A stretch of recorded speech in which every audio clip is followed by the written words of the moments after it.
quick. Hurry up. Go faster. I'm going as fast as I can. Stop rushing me. I mean, what are you so anxious about? Can't you see I'm working hard here? You don't understand. Even though it's late and no one should be at the village edge, what if someone shows up tonight? If we get caught, we'll all end up in trouble. The low voices urging each other, mixed with heavy breathing, grew more intense and filled with urgency. Gu-won was being carried on someone's back, running frantically towards the rundown thatched house at the edge of Zhao village. With the sound of their hurried breaths and the distant chirping of cicadas in the countryside, Gu-won almost laughed out loud. The first few lines really sparked the imagination, but Gu-won didn't have time to think about that, because the effects of the drug in her system were starting to kick in. Though not very strong yet, the medicine her mother had given the original owner was quite potent, so she couldn't hold on for long. Gu-won was extremely frustrated. She had originally made a deal with the system to complete 1,000 quick travel tasks to be reborn as the daughter of a wealthy family, living a carefree life. But unexpectedly, just as she was about to be reborn, a powerful whirlwind swept her away to this backward place. It didn't give her a moment to react. Not only that, but she also ended up in a story where a true rich girl was swapped out. It was now 1983, just a few years after the reform and opening up. Thinking about the tragic fate of the original rich girl made Gu-won unable to stop complaining. She wondered if this strange whirlwind was somehow caused by the system because what a coincidence it was. Instead of being reborn, she was swept into a story as a background character. What a terrible start. In this book, the supporting character shares her name but has a much more unfortunate fate. The supporting character was treated like a servant by the siblings of the Gu family since childhood and was disliked by her parents, who scolded her as a burden and a misfortune.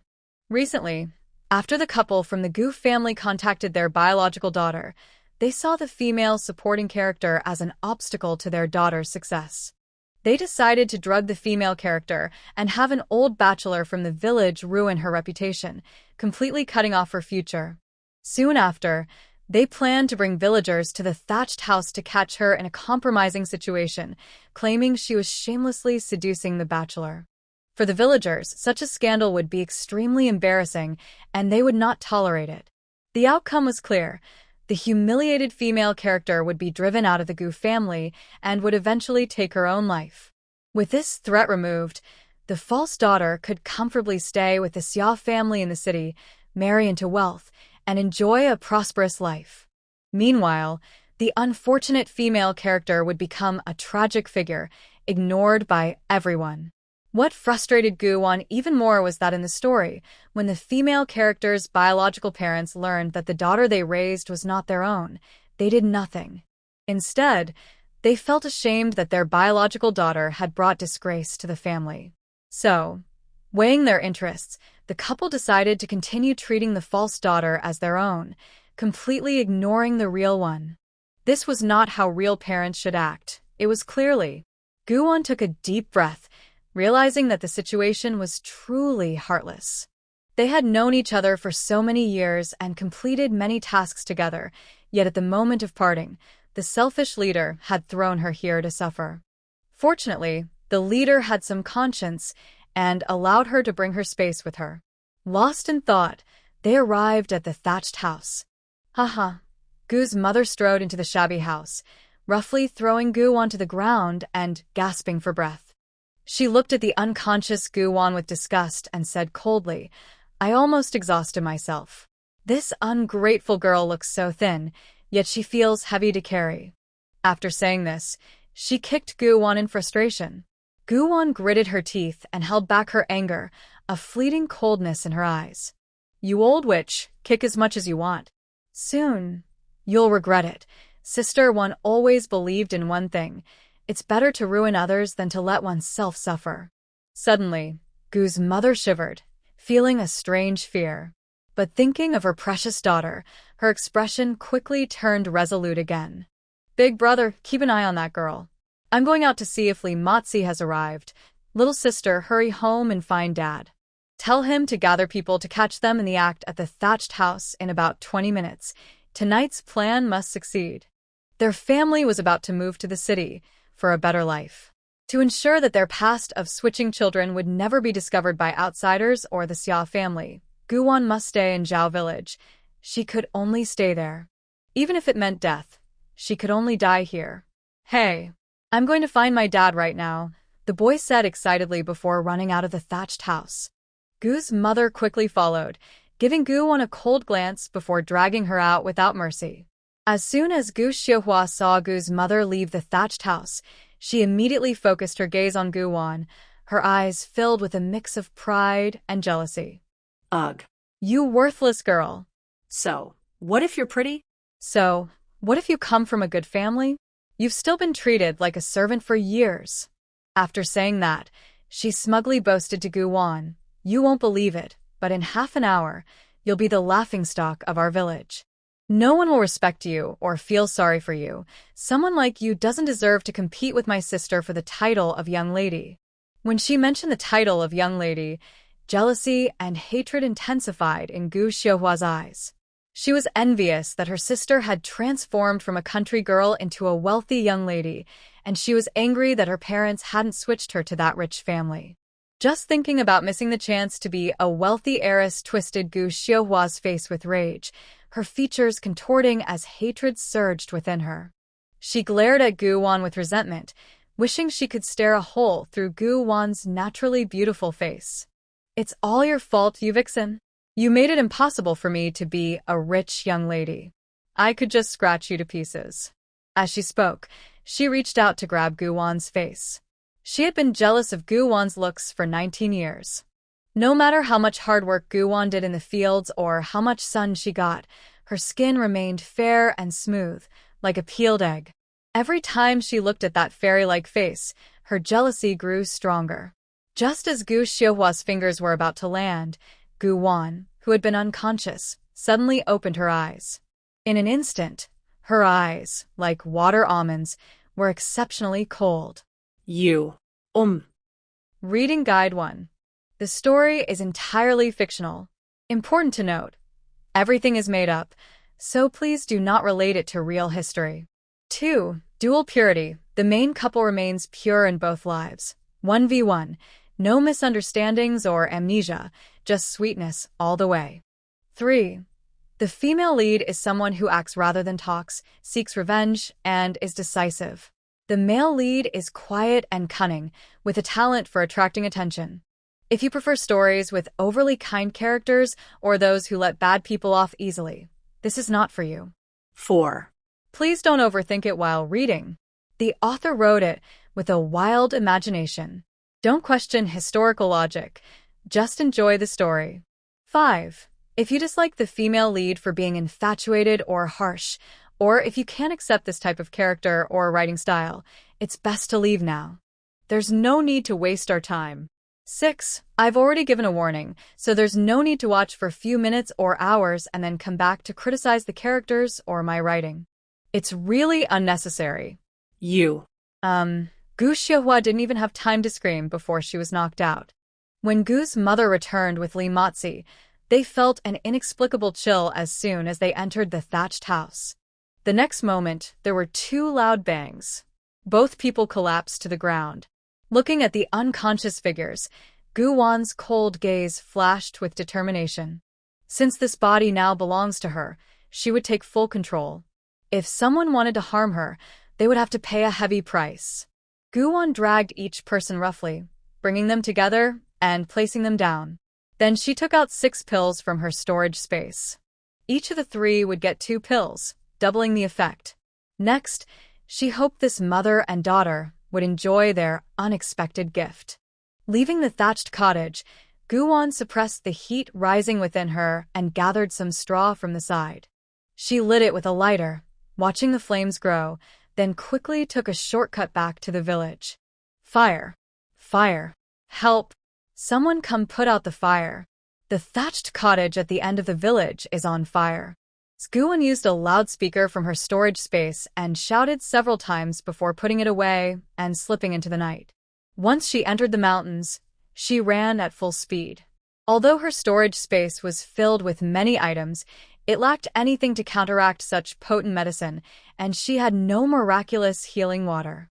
Despite having many skills, she couldn't learn medicine. Moreover, her space could only be controlled with her mind. She couldn't enter it herself. So, her best option was to quickly find a safe place to endure. Meanwhile, the commotion caused by Guwan in Zhao village soon erupted into a noisy scene.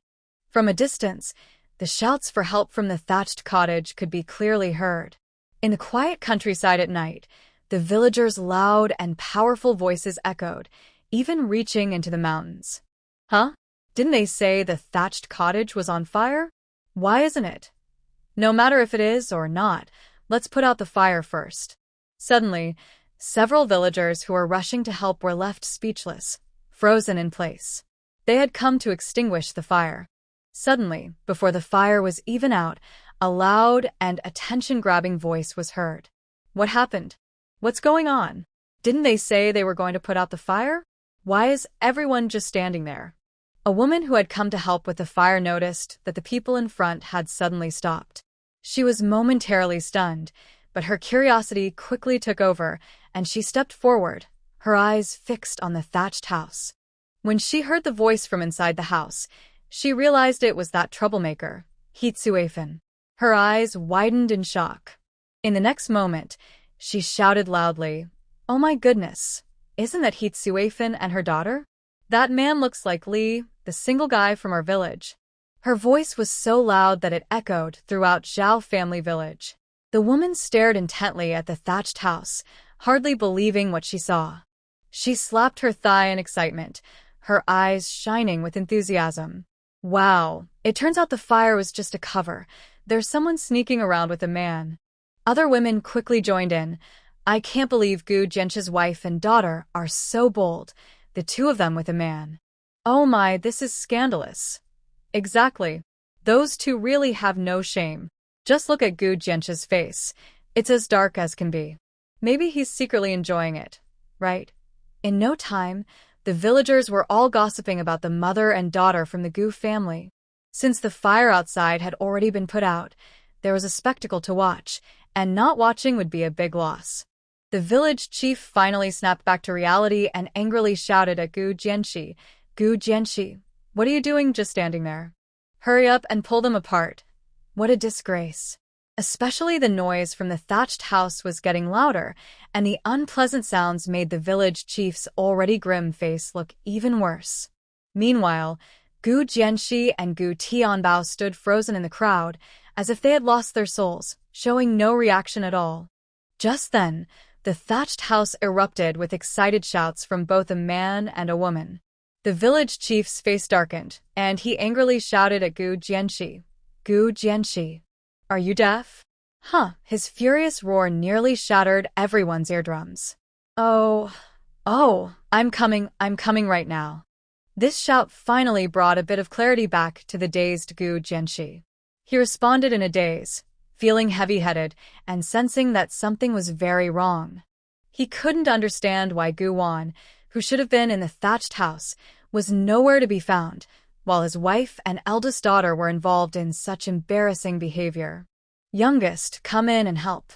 After saying this with a pained expression, Gu Jianxi pulled his youngest son inside the thatched house, under the scornful and mocking gazes of the crowd. Little did he know that the shocking scene inside almost made him faint on the spot. He stared darkly at the shocking sight on the floor, his face turning a mix of blue and purple with rage, wishing he could just strangle the two embarrassing figures right there. What was this? Did they bring this upon themselves? How could this happen? After being dragged in by his father, Gu Tianbao stood there in shock for a long time before finding his voice. His face turned pale, and he looked almost dazed. He stared blankly at the white figures on the floor, the embarrassing scene making his mind spin, nearly causing him to faint. Gu Tianbao bit his lower lip hard, drawing blood, before mechanically turning to look at Gu Jianxi, his voice trembling. "Dad, this isn't real, right?" He couldn't believe that his older sister and mother would do such a thing, nor did he want to believe it.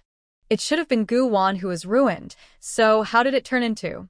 By the way, where's Gu Wan? Where has that awful person Gu Wan gone?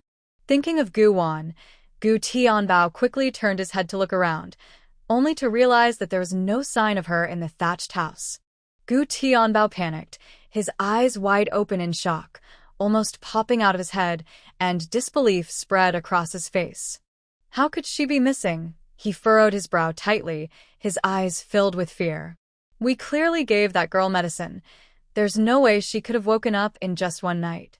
Shut up. Before Gu Tianbao could finish his sentence, Gu Jianqi scolded him in a low voice.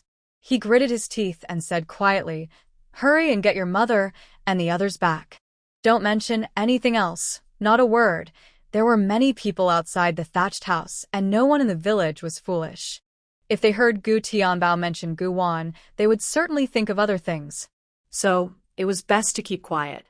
Meanwhile, Gu Wan, perhaps favored by fate, finally found a valley in the mountains after some twists and turns. There was a water source in the valley.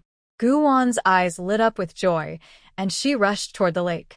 At this moment, her eyes were as red as a vampire's, bloodshot. She couldn't think of anything else. With a loud splash, she jumped straight into the lake. But then an unexpected event occurred again. Just as Gu Wan jumped into the lake, her fingertips brushed against something hard, which felt a bit smooth. Gu Wan couldn't help but let out a soft sound, her fingers touching the hard object in front of her, and she frowned. What is this? A beast. But it doesn't seem quite like one. Because a beast wouldn't feel so smooth, nor would it have an 8-pack abdomen. Could it be a person? There was a man with 8-pack abs. Gu Wan thought about this possibility and suddenly opened her eyes wide, momentarily pausing the effects of the medicine. She lifted her head and looked up through the moonlight, becoming increasingly alarmed. Oh my! Could this be a special gift from the heavens for her to travel through time? Otherwise, how could there be a man in this lake? In the moonlight, the man leaned against a corner of the lake with his upper body bare. His hands rested on either side of the shore, appearing both relaxed and a bit lazy. His chest, visible above the water, was strong and toned, with clear lines and no excess fat. Gu Wan instinctively looked up, and as her gaze reached the man's Adam's apple, she found herself swallowing hard. The man's prominent Adam's apple was striking and attractive, resembling a finely crafted sculpture that made her want to look longer. His thin lips were also very captivating, and his face looked as if it had been carefully painted, strikingly handsome. In an instant, their eyes met. The man's deep, sharp eyes were piercing. Then, a cold voice like ice drifted into Gu Wan's ears with the wind. "Who are you?" As he spoke, Mo Beishan quickly glanced around, as if confirming something.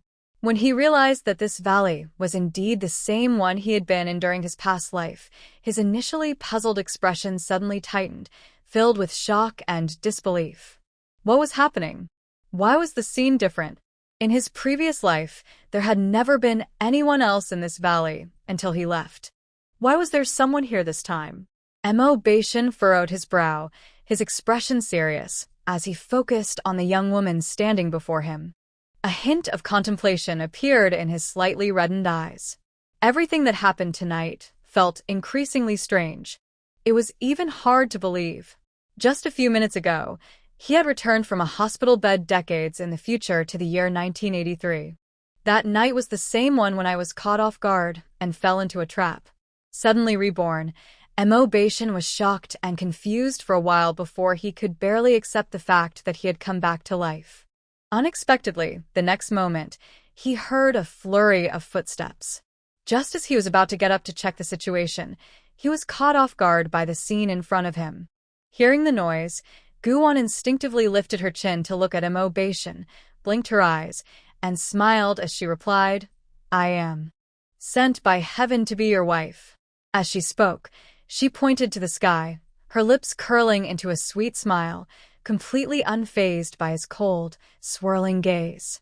"Heaven saw that you were suffering too much and noticed that I also needed a handsome man, so under the right time, place, and circumstances, we had this wonderful encounter." Montak Baishan. To be honest, even with his rich experience and having lived a whole other life, he was momentarily stunned by the girl's surprising words. He was even a bit taken aback. Suppressing the turmoil in his heart, he examined Gu Wan, his sharp gaze sweeping across her delicate and charming face, which was flushed due to the herbal medicine. Under the moonlight, the young girl's smooth and exquisite face was rosy and lovely, truly beautiful. Mo Baishan's throat involuntarily moved. Although he didn't understand why he suddenly returned to decades ago after finishing his will, at this moment, he discovered something even more interesting. In the past, he would have had an allergic reaction if a woman touched him, yet he didn't mind this woman's closeness and touch, which surprised and even shocked him. Could this be a pleasant surprise of rebirth? After all, he had been single his entire previous life. Seeing that the man remained silent after she finished speaking, Guan looked up at him again, only to find him seemingly lost in thought, as if he had encountered something astonishing. She waved her hand in front of him. "Hey, are you okay?" I'm fine. Mo Baishan quickly suppressed the complex emotions in his eyes. At the same time, an uncertain thought crossed his mind, but he knew he needed to focus on the matter at hand. He slightly lowered his head and met Gu Wan's almond-shaped eyes filled with desire. He suddenly smiled, his expression hard to read, and asked, "Do you want to be my wife?" Gu Wan nodded, her mind a bit hazy, and then she blurted out, "If you don't react with a beautiful woman in your arms, I might start to wonder if you're really a man." Hearing this, Mo Baishan couldn't help but chuckle, a teasing tone in his voice as he replied, "How do you know if you haven't tried?" With that, he reached out and wrapped his arm around Gu Wan's waist, pulling her closer. Instantly, the warmth of his body radiated through their skin. His strong presence brushed against Gu Wan's face, making her beautiful oval face flush even more. She quickly shook her head, trying to clear her thoughts, and bravely replied, "If we're going to try, then let's do it. Whoever doesn't try is just a coward." With that, she took action. Mo Baishan was taken aback, about to say something when he saw her small hand glide across his chest, slowly moving down. His gaze followed her finger as it traveled down, passing over his defined abs to his lower abdomen. It continued downward until she saw. Gulp, so attractive, definitely full of potential. Such a perfect and charming man. It would be worth it to sleep with him. Hearing her swallow, Mo Baishan couldn't help but feel amused, especially since her gaze lingered on. He narrowed his eyes, trying to control the stirrings within him, and asked Gu Wan, "Do you know what you're doing?" "Of course. I'm just trying to win you over," Gu Wan replied, a bit dazed. At that moment, her mind was clouded, and her thoughts felt like mush, leaving her with little ability to think clearly. "All I know is that the man in front of me is very handsome and has a perfect body. I can't help but want him for myself." Mo Baishan found this amusing but felt a strange emotion stirring within him. "Don't worry, handsome. I will take good care of you." Gu Wan gently caressed the man's strong abs and comforted him. "Don't be nervous. I will be very gentle and won't let you feel any pain or discomfort." She spoke as if she had a lot of experience, but in reality, she was quite inexperienced in matters of the heart. However, she had read many stories and romantic tales. Thinking of this, Gu Wan playfully bit Mo Baishan's attractive Adam's apple. A soft moan escaped from Mo Baishan's lips. His deep, dark eyes suddenly narrowed, and his body tensed at the moment she bit his Adam's apple, feeling as if he might explode from the overwhelming sensation. This little woman seemed unaware of the fire she had ignited. She not only touched him but was now playfully nibbling at his throat. With her teasing and soft moans, who could resist? In just a few seconds, the veins on Mo Baishan's forehead bulged, and beads of sweat appeared on his high nose, as even the beast within him struggled to break free and claim ownership. He firmly held Gu Wan's chin and spoke in a hoarse voice, "You still have time to leave, woman." Otherwise, he couldn't guarantee he wouldn't act on his desires.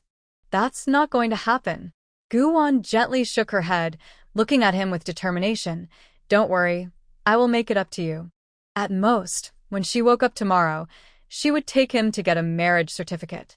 With that thought, She wrapped her arms around the man's neck and boldly declared, "Handsome, since you are a gift from heaven, from now on, you belong to me, Gu-won."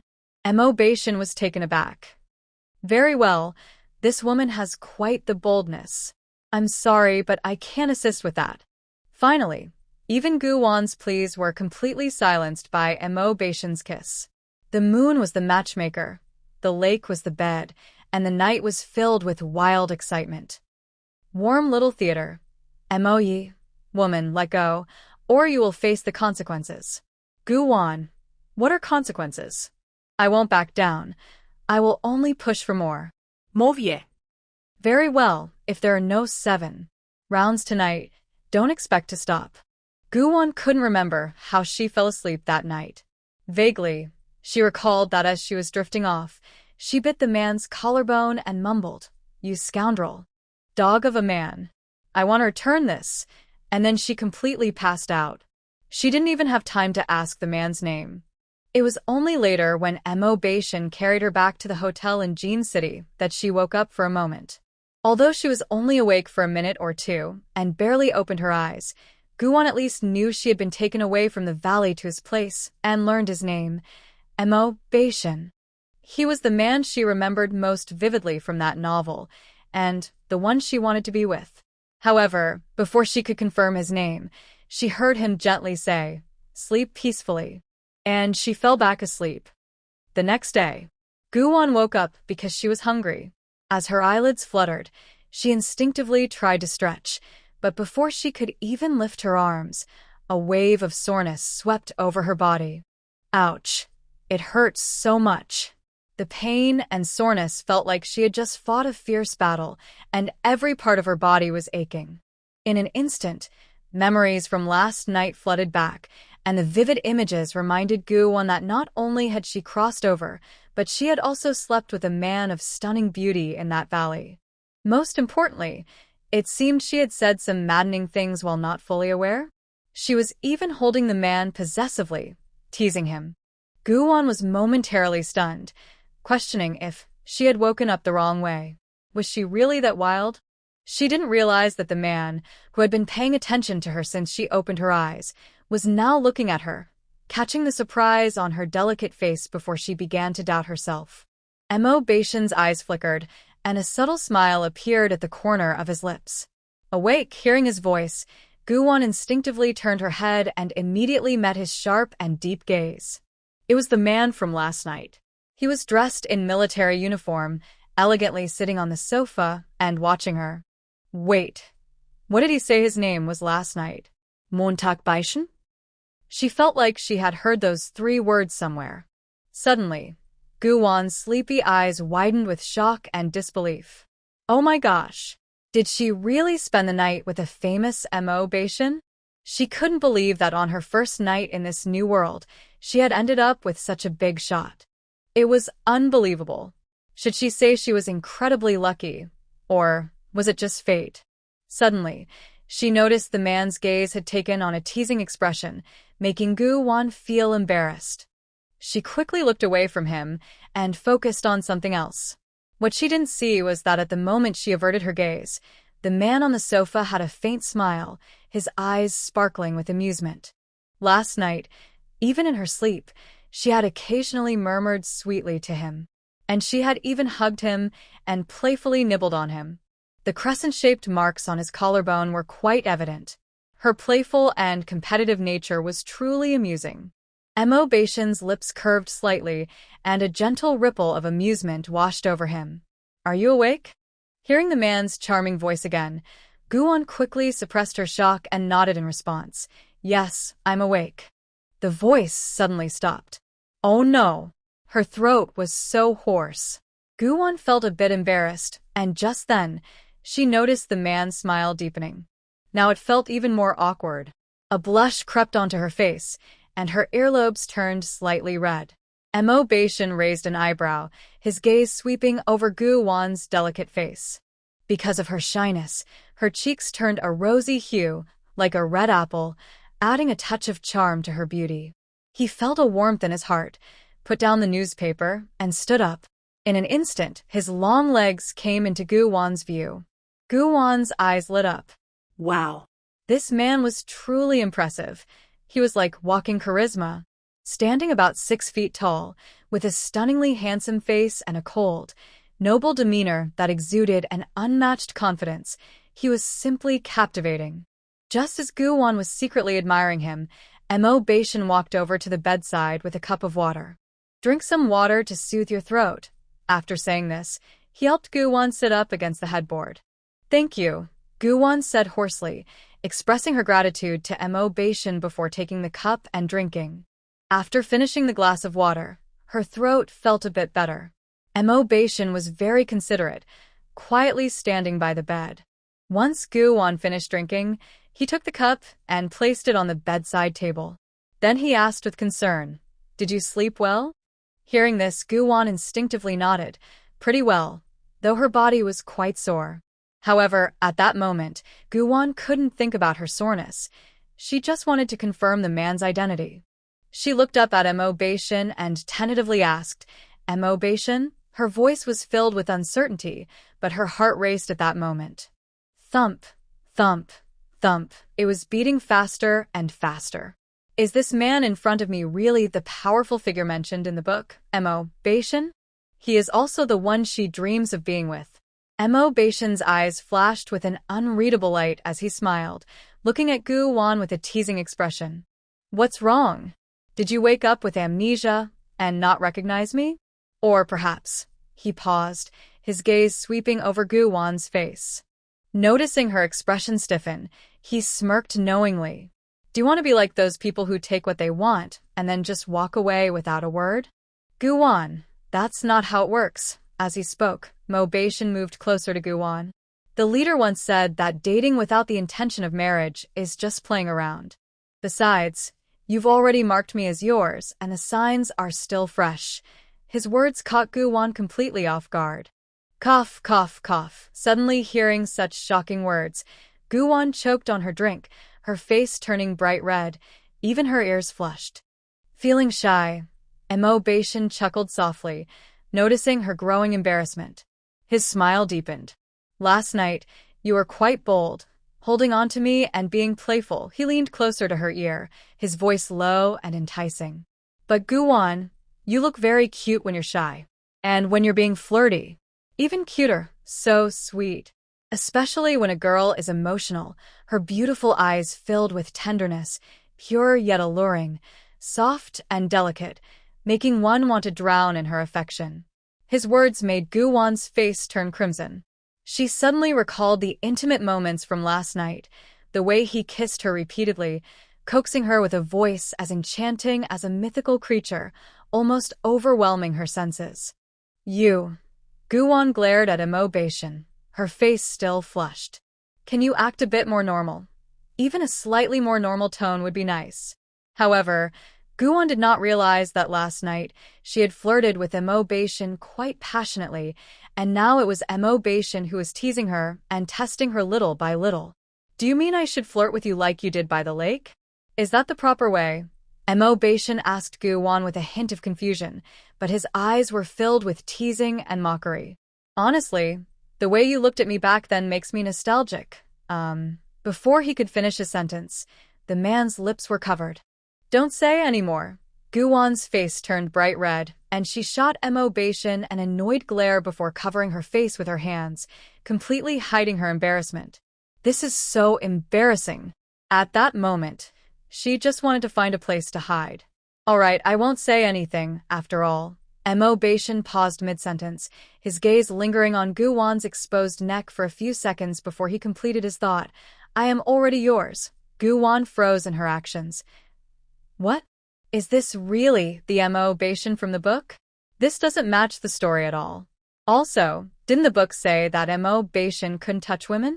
He would have an allergic reaction, yet here she was, touching him, and not only was he fine, but they also shared intimate moments. "Could you be a fake Mo Beishin?" Gu-won mumbled uncertainly, lowering her hands and looking at Mo Beishin with confusion.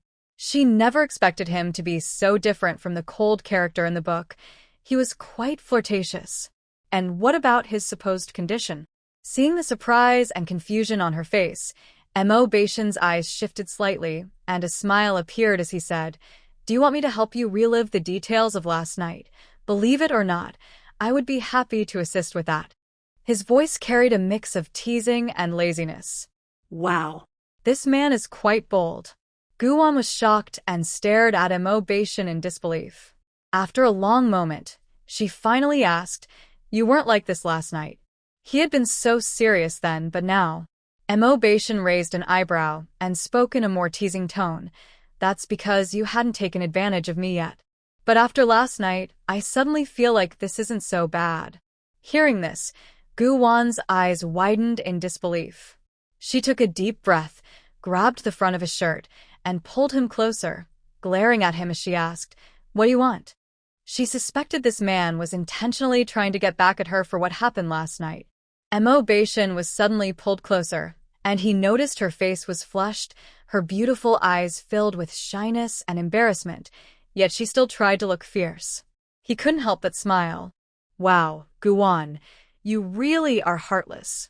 After using me, your gentleness has disappeared completely."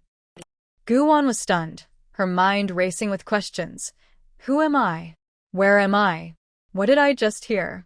Is this something I can hear for free? And who is really heartless here? You.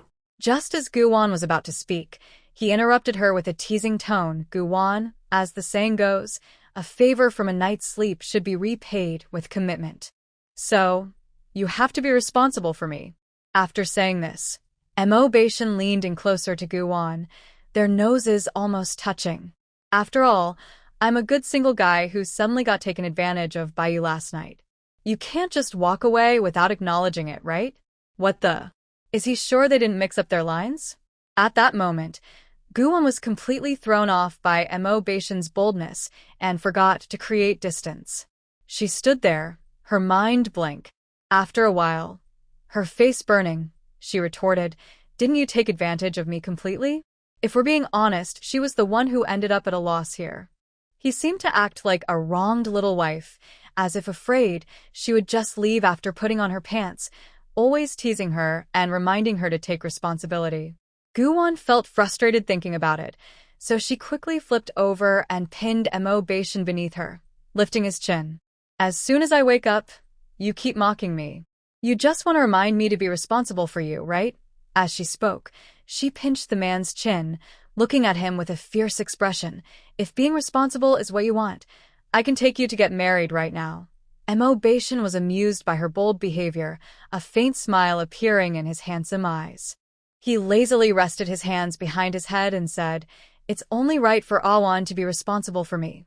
After all, the marks on my body are the best proof." With that, he tilted his head slightly, revealing a crescent-shaped mark on his neck, then casually unbuttoned 2 of his shirt buttons.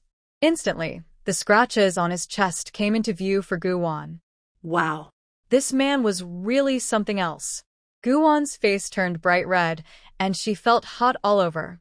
Looking at the scratches on his chest and the bite mark on his neck, she recalled the wild things they did last night. She quickly grabbed his collar. "Can you just be quiet?" With that, she shot him a fierce glare and hurriedly buttoned his shirt back up. If he exposed that strong chest again, she was afraid she wouldn't be able to control herself. Really a troublemaker, Mo Baishan chuckled softly, taking Guwon's small fist in his large hand. Seeing her trying to look fierce, his dark eyes couldn't help but soften. Actually, he only intended to tease her a little since she had just woken up and was hungry, but when he looked into her clear, sparkling eyes, he felt a strong urge to playfully tease her. Because this girl had a mysterious background. If he hadn't experienced rebirth, he would never have thought that this Guwon was different from the one he knew. At least for now, he wouldn't consider it in that direction. "Last night, I unexpectedly found myself reborn, returning from the new millennium to 1983. Thinking about how Guwon dared to run into the deep mountains alone at night, along with her behavior, I had Officer Sue investigate Guwon and her family situation first thing this morning. In the past, Guwon was timid and weak, not well regarded in her family, and never dared to oppose her parents and siblings. However, the Guwon from last night was different. She was bold. Based on the villagers' accounts and Guwon's reactions and actions last night, I can tell that while the woman who entered the valley hasn't changed, her inner self has transformed. The reason for my sudden rebirth is likely connected to this mysterious woman in front of me. Since you know I'm fierce, you better behave, or I'll give you a good scare. Guwon glared at him fiercely, trying to pull her hand away, but the man held it tightly. Her eyelashes fluttered as she looked directly at me. Once I move my household registration, I'll take you to get the marriage certificate. Have you thought it through? Of course. Guwon nodded eagerly, her gaze sweeping over me before breaking into a bright smile. Honestly, whether it's your looks, height, or figure, you fit perfectly in my heart. Not to mention, I'm quite satisfied with you, and since we're both single, I have no reason to hesitate. Marrying a soldier is a bonus for me. As the conversation flowed, Guwon became more relaxed and natural, her posture confident, shedding any previous shyness or awkwardness. She was a straightforward person. Once she said she would take responsibility, she wouldn't act coy or pretentious. It would be pointless. She had been thinking about the character in the book for a long time. Now that fate has brought the man she longed for right in front of her, there's no way she would let him go. It's my honor to make the future Mrs. Mo happy. I smiled slightly, my expression unchanged as I pulled Guwon into my embrace. My lips brushed against her ear, my voice both soothing and teasing. Don't worry, I'll make sure you're more and more satisfied as Mrs. Mo. Guwon's mood, which had just been adjusted, suddenly exploded, leaving her completely confused. Hey. Is this 110? Someone is driving recklessly in broad daylight. Hurry and take this man, who talks nonsense and drives around, away. She felt she couldn't handle it, truly couldn't. Small scene, Guwon poked a certain older man's chest. As a brigade commander, driving around in broad daylight like this is not right, do you know? Mo smiled indulgently and replied, yes, my wife is right. But I will still drive next time. Maybe even more boldly. Guwon. I can't handle this at all. Guwon shot the man an annoyed glance. Stop messing around. If he continued, things would get out of hand again. She wanted to return to Zhao family village today to settle things with that family. Last night was just an appetizer. Now that the effects of the medicine have worn off, she should go back to confront the bad guys and cut ties with the Gu family. Waiting another day felt unlucky to her. All right, I'll listen to my wife. Mo Baishan smiled, no longer teasing her, and released his arm from around Guwon's waist. Guwon was taken aback, finally remembering she was still lying on the man. She quickly rolled off, awkwardly clearing her throat. We haven't registered yet. You can't call me that. However, before she could finish her sentence, Mo Baishan continued. We'll go register first thing tomorrow. For now, let's just consider this practice, so it flows better tomorrow. So soon? Guwon looked up at him immediately. Don't soldiers need to file a marriage report before getting married? And there are political review issues. She suddenly swallowed the rest of her words, remembering that with Mo Baishan's status and family background, wanting to get married was not a difficult matter at all. At that moment, Mo Baishan patiently explained to her. For others, it might take 3 to 4 days or even a week to prepare the documents, but for me, a morning is enough. He didn't tell Guwon that his marriage report was completed in less than 10 minutes, and even the background check was just a phone call away. The process was very quick, almost like a green light, all the way. In the morning, when he called home, his parents and grandfather were so surprised to hear he was getting married that they dropped the phone. They thought they were imagining things and had to confirm with him multiple times before they could believe it. However, he could easily imagine the reactions of his 3 elders at home upon hearing the news and how happy they would be. After all, his parents and grandfather had been waiting for this day for a very long time. Especially his grandfather, who could mention a granddaughter-in-law every day of the year. So, he probably started planning the wedding as soon as Mo Baishan hung up the phone. Thinking about the wedding, Mo Baishan couldn't help but smile and continued speaking to Guwon. I've already arranged the background check and marriage report, so you don't need to worry about that. As for your family situation, I've almost finished my investigation. When he mentioned Guwon's family background, A subtle light flickered in his deep eyes as he looked at her. Now, all that's left is for you to agree. For him, everything else was secondary. Getting the marriage certificate was the most important thing. After all, he had waited 2 lifetimes for such a special and sweet girl, so he needed to marry her quickly. Otherwise, if someone else came along, he wouldn't know how to get his bride back. After hearing this, Gu-won paused for a moment, then smiled and nodded. All right, since you've prepared everything, let's go get the certificate tomorrow. It might be hard to believe, but she not only slept with a man on her first night after crossing over, but by the next morning, they confirmed their relationship, and now they were going to get married the very next day. However, she was very lucky to have a super handsome husband. But since Mo Baishan already knew which village she was from and had even sorted out all the background check information, he must also be aware of what happened in Zhao family village last night. And about her true identity, Mo Baishan probably had some suspicions as well. After all, the original person had lived in Zhao family village since childhood, and the villagers knew her very well. With just a little inquiry, they could find out all the information about her life. So, instead of being cautious and hiding, it would be better to take the initiative. Gu-won bit her lip and thought for a moment, then looked up at Mo Baishan and asked directly, "Since you have already investigated me, how much do you know about my situation?" As she spoke, she looked seriously at Mo Baishan, her gaze steady and unwavering. "I know a little." Mo Baishan observed Gu-won's calm expression, and a hint of tenderness appeared in his eyes. "If there are things you don't want to discuss right now, don't feel pressured." He was willing to wait. Wait until Gu-won was ready to trust him. "There's nothing I can't say. Once I handle the matters with the Gu family, I will tell you everything about me." Gu-won shook her head, appearing indifferent, but her clear eyes held a fierce determination. "Do you know why they try to drug me?" She glanced at Mo Baishan and slowly explained the reason behind the Gu family's actions. "Because I am not the biological daughter of Gu Jianxi and He Tsuefan. They are afraid that the truth about them swapping children years ago will be exposed, which would threaten Xia Lanlin's real identity. So they tried to drug me, wanting to completely ruin me, hoping I would just disappear." Gu-won didn't hide anything. Although the original person's biological parents were not good people, Gu-won would rather destroy the Xia family than let Xia Lanlan take what belonged to the original person. The old Gu-won was easy to bully, but she would not be. After listening, Mo Baishan pondered for a few seconds, hiding the coldness in his eyes.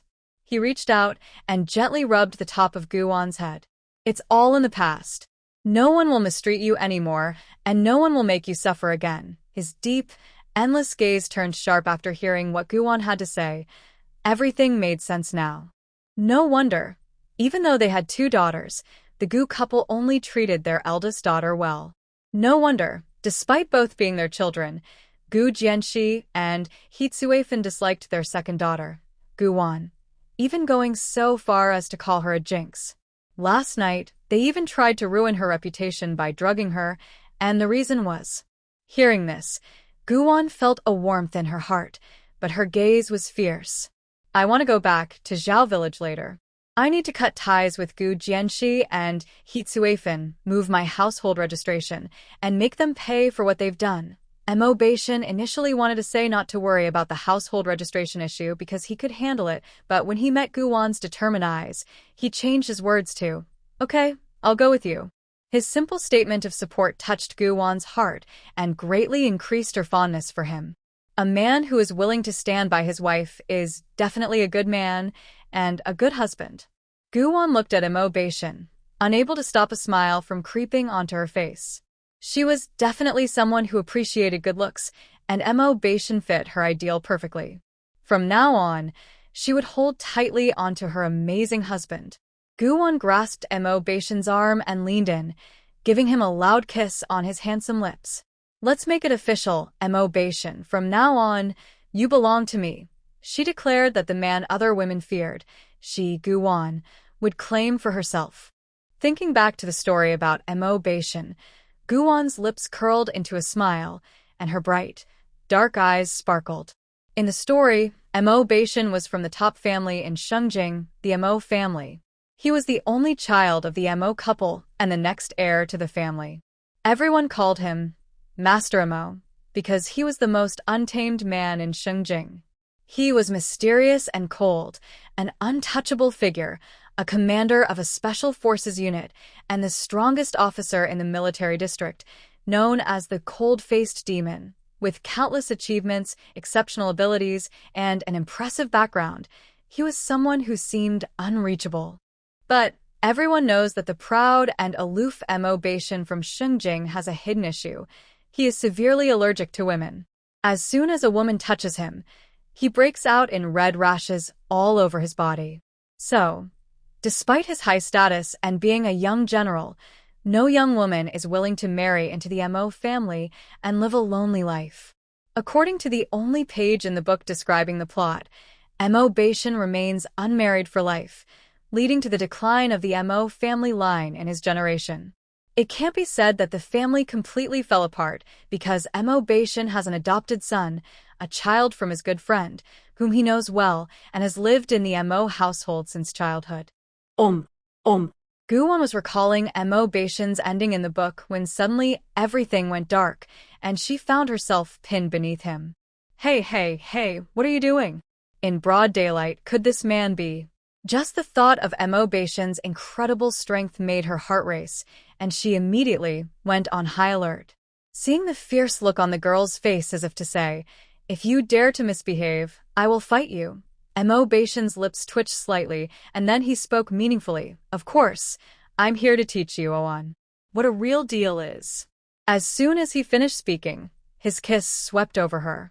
Guwon barely had time to react before her mind went blank, and gradually, a wave of emotions washed over her. Fortunately, Mo Beishan was considerate and didn't go too far. He pulled back his lips. However, the warmth of his breath lingered on her lips, causing Guwon to shiver, and the next moment, she felt. You. She widened her eyes, staring at Mo Beishan, her face turning bright red. "Get off me." After saying that, Guwon pushed against him, but she didn't dare to use much strength because Mo Beishan, however, held her hand and kissed it, while covering her eyes with his other hand, his voice low and husky. "Be good, don't glare.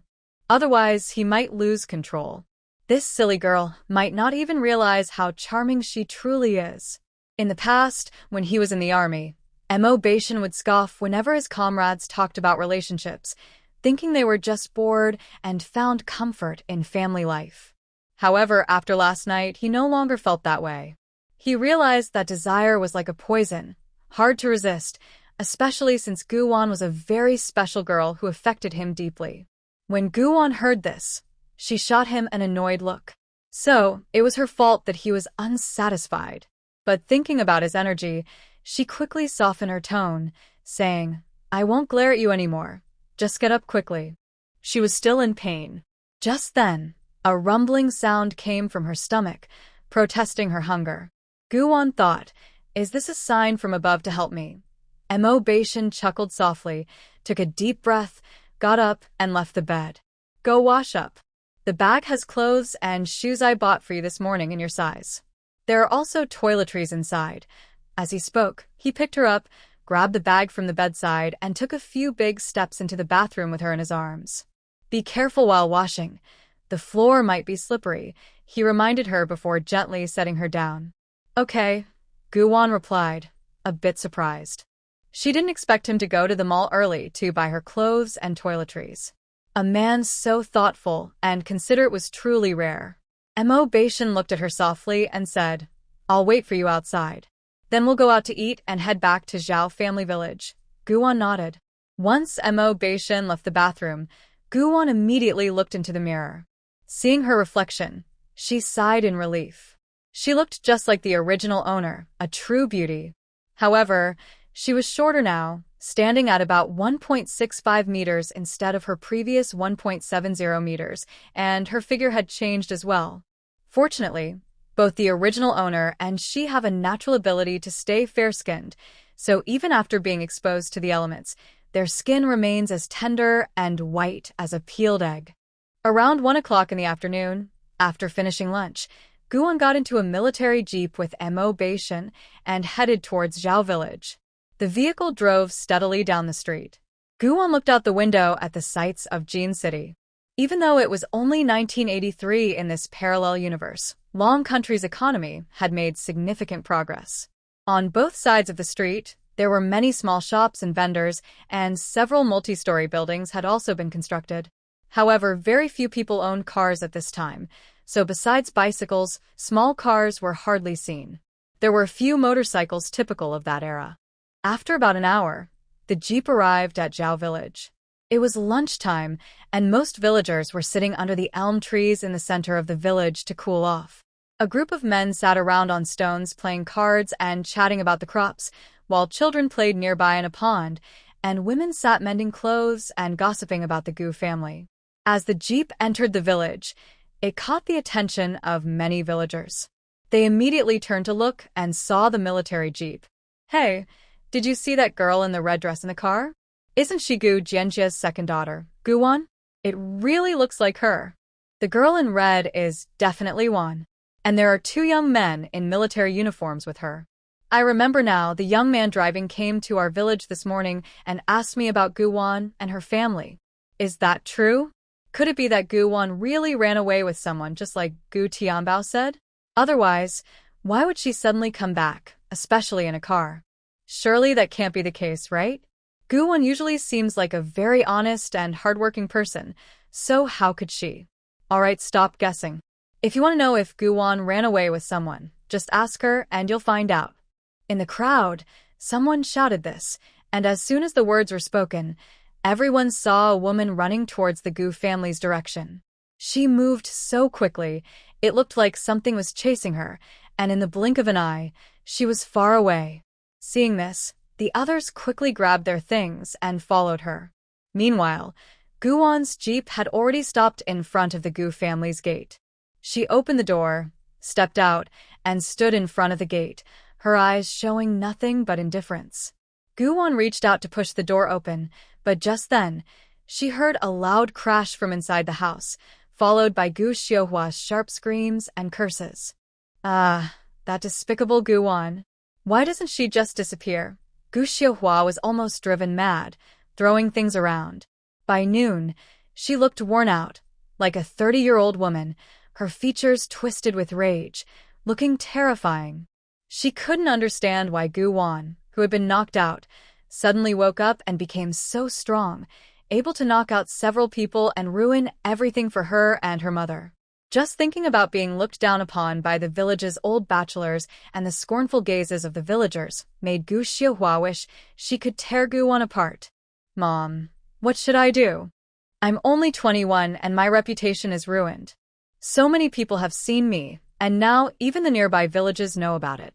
Who would want to marry me now? As she spoke, Gu Xiuhua couldn't hold back her tears, and the more she thought about it, the more wronged she felt, and her hatred for Guwan grew stronger. She gritted her teeth and cursed, "I must get rid of that worthless thing.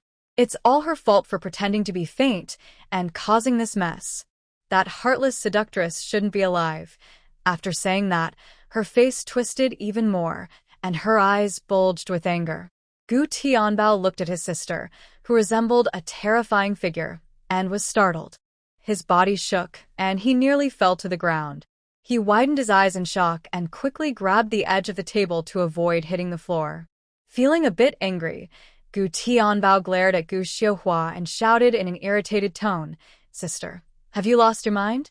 Since you woke up, you've been causing chaos at home, and it's driving me crazy. Are you ever going to stop?" "You!" Gu Tianbao's impatient tone only made Gu Xiuhua angrier. Her frustration erupted as she yelled at him. "Gu Tianbao, don't you care at all? I'm your sister, Mom, and I have suffered so much, and now we can't even leave the house. Instead of helping to find that girl, you complain about the noise? Do you think I don't want to find her? Where do you expect me to look?" Gu Tianbao shot back without backing down. You. Gu Xiuhua was so furious she nearly lost her composure. She realized her brother was acting like a typical ungrateful person, and she couldn't rely on him for support. "Gu Tianbao, you. Be quiet." At that moment, Gu Jianjia, looking very serious, finally lost his temper. He glared at Gu Xiuhua, his eyes cold and frightening, and sternly warned, "Gu Xiuhua, I warn you. If you don't calm down, I will drag you out and leave you with Li Matzi." "Dad?" Gu Xiuhua looked at Gu Jianjia in disbelief. He was actually going to send her to that old bachelor? She was his own daughter. At that moment, He Tsuefan also looked at Gu Xiuhua with a hint of anger on her otherwise tired face. "Enough. Xiuhua, please be quiet. What's done is done. Making a scene won't help. Right now, we need to focus on finding that troublesome girl. Otherwise, her mind would always be in chaos, her eyelids twitching, and she would feel like something big was about to happen."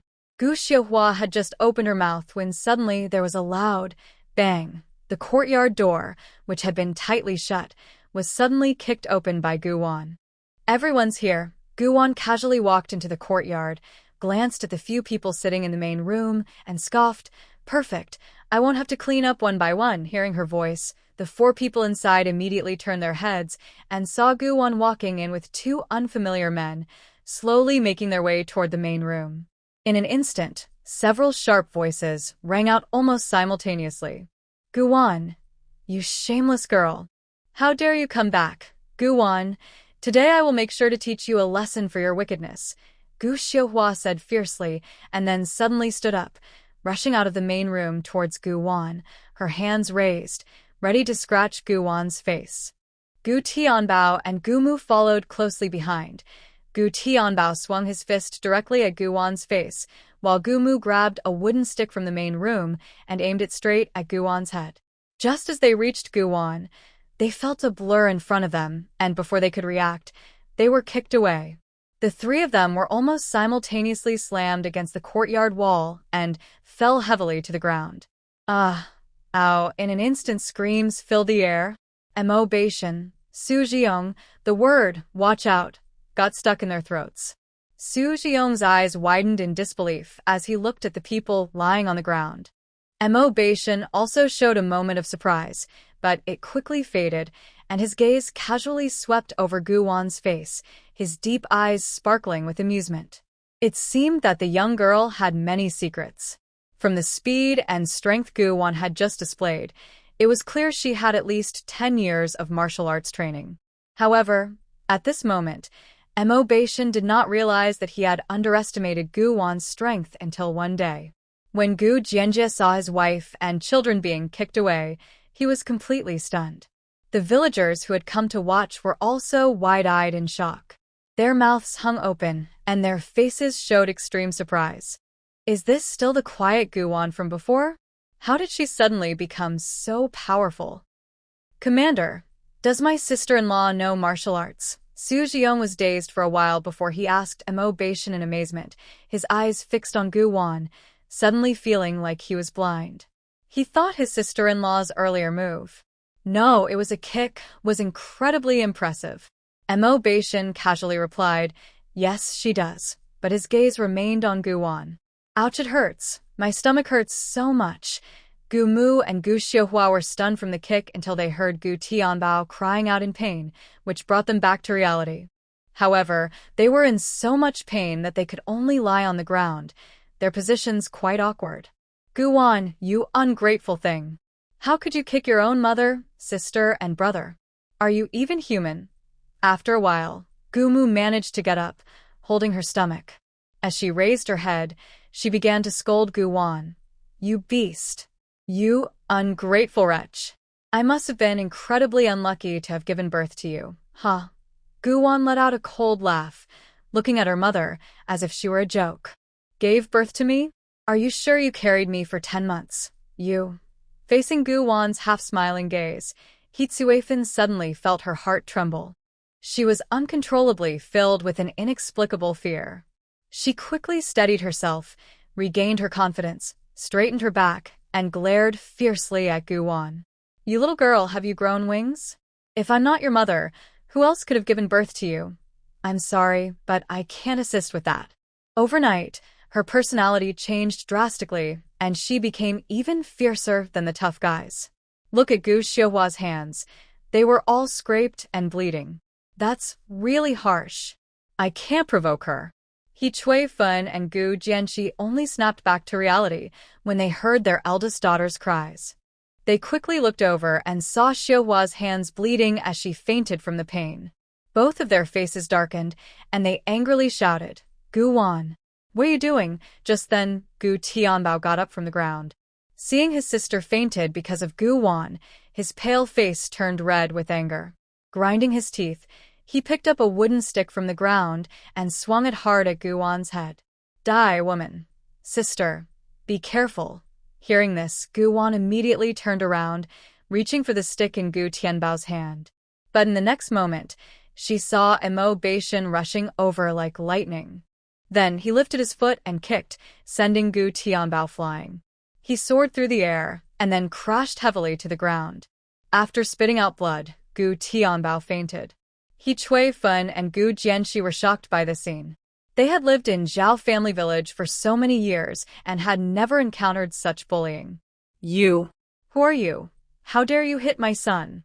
After a long time, the couple finally pulled themselves out of their shock, staring in disbelief at the man in military uniform.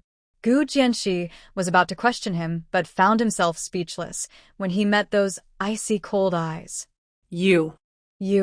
He Chui Fin wanted to shout, but when that man's sharp gaze fell on her, she felt a chill run down her spine, freezing her in place.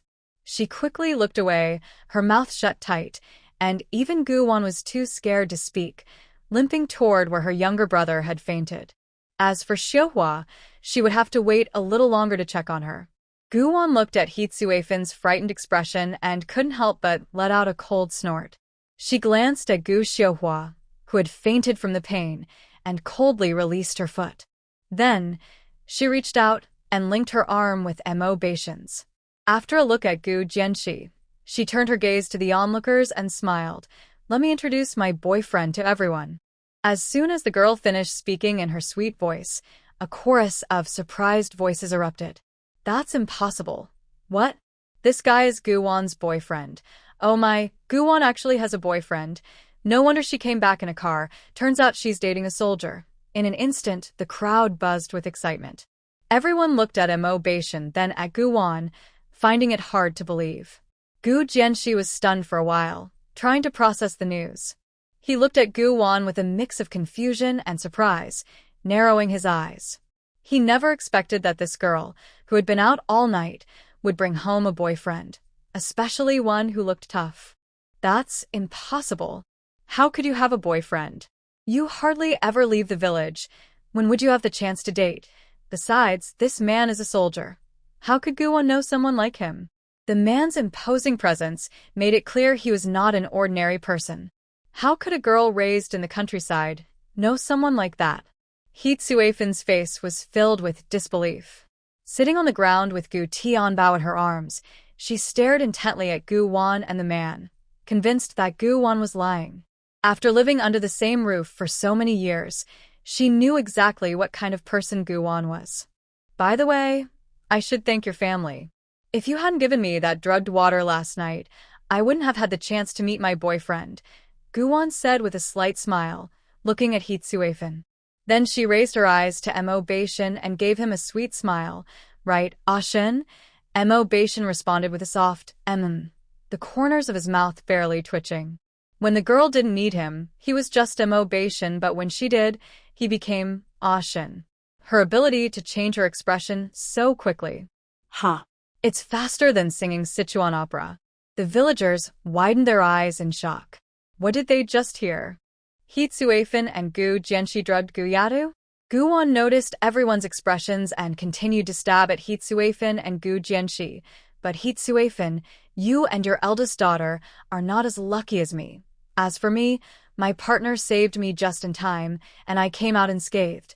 Instead, you two mother and daughter are reaping what you sowed, ending up with the man you found. Tiska mother and daughter with one man, what a scene. So exciting."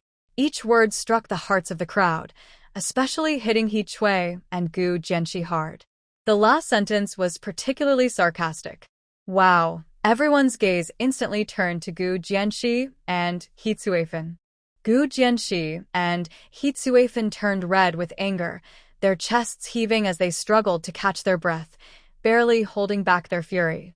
However, the mocking looks from the crowd made Gu Jianxi's face turn dark and purple.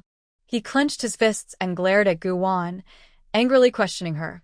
Gu Wan, what are you trying to do? You, an unmarried girl. Staying out all night is one thing, but now you come back and cause chaos at home. How does ruining our family's reputation benefit you? This sneaky man, used to hiding behind women and playing dirty, couldn't help but smear Gu Wan's name while trying to clear his family's name. Unfortunately, Gu Wan had changed. She didn't care about any of that. Hearing Gu Jianxi's words, she simply scoffed, not even giving him a second glance. What your family's reputation is like has nothing to do with me, Gu Wan replied bluntly, her lips seemingly smiling, but her eyes were filled with sarcasm and coldness. You. Gu Jianjia was about to scold her when He Tsuifan's loud cries echoed. Oh heavens, please open your eyes and see. This rebellious girl has gone too far. Not only does she dare to hit her own sister and brother, but she also stands against her parents. She has really become too bold. She's trying to push us to our limits. If you like to scream, then scream all you want. With that, Gu Wan kicked Gu Tianbao aside without hesitation, her strength precise and fierce. Then she grabbed He Tsuifan by the collar and swiftly slapped her across the face. Dealing with someone like her didn't require hesitation. It was best to act directly. Besides, He Tsuifan often bullied the original owner, so there was no need for mercy. Gu Wan slapped He Tsuifan more than 30 times before the sound of slaps finally stopped. She coldly glanced at her mother, loosening her grip. With a thud, Gu Mu fell to the ground. He Tsuifan was left stunned. She sat there, dazed, with a swollen face and bleeding, looking quite frightening. You. After a long moment, He Tsuifan finally came to her senses, the stinging pain on her face reminding her that she had been hit by this ungrateful girl. You wretched thing. How dare you hit your own mother? Are you trying to defy heaven? Gu Wan's eyes glinted coldly as she retorted with sarcasm. Compared to the cruel things your family has done to me over the years, hitting you is nothing. Next, let's properly calculate the debts you owe me. As soon as her sharp words fell, He Tsuifan and Gu Jianjia's faces turned pale, as if something was choking them, their hearts racing rapidly. Tump, so fast. Gu Wan looked at them coldly, then turned to Su Jiong. Little Su, could you please run to the village chief's house and ask him to come as a witness? Sure. I'll go right away. Su Jiong readily agreed and stepped out into the yard. What do you want with the village chief? Gu Jianxi asked anxiously when he heard Gu Wan wanted to invite the village chief over. Gu Wan calmly replied, Didn't I just say? You should properly thank your wonderful daughter because, at this point, she glanced at Gu Xiuhua, who was trembling on the ground, and a slight smile appeared on her lips. It seemed the person had woken up just in time. Returning her gaze, she continued, Last night, Gu Xiuhua not only revealed the details of how you two swapped your child with someone else's years ago, but she also disclosed your plan to harm me and then go to the city to rely on your biological daughter. Gu Jianxi, He Tsuifan, don't you think you have a particularly caring and understanding daughter? Her words hit Gu Jianxi and He Tsuifan like a thunderstorm, shaking their souls and stirring up a wave of shock among the villagers. He Tsuifan and Gu Jianxi's faces turned pale, their lips trembled, and they instinctively wanted to refute Gu Wan's claims, but they found themselves unable to say a word. The two were left stunned, not knowing what to do. After a brief silence, a voice broke through the crowd. Wow. No wonder He Tsuifan and Gu Jianxi never liked Gu Wan. It turns out it was like this. He Tsuifan, you two are really shameless. You secretly swapped your own daughter for a better life, while bringing Gu Wan home to suffer. This comment came from Aunt Li Jinhua, who had been actively spreading the news about He Tsuifan and her daughter's wrongdoings the night before. She and another aunt had always had a bad relationship with He Tsuifan, despite being neighbors, often arguing and even fighting. Now, upon hearing that He Tsuifan had swapped children 19 years ago, the two aunts were energized. Gu Wan, you should share all your grievances. We will support you. Another aunt, surnamed Xie, immediately stepped forward, patting her chest. Sia Aunt is right. Miss Gu, please don't cover for them. You know what kind of life you've had in the Gu family all these years. They have never treated you well. People like them deserve to be punished. That's right. If you have something to say, go ahead. We're all here. More and more people stepped forward to support Gu Wan, while no one stood up for Gu Jianxi and He Tsuifan. Gu Wan looked at everyone with gratitude, her eyes filling with tears as she spoke, her voice choked. Dear uncles and aunts, I have lived in the Gu family for 19 years, and I believe you have all seen how they treated me. I never understood why they only cared for Gu Xiuhua, while they would hit and scold me. It wasn't until last night that I realized it was because I am not their biological child. With the way they have treated me, I cannot stay in the Gu family any longer. Please help me as witnesses. Today, I want to sever ties with Gu Jianxi and He Tsuifan. From now on, I have no relationship with them. That's the right thing to do. Exactly. Seeing everyone nod in agreement, Gu Wan smiled slightly and continued. However, they have mistreated me for 19 years, while their biological daughter enjoyed all the benefits in my place. It is only fair that they compensate me with some money. Upon hearing this, everyone nodded in understanding. I don't ask for much. They just need to give me. At this point, Gu Wan hesitated, glancing at the stunned He Tsuifan and Gu Jianxi, a chill passing through her eyes before she finished her sentence. 20,000 yuan will be enough. In an instant, everyone widened their eyes in shock, as if their eyes were about to pop out. Before they could catch their breath, Gu Wan added, Uncles and aunts, don't you think 20,000 yuan is very little? She looked at everyone with a conflicted expression, her eyes blinking, and the tears in her eyes began to increase. With a helpless sigh, she said, I originally wanted them to compensate me with 50,000 yuan, since they owe me that much. But I'm a very sentimental person. Even though their family treats me poorly, their biological daughter is living a good life in the city without worries. I just can't bring myself to be harsh. So, I discussed it with my partner and decided that a small gesture from them would be enough. Her words were filled with emotion, almost making Gu Wan feel melancholic herself. But there was no other choice. In any era, the child who cries gets the milk. If she didn't show her vulnerable side, the villagers' hearts would surely not be swayed. After all, there are very few wealthy households in the countryside nowadays. Sure enough, the villagers, who initially thought Gu Wan was asking for too much money, had their hearts swayed after hearing her words. Their gazes turned increasingly sympathetic towards her. How pitiful! This girl, Gu Wan, deserved a life free of worries from the moment she was born, yet she was cruelly deprived of it by He Tsuifan and Gu Jianxi, who mistreated her for a full 19 years. Their hearts were more venomous than snakes in the mountains. Only Mo Beishan couldn't help but smile slightly, a hint of amusement in his eyes. The young girl had truly mastered the art of storytelling. After a moment of surprise, Li Jinhua clapped her hands and said, Hearing you say that, I actually think asking for 20,000 yuan is too little. After all, your biological parents are city folks with money. If you hadn't been switched by He Tsuifan, you could have asked for any amount you wanted. So, 20,000 yuan is really not much. It's what He Tsuifan and the others should give you. Everyone nodded in agreement. Gu Wan was right.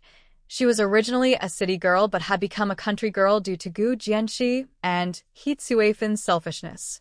Asking them for 20,000 yuan in compensation was truly not excessive.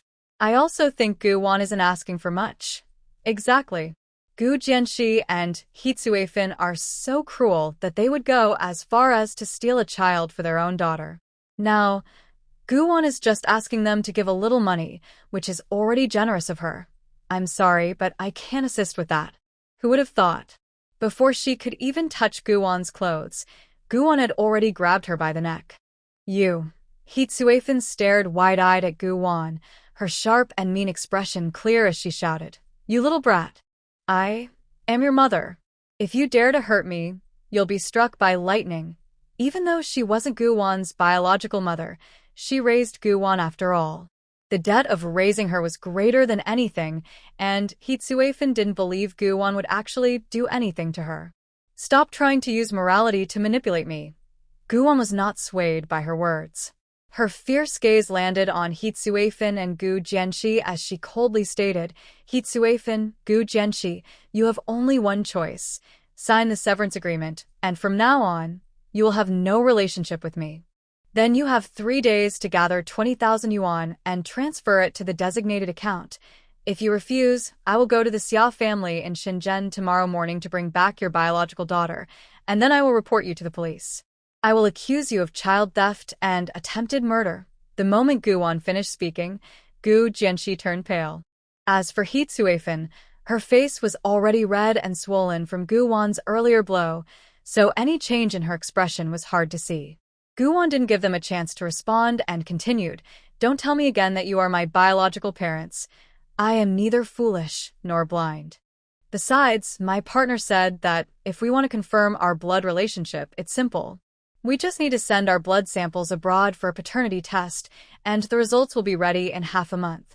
We'll know the truth then. After saying this, she shot a cold glance at Hitsuefin and Gu Jianxi, then mockingly added, If it turns out you are not my biological parents, well, just wait to be imprisoned. Hitsuefin trembled as she tried to say something, but when she met Guwon's emotionless gaze, her mind went blank and she couldn't say a word. Guwon, are you really going to be this ruthless? Gu Jianxi managed to ask with great effort. Since Guwon publicly revealed her background and exposed their past misdeeds, he knew that this girl was no longer under their control. Guwon was not swayed by him. With a cold tone, she said, I have limited time. You need to decide quickly. Will you sign and pay, or we will sign the termination agreement? Gu Jianxi gritted his teeth and forced out those words, his face as dark as soot, extremely uncomfortable. He looked at Guwon with a gloomy expression, a hint of malice flashing in his eyes as he cautiously said, But 20,000 is really too much. Even if we sold our whole family, we couldn't come up with that. Enough, Guwon rolled her eyes at him. At this point, Gu Jianxi still wanted to play tricks with her. Guwon looked at Gu Jianxi with sarcasm, her cold eyes showing no emotion. Remember, you only have 3 days. After saying that, she took Mo Baishan's hand and walked away. Uncle Village Head, you're here. Seeing Su Zhiyong and Village Head Zhao Guohua enter the yard, Guwon smiled and called out, Uncle Village Head, could you please be a witness for me? I have already written the termination agreement. They just need to sign and leave their fingerprints. She then took out the prepared agreement from her pocket, unfolded it, and handed it to Zhao Guohua. There were 3 copies in total. She kept one for herself, one for the Gu family, and one for the village head to keep as a record. Better safe than sorry. On the way here, comrade Su has already told me about your situation. Gu girl, I will be the witness. Zhao Guohua immediately agreed, though his gaze towards Guwon was somewhat complicated. He was mainly surprised, even shocked. I'm afraid no one in the Zhao family village expected the usually quiet Guwon to have a sudden change in fortune overnight. Now, not only has her background changed significantly, but she is also in a relationship with someone impressive. Zhao Guohua couldn't help but sigh as he took the 3 copies of the severance agreement and looked at the man standing to Guwon's left, nodding at him. He recognized this man. He had come to his house with comrade Su that morning, asking about Guwon and her family. At first, Zhao Guohua was puzzled, thinking that Guwon, who had never left the village, shouldn't be causing trouble outside. It wasn't until he heard the man's intentions that he understood. But then came the surprise and disbelief. This young man was already a brigade commander, with 2 stars and 3 stripes on his military uniform, a colonel rank. It takes a lot of military achievements to reach such a position. After reading the contents of the severance agreement, Zhao Guohua turned around and angrily shouted at Gu Jianxi and Hitsuefin, Gu Jianxi, Hitsuefin, come in and sign this right now. What a disgrace. They even resorted to something as wrong as stealing a child. Their actions have tarnished the good name of Zhao family village.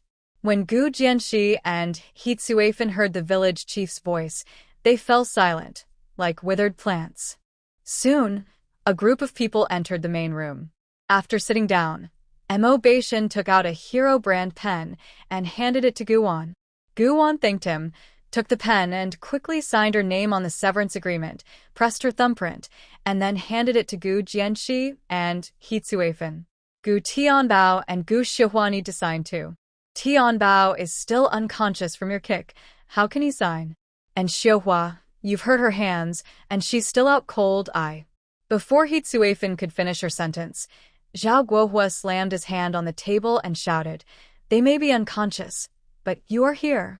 Enough talk, just sign." Once done, take it out for them to press their thumbprints.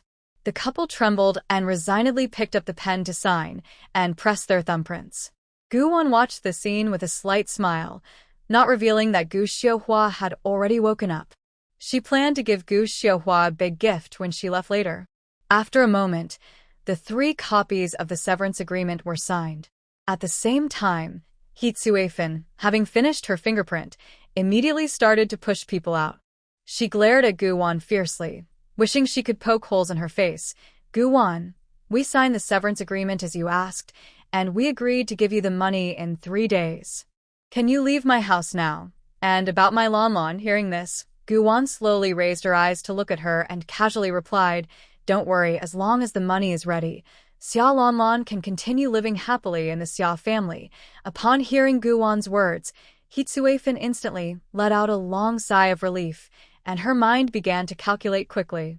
Although they couldn't destroy Gu Wan in the end, Gu Wan was foolish enough to only have them sign a severance agreement and give her some money, after which she wouldn't pursue the matter any further. What was the big deal?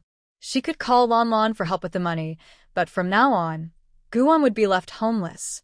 Gu Wan looked deeply at He Tsuifan, her eyes glinting with coldness, and then expressionlessly said, "Return my jade gourd to me." "What jade gourd? I don't have it." He Tsuifan's voice was very firm, but when she met those cold, sharp eyes, her voice suddenly weakened. Fine, I'll give it to you. Do you think I care about that broken thing?" But her heart was bleeding.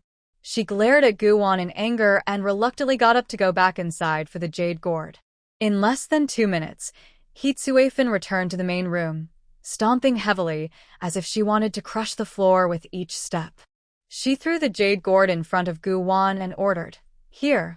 Hurry up and leave my house." Gu Wan looked at the jade gourd that was thrown at her and immediately reached out to catch it in her palm. With slightly drooping eyelids, she saw the jade gourd in her hand shining brightly, its small and delicate body a clear, vibrant green. As the light shone, 2 small characters were revealed on the jade. Wan. Gu Wan gently stroked the priceless jade gourd in her hand, her eyes dimming slightly. This vibrant green jade, known as Old Pit Glass Jade, is very rare. If the Xia couple truly loved their biological daughter, why did they keep Xia Lanlan around after discovering she was not their real child, showing no concern for their actual daughter? Or could it be? Gu Wan suppressed her doubts and looked up at He Tsuifan.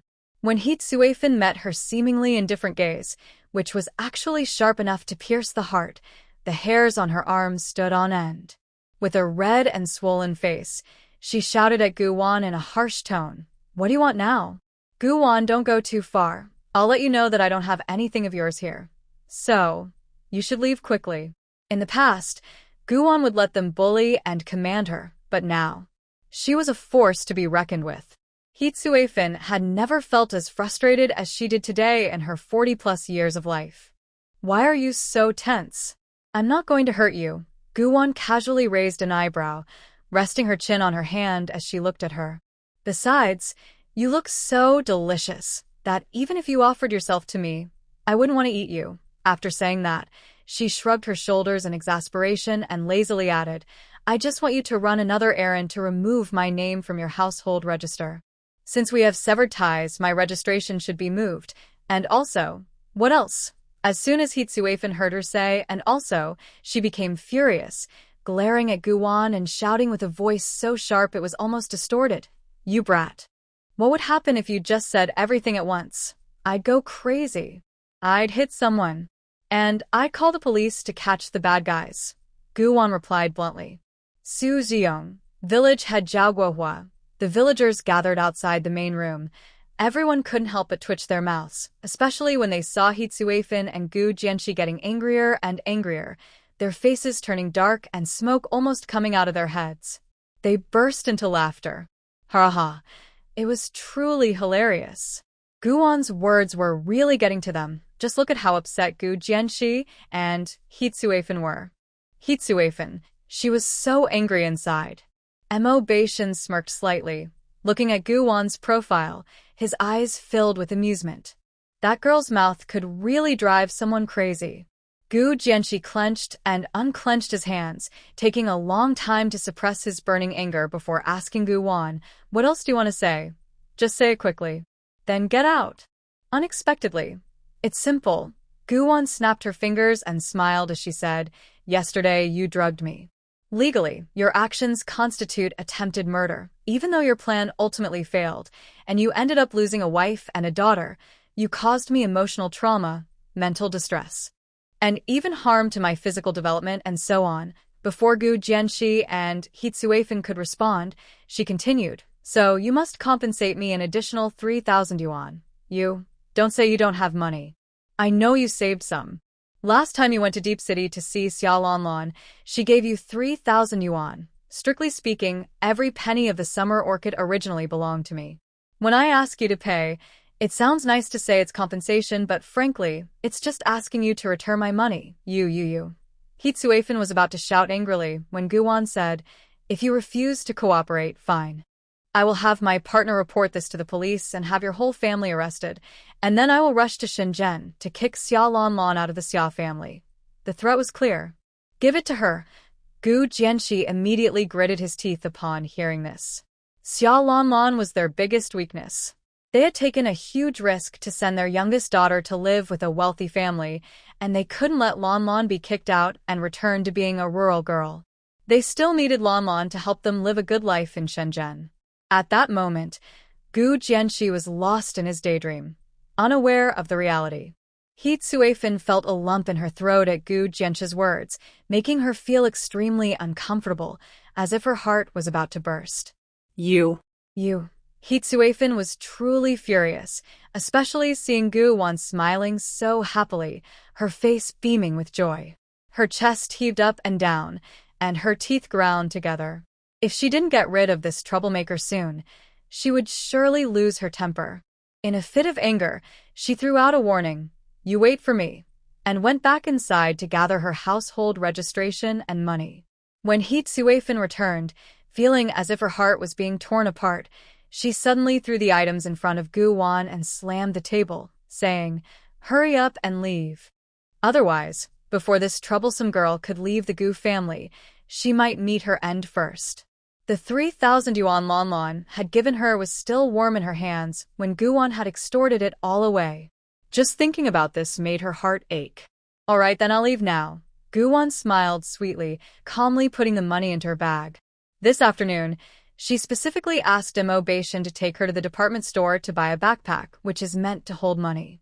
With 3,000 yuan in hand, when they return to Jin City, she will treat Mo Beishan and Xiao Su to a big meal. "You don't need to come out to see me off. Just remember to transfer the money to this account before 2 p.m. on the 22nd, or else." She left her sentence unfinished. She placed the note with the bank account number on the table, turned to look at Mo Beishan, and they exchanged a knowing glance before getting up and leaving the main room. Just when Hitsuefen thought she could finally relax, Guwon suddenly turned back and smiled at her. Then she added, "Oh, by the way, I forgot to tell you why I know about this jade gourd. It's because your thoughtful big sister showed it off to me, and that 3,000 yuan? She mentioned that too." With that, Guwon took Mo Beishan's hand and left the Gu family, without looking back. "Gu Xiuhua, I'll get you for this, you little brat." The roar echoed throughout Zhao village, followed by Gu Xiuhua's cries, one after another. They continued for a long time. Guwon listened to the cries around her, smirking indifferently, ignoring the commotion in the yard. She looked up at the village chief and sincerely thanked him. "Uncle Zhao, thank you for what happened earlier. Also, I appreciate the care and support you and Auntie have given me over the years. This is a small token of my gratitude. Please accept it." As soon as Guwon finished speaking, Mo Beishan went to the car's trunk to bring over the gifts. Su Xiong was holding 2 bags of fruit candies, a bag of peanuts, and a bag of sunflower seeds for the villagers to enjoy. This is too much. Zhao Guohua was taken aback for a moment as he looked at the gift box that Mo Beishen handed over. He quickly declined, saying, "Gu girl, you should keep the things for yourselves. As the village head of Zhao Village, it's my duty to help the villagers. You don't need to be so polite. Village head Zhao, please accept the gift. This is a token of appreciation from Mawan. If you don't take it, she might feel bad," Mo Beishen said. Hearing this, Zhao Guohua looked at Mo Beishen and then at Gu Wan, before nodding in agreement. "All right, I'll accept it. But Gu girl, if you ever run into any trouble, make sure to call Uncle Zhao. If I can help, I will do my best. I will," Gu Wan replied with a smile and a nod. Then she turned to Su Xiong, saying, "Xiao Su, please give the candy peanuts to Aunt Jinhua." "Okay," Su Xiong replied and handed the candy peanuts to Li Jinhua. Gu Wan looked at Li Jinhua, smiling as she said, "Aunt Jinhua, these are the wedding candies my partner bought. We are getting our marriage certificate tomorrow. Please help distribute them to everyone so they can share in our joy. Thank you for speaking up for me earlier." "What? You too are getting your marriage certificate tomorrow?" Li Jinhua exclaimed in surprise upon hearing Gu Wan's news, then quickly offered her congratulations with a smile. "Gu girl, congratulations. Your partner seems very reliable." As she spoke, she observed Mo Beishen, nodding to herself. Gu Wan was indeed lucky. This man had a strong and noble aura that not everyone possesses. "You young man, you must treat our Wan girl well. She has endured a lot in her 19 years and has finally escaped the troubles of the Gu family. Don't let her suffer anymore." Mo Beishen smiled gently and replied, "Aunt, don't worry. I will take good care of Awan from now on." Good. Li Jinhua nodded happily and then looked at Gu Wan and Mo Beishen, saying, "You two should work hard and aim for 2 kids in 3 years. A long string of blessings left Gu Wan feeling overwhelmed. Mo Beishen heard this and glanced at Gu Wan, smiling slightly as he replied, "Thank you for your blessings, Aunt. Awan and I will work hard," Gu Wan thought. Wait, is this something she should be hearing? Li Jinhua noticed how polite the young man was, and her smile grew wider as she offered a series of heartfelt blessings. However, those words made Gu Wan want to disappear on the spot. Seeing this, the villagers also chimed in with many well wishes. Gu Wan didn't even remember how she got into the jeep. It wasn't until the vehicle slowly left Zhao family village and sped toward Jin City that she finally came to her senses. But then, she suddenly remembered a very serious issue. Last night, in the heat of the moment, she and Mo Beishen hadn't taken any precautions, and when she woke up this morning, she couldn't recall taking any birth control pills. Could it be that she got lucky, and it happened this time? When she returned to the hotel in Jin City, Gu Wan still seemed a bit distracted. But soon, she was shocked by an even more astonishing event. Just as Mo Beishen went to the room across the hall to discuss matters with Su Xiong, an unfamiliar voice suddenly echoed in her mind without warning. Ding! Space upgrade successful. Congratulations, Master, on unlocking the Star Jade space. Caught off guard by the strange voice, Gu Wan froze in place. In an instant, her eyes filled with disbelief. She knew that her storage space was a reward from the system after completing her first quick travel mission, and it hadn't changed for many years. The space was quite large, about 500 to 600 square feet. However, it could only store inanimate objects. Still, it had a preservation feature, so no matter how long cooked food was stored inside, it would still come out steaming hot and fresh. Aside from that, her storage space had no other functions. But now, just thinking about the sudden and huge changes in the space made Gu Wan take a deep breath, trying to calm the turbulent emotions inside her. Then she entered the Star Jade space to explore. As soon as Gu Wan entered the space, she found herself standing outside a courtyard. At the same time, new information appeared in her mind. It turned out that her storage space was called Star Jade Space. Previously, it could only hold inanimate objects due to a lack of a certain opportunity. However, after she tossed the jade gourd into the space, it gradually began to change. The jade gourd was not only a symbol of identity, but also the key item for upgrading the star jade space. Moreover, the secrets hidden within the gourd could only be unlocked by the true bloodline of the Gu family or those destined to do so. Others who held it could only see it as a valuable jade object. Aside from that, it was completely useless. After processing the information in her mind, Gu Wan squinted slightly. The Gu family bloodline? Weren't her biological parents the couple from the Xia family in Deep City? Why did another Gu family suddenly appear? For a moment, Gu Wan felt a bit confused. She looked at the vast stretch of black land before her, about 100 acres, never expecting that the space she had been with for so long held such mysteries, and that her recent crossing had coincidentally triggered the opportunity to upgrade it. Gu Wan slowly turned her gaze to the left, where there was a lake. At the end of the lake was a waterfall, with water that was very clear and clean, suitable for drinking, washing vegetables, cooking, and irrigating crops. Furthermore, drinking the water from that lake regularly could strengthen the body, prolong life, and heal wounds, among other benefits. Not far away was an orchard filled with various fruit trees, heavy with ripe fruit that looked very tempting. Next was a medicinal herb garden. The medicine garden has hundreds of herbal varieties, including common traditional Chinese herbs and rare precious ones like ginseng, purple ganoderma, gastrodia, cordyceps, and iron skin maple. After that, there are farms for raising poultry and mountains, along with the large courtyard behind her, which has 5 sections and 4 sides. The courtyard is spacious, with several warehouses that hold countless items. The warehouses are quite magical, capable of expanding infinitely and preserving the quality of their contents. What surprised Gu Wan the most was that there was an extra door in her space. This door leads to another time and space, allowing her to trade with people from that realm. However, it can only be opened once a month, specifically on the 18th, and remains open for 10 days. This means that every month, she has 10 days to visit other times and spaces to conduct business with those people.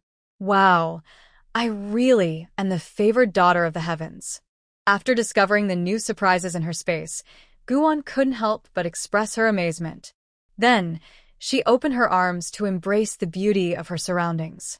The climate in the star jade space is like spring all year round, filled with the sounds of birds and the fragrance of flowers. Just standing there gives a feeling of being in a paradise.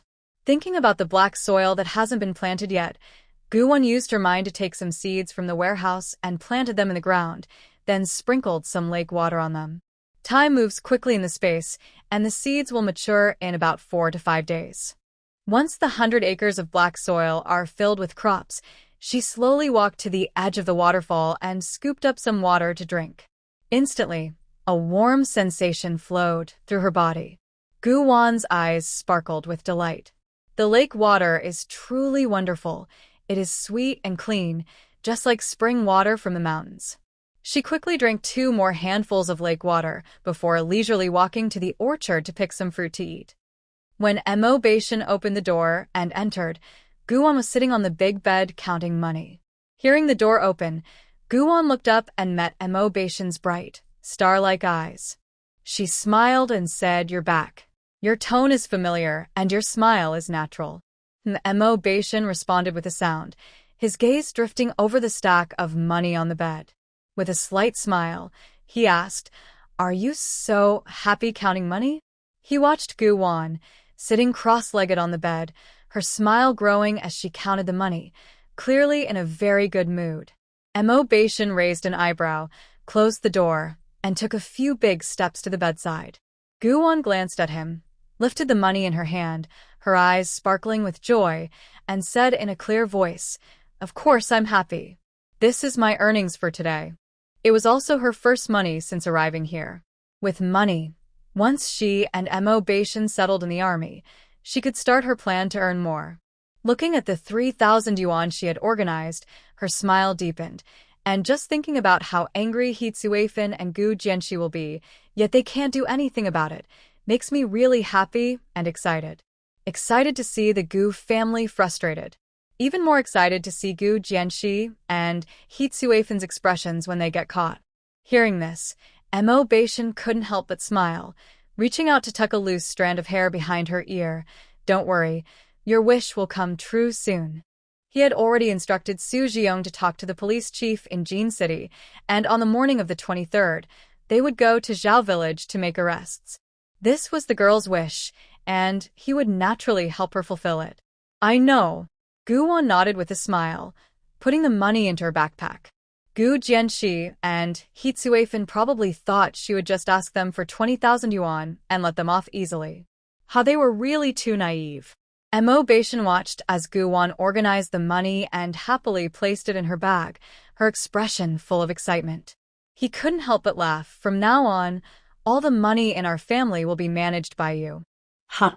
Suddenly hearing Mo Beishan say this, Gu Wan looked up at him, her eyes brightening, and she smiled. Colonel Mo, are you planning to hand over the family finances? Mo Beishan smiled and said, in the past, I was alone, and I could only save my money. Now that I have a wife, it's only right for her to manage our finances. From now on, you'll be in charge of our home. Really? Gu Wan chuckled when she heard this. Commander Amo, we've only known each other for 2 days, and you're already trusting me with your money. Aren't you worried I might take off with all your savings? But inside, she felt a little happy. A man who willingly hands over his finances to his wife deserves full marks. Do you know how to manage money? Gu Wan was momentarily taken aback. Well, she wasn't that type of person. Gu Wan looked at Mo Beishan with a bright smile and said, I might not run away, but I can spend money very well. Mo Beishan gazed at her kindly and replied in a pleasant voice, Don't worry, your Mr. Mo can take care of you. At that moment, her heart felt even sweeter. My current salary is 218 yuan a month, plus benefits and bonuses from the army, which brings it to about 240 yuan. With my private assets and savings, supporting you will be no problem at all. After explaining his financial situation, Mo Beishan continued, In a few days, when we return to Xinjiang, I will hand over all my savings to you. You can spend it as you wish, and I will earn more to replace it. In his past life, his wealth and assets were astonishing. Now, with decades of memories in his mind, the money he would earn would be even more impressive. So, not only could he support Gu Wan, but he could also raise several children if needed. After hearing Mo Beishan's words, Gu Wan was slightly stunned. She looked at him for a few seconds and finally couldn't help but ask, Aren't you worried I might waste all your money? Over the years, she has seen many men who are unwilling to spend money on their girlfriends or wives, and some even expect women to support them financially. So, when she heard Mo Beishan say those words, she was quite surprised. Mo Beishan smiled. If you can spend it all, that's your skill. If you can't, it means your man isn't capable. Only men who lack ability worry that their wives will spend all their money. He wasn't short on money or things. He just needed a wife who would spend his money. Moreover, the more the young lady was willing to spend his money, the more motivated he was to earn. All right, since you say so, I will definitely try to spend all your money in the future. Gu Wan immediately nodded with a smile upon hearing this. A man who is so caring and loves his wife made her even more satisfied with Mo Beishan. Seeing her so happy, Mo Beishan couldn't help but smile too. He pinched the girl's nose and said, Get down and put on your shoes. We're going out to eat and then to watch a movie. After saying that, he bent down to arrange Gu Wan's shoes. When she heard they were going to watch a movie, Gu Wan's eyes lit up. She tossed her backpack onto the bed and jumped off. She hadn't seen any movies from this era yet, so it was perfect to check out what was available. With her attention diverted, Gu Wan happily followed Mo Beishan out, enjoying a meal, shopping, and watching a movie. The next day, around 7 in the morning, Gu Wan, Mo Beishan, and Su Xiong had just arrived at the hotel lobby when they suddenly heard a joyful voice coming from the left side of the lobby. Third brother. The voice abruptly stopped. Even though Zhou Cheng had prepared himself before coming, at that moment, he couldn't help but widen his eyes in disbelief as he looked at the two hands, one large and one small. Their fingers were tightly intertwined, warm and intimate. Oh my goodness! His third brother really wasn't lying. He could actually be with a woman, and at that moment, He was holding the hand of a beautiful young girl. Although this girl looks a bit thin and seems to have little weight, her delicate face is very beautiful, with bright, clear eyes that sparkle like stars. Especially when her red lips curl up slightly, she becomes exceptionally charming. In short, she is really attractive. Hearing Zhou Cheng's voice, Mo Beishan showed a hint of surprise. He didn't expect Zhou Cheng to suddenly come to Jin City. He turned to look at Zhou Cheng and asked, "What brings you here?" From the way the fourth brother looked, it seemed he had just received the news yesterday and rushed to Jin City by plane. "Could I not come?" Zhou Cheng immediately replied, walking toward them. "It's such an important event for you to get your marriage certificate. As your brother, I have to be here." After a pause, he continued, "It's a pity that the eldest and second brothers are still abroad on business and can't make it back. And Xiao Wu, that guy just returned from an adventure in the mountains yesterday and said he wouldn't be free for about half a month." Mentioning Chu Xiaowu, Zhou Cheng couldn't help but pout. Among the 5 brothers, Chu Wu has always loved adventures and archaeology. So, once he was free to travel abroad, he started running around the world, remaining quite mysterious throughout the year. Hearing this, Mo Beishan helplessly pressed his forehead. "Does everyone know? What do you think?" Zhou Cheng scoffed. "Yesterday, after Grandpa Mo and Aunt Mo finished their call, they went out to brag about it. In less than an hour, your marriage news spread throughout several big families. Everyone knows that Mo Beishan has a hidden condition and can't be around women, but now that he suddenly can and is even getting married, it's easy to see how explosive this news is." When Grandpa Mo and Aunt Mo released this information, it caused quite a stir, and it has already spread throughout the entire capital. Mo Beishan slightly curled his lips, feeling a headache coming on. The old man and his mother really can't wait. However, he understood why the elders were so excited. "Third brother, is your condition better?" Zhou Cheng leaned closer to Mo Beishan and asked in a low voice, while secretly observing Guan beside him. "I am very curious. What special quality does this girl have that can make my third brother, who has always been indifferent, feel something?" He and my older brothers, including Grandpa Mo, Uncle Mo, and Aunt Mo, have often thought that Mo Beishan might never find someone he likes. After all, he has a hidden illness. But now, Mo Beishan shook his head. "Not at all." "Huh?" Then you. When Zhou Cheng heard him say he wasn't better, a look of confusion appeared in his eyes. Isn't the third brother able to be with women? How could his illness not be better? Su Ziong also looked at Mo Beishan in surprise upon hearing this. Even Gu Wan was very curious. Originally, last night, she wanted to talk to Mo Beishan about her identity, but just as she was about to bring it up, he stopped her. He said there was no rush, and they would discuss it in detail after they got their marriage certificate. Since Mo Beishan said that, Gu Wan couldn't say anything else, so she nodded and didn't bring up the topic again. Now that Zhou Cheng asked, she could finally hear what Mo Beishan had to say. As soon as Gu Wan thought of this, she looked at Mo Beishan. When she raised her eyes, she heard him calmly say, "I am only immune to your sister-in-law." Hearing this, the 3 were taken aback. Zhou Cheng and Su Ziong looked at Mo Beishan in shock. Does this mean he is only immune to Gu Wan and can only be with her? Other women cannot get close to him? Thinking of this, they both turned to Gu Wan, their eyes filled with astonishment. They found it hard to believe. Who would have thought that among all the women in the world, only she is the remedy for Mo Beishan? "What are you talking about? What symptoms? What do you mean I'm the only one he's immune to?" Gu Wan looked at them in confusion, asking with curiosity, her heart racing a little faster. Just now, Mo Beishan said he wouldn't have an allergic reaction to her touch. Is that true?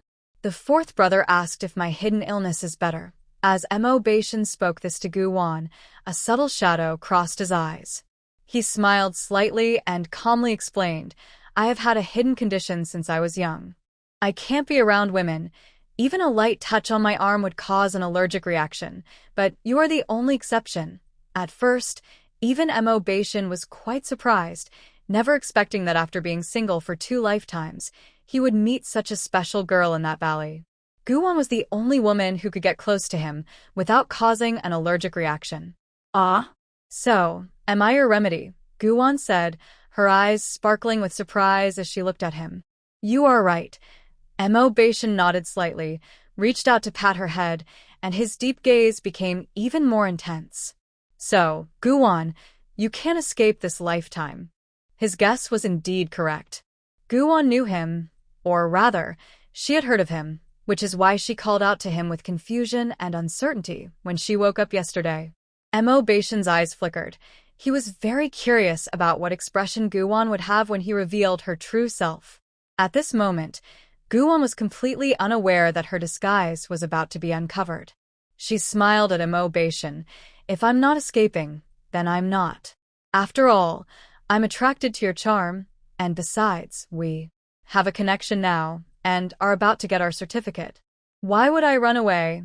After thinking for a moment, she added, but you have to treat me well from now on.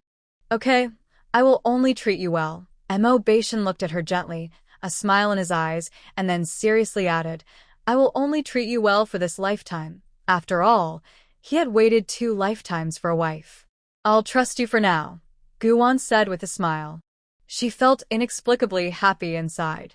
Mo Beishan was momentarily at a loss for words. Zhou Cheng. He felt like he had become foolish. Is this really the Mo Beishan they knew? To know that the serious and cold Mo Beishan they knew could actually be caring and even say sweet words at this moment. How shocking is that? Su Ziyong appeared a bit calmer, as he had already witnessed countless displays of affection over the past few days. Now that Zhou Xiao had come to Jin City, he finally had someone to share these moments with. He recalled that night when he saw their commander carrying a woman out of the mountains. He was stunned, unable to believe that the once solitary Mo Yanwang had returned with a woman. At that moment, he almost wanted to ask their commander, Mo, if you were kidnapped by a fairy, please blink. After a moment, Zhou Cheng finally regained his composure, and his curiosity about Guwon deepened, making him more friendly and warm towards her. He looked at Guwon and smiled. Third sister-in-law. Nice to meet you. Hello. Guwon nodded immediately, her lips curling into a polite smile. Her mood lifted the moment Zhou Cheng addressed her. Then, Mo Beishan introduced Zhou Cheng to her, saying, This is my childhood friend Zhou Cheng. You can call him Fourth. I have a few more brothers, and when we return to Shengjing, I will introduce them to you. Guwon nodded again at this. She remembered Zhou Cheng because he was mentioned in the book.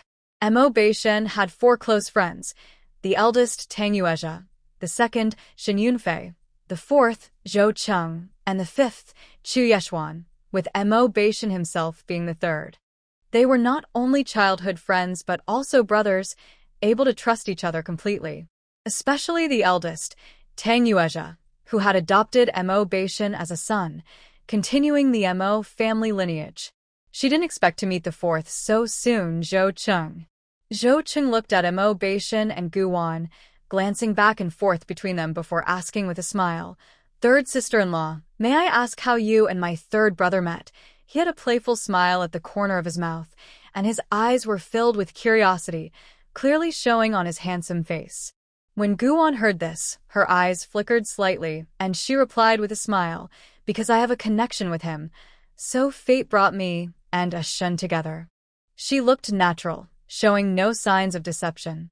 It wouldn't be appropriate for her to say it was because of her herbal medicine that she boldly pursued Mo Beishan. Zhou Cheng couldn't help but smirk at her words, clearly skeptical, but he didn't press the issue and continued to ask, So what do you like about third brother? Besides being good-looking, he's cold and boring, and he's quite a bit older. Don't you think marrying him would be? Shut up. Mo Beishan's face turned cold as he kicked Zhou Cheng, then took Guwon's hand and walked away. Don't mind him, let's go have breakfast, and then head to the Civil Affairs Bureau. Guwon suppressed her laughter, nodded, and said, Okay, as she followed Mo Beishan out of the hotel. Hey, third brother, wait for me. Seeing Mo Beishan walking away quickly, Zhou Cheng finally reacted, grabbing Su Ziyong and chasing after him. As they walked, he asked Su Ziyong, Hey Su, tell me what's going on with my third brother? And what about my sister-in-law? What's her situation? He had rushed to Jean City as soon as he received the news, without having time to investigate Guwan, so all he knew was that the woman his brother was marrying was named Guwan. He didn't know anything else. Upon hearing this, Su Ziyong immediately shook his head vigorously. I don't know, Comrade Zhou. Please don't ask me. I really don't know anything. Su Ziyong shook his head again. I don't know, Comrade Zhou. Please don't ask me. I really don't know anything. More real than pearls. He didn't want to return to the army and face the wrath of the brigade commander. The term, military demon, is not just a name. Over the years, new recruits who dared to provoke the fierce commander ended up in increasingly worse situations.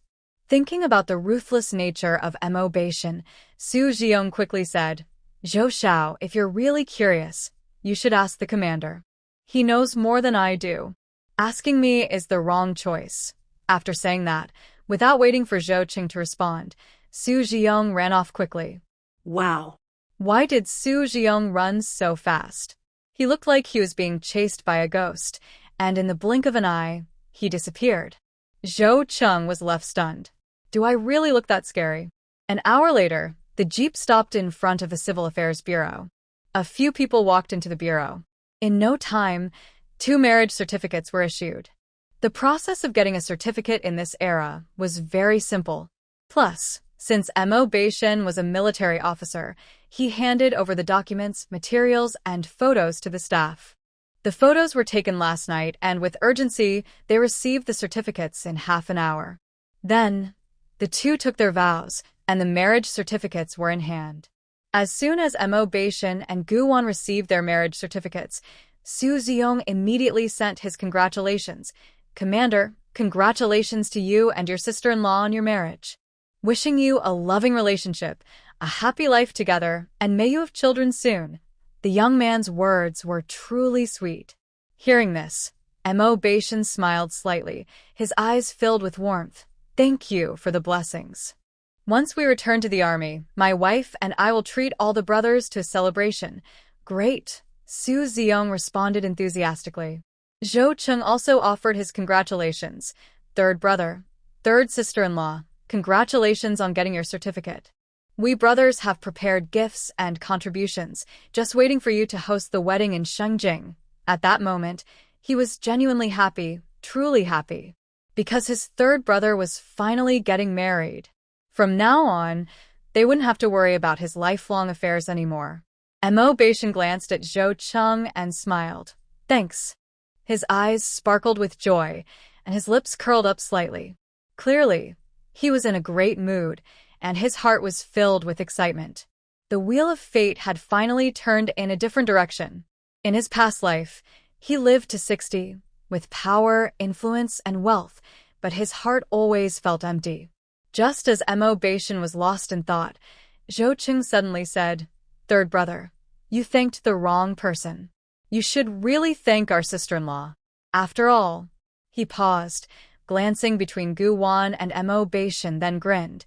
If it weren't for our sister-in-law, you, with all your bad habits, would be single for life. Su Ziyong immediately took a big step back after hearing Zhou Qing's words. Guwan's lips twitched. Old man? She glanced at Mo Beishan and saw his face darkening, which made her want to laugh, but when she met his deep, dark eyes, she quickly held back her smile. Now that they had their marriage certificate, this man was officially her husband. They had slept in the same bed last night without any issues. But tonight... Susi. I think you need a reality check. Mo Beishan couldn't help but kick Zhou Qing again, his tone cold. No wonder you can't find a wife. With your silly behavior, you might have to wait a few more years. In his past life, Zhou got married 2 years later, so he shouldn't think about it now. Zhou Qing's expression froze. He felt like he had been stabbed multiple times and couldn't smile anymore. Third brother actually called him silly? And said he couldn't find a wife? Wait, how am I silly? Zhou Qing protested. Very much so. With his handsome looks and wealth, how could he not find a wife? There were plenty of girls who liked him, lining up from the heart of Shengjing City to the outskirts. Mo Beishan casually replied, Think for yourself. With that, He took Gu Wan to the nearby police station to transfer their household registration. Zhou Cheng, feeling frustrated, pouted and followed along with Su Jiong. The moment the household registration was added to Mo Beishan's book, a bright smile blossomed on Gu Wan's face, and her heart felt different in that instant. After getting back into the car, Gu Wan quickly took out their marriage certificate and household registration book. Opening the marriage certificate, she saw a photo of herself and Mo Beishan together, looking very well matched. She gently ran her fingers over the picture, and her heart raced as she saw the sparkle in her clear black and white eyes. After looking for a while, she put away the household registration book and marriage certificate, then turned to Mo Beishan, meeting his warm, starry gaze. Gu Wan smiled brightly and extended her hand, saying, "Mr. Mo, I look forward to your guidance in the future." Mo Beishan gazed at her, his charming eyes shining like the warm sun, and softly replied, "Mrs. Mo, I believe I will be a very good husband." As he spoke, he gently took her hand, filling Gu Wan with a sense of security. Mo Beishan looked at Gu Wan tenderly and said sincerely, "Trust me, your Mr. Mo will be as loyal to our marriage as he is to his country, and to you. I will never give you a reason to regret your decision to marry me." His simple words felt like a promise, giving Gu Wan a sense of comfort and assurance, easing her earlier nervousness. Though they had only known each other for 3 days, she felt a bit uneasy inside, but in that moment, all her worries vanished. "I will also be a good partner, and of course, I will be loyal to our marriage and family," Gu Wan said with a sweet smile. Her genuine and bright smile was infectious, leaving Zhou Cheng and Su Jiong, who had been witnessing their affection, momentarily speechless. After thinking for a moment, Gu Wan said to Mo Beishan in a cheerful voice, "Let's live well together and take care of our little home." Although discussing feelings at that moment felt a bit unrealistic, she believed that as long as they treated each other sincerely, their relationship would grow.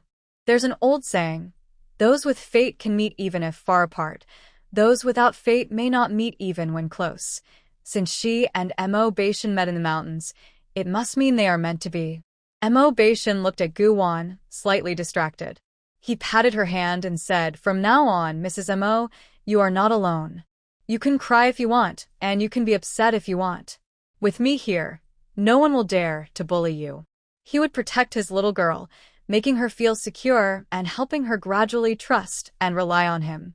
His words made Gu Wan feel a bit emotional, and her eyes couldn't help but turn slightly red.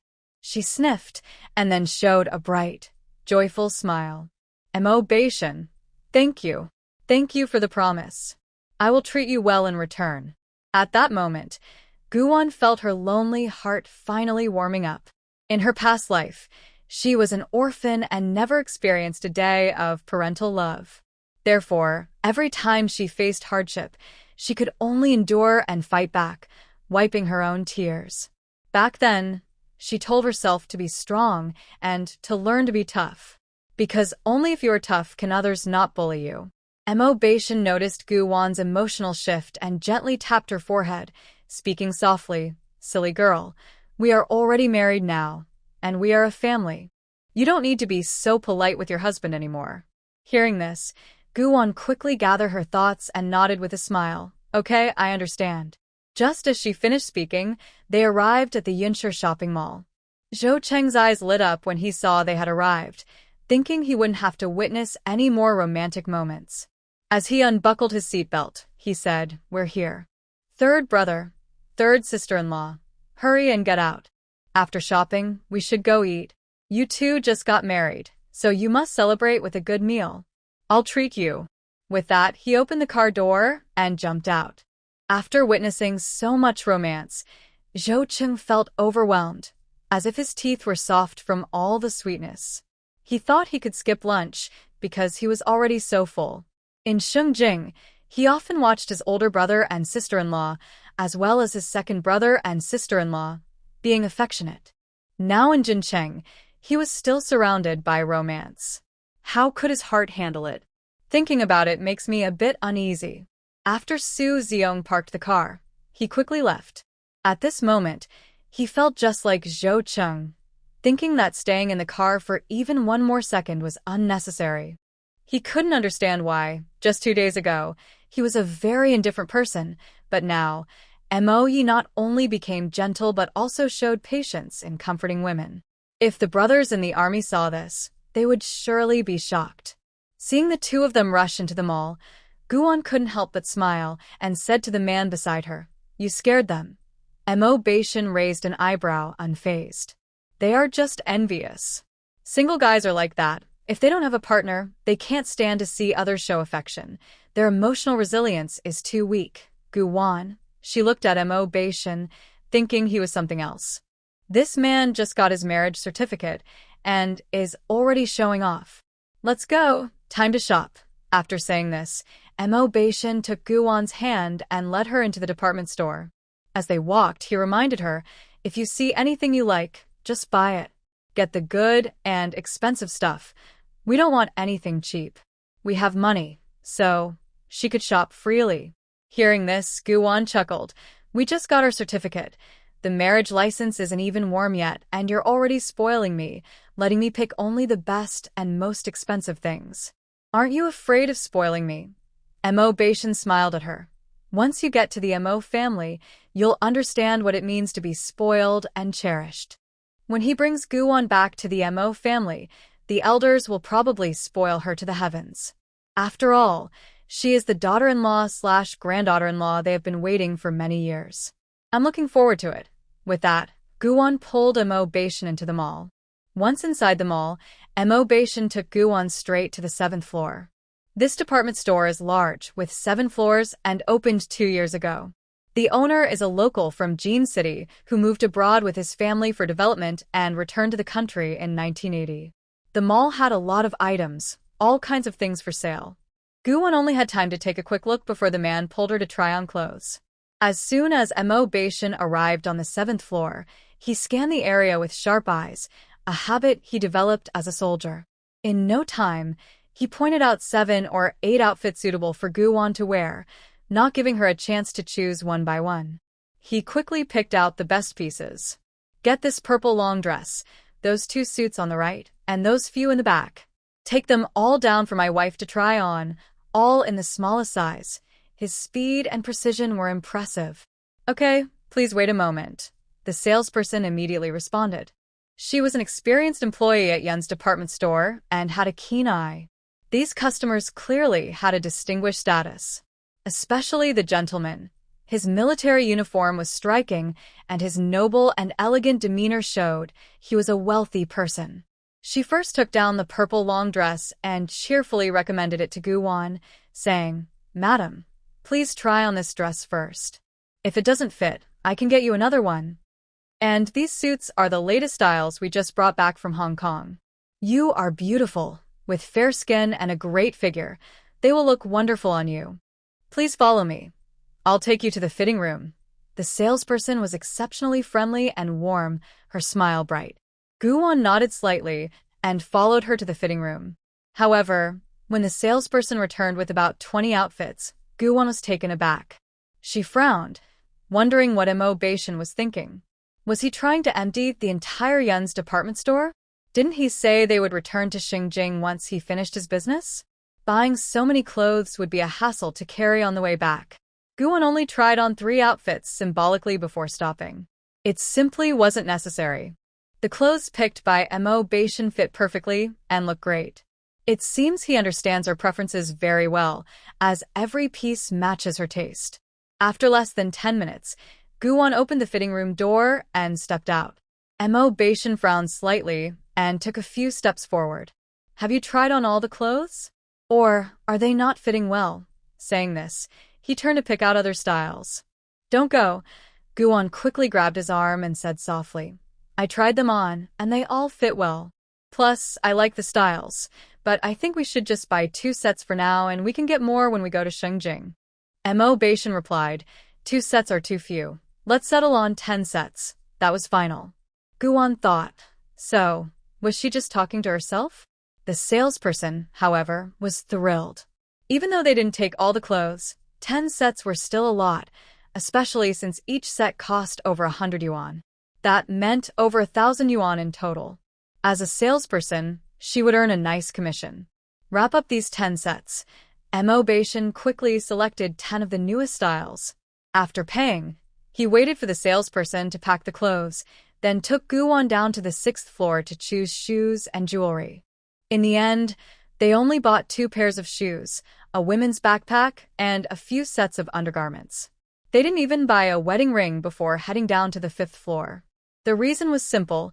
Mo Beishan didn't like any of the jewelry on the 6th floor.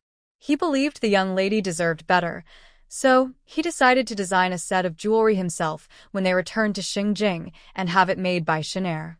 After all, his brother owned a jewelry company, making custom jewelry very convenient.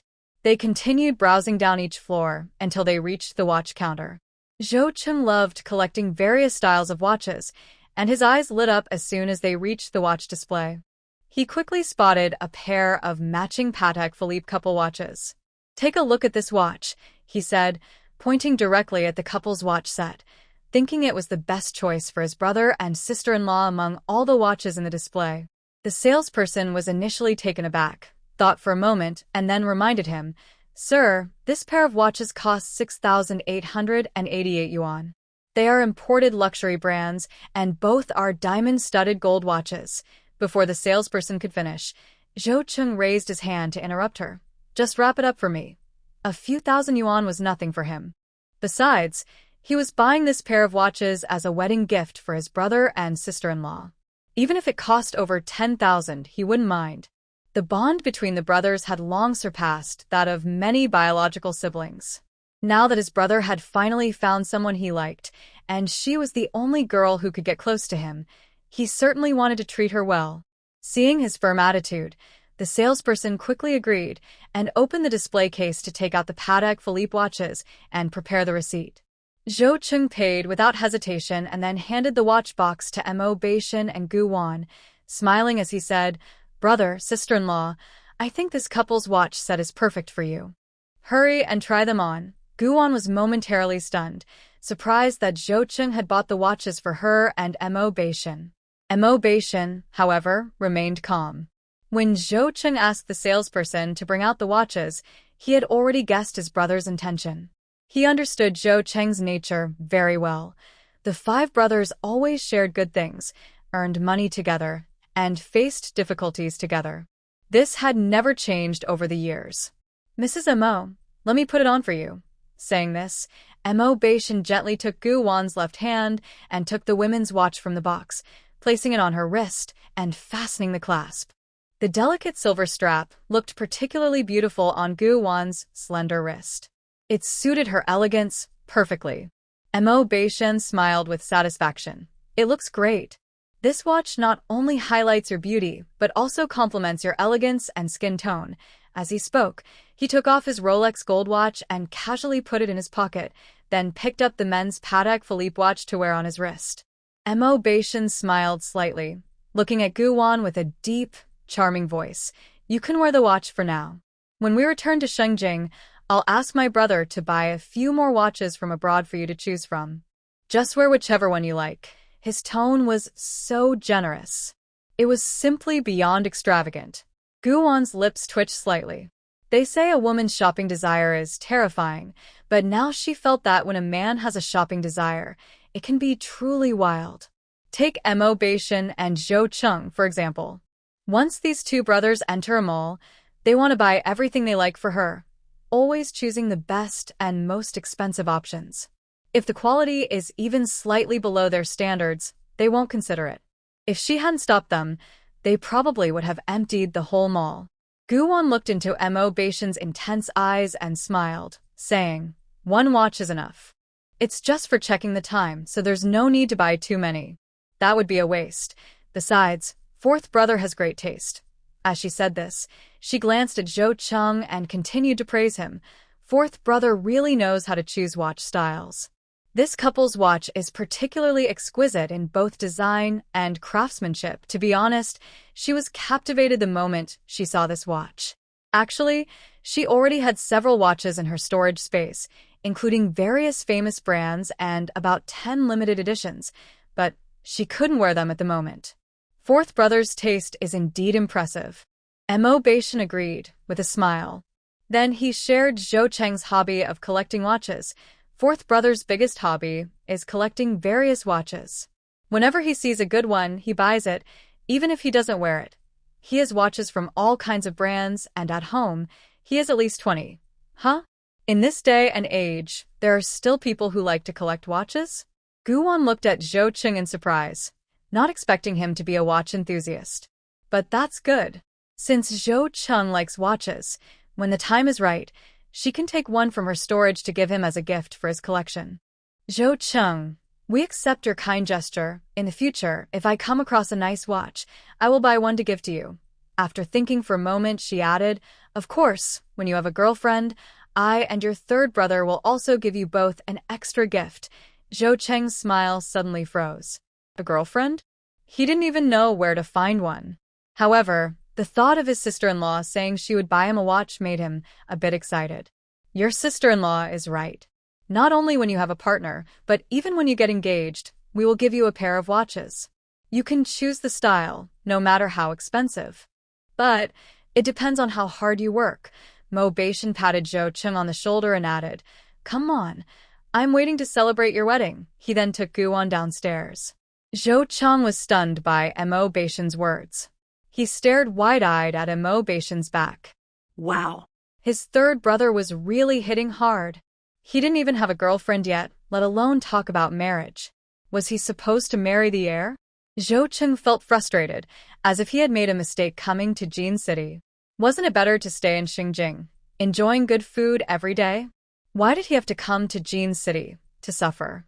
Fourth young master, let's go. Su Jiong held back his laughter and called out to Zhou Cheng, then grabbed several bags and went to catch up with Mo Beishan and the others. Hearing this, Zhou Cheng sighed and quickly followed. When they reached the first floor, Mo Beishan and Guan bought some daily necessities before leaving the department store. When they arrived, all four of them were empty-handed, but when they left, everyone had their hands full. Each person carried several bags, and with the enthusiastic farewell from the store staff, they got into the car and headed back to the hotel in Jin City. As Zhou Cheng settled into the passenger seat, he turned to Mo Beishan and asked, third brother, when are you and sister-in-law planning to go back to Xinjiang? Let me know so I can book my return ticket. Let's book for the afternoon of the 23rd. Mo Beishan glanced at him and said softly, my third sister-in-law and I need to take care of something on the morning of the 23rd. After that, we can return to Xinjiang. Okay. After lunch, I'll book the tickets. Zhou Cheng immediately agreed. He continued, by the way, Grandpa Mo, Uncle Mo, and Aunt Mo are already preparing for the wedding. I heard Grandpa Mo say he checked the calendar, and May 30th is a good day for marriage. Your return to Xinjiang on the 23rd is just right. Honestly, Zhou Cheng was already looking forward to the day when his third brother would wear a bright red wedding outfit. He felt that the moment Mo Beishan put on the wedding attire would be stunning. Hearing this, Mo Beishan smiled slightly and turned to Guan, asking for her opinion. Owen, do you have any requests or ideas for the wedding? If you do, let me know, and I'll ask my parents to prepare. Guan shook her head decisively. No, I don't have any special requests. You can arrange the wedding however you like. I'm fine with anything. After saying this, she smiled at Mo Beishan. I trust you. She said those 4 words very sincerely. Since she didn't have family here, she felt she could make her own decisions about the wedding as long as Mo Beishan treated her well and his family accepted her. She didn't seem to have any other special thoughts. Seeing her without a hint of hesitation, Mo Beishan felt both pity and tenderness. His gentle gaze gradually filled with affection. Then I'll have my parents plan everything according to our family standards for marrying a daughter-in-law. He noticed that this girl was easily satisfied. If it were another girl getting married, she would likely have many demands and conditions. Yet, Guan had no such thoughts and seemed very laid back. However, even if Guan had no specific ideas for the wedding, he would still ensure she had everything she deserved. The necessary processes and arrangements would all be in place for her. His parents and grandfather would treat Guan like their own daughter/granddaughter, showering her with all their love and affection. Great! Guwon smiled brightly and nodded. Her eyes sparkled like the brightest stars, shining brilliantly. Mo Beishin couldn't help but reach out and pinch her cheek. It was soft and bouncy, and felt great. After we finish the wedding banquet, I'll take you back to the army. Most of our time will be spent living in the military district in Jushur. He paused and continued to remind Guwon. Once we're there, if there's anything you enjoy doing, go for it. Don't worry, I've got your back. Just focus on what you want to do, and leave everything else to me. Mo Beishin didn't expect Guwon, as a military spouse, to stay at home and only take care of the family. First, Guwon is an independent person with her own ideas and plans for her life. Second, even though she married him, she still has the right to pursue her dreams. So he had no excessive demands on her. All he asked was that she take care of herself in whatever she did. After hearing this, Zhou Cheng's eyes widened in surprise. Was his brother teaching his sister-in-law to walk sideways like a crab? And he actually pinched Guwon's face in public. Zhou Cheng was stunned and felt a bit sour. He turned away silently, thinking that the once aloof Mo Beishin was gone for good. Don't worry, with you as my support, I won't let anyone bully me. Guwon smiled brightly, thought for a moment, and then looked at Mo Beishin, saying, From now on, I'll leave all the heavy lifting and errands to you, Mr. Mo. After all, soldiers are strong, and Mo Beishin was tall and fit. Upon hearing this, Mo Beishin raised an eyebrow and smiled gently. You're absolutely right, Awan. For any heavy work, just leave it to me. Then, seemingly casually, he added, After all, I'm strong. The corners of his mouth lifted slightly, and his gaze at Guwon was filled with meaning, mixed with a hint of teasing, leading everyone in the car to misunderstand. The three of them fell silent. Once Guwon realized what he meant, she shot him a glare, turned to look out the window, and then remained quiet.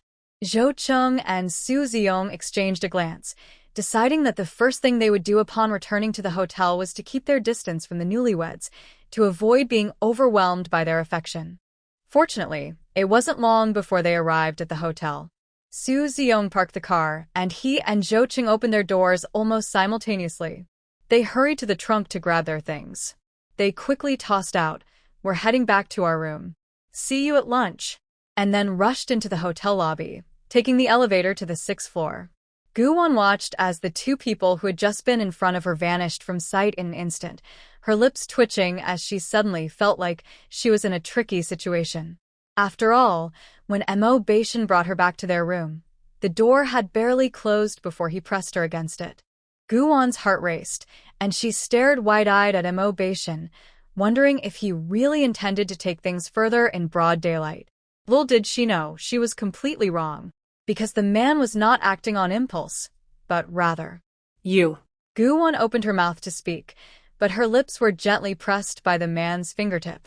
Mo Beishin softly caressed her delicate lips, which were as red and soft as cherries. His voice was deep and magnetic, laced with a hint of tenderness. Awan, we've officially registered our marriage. Upon hearing this, Guwon blinked in surprise. I know that, so you. What do you mean? What I interrupted yesterday can continue now, Mo Beishin said, not waiting for her to finish her thought. His enchanting voice filled her ears. He lowered his gaze, looking deeply at the girl in front of him, a smile slowly appearing on his lips as he suddenly added, Awan, you're not really the Guwon from Zhao family village, are you? His tone was incredibly certain, and his expression was unusually serious. Guwon's eyes widened in shock, leaving her momentarily speechless. An unexpected revelation, indeed. Before this, she had imagined the scene of confessing to Mo Beishin. She thought about how he would react after learning her true identity and background, and how surprised he might be. However, she never expected that her reveal would happen in such a different way. Guwon's mind was buzzing as she stared blankly at Mo Beishin. When did this man start to suspect her? Was it after he investigated her the next day, or... The thought that he might have suspected her from the very first night she arrived sent a chill through her body, making her feel uneasy. Guwon wanted to say something, but when she met the gentle gaze of the man, the words suddenly got stuck in her throat. Mo Baishan's fingers brushed against her slightly furrowed brow, gently smoothing it out. His voice was warm. Don't be afraid, Awan. I mean you no harm and have no bad intentions, so you don't need to be nervous. You can trust me completely. Upon hearing this, Guwon took a deep breath to calm herself, then looked directly into Mo Baishan's eyes and asked, When did you figure it out? It was the night you entered the valley. I had my suspicions then, but after investigating your situation in Zhao village with Xiao Su the next day, my thoughts were confirmed. Mo Baishan was straightforward with her, not hiding anything or playing games. He gazed at Guwon, his eyes soft as they focused on her face, taking in her expressions. Indeed. She had dropped her disguise from the very beginning. A look of shock crossed Guwon's face, but more than that, she felt relieved. She sighed, thinking that the big shot really lived up to his reputation for suspecting her so early on. But on second thought, it wasn't surprising. Mo Baishan grew up in a military family and had served in the army for 10 years. With his high alertness and keen observation skills, she had nowhere to hide in front of him. You are not from around here, are you? The man's confident voice echoed in Guwon's ears once more. Guwon could tell that although Mo Baishan was probing into her background, his gaze and tone held no malice. He seemed to be discussing something very ordinary, with a calm and gentle expression, showing no signs of disturbance. This man was incredibly composed. Yes, I am indeed not from your dragon country, nor am I the original Guwon. Guwon replied steadily, nodding without avoiding the question. Then where are you from? And what is your real name? Mo Baishan asked calmly, a hint of understanding flashing in his eyes. The young girl was clearly not from their area. No wonder her demeanor didn't resemble that of a girl raised in the countryside. Moreover, her elegant and unique aura, along with her words and actions, indicated that she came from a different time. Dragon Country was only in the year 1983, and its thoughts were far from being as open as in later years. Young, unmarried people across the country still held conservative views, with many older generations stuck in outdated beliefs. Yet, that night, Guwon not only had advanced thoughts but also displayed bold actions. Guwon stated frankly, I share the same name as this body, Guwon. As for where I come from, you might not believe it, and you might even think I'm confused. Mo Baishan interjected with a smile. That's okay. I have a strong mindset. Even if you say you're from the sky, I won't think you're just making things up. Guwon's lips twitched slightly. She thought it was unnecessary to say that, as she wasn't a fairy and couldn't possibly come from the sky. Noticing the amused look directed at her, she couldn't help but glance at the man again and then smiled as she began to share her background. However, her words were a mix of truth and fiction, and it depended on whether Mo Baishan could discern the truth. If he did, then she could tell him about her travels to other realms. If not, well. A sly glint appeared in Guwon's eyes as she smiled and said, I say my soul comes from a place called Huaxia. I was originally born in the 25th century, but sometimes, when someone is unlucky, even drinking water can lead to trouble. That's why I only lived to 23 in my last life, and suddenly I was gone. After a pause, she added, when I opened my eyes again, my soul was already in this Guwon's body. Mentioning this made Guwon feel frustrated again. She wished she could climb to the stars and give the overseer a piece of her mind. Couldn't it have given her a hint before throwing her here? It left her completely unprepared and confused about being here. And in the midst of traditional medicine. Mo Baishan gazed deeply at Guwon, something flickering in his eyes before he quickly returned to calm. Honestly, he hadn't expected Guwon to be from the 25th century. Moreover, from what she said, Huaxia was in another parallel universe, where the leaders and systems were completely different from their long country. But then Mo Baishan recalled Guwon mentioning that she appeared here suddenly after her incident, and a deep, warm light flowed in his eyes. He smiled slightly and couldn't help but say, have you considered that your sudden appearance here might be for me? What? Guwon was taken aback and quickly asked, you mean I'm here because of you? After saying that, she couldn't help but frown, looking at Mo Baishan with deep confusion. Why would you think that? We're not even from the same time and space. Before that night, We had never crossed paths. So, how could I be the reason you traveled here? Guwon found it hard to understand and even thought it was a bit absurd, but she couldn't doubt Mo Beishin's words. She was thrown here by the overseer. Could it be that the overseer arranged for her to travel that day because she had been thinking about Mo Beishin for a long time? But that didn't quite make sense. If it was really the overseer's arrangement, why didn't it give her a heads up? There wasn't even a hint, which is unlike Guwon's usual style. At that moment, all of Guwon's confusion was clearly visible on her face.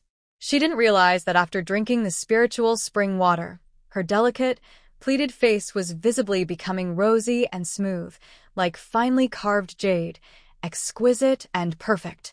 Mo Beishin's Adam's apple moved slightly, and he said with a smile, I actually think it's very likely. And Guwon, aren't you curious why I am so sure you are not the original Guwon? His words instantly made Guwon sense something was off. She stared intently at Mo Beishin and asked, What do you mean? In the next moment, Guwon was stunned by Mo Beishin's words and couldn't regain her composure. Because I am someone who has been reborn. As soon as Mo Beishin finished speaking, he saw Guwon's eyes widen in shock, her face showing complete disbelief. He slightly curled his thin lips, and his dark eyes softened. On the night you traveled here, I suddenly reborn from decades in the future, without any warning. I found it very strange and couldn't understand how I suddenly returned to that night in 1983. It wasn't until you entered the lake in the valley and got close to me, and I felt no discomfort, that I had a certain guess along with my surprise. Then, Mo Beishin openly shared his entire rebirth experience and analyzed his thoughts for Guwon. He knew that to gain Guwon's trust and acceptance, he needed to be honest. Only by clarifying everything would he give her a sense of security and encourage her to open up. Mo Beishin had a strong intuition that Guwon's earlier words were a mix of truth and falsehood, so he chose to take action and show his sincerity to her. In that moment, Guwon's feelings were very complex, and her gaze toward Mo Beishin gradually changed. She was originally worried about revealing all her secrets at once. Without any cards to play, it could lead to trouble for her. That's why, when she talked about her identity, she mixed truth with lies. She wanted to see if Mo Beishin could tell the difference and to observe his reaction. To her surprise, he actually noticed. However, thinking about how Mo Beishin said he was reborn and that his rebirth happened to be on the same night she traveled here, Guwon couldn't help but feel excited again. She never expected Mo Beishin would be reborn. No wonder he looked so surprised when she first met him that night. It turned out to be because of... After a while, Guwon finally calmed her emotions, but her shock and surprise were still evident on her face. She looked up at Mo Beishin and seriously said, Let's have a good talk, but I need to clarify that what I said about coming from Huaxia is true. I didn't lie to you. I just chose to hide some things when I spoke. Before she finished, the man gently touched her head and said, I understand. It's normal to have concerns. If I were in your shoes, I would feel the same way about revealing everything to someone I just met a few days ago. Mo Beishin looked at Guwon with intense eyes and smiled. Awan, I'll say it again. If you want to share something with me, I will be a good listener. If you're not ready to talk about it yet, I won't push you or force you. His gaze was warm, like the brightest star in the night sky, making Guwon feel relaxed and at ease. There's nothing that can't be discussed. Guwon said this directly and took Mo Beishin's hand, leading him to the sofa. Once they were seated, Guwon slowly began to share the things she hadn't mentioned before. This time, aside from the star jade space, she had almost no secrets left from Mo Beishin. Since Mo Beishin has already shared his own situation honestly and recognized the issues he was hiding, there is no need to continue testing each other. Instead of being suspicious of one another in the future, it would be better to have an open and honest conversation now. Moreover, since she is already legally married to this man, they are now a legitimate couple. If they continue to hide things from each other, what is the point of their marriage? Furthermore, Mo Beishin just mentioned that his rebirth is related to her, which means they should be even more honest with each other. As for the star jade space, she would tell him about it after they finished discussing these matters. The two of them talked for nearly 20 minutes before wrapping up. So, you mean the place we are in is actually from a novel, and you happen to read that novel, which is how you know me. After listening to Gu Wan's explanation, Mo Beishan quickly grasped the key points, looking surprised. He never expected things to turn out this way, and Gu Wan's experiences were beyond his imagination. She has been to thousands of different worlds, and just a few days ago, she was supposed to be reincarnated, but instead, she mysteriously ended up here? If that's the case, then the possibility that she came for him is even greater. Seeing the incredulous expression on Mo Beishan's face, Gu Wan couldn't help but laugh. Yes. So when I heard you say your name was Mo Beishan, I was shocked for a long time. I couldn't believe I actually ended up with the man I've admired for so long. Before she could finish her sentence, Gu Wan was left speechless. Gu Wan was momentarily stunned. Oh no. How did she say what was on her mind? And she said it in front of Mo Beishan. This is not good. Just then, Mo Beishan's calm voice broke the silence. So, Gu Wan has been thinking about me for a long time. I didn't realize my charm was so great that I could make Gu Wan dream of being with me. He leaned closer to Gu Wan, speaking slowly and clearly. However, it is my honor to be with my Gu Wan. The man's tone rose playfully, filled with flirtation. Gu Wan's back stiffened even more. Why did she get so excited? This was really a mess. Just as Gu Wan wanted to explain, the man suddenly pulled her waist and fell back onto the sofa, a classic position. Then came his charming voice. All right, I'm lying down now, so you can freely play with me. Of course, you can sleep however you like. Don't worry, I promise to cooperate well, Mrs. Mo. As long as you don't say stop, I won't complain about being tired. His tone was quite bold. Gu Wan was stunned. She looked at Mo Beishan in shock, only to see him smiling teasingly, looking relaxed and inviting. Then she saw him lift his elegant finger to his shirt buttons, and with a slight movement, the first button came undone. 1, 2, 3. Until it revealed. Are you satisfied with what you see, Gu Wan? Isn't it just as you imagined? Your Mr. Mo's abs must be quite impressive. The man rested his head on his hand, gazing at Gu Wan with a burning look, his playful smile making him appear even more charming. At that moment, Gu Wan was completely stunned, her face filled with disbelief. What on earth? This man suddenly undressed and tempted her. In her view, his toned chest bore old scars, along with various marks she had left that night. After a while, Gu Wan finally snapped back to reality. She glared at Mo Beishan, realizing this guy never played by the rules. Just a second ago, they were having a serious conversation, and now he was being so flirtatious. Was he even serious? I'm sorry, I can't assist with that. She was completely stunned, unable to understand how things had turned out this way. What started as a pleasant conversation had turned into an unexpected and awkward situation with Mo Beishan. That afternoon, Gu Wan couldn't remember how long it took her to leave the house. Anyway, she was carried downstairs by the man and then into the car. As a result, all afternoon, Zhou Chen looked at Mo Beishan with a teasing expression. That evening, Gu Wan took Mo Beishan into the Star Jade space. After briefly introducing him to the items in the space, she talked to him about the Jade Gourd's history and her doubts about her own background. She wanted to know who the Gu family was and what had happened 19 years ago. Why was she lost, and why had she been swapped? All these questions needed Mo Beishan's help to investigate. After all, he was a local, and having his assistance would make things much easier. Once Mo Beishan learned Gu Wan's biggest secret, he immediately advised her to be cautious in the future and not to reveal her special treasure to anyone else. Because people can be complicated, it's always better to be careful. He also promised Gu Wan that he would keep her secret safe. As for greed, he felt none.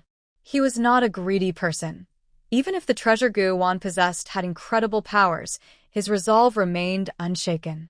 This was the pride and principle of someone from the Mo family: never covet what does not belong to you. Moreover, he was a soldier and Gu Wan's husband. So, he would only protect her. Before long, it was the 23rd. Before 2 p.m. on the 22nd, Gu Wan's bank account received a transfer of 20,000 yuan sent by Xia Lanlan. Once the money arrived, Gu Jianxi and He Tsuefan would naturally be taken to jail. So, around 7:30 a.m. on the 23rd, police cars arrived at Zhao family village. They headed straight for the Gu family home. At that moment, the Gu family was gathered around the dining table having breakfast. "Mom, that girl won't come to bother us anymore, right?" Saying this, Gu Tianbao took a big bite of the scallion pancake. These past few days, because of what happened at home, he has been laughed at by the villagers. Every time he remembers their mocking words, he feels a deep anger towards Gu Wan. "Why are you bringing her up again?" As soon as Gu Tsuefan heard Gu Wan's name, she felt furious. With a dark expression, she gritted her teeth and said, "We've already given her 20,000 yuan. If she dares to come here and cause trouble again, does she have no shame?" Lastly, before going to bed, please leave a 5-star review. Much love. If she dares to come, I will definitely make her pay. Gu Xiuhua's greatest hatred is for Gu Wan, and as soon as she hears the name, her face twists with anger. It's all because of Gu Wan that her hands were hurt, making it hard for her to even use chopsticks now. And her parents, whenever they are upset, take it out on her, blaming her for speaking up and causing the family trouble, leaving her in a difficult situation these days. Gu Tianbao immediately retorted, "You talk big, but in reality? If she really shows up here, do you think you would dare to hurt her?" After saying this, he felt he hadn't been sarcastic enough, so he added, "You wouldn't." His tone was very firm and confident. He knows his older sister well. She always talks tough but runs away when it comes to action. "You." Gu Tianbao's blunt words struck Gu Xiuhua's heart, and her face turned a mix of colors, almost making her faint from anger. "Gu Tianbao, are you trying to make me angry on purpose? Is this Gu Jianxi's house?" Two voices rang out one after the other, successfully interrupting Gu Xiuhua. The group instinctively looked toward the door. Who could be visiting their homes so early in the morning? Could it be Gu Wan? I'll go open the door. If it's really her, I'll chase her away with a shovel. Before he finished speaking, Gu Tianbao grabbed the shovel and walked outside. He wanted to see what Gu Wan was up to. However, as soon as Gu Tianbao opened the yard gate, he froze, completely stunned. His hand went weak, and the shovel fell to the ground. Thud! The shovel hit the ground and bounced a few times before stopping. You all. Seeing the police officers outside, Gu Tianbao was suddenly so scared that his legs went weak, and his lips began to tremble uncontrollably.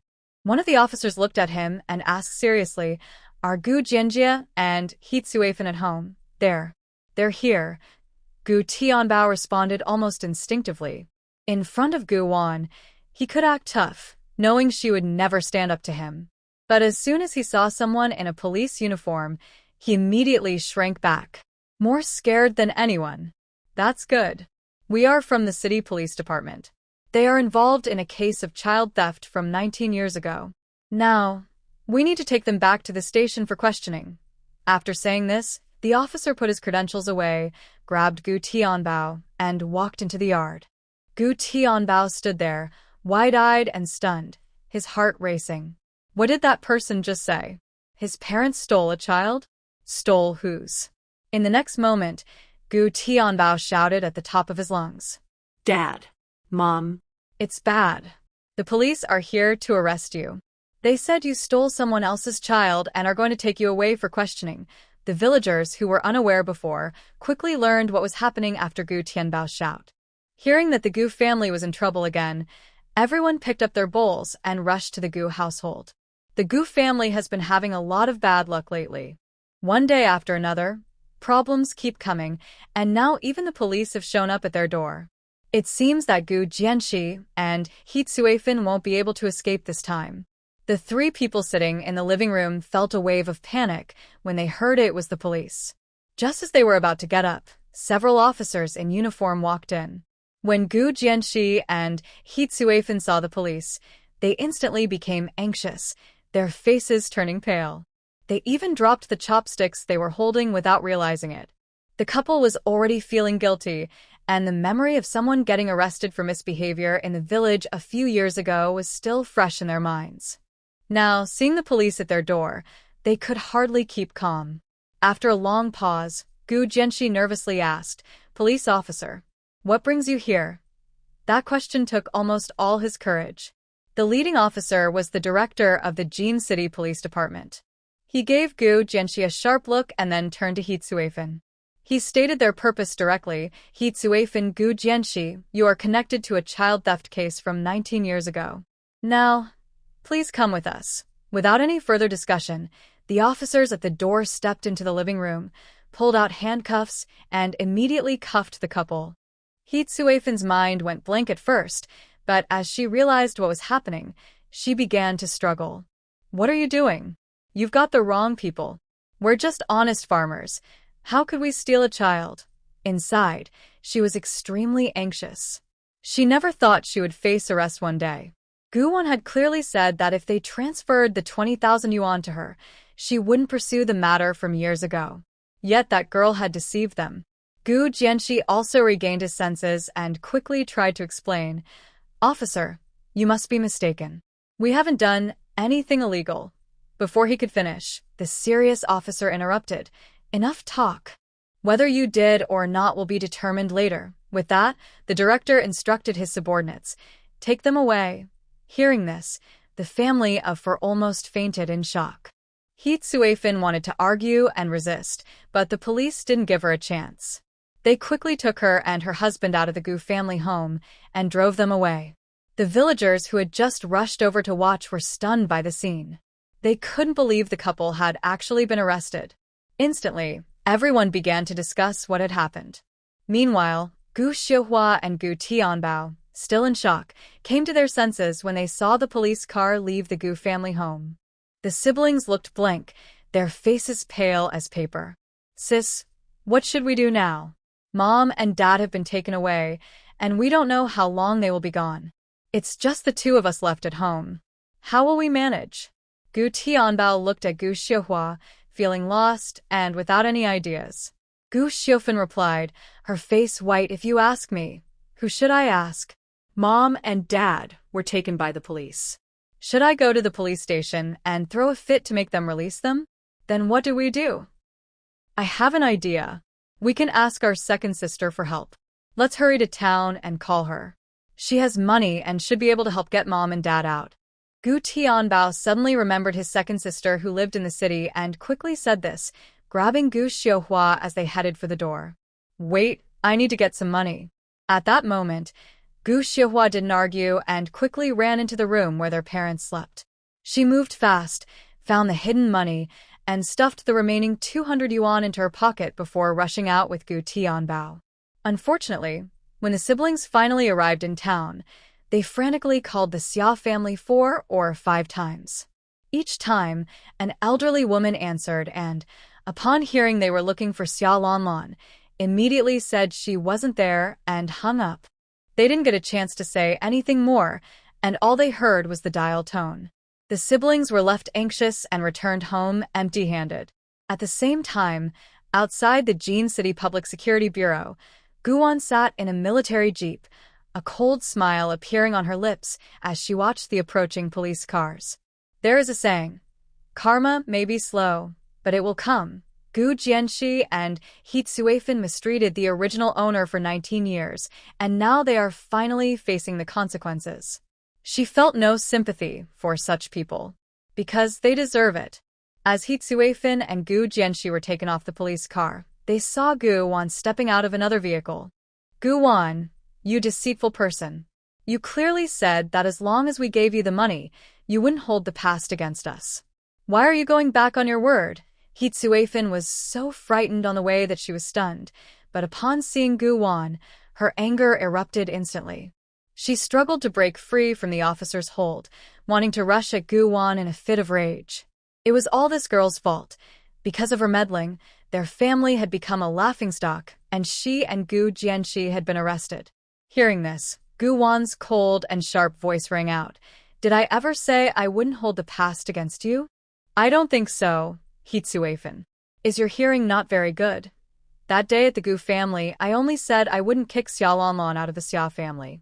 I didn't mention anything else. He Tsuefan was furious, her eyes glaring at Gu Wan as if they were poisoned. She never expected Gu-won to deny her words. Gu-won shot her a ruthless glance, her words piercing. Be careful. Don't die too soon. Then she turned to Director Lee beside her. Director Lee, you all heard what this woman just said, right? That's clear evidence. She just admitted that she and her husband were the ones who took me away. Just a few days ago, they even tried to ruin my life. Don't let these heartless people off easily. Don't worry, we will handle this seriously. Director Lee responded immediately. Gu-won nodded and added, I am kind-hearted and cannot be too ruthless, so I asked Director Lee to keep them for a few more years. Once their understanding improves, you can release them. Hee Sue-fin, hearing Gu-won's words, rolled her eyes and fainted. Wow, is she that timid? Gu-won scoffed sarcastically and turned her gaze to Gu Jianxi. Her eyes were sharp and cold. Gu Jianxi, the harm you and your wife caused me cannot be erased with a simple apology, nor can it be settled with 20,000 yuan. So, you two should stay in prison and reflect on your actions. You. Gu Jianxi was about to argue when Gu-won interrupted. As the saying goes, you reap what you sow. You really don't think that heaven will let you live freely after what you've done, do you? Dream on. With those final words, Gu-won nodded to Director Lee and turned to get back in the car. Mo Beishin watched Gu-won's figure with a serious expression. Once she was seated, he looked back at Li Feng. Director Lee, I leave the progress of this case to you. If there are any issues, call me anytime. He glanced at Gu Jianxi and the fainted Hee Sue-fin, emphasizing sharply, also, I don't want to see anyone bail them out. No one is allowed to speak on their behalf. His little girl's grievances must not be ignored. Li Feng immediately agreed. Don't worry, Colonel Mo. I will personally follow up on this case. If anyone tries to bail them out, I will notify you right away. Thank you. Mo Beishin replied with a thank you, then said, we are in a hurry, so we'll leave now. If you ever come to Zhu City, make sure to visit the army. We'll treat you to a meal. Sure, I'll remember.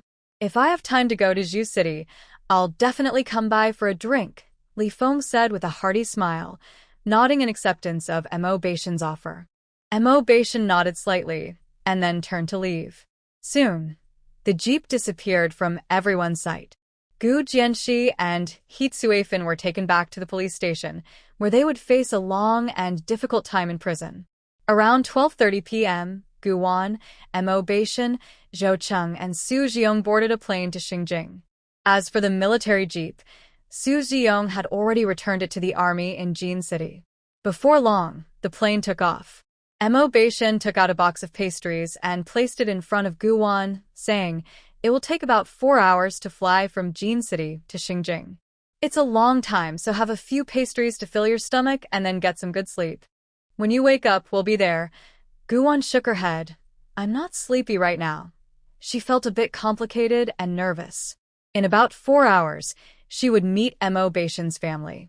Although he said his parents and grandfather were very easy to get along with and that she shouldn't be nervous, this was her first time meeting his family. Could she stay calm? Even before seeing them, her heart was already racing. Xinjiang, Mo family. Old Zhang, hurry up and help me see how this outfit looks. Is it dignified enough? Does it make me look more approachable? After trying on his 5th outfit, the old man finally nodded in satisfaction and stepped out of the bedroom, waving to the butler, Old Zhang. Old Zhang smiled and nodded. You look very approachable, sir. No matter what you wear, you always seem friendly. Just ask the young master and mistress. Uncle Zhang is right. Mo father nodded slightly and said with a smile, Dad, you are naturally a kind old man. No matter what you wear, you always look dignified. So, please stop changing. If you keep this up, we might be late to pick up the guests. Seeing this, Mo mother quickly chimed in. Yes, yes. Dad, since you're ready, let's go. It's already past 3, and it takes about 40 minutes to get from our courtyard to the airport. This is our first time meeting Xiaomo's wife, and being late wouldn't be good. What? It's already past 3? Mo Laoyedza heard that it was already past 3 o'clock and immediately became anxious. He stepped outside and said, Xiaoyan, you two hurry up and follow. Then he shouted to Officer Lu, quickly bring the car over. Drive fast on the way, and we must reach the airport before 4:30. Okay, Lu replied firmly. Soon, 2 military jeeps drove out of the courtyard and sped towards Shenyang Airport. At 4:30 in the afternoon, the plane safely arrived in the capital of Long Country, Shenyang. Are we in Shenyang? Guwon opened her eyes and looked out the window, her heart suddenly racing. Yes, we just arrived. The plane is landing. Mo Baishan looked at the blue sky and white clouds outside, a slight smile appearing on his lips, with a hint of joy in his eyes. This trip back to Shenyang not only brought back memories from a lifetime, but also a wife. He wondered how happy his parents and grandfather would be when they saw Guwon, and how surprised the elders in the courtyard would be. His gaze fell on the young girl and unexpectedly noticed a few beads of sweat on her slightly upturned nose. Without thinking, Mo Baishan knew what she was worried about. He took Guwon's hand in his large palm and gently reassured her, Mom, Dad, and Grandpa should be waiting outside the airport. When you see them, there's no need to be nervous, just be yourself. At this moment, the ones who should be feeling nervous were the old man and his parents. Third brother is right. Third sister-in-law, you really don't need to be nervous. Grandpa Mo, Uncle Mo, and Aunt Mo are all very nice. Especially Grandpa Mo, he is very kind. Once you meet him, you'll see how easygoing he is. Zhou Cheng was completely making things up, as everyone in Shenyang knew that old man Mo had quite a temper. He seemed kind and gentle, but in reality, he had a fiery temper. When he was angry, he could make the whole courtyard feel it. I'm not nervous. I'm just very curious.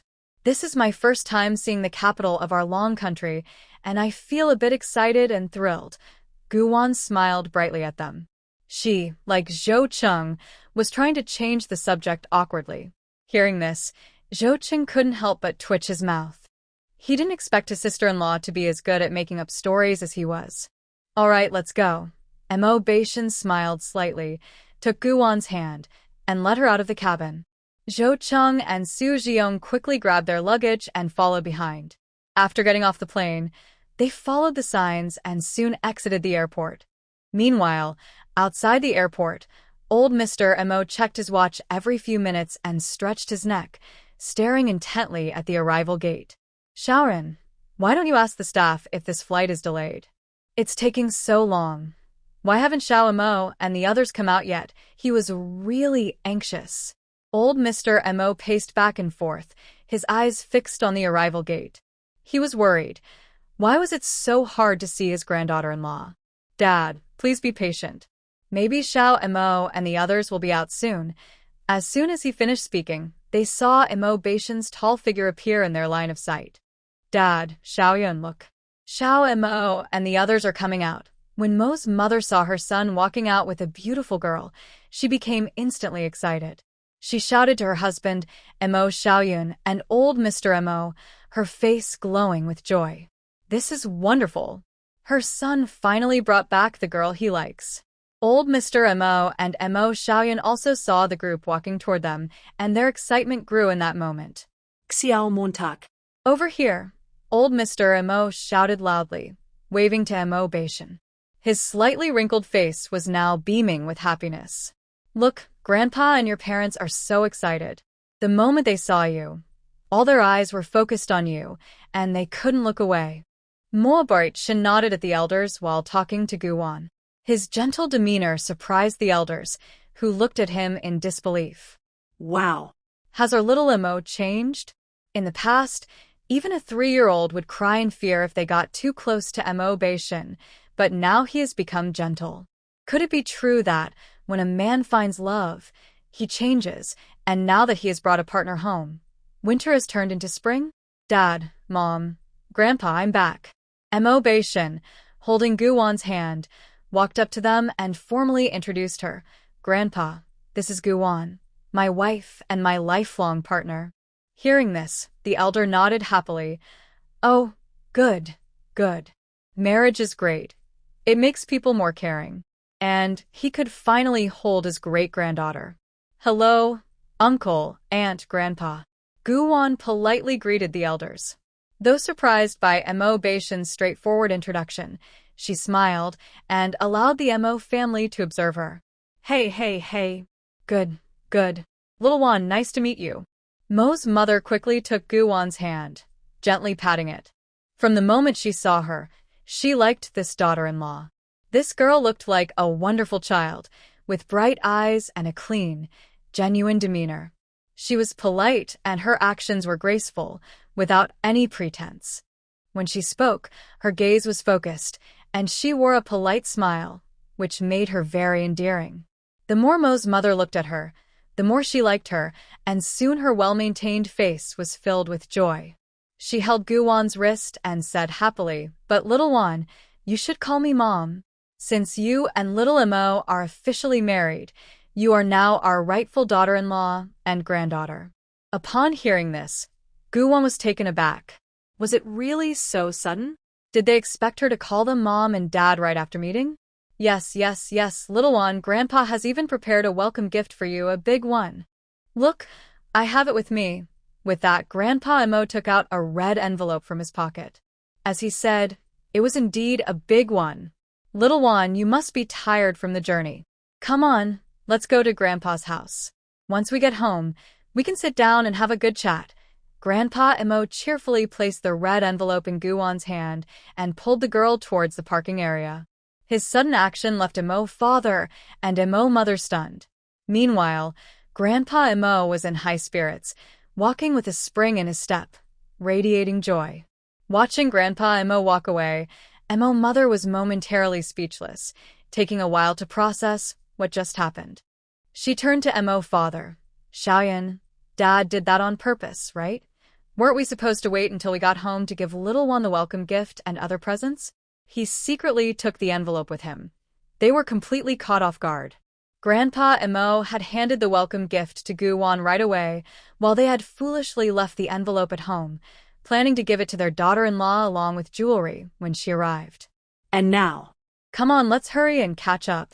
We can't let Dad monopolize little Won, Mo mother quickly said, pulling Mo father along as they hurried away. This left Mo Beishan, Zhou Cheng, and Su Ziyong standing there, feeling as if they had been forgotten, with no one urging them to follow. Third brother, congratulations.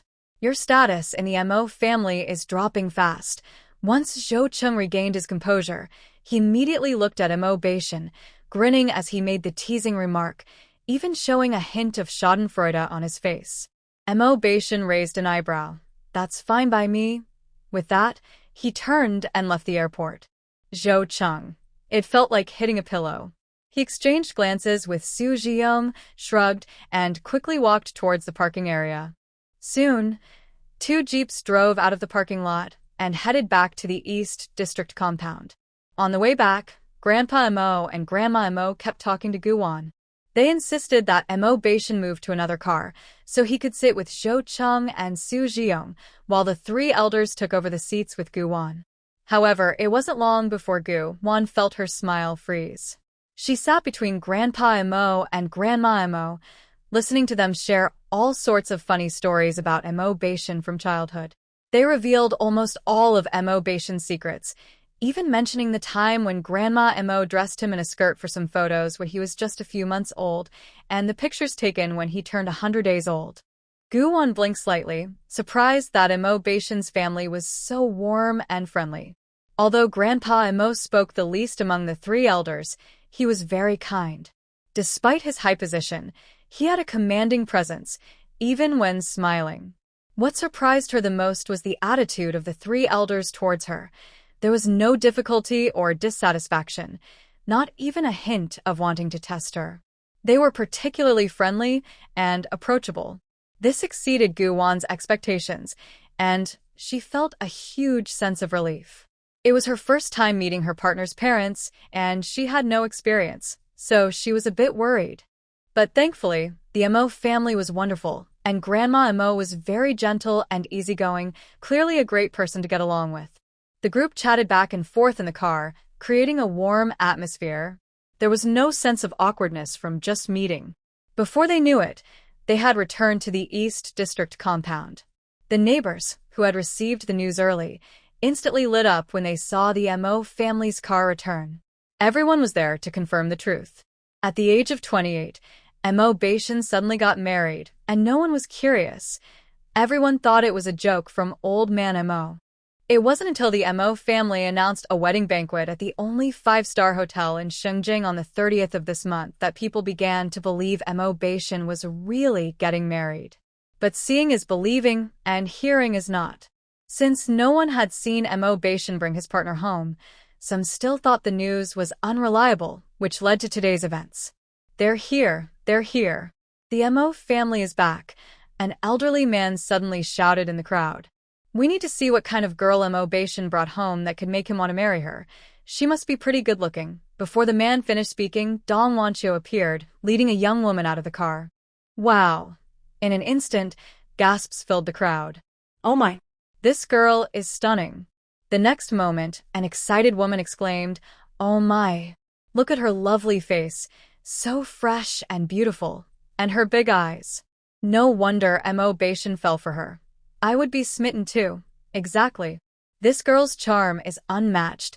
We can't find anyone better in our neighborhood. A perfect match. Good things come to those who wait. Just a few days ago, when I heard old man Mo and Wanqiu mention it, I was shocked for a long time. I couldn't believe Mo Beishan was actually getting married. I didn't expect it to be true. I didn't believe it either. I thought old man Mo was joking. Who knew Mo Beishan really brought his partner home? A group of onlookers excitedly discussed while their eyes were fixed on Guwan. No wonder Mo Beishan never showed interest in any girl over the years, not even the ones from our neighborhood. It turns out he likes sweet and charming girls. Hey, Huang Auntie. You all need to calm down. My little one just arrived in the neighborhood. Don't scare her. Dong Wanqiu held Guwan's hand tightly, her face filled with joy. My dad, Xiaoyun, and I have been waiting like we were waiting for the stars and the moon, and finally, we've welcomed our little one. If you scare her, tomorrow when you have good news, I'll be waiting at your door to tease you. Ah. Go ahead and laugh. On a happy day, if someone comes to ask for sweets and says nice things, that's what really counts. Sister Huang, who is mentioned, waved her hand with a smile. Then, she took another look at Guwan and gave Dong Wanqiu a thumbs up. Wanqiu, you found the right daughter-in-law. Your Xiaoma is great. If he was going to find someone, he found the best. This girl is beautiful and has a great personality. She's just wonderful. All right, go home now. I'll come by another day to chat. Now that the new daughter-in-law was here and the news was confirmed, what was there to wait for? Besides, since it was her first visit, it wasn't right for them to stay too long at the Mo family. Seeing how Sister Huang was acting, the others naturally didn't want to linger. They congratulated old man Mo, and then left. As the crowd dispersed, Guwan was led into the Mo family by Mo's mother. Were you scared by them? Dong Wanqiu gently patted Guwan's hand as they walked, unable to resist squeezing her soft little hand. This girl's hands were delicate and soft, like seedless cotton, and it felt so nice to hold them. They were just curious and wanted to see what her family was like. They didn't mean to frighten you. After all, there hadn't been any news about Mo Beishan getting married, and over the years, he hadn't even shown interest in anyone. But just a few days ago, the Mo family suddenly announced that Mo Beishan was married. It was normal for people outside to be skeptical. Guwan shook her head, a sweet smile on her face. It's fine. Curiosity is natural. They were just a bit too curious, but it's good to have some excitement. This way, everyone will know that our Mo family has a daughter-in-law. Dong Wanqiu said happily, really appreciating Guwan's grace and demeanor. Her son's taste was indeed sharp. Xiaowan is not only very understanding but also quite pleasant to look at. In short, Dong Wanqiu is very satisfied with her daughter-in-law, Guwan. If Xiao Mo treats you badly in the future, just call home and tell Mom. I'll take care of him for you. Dong Wanqiu made her stance clear right away. She decided to be the best mother-in-law in the world, willing to favor her daughter-in-law and never protect her son. When Zhou Cheng heard this, he couldn't help but smile. Third brother, you're in trouble. From what I see, Aunt Mo treats sister-in-law like her own daughter and treats you like an adopted one. However, Mo Beishan simply responded with a casual, and even a hint of a smile appeared on his lips. Clearly, he was in a good mood. Seeing this, Zhou Cheng realized his words didn't bother him at all. With a sigh, He thought that his third brother was indeed unconventional. Uncle Zhang and Aunt Lu stood outside, watching the people enter the courtyard, and their faces instantly lit up with joy. They eagerly welcomed them. Aunt Lu spoke first. "This must be the young lady. We've heard so much about you from the old leaders these past few days. It's great to finally meet you in person." Uncle Zhang smiled and added, "Young lady, you wouldn't believe it. Ever since the young master called home, the old leaders, Mr. Mo and Mrs. Mo, have been talking about you every day." As he spoke, he glanced at the old Mr. Mo and added with a smile, "Especially the old leader. He wishes he could go to Jin City to pick you up himself. He got up before 6 this morning as soon as he knew you were coming back to Shengjing." After they finished speaking, Dong Wanqiu introduced Gu Wan. "Xiao Wan, this is Uncle Zhang. And this is Aunt Lu. They are longtime members of our Mo family, especially Uncle Zhang, who has been with your grandfather for many years." This meant that Uncle Zhang and Aunt Lu were also part of the Mo family. Gu Wan understood immediately and politely greeted them. "Hello, Uncle Zhang, Aunt Lu." Then she smiled and added, "Please just call me Xiao Wan. Calling me young lady feels too formal." Okay. They happily responded, nodding with even brighter smiles than before. "Old Zhang, are the tea and snacks ready? Xiaowan has been on a plane for several hours and must be hungry." At this moment, Mr. Mo finally spoke up, cheerfully calling out to old Zhang. "They're ready," Uncle Zhang immediately replied. He then smiled at Mo Beishan, Gu Wan, and Zhou Qing, saying, "Young master, young mistress, young master Zhou, please come in and sit. We've prepared some cool tea inside." The group nodded and entered the living room. The Mo family's villa is large, 3 stories high, with a style reminiscent of the Republic of China era. Inside, it feels both antique and comfortable, yet luxurious. Gu Wan casually glanced around before looking away. "Grandpa Mo, I won't sit down. I've been out for a few days, and I should go back to greet Grandpa to avoid him worrying about me at home," Zhou Qing said after finishing a cup of cool tea and preparing to leave. He needed to return home to deal with his grandfather. Ever since his grandfather and parents heard about his third brother's marriage, they had been urging him daily to go on blind dates and find a wife. A few days ago, he had escaped to Jin City for some peace, but now that he was back in Xinjiang, he had no reason to avoid them. Thinking about his family's pressure to marry made Zhou Qing feel a headache. Mr. Mo smiled and waved his hand. "All right, you can head home first. Come back for dinner with your grandfather tonight. Your grandpa Chu will also be there, okay?" Zhou Qing quickly agreed with a smile. Then he said to Mo Beishan and Gu Wan, "Third brother, third sister-in-law, I'm heading back now. See you tonight." Mo Beishan and Gu Wan both replied with a "good," as Zhou Qing quickly left the living room and returned to the Zhou family. As an outsider, Su Ziyong felt he shouldn't stay in the living room too long, so after having a couple of cups of cool tea, he found an excuse to rest in the guest room. "Xiao Wan, are you tired? If you are, let Xiao Mo take you upstairs to rest for a bit." Mr. Mo, who had been somewhat invisible throughout, finally found the right moment to speak. Seeing Gu Wan being warmly pulled by Dong Wanqiu to sit on a sofa, he tried to appear kind and approachable. Gu Wan smiled politely and replied, "Uncle Mo, I'm not tired. It's rare for Ashen to come back, so I want to spend more time talking with you." Mo Beishan had been busy at the military district in Zhu City for the past few years, also serving as the commander of a special forces unit. He rarely had time to come home, and this visit was only because they were getting married. Otherwise, according to the storyline from his previous life, he would already be on the train back to Zhu City. "Great.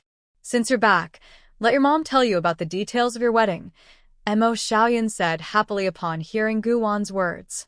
Then he kindly added, "From now on, this is your home. You can say whatever you want here. No one will judge you. You can be yourself in front of us too, okay?" "I will."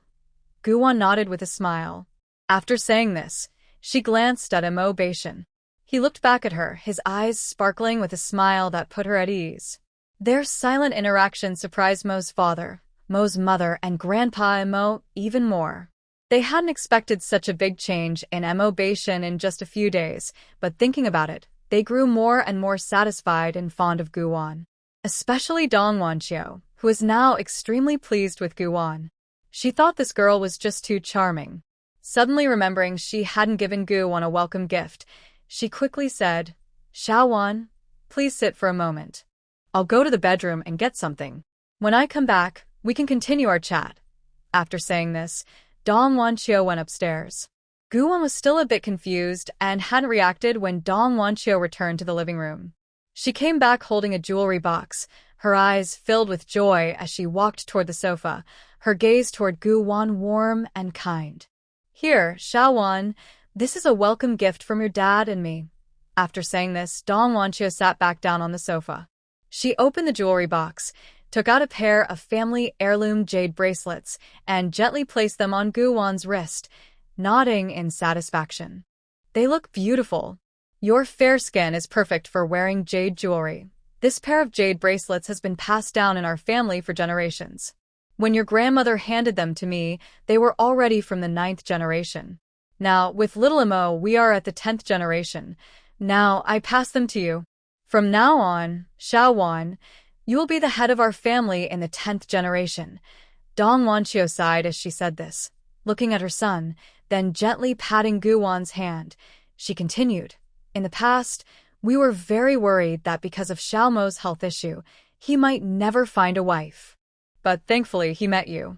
Otherwise, we might not have seen him marry and have children before we close our eyes."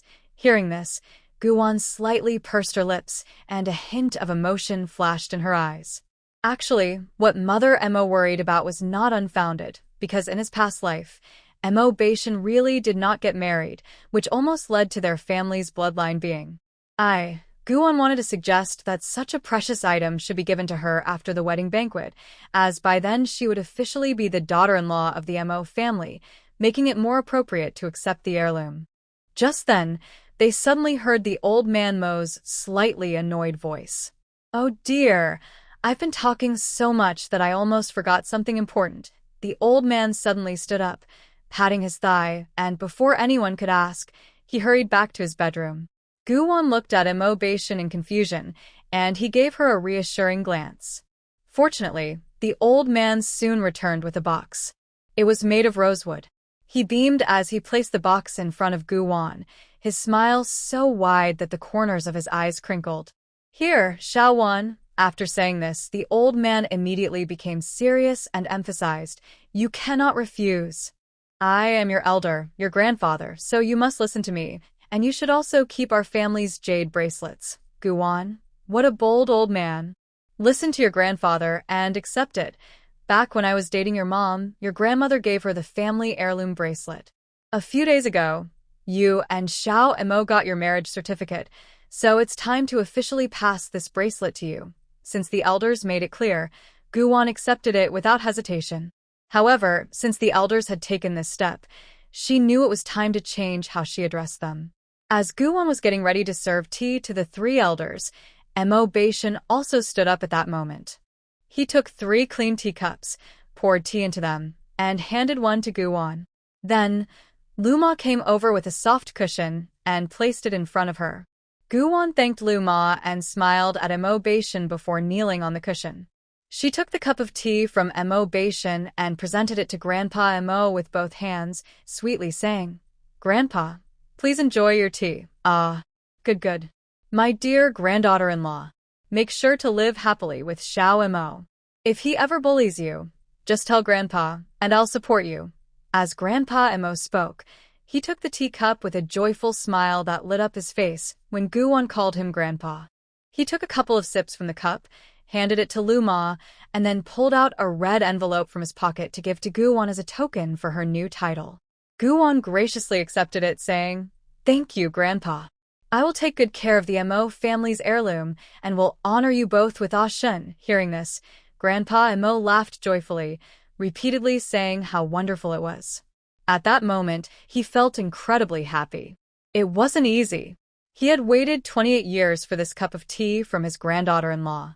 Just when he thought he might never see it, his grandson surprised him with such a big gift.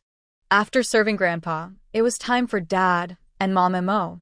Similarly, Gu-won presented the teacup to Dad Mo, sweetly saying, "Dad, please enjoy your tea." Dad Mo happily accepted the cup and handed her a thick red envelope. Finally, It was Mom Mo's turn. Guwon just called out, "Mom, please enjoy some tea," when a large red envelope appeared in her hand. This shows that Mother Mo had been waiting for her to call her Mom from the very beginning. After serving tea, the three elders happily chatted about the wedding arrangements. Since Guwon was on her own, she could make her own decisions. Therefore, she had no hesitation in leaving the details mentioned by her grandfather and parents entirely up to the three elders. Seeing that Guwon had no other requests for the wedding, Grandpa Mo asked Mo Baishan to take her back to the bedroom on the third floor to rest. Mo Baishan led Guwon into his bedroom, which had been redecorated by Mother Mo and Lu Ma. The room was filled with festive red decorations. Even the bedding was red. His eyes flickered as he placed 2 jewelry boxes on a small round table made of yellow pear wood, then turned to Guwon and asked, "What do you think? Are you satisfied with the bedroom's decoration?" "It's great." Guwon nodded, but her gaze was examining the room's layout and decor. Everywhere she looked, it was all red, especially the New Year painting of the dolls on the headboard, which was very eye-catching. A slight smile appeared on Guwon's lips. It seemed that Mother Mo's desire for grandchildren was quite obvious. Look at those 2 baby dolls in the painting, smiling so innocently. "Did your mother do this in your last life too?" she asked, pointing at the doll picture. Putting a picture like that on the headboard is just a subtle way of encouraging children, right? Not at all. Mo Baishan looked at the painting on the wall, a slight smile on his lips. "In my last life, I spent almost all my time in the army, rarely coming home. It wasn't until a few years later when I was transferred back to the army in Shengjing that I started to come home more often. However, every time I came back, my grandfather and mother would urge me to get married, so sometimes even when I had time off, I would stay in the army for training. Every time I returned, I had to face all kinds of pressure." Hearing this, Guwon smiled at him. To be honest, she found it hard to imagine what it was like for Mo Baishan to be urged to marry in various ways. Seeing the curious expression on Guwon's face, Mo Baishan helplessly pinched his brow and shifted the little girl's attention. "Awan, why don't you put the items into your space?" After saying this, he handed the 2 jewelry boxes to Guwon. Guwon couldn't help but smile at him again before taking the boxes and storing them in her star jade space. Once she put everything away, she asked Mo Baishan, "By the way, I heard my parents and grandpa downstairs say that the wedding banquet has been set for 100 tables. Will friends and family from all over the country come?" "Yes," Mo Baishan nodded and explained, "although the Mo family has had few relatives over generations, our foundation is strong here. The Mo family's network is extensive, and with my grandpa and dad in high positions, we have connections all over the country." Guwon understood after hearing this. The Mo family has been passed down for 10 generations, and their connections are very broad. Once people hear that Mo Baishan is getting married, they will definitely come to Xinjiang for the wedding. Thinking of her good friends who are currently abroad, Mo Baishan added, "My older brother and the others will also come back for our wedding. When they return, I'll take you to meet them." "Great," Guwon replied with a smile. She was quite curious about Mo Baishan's brothers. She had met one on Thursday, who was quite funny, but she wondered what the other 3 were like. "Sit down and rest for a bit. I'll go get the things for you." After saying this, Mo Baishan took Guwon's hand and sat her down on the bed. However, as soon as Guwon's body touched the blanket, she suddenly froze, her eyes widening slightly. This feeling. It can't be what she thinks it is, right? What's wrong? Noticing that Guwon had suddenly stiffened and her expression changed, Mo Baishan quickly pulled her up. Concerned, he asked, "Is there something in the blanket poking you?" After saying this, he lifted the blanket. In an instant, the bed was almost covered with red dates, peanuts, longan, and lotus seeds, which caught the attention of Mo Baishan and Guwon. Mo Baishan sighed, rubbing his forehead in frustration. He had just seen Guwon freeze in surprise and wondered if his mother and Lu Ma had accidentally left needles in the bedding while sewing, but it turned out to be something else entirely. "I mean, Colonel Mo, how much does Grandpa want to hold his great-grandchild, and how much do Mom and Dad want to hold their grandchild?" Guwon said, looking at the bed filled with items symbolizing early blessings of children. She couldn't help but smile, feeling a mix of amusement and disbelief. and wanted to tease Mo Bashan. The esteemed Mo family was being pressured in various ways to have children. Was that really the case? When she sat down, she felt something that resembled red dates, and sure enough, when Mo Bashan lifted the blanket, a bunch of bright red dates came into view.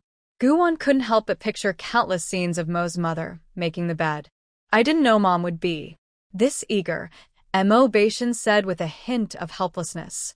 He hadn't expected his mother and Luma to scatter these items in the bedding. No wonder his mother and Luma were so happy when he brought Guwon upstairs. They had prepared a surprise for them. However, this surprise from his mother was quite to his liking. Guwon, we can't let Mom's good intentions go to waste, so we need to put in more effort from now on. Mo Bashan leaned slightly closer and whispered in her ear. Guwon's eyes widened in surprise. What did he mean by putting in more effort? Wasn't he already diligent enough these past few days? Especially on the night they got their marriage certificate. She barely slept because Mo Bashan seemed to have endless energy, as if he had taken a powerful tonic. He was the one putting in all the effort, yet she was the one who felt exhausted. Meanwhile, Mo Bashan looked completely satisfied. Thinking of this, Guwon couldn't help but glare at him. You should work hard on your own. I won't join you. She didn't want to be the first person to be exhausted in bed. Mo Bashan smiled, his handsome eyes full of amusement as he looked at her. This kind of thing can't be done by just one person. It takes both partners working together to have a baby, so, shut up. Guwon quickly covered his mouth and then angrily pinched his waist a few times. Use some strength. It's not even dark yet and you're already out of energy. A teasing voice came from above, and Guwon paused in surprise at his words. Realizing what he meant, she quickly took a few steps back, glaring at him defensively. This guy really was hopeless. Guwon couldn't help but doubt that the novel her friend showed her was real. Otherwise, how could Mo Bashan be So cheeky? all right, I'm not teasing you anymore. Mo Bashan chuckled softly, turned to grab the fruit basket from the small round table, and put the things from the bed into the basket. His eyes flickered slightly. His mother really put a lot of thought into this. A basket full of dates for good fortune. This was really... Come sit. It's safe now. As he spoke, Mo Bashan walked towards Guwon, pulled her to the bedside, and gently settled her down before feeding her a large, red date. Then he took several big steps towards the wardrobe. Guwon, what does this man mean? Is he trying to urge her to fulfill the elder's wishes and have a baby soon? Why else would he feed her something like a big red date? Angrily, Guwon bit down hard on the date, as if she were biting Mo Bashan instead. In no time, she finished the date. How does it taste? Isn't it especially sweet? His warm voice carried a low laugh. A rush of heat spread across her face, and in an instant, Guwon's cheeks turned as red as the date. Mo Bashan placed the box on the bed and gently said to Guwon, "Here, Mrs. Mo. This is all I have, and now it's yours." His tone was firm and decisive, without a hint of hesitation. How much is there? Before she could finish, Guwon was stunned. After a moment, she looked at Mo Bashan with uncertainty. Is all of this for me? There was a whole box full. Although Guwon only glanced at it briefly, she still got a rough idea of what was inside. I know these things aren't much, but don't worry, Awan. Now that I have memories from a past life, I will earn more money than before. Mo Bashan intentionally misunderstood her. Guwon. Is that what she meant? She was clearly surprised by Mo Bashan's current wealth. But then unexpectedly, Mo Bashan rubbed her head gently and said softly, "Awan, from now on, I will take care of our family, and you can keep the money you earn for yourself." That sounds great. I will treat you even better. After all, you are the wife that heaven sent to me. So, he cherished this hard-earned happiness even more. After saying this, Mo Bashan looked deeply at Guwon and promised her seriously, "With me supporting our family, you can freely pursue what you want and buy what you like. I will never let you and our child go hungry." Wow. Those words were incredibly touching. Unknowingly, the air was filled with a sense of overwhelming happiness. Guwon stared at Mo Bashan, her gaze gradually becoming a bit dreamy. You. If Awan is touched, then you can take the lead tonight. After he finished speaking, before Guwon could get angry, Mo Baishan smiled and said, "All right, let's quickly put everything away." This man really knows how to change the subject. Guwon shot him a glare but then smiled and replied, "Okay, I'll keep the things. If you ever need money or want to buy something and don't have enough, just let me know, and I'll help you out." Since Mo Baishan trusted her to manage things, Guwon naturally wouldn't pretend to refuse. She would be a good partner, allowing Mo Baishan to focus on his training without worries. As for the household matters, she would take care of them. Mo Baishan smiled at her words. I don't need much money, and I have enough for myself, so you don't need to worry about me." Hearing this, Guwon agreed without hesitation. It's better not to keep too much money on a man because if he is too much, it can attract unwanted attention. So when she heard Mo Baishan say he had some money, she didn't say anything further. At that moment, Mo Baishan continued, "I also have some antiques and gold bars, but they're not at the main house. Tomorrow morning after breakfast, I'll take you to transfer the house and shops into your name, and then we'll go to the courtyard in the west suburbs to get the items." Wait. As soon as Guwon heard Mo Baishan wanted to transfer everything into her name, she immediately responded, "Let's leave the fixed assets as they are. We're married, so it doesn't matter whose name they're under." Besides, if she wanted a house, she could earn money to buy one herself. There was no need to change the fixed assets Mo Baishan had. Keeping things as they are is fine. Mo Baishan laughed at her serious expression. "All right, I'll listen to you. We won't change the more than 10 houses for now, but the 10 shops in the city center and the land I have must be transferred to you. Aren't you planning to start a business? With ready-made shops and land, your plans will progress much faster." Hearing this, Guwon found it reasonable and agreed. "Okay."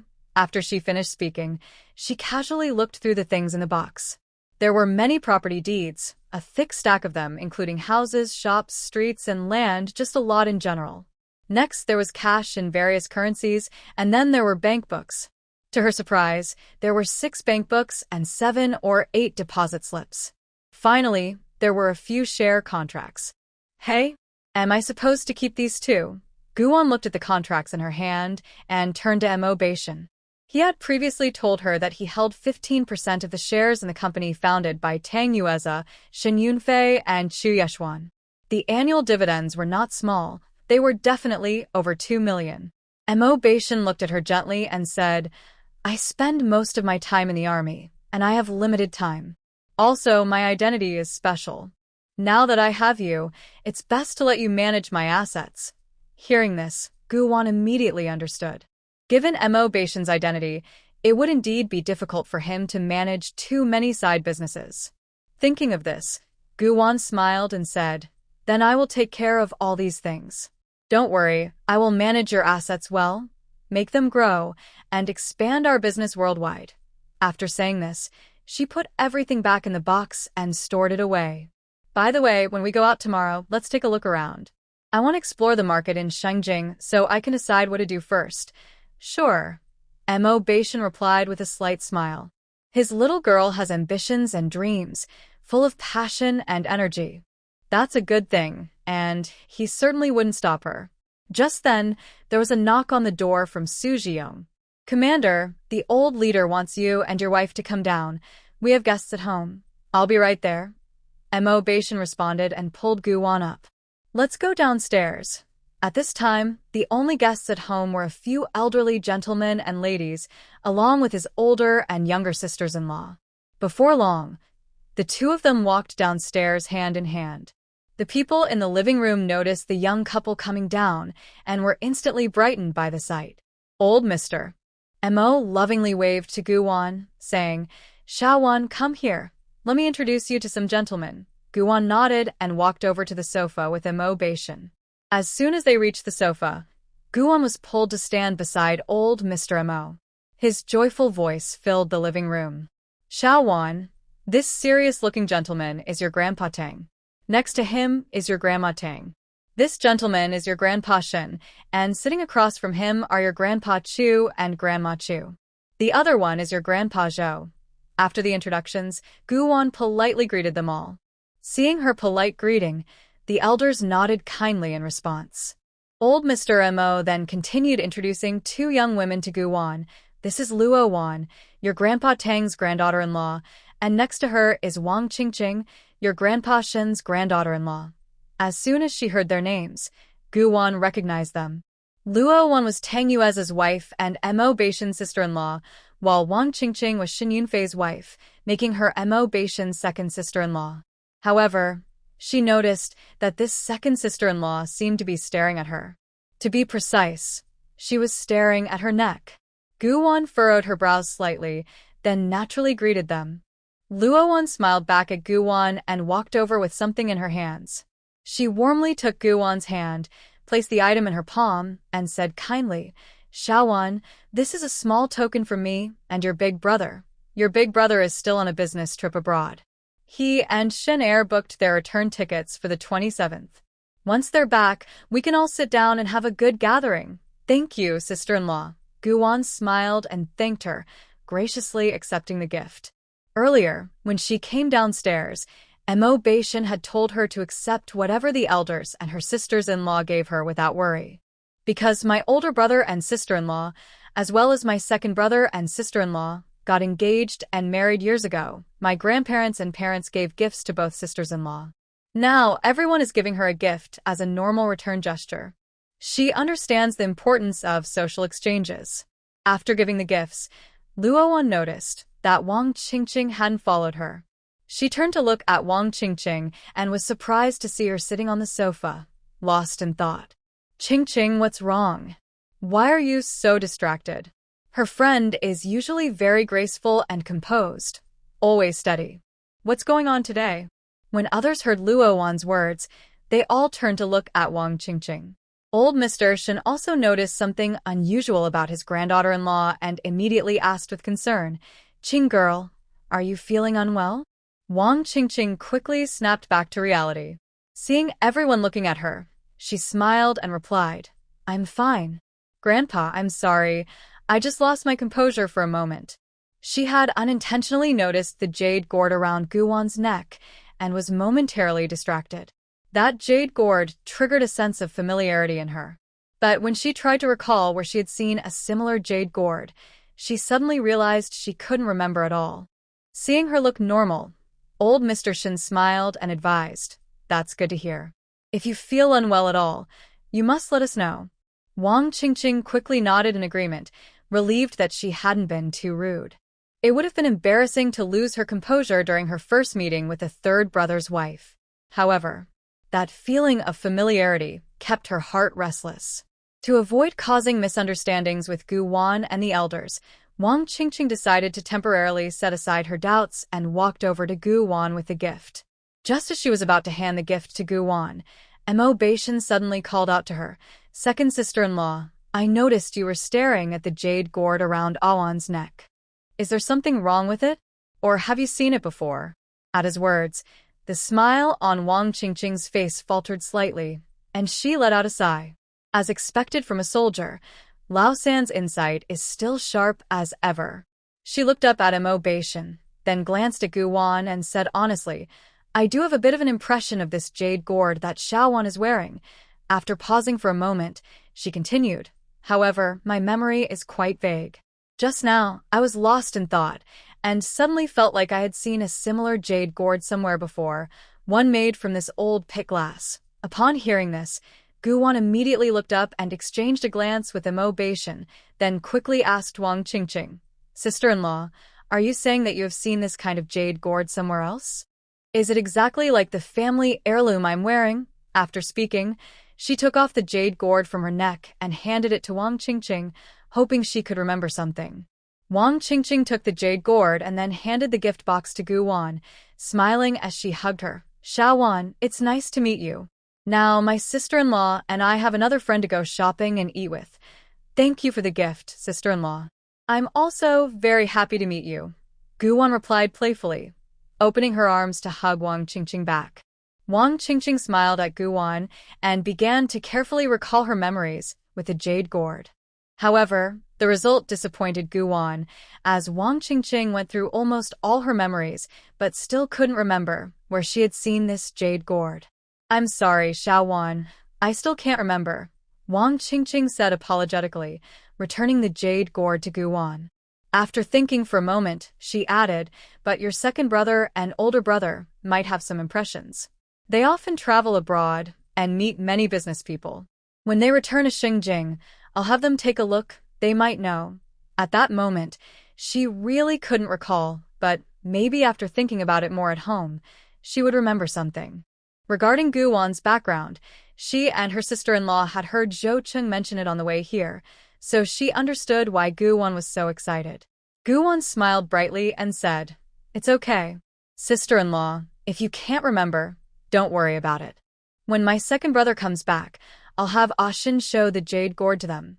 After all, she had already waited 19 years, so there was no rush. However, this also indicates that the couple from the Shin family in the deep market are probably not her biological parents. At that moment, Dong Wanqiu came over, took Guwan's hand, and gently patted it, comforting her with warmth and care. "Xiao Wan, don't be sad. Leave the matter of your background to Xiao Mo and your dad. They will surely uncover the truth from back then." Guwan had experienced everything in her life, and both Mo Xiaoyun and the old man were aware of it. As a member of the Mo family, Mo Beishan would need to get married, and naturally, the old man and Xiaoyun would investigate the woman's background thoroughly. Plus, with what Xiao Mo had told them, Dong Wanqiu felt even more sympathy for her daughter-in-law. Not only was her life switched at birth, but she also had a difficult time at her adoptive mother's home. Thankfully, Xiao Wan persevered, otherwise, she might not have become such a wonderful daughter-in-law. Mo Xiaoran immediately added, "Your mom is right. Leave this matter to Xiao Mo and me. Our Mo family has connections all over the country, and I believe we will have news soon." Guwan smiled and nodded, saying, "Okay." Just then, Uncle Zhang came to call everyone for dinner. The group cheerfully moved to the dining room. Once everyone was seated, the old man raised his glass and smiled at everyone, saying, "Come on, everyone, raise your glasses. Today is a day worth celebrating for our Mo family because my Mo Zhengrong finally has a granddaughter-in-law." After saying that, he couldn't help but laugh heartily, his eyes crinkling with joy. Then, the old man turned to Guwan, smiling kindly as he said, "Xiao Wan, as the eldest elder of the Mo family, I want to thank you for marrying Xiao Mo and welcome you as part of our family. In the future, if anyone bullies you or makes you feel wronged, just stand up for yourself. If anything happens, Grandpa will support you." The old man's words and attitude clearly indicated to everyone present that Guwan was his recognized granddaughter-in-law. Anyone who mistreated her would be disrespecting him, Mo Zhengrong. "Thank you, Grandpa." Guwan immediately stood up upon hearing these words, raised her fruit wine, and looked at Grandpa Mo with a smile, saying, "Grandpa, don't worry. I have a strong personality and won't let anyone bully me. In the past, I didn't resist in the Gu family because I thought they were my real parents and family. But after learning the truth, my feelings for them have ended, so I won't tolerate them anymore. The same goes for others. I have never been the type to suffer losses. If anyone dares to plot against me, I will definitely repay them 10-fold or 100-fold. At this moment, Mo Beishan stood up, put his arm around Guwan's shoulder, and promised Grandpa Mo, "Grandpa, I will take good care of Xiao Wan and protect her." Good, good, good. Hearing this, Grandpa Mo immediately nodded happily and raised his glass to his old friends, saying, "Come on, let's have a toast." With that, the glasses clinked softly. Everyone then raised their heads and drank it all. After dinner, everyone returned to the sofa to relax, drinking tea and chatting about everyday life. The atmosphere was very pleasant and relaxed. Moreover, Guwan noticed that everyone was very warm and friendly towards her, especially Grandma Tang and Grandma Chu, who were very kind. Of course, her two sisters-in-law were also particularly nice, chatting with her about many personal topics. As they talked, the atmosphere among the three became better and more comfortable, even leading to a feeling of having met too late. They chatted until around 8 in the evening when the families finally stood up to say goodbye. After sending the guests off, Mo Bashan turned to Grandpa Mo and the others, saying, Grandpa, Mom, Dad, you should rest early. I'm taking Xiao Wan upstairs to wash up. Tomorrow morning, I will take her out to shop for things. Okay, go ahead, the three responded in unison. As soon as he finished speaking, Dong Wanchio suddenly remembered something and smiled as she reminded Gu Wan, by the way, Xiao Wan, there are pajamas in your bedroom closet that I specially bought for you from the mall a couple of days ago. They're made of silk. Remember to change into your pajamas while getting ready. It won't be so hot if you wear them to sleep. Now it's the end of May, and the weather has warmed up. The silk pajamas she bought are thin and feel very cool against the skin. More importantly, Juanzi and Qingqing had quietly told her that these pajamas could add some fun to a newlywed couple's relationship. Hearing that such light clothing could help strengthen their bond, Dong Wanchio boldly decided to buy 10 sets, each different, so that her daughter could change into a new one every night. If the couple has a good relationship and shows affection every day, how far off could the days of holding grandchildren be? Mo's mother's words made Mo Bashan pause in his movement, a hint of intrigue flashing in his eyes. He had seen the pajamas his mother mentioned. When he went to the wardrobe in the afternoon, he caught a glimpse of those clothes. He glanced at Guan beside him, unaware that her mother-in-law had prepared a big surprise for her.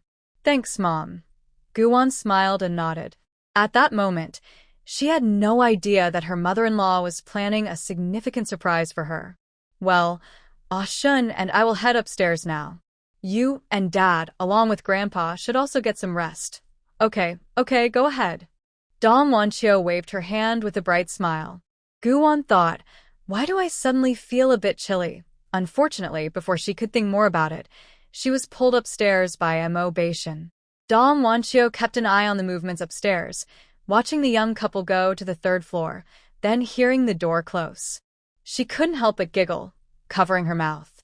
Dad, Xiaoyan, in 10 months, we'll have a little baby in our family, right? Definitely, Mo's grandfather replied confidently. With his grandson's good health, he was sure there would be good news soon. Thinking this, the old man quickly said, I'm going back to my room, and hurried off to his sleeping quarters. He needed to quickly sort out his private collection, dividing it into 2 parts. When his granddaughter-in-law got pregnant, he would give one part to her, and keep one for his future great-grandchild. Let's go back to the room and rest, Mo Xiaoyan said, pulling Dong Wanxiu into the 2nd floor. Meanwhile, on the 3rd floor, when Guan opened the wardrobe door, she froze in shock, her eyes widening in disbelief. Wow, is this what my good mother-in-law prepared for me? Seeing the various sets of sleepwear in the wardrobe, Guan was stunned. She couldn't believe her mother-in-law was so open-minded and forward-thinking. Not only did she prepare sleepwear for her daughter-in-law, but it was also quite revealing. Moreover, each style was unique, but they were all bright red. In the next moment, with a bang, the wardrobe door was shut. Guwan's eyes darted nervously. She didn't dare to look at Mo Bashan's expression.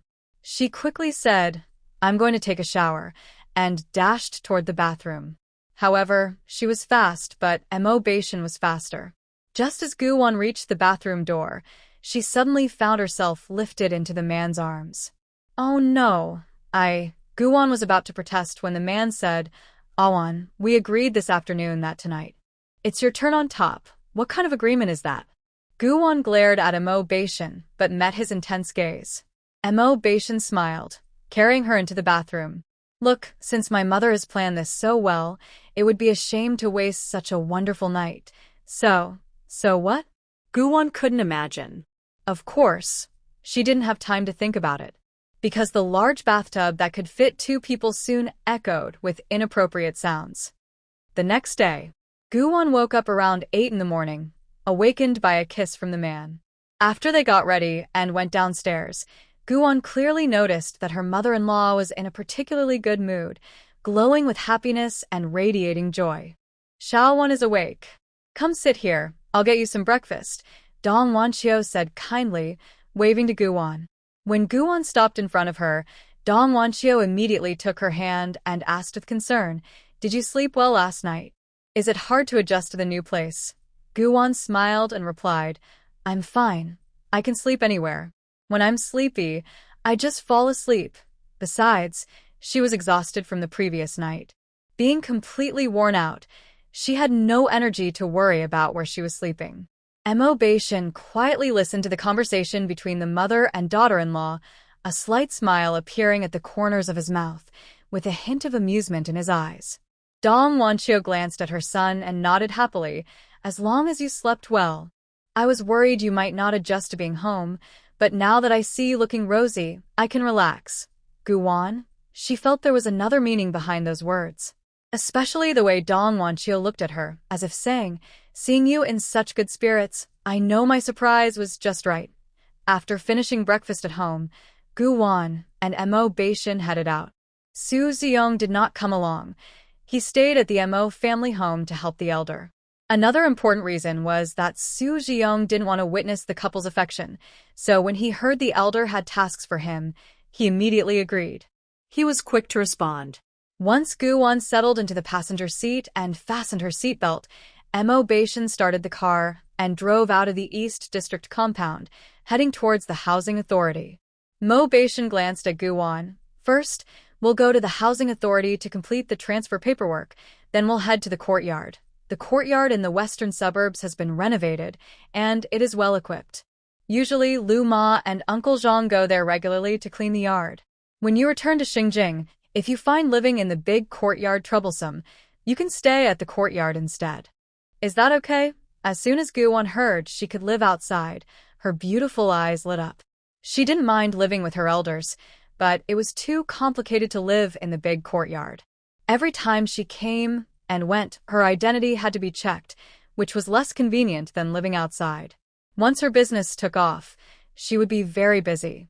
If she lived in the courtyard, she could come home whenever she wanted and go out whenever she wished, without facing complicated checks.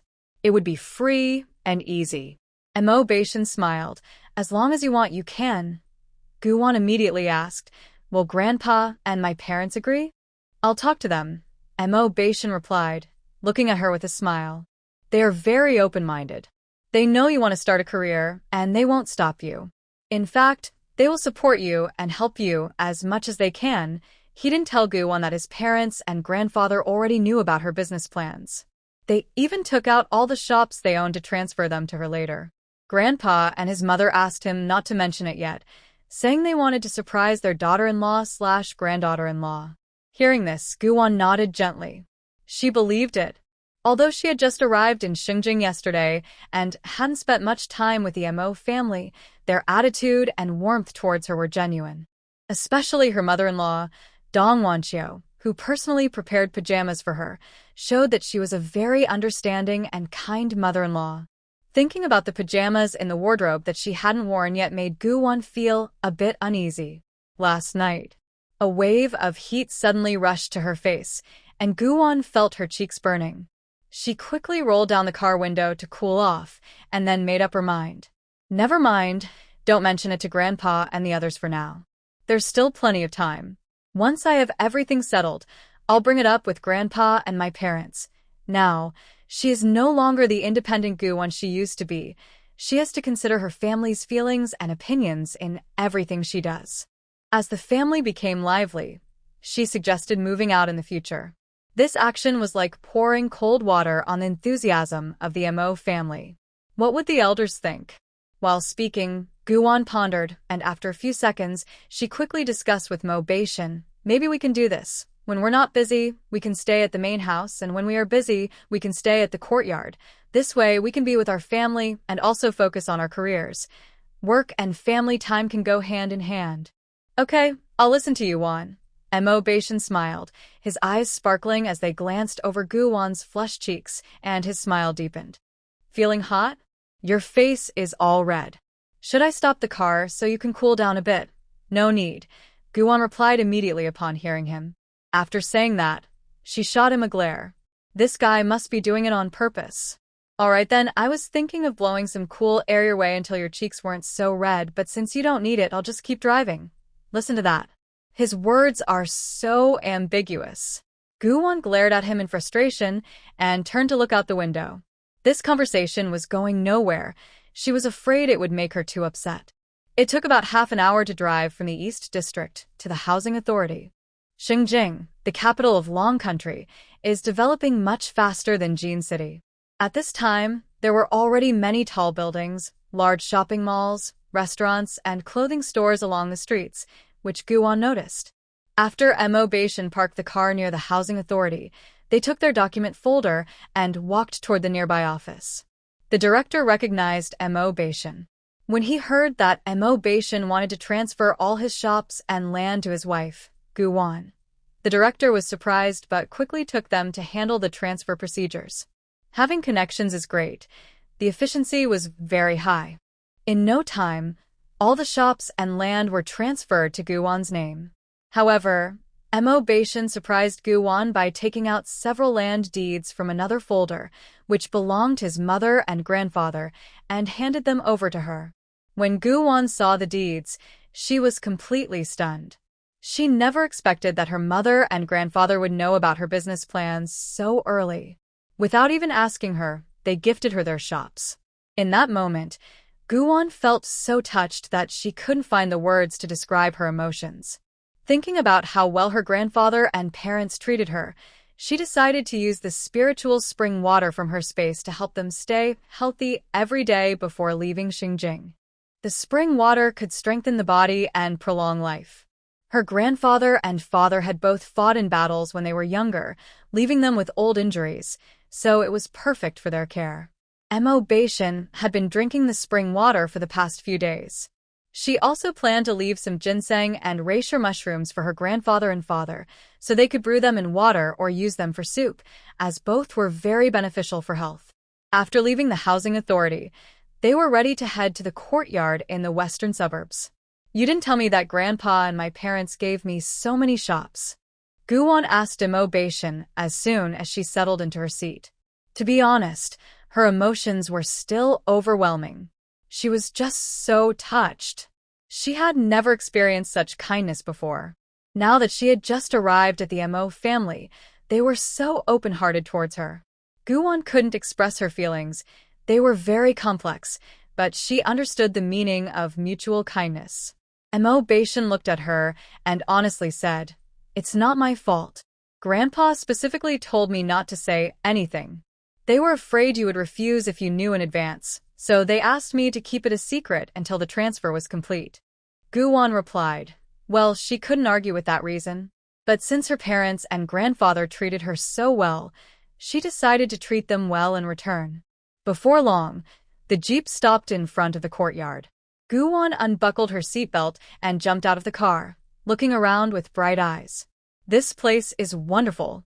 There are mountains and water, and the environment is really nice. It's perfect for living. It's very quiet here, with no noisy sounds, and when you open the door and step outside, you can see a lake not far away. Behind the courtyard, there is also a hill. That hill belongs to Mo Beishan, but now it isn't her name." Guwon fell in love with this place as soon as she arrived. It truly is a great place to live.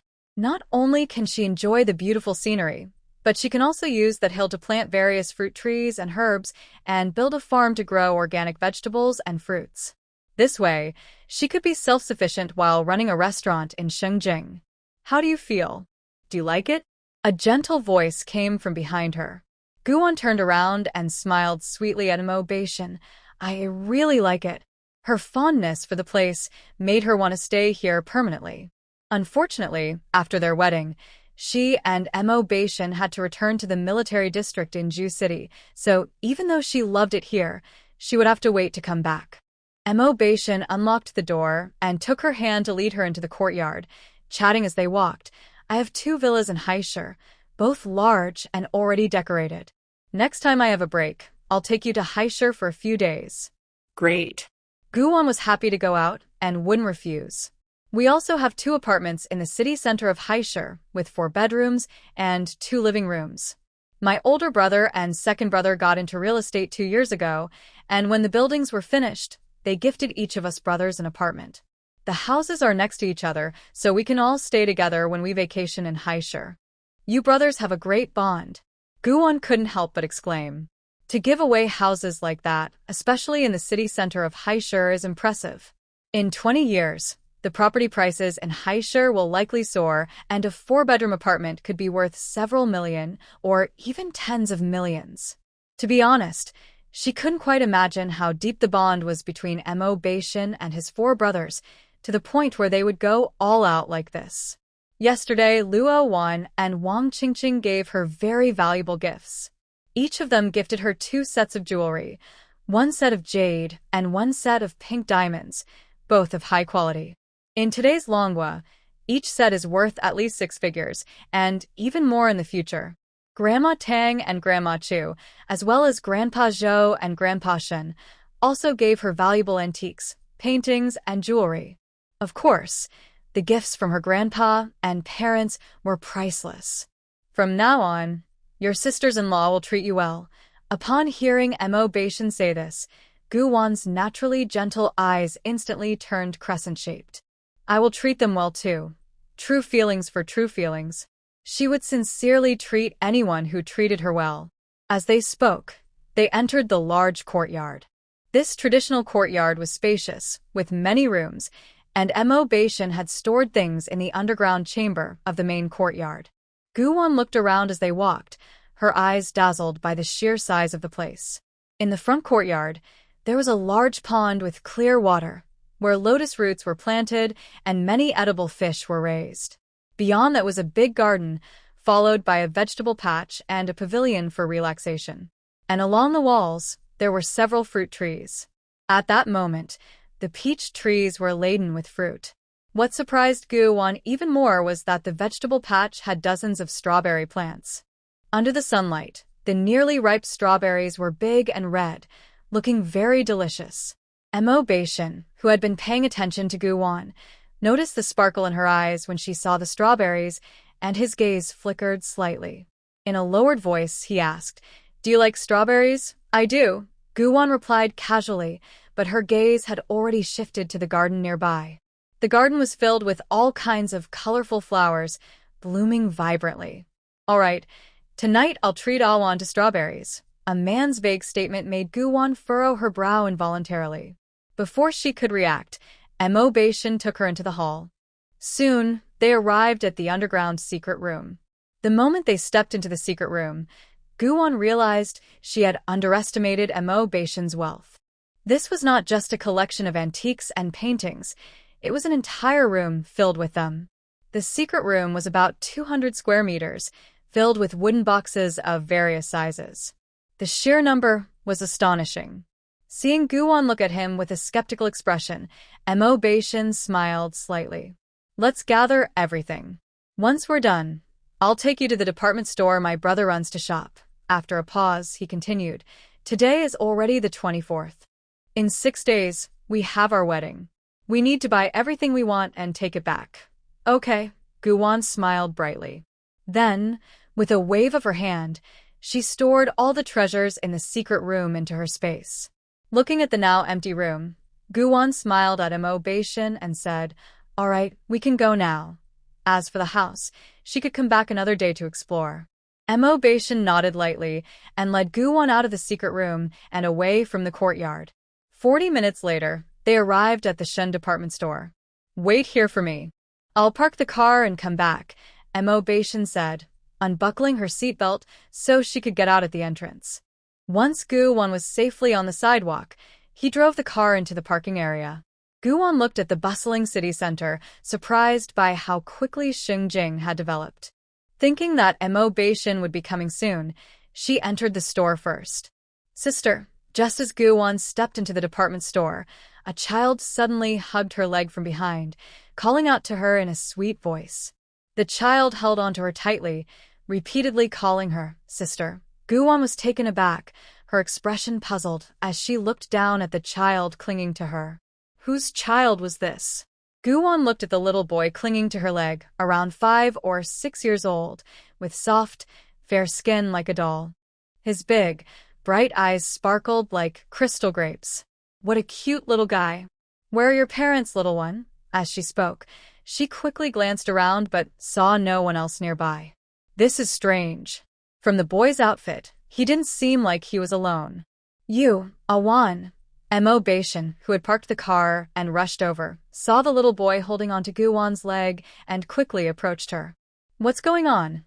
Mo Beishan looked sharply at the boy and then asked Guwon, where did he come from? I don't know. I just entered the mall, and he suddenly hugged me, Guwon said with a smile, raising her hands in confusion. She was also curious about who this child was and why he was calling her sister. Looking into the boy's bright, dark eyes made her heart melt. My Awan is so lucky. Just going out shopping and getting hugged by a little one. After confirming that the boy meant no harm, Mo Beishan's sharp gaze softened and he smiled. I'll have to keep a close eye on you from now on. Maybe I should tie you up with a rope. At his words, Guwon couldn't help but smile slightly. Let's find his family first. She glanced at the little boy, who, after hearing her, pressed his face against her leg and held on to her left leg tightly. He seemed afraid she would send him away, his big, watery eyes filled with reluctance and sadness. Guwon was momentarily stunned. Seeing the boy's adorable and pitiful expression made her feel like a terrible person. She looked up at Mo Beishan for guidance. What should we do? This child clearly wanted to stay with her. Let me think. Mo Beishan pressed his forehead in frustration, holding Guwon's hand, and then asked the boy, what is your name? To his surprise, the little boy didn't even look at Mo Beishan and pressed his face tightly against Guwon's left leg, ignoring him. Well done. How dare he ignore Mo Yi? Don't scare him. Guwon tugged at the serious-looking Mo Beishan, urging him not to frighten the child.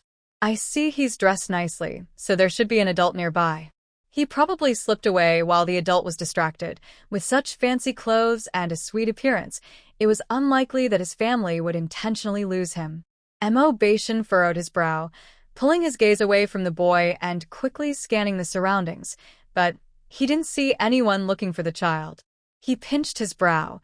His girl wasn't even a mother yet, and now another child was clinging to her. Let's take him to the lounge to wait. His family must be looking for him, and it won't be long before someone comes.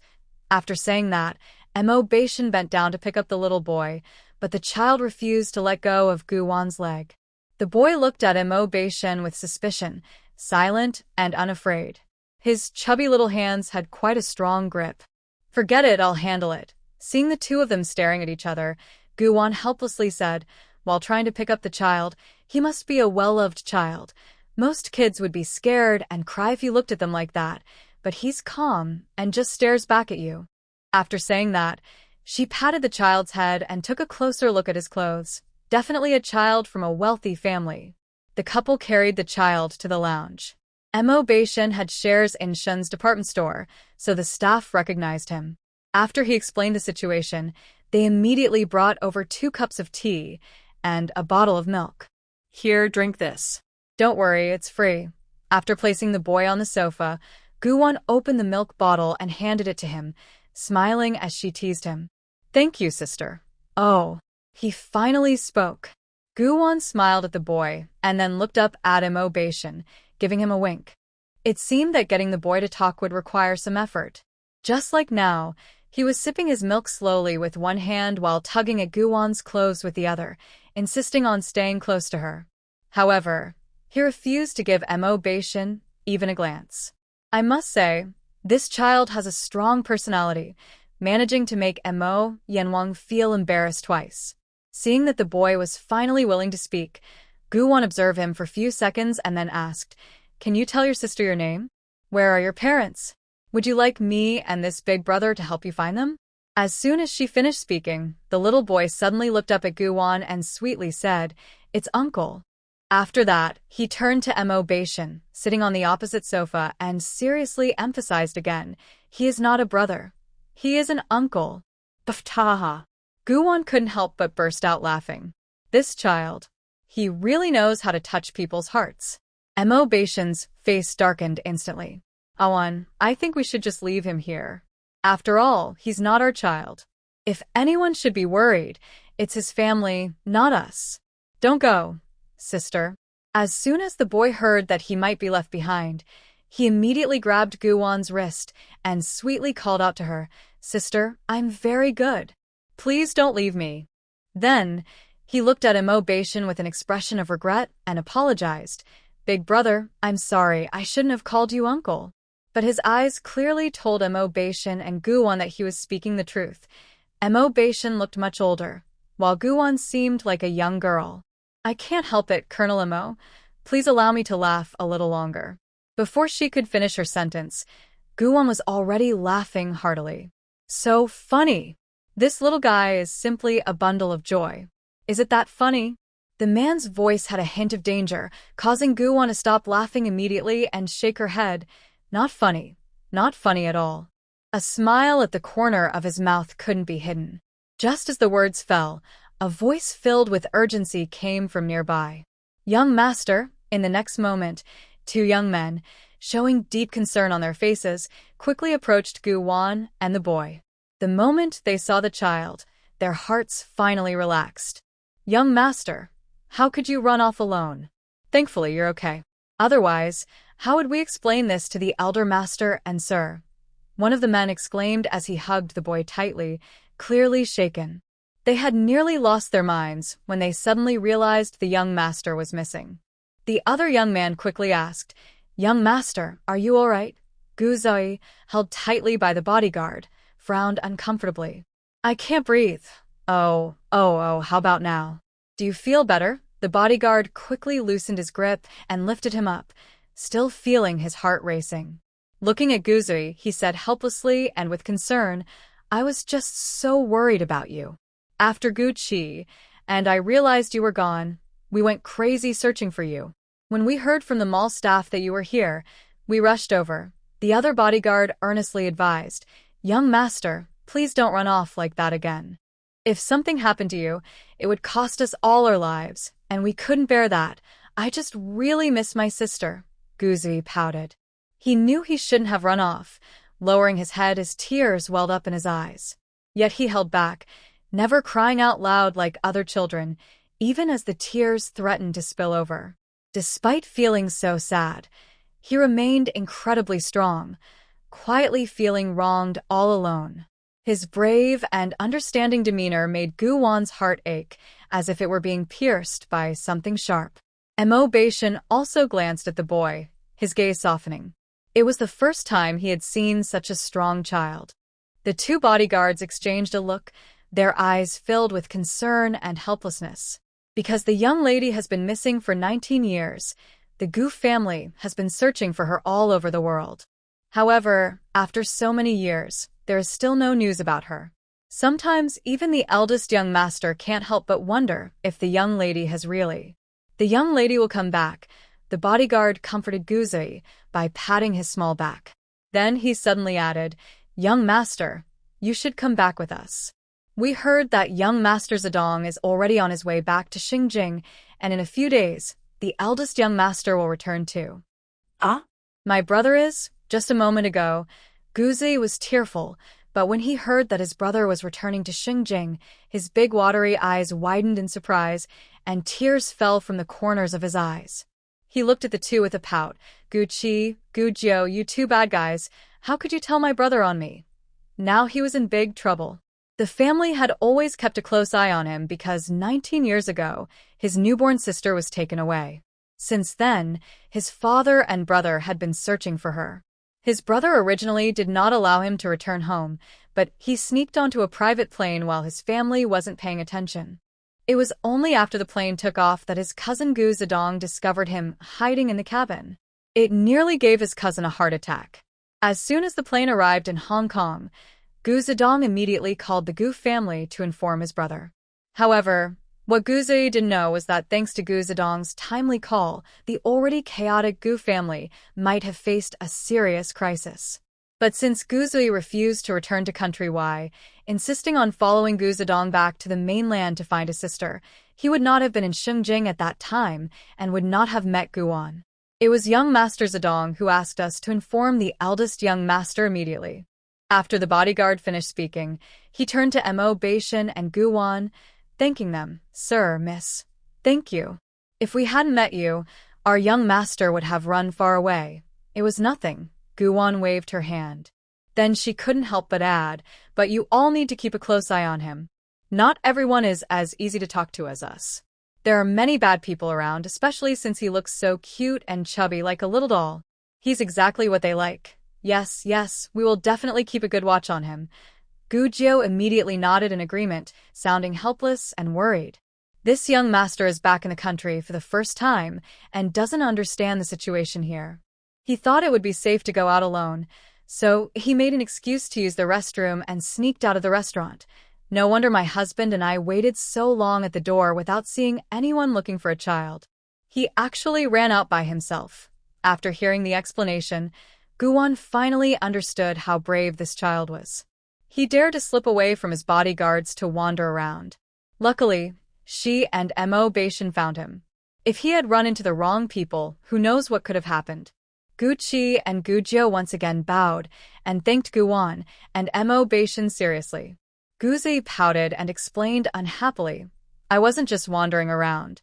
I saw a pretty sister and felt a connection, so I came over to find her. Hearing this, Guwon couldn't help but laugh and patted his little head. But did you ever think that maybe I look like a good person on the outside, but I could actually be a bad person? You're not. You're the best person in the world, Guzi immediately replied with confidence, his tone full of trust in Guwon, and his eyes sparkled with certainty. Yes, yes, you're amazing at reading people. Guwon laughed at his compliment and then said, All right, since your family has come to find you, you should go back with them. I have things to do with your big brother, so I can't stay with you. From the boy's conversation with those two, it was clear he was familiar with them. So, she could safely hand him over and leave. Sister, can I come find you to play again in the future? Seeing Guwon about to leave, Guzi panicked and hurriedly grabbed her hand to ask. He didn't want the beautiful sister to leave, because the sister made him feel very warm and close, as if she were his real sister, making it hard for him to let her go. Sure, if you want to visit my wife, you can go directly to the Mo family in the East District. At that moment, Mo Beishin spoke up, nodding slightly to the two men before taking Guwon and leaving the lounge. Guqi watched the man who had reached the door and quickly called out, Mr. Mo, you and your wife can go ahead. When young Master Zedong returns to Xingjing, we will bring our young master to thank you right away. No need. Mo Beishin replied casually and walked away with Guwon. Sister. Watching the figures gradually disappear from view, Guzi couldn't help but cry, tears falling like a broken kite. Seeing Guzi cry, Guqi quickly took out a clean handkerchief to wipe the tears from his face. That lady is busy right now, young master.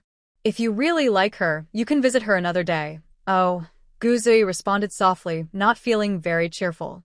He felt empty the moment the beautiful sister left, and he couldn't find any joy. At that moment, Gujio suddenly frowned and asked Guqi, Guqi, isn't there only one Mo family in Xingjing? So, was that man just now? Montag Beishin? Yes. Guqi was also taken aback, sharing the same look of surprise as Gujio. They didn't expect that the couple who found their young master was actually Mo Beishin and his wife. When young Master Zedong returns, we need to tell him. Gujio nodded, indicating he understood. Then, the two carried Guzi out of the Shin department store and returned to the Gu family's villa in Xingjing. Meanwhile, after Guwon and Mo Beishin left the lounge, they took the elevator to the 9th floor. Mo Beishin noticed a hint of reluctance in his girl's eyes and gently asked, Do you really like that child? Hearing this, Guwon smiled slightly and said, What can I say? I just feel a bit sorry for him. He's so young, yet he seems so strong, like a little adult. That child is so understanding, it makes people feel for him. She couldn't quite explain why she felt affection for a child she had just met. It felt strange. Maybe it was because the boy called her sister so sweetly, or perhaps she simply liked him. Since you like him, let's invite him over to play more often, Mo Beishin said gently, pinching her nose. Sure. Guwon suddenly paused, realizing she didn't even know the child's name. She looked up at Mo Beishin and said with a hint of helplessness, After all this talk, we don't even know his name. Was there anyone more confused than her? Not only did she randomly pick up a child, but she also didn't know his name. It was quite funny. Mo Beishin smiled. I'll have Xiao Su look it up when we get home. Let's not bother. It's too much trouble. Gu-won shook her head, the slight conflict in her eyes fading away. If it's meant to be, we'll meet again. If we have a connection with that child, we'll surely run into him again and we can ask his name then. There was no need to check specifically. Upon hearing this, Mo Beishin smiled and said nothing. As the couple exited the elevator, Gu-won immediately pulled Mo Beishin toward the men's clothing section.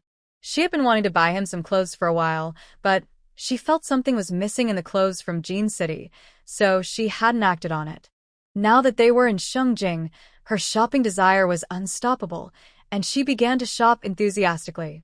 Although Mo Beishin usually wore military uniforms and rarely wore casual clothes, Gu-won still wanted to buy him some casual outfits and even some couples outfits. They had a whirlwind marriage and were typical of loving each other after getting married. Now, they were in a crucial period of building their relationship, so she wanted to add some fun to their life together. This is more beneficial for promoting the relationship between the two. When his little girl is in a good mood, Mo Beishin naturally won't ruin her joy. So, for the whole morning, he accompanied Gu-won as she browsed one counter after another, trying on outfit after outfit, patiently watching her with gentle and elegant eyes. They shopped until afternoon, and Gu-won happily linked arms with Mo Beishin as they left Shin's department store and headed to a nearby Western restaurant for lunch. By the time the couple returned to the courtyard, it was already past 4 in the afternoon. Meanwhile, at the Gu family villa, Gu Zedong, who hurried back from Haishur, had just stepped out of the car when he was suddenly hugged by a small bundle of energy. "Fifth brother, you're finally back. I missed you so much." Right from the start, he was being cute and charming. This was Gu Zoe's secret weapon after making a mistake. Whenever he got into trouble, he would immediately pull out this trick, making any stern intentions to scold him vanish in an instant. Especially when faced with his bright, sparkling eyes, it made him forget everything else, leaving only affection and indulgence. This time you were lucky to meet good people. If you had run into someone less kind, you wouldn't be here cuddling with me. You wouldn't even have a place to cry, Gu Zedong said, pinching his cousin's cheek. It was round and soft, and felt really nice to pinch. He managed the family business in the country, and was well aware of the situation. If someone encountered such a good-looking boy, would they not have other thoughts? Would they just return him without any conditions? It was also because that couple had good hearts that they thought of helping him find his family, right after finding Gu Zui. Thinking of this, Gu Zedong picked up his little cousin and said seriously, "Little E, in the future, you must always stick close to Gu Qi and Gu Jiu when you go out. No matter where you want to go, you have to take them with you, or we will worry. You need to understand that you won't always be so lucky to meet kind people." He gently rubbed Gu Zui's head and continued, "You've been living in country Y, so you don't know the situation back home. There are many bad people who kidnap children and young women. If you're not careful, you might get taken away without realizing it. When that happens, you won't be able to call for help. Where will we go to find you then?" In the morning, he was negotiating a contract with clients at the branch office when a phone call suddenly disrupted all his plans and left him feeling anxious. If he couldn't find his little cousin, he would feel too ashamed to face his uncle, aunt, and Jichuan again. The Gu family had already lost one daughter, and losing another child would be a huge blow to the entire family, especially for his aunt, who was still lying unconscious in a special ward of the Gu family's private hospital. Her greatest wish was to find her little girl. If something happened to little E now, "Fifth brother, I'm sorry. I won't run off alone again." Guzi immediately admitted his mistake sincerely, his nose feeling a bit sore. "I just wanted to go out and find my sister. If I bring her home, then Mom will wake up." Guzi really hoped his mom would wake up soon so that he, his dad, and his brother and sister could bring her home and be together again. Even though he was only 5 years old and everyone in the Gu family spoiled him, he had never felt a day of his mother's love. Because his mother was afraid to be near him. She believed it was her fault that his sister was taken away, so she had lived in guilt all these years. Her worries turned into illness. Over time, her health worsened. Later, his father thought having another child might help distract her and improve her health, but since he was born, his mother had not dared to come close to him.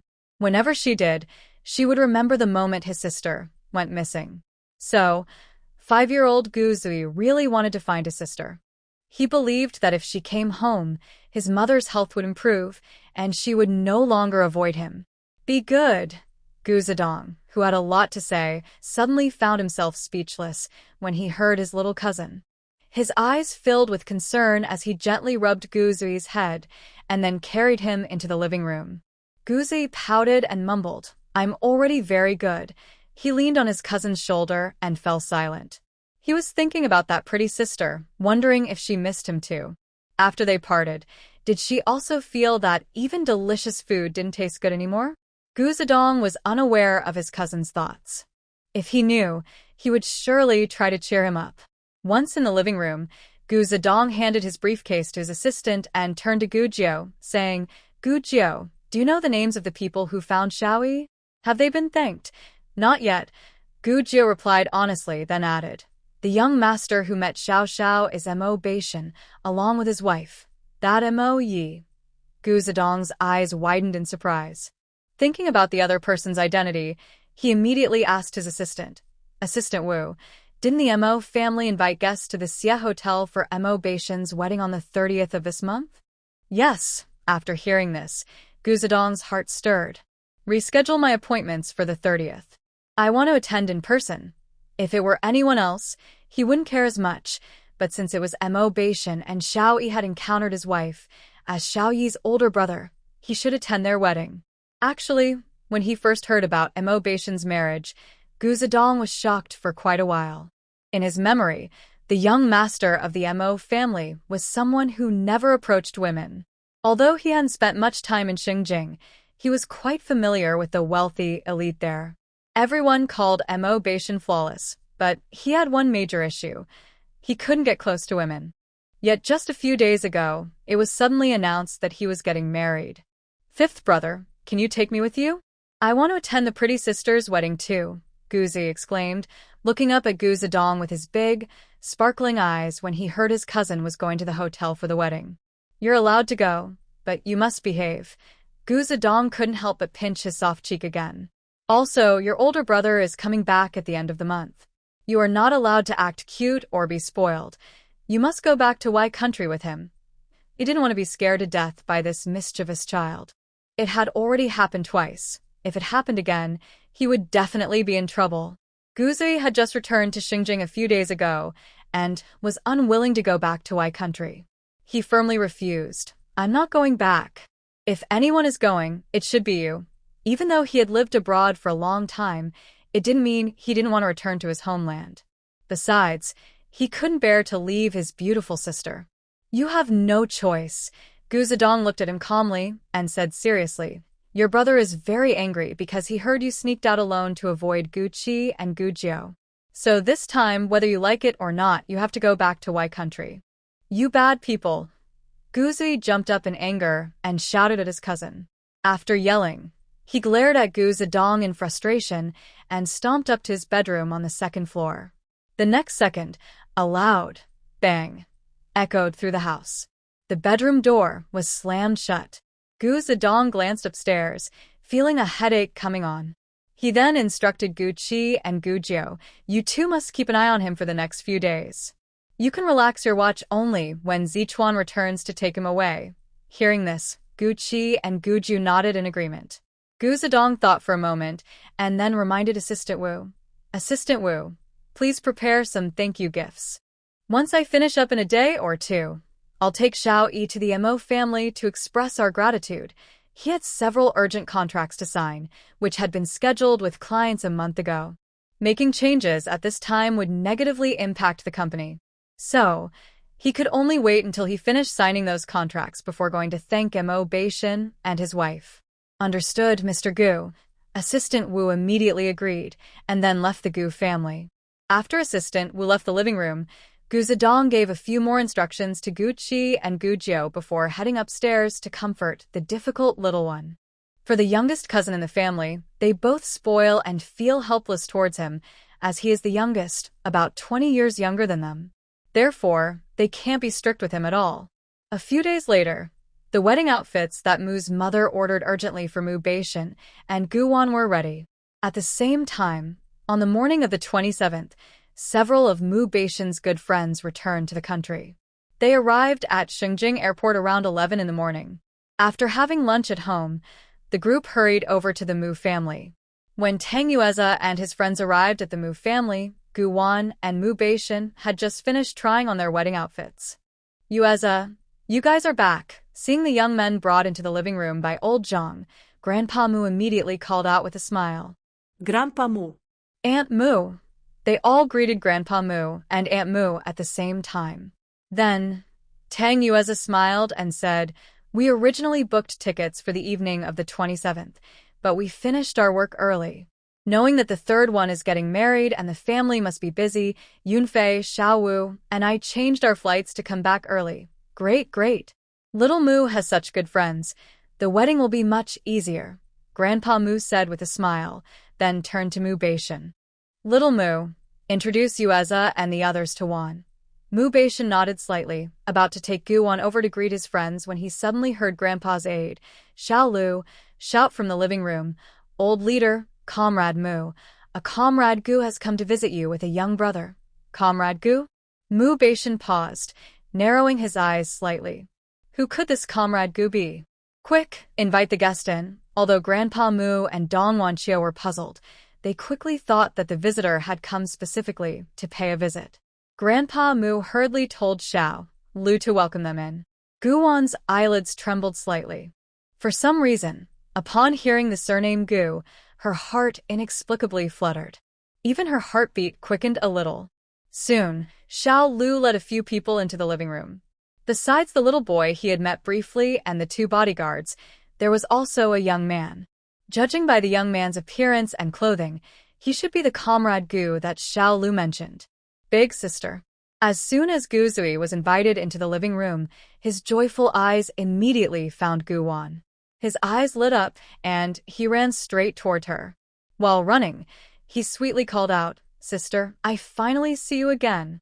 I missed you so much these past few days." He hugged Gu Wan's waist affectionately, rubbing his cheek against her. At that moment, the happy Guzi completely forgot the advice his cousin had given him, focusing only on Gu Wan. It was as if he couldn't see anyone else, tightly holding onto Gu Wan and acting cute. His big eyes were so happy they turned into crescent shapes. "Is that you?" Gu Wan was a bit surprised, not expecting to see the child again so soon. She looked at the top of the little boy's head, her eyes showing a hint of surprise. What a coincidence that this child also has the surname Gu. After thinking for a moment, she couldn't help but ask, "Is your last name Gu?" "Yes. Sister, my name is Gu Zui." Gu Zui replied obediently, eagerly sharing his name with Gu Wan, his little face beaming with the brightest smile. "Sister, you can call me Xiao Yi." "Okay. Xiao Yi. Nice to meet you." Gu Wan was touched by his radiant smile, her lips naturally curving upwards, and her gaze softened. She reached out and gently pinched Gu Zui's cheek. She really liked this child and felt a special connection with him. Recalling the scene from a couple of days ago at the Shun's department store, when Xiao Yi hugged her and called her sister, that soft and sweet voice almost melted her heart. Meanwhile, Mo Beishan's gaze gradually deepened, his intense and thoughtful eyes fixed on Gu Zui as he carefully observed the boy's features. When he encountered Gu Zui at the mall that day, he hadn't given it much thought since he didn't know the boy's name. But now, hearing that the boy's surname was Gu, he began to compare the boy's features with Gu Wan's. There is a slight resemblance between their features.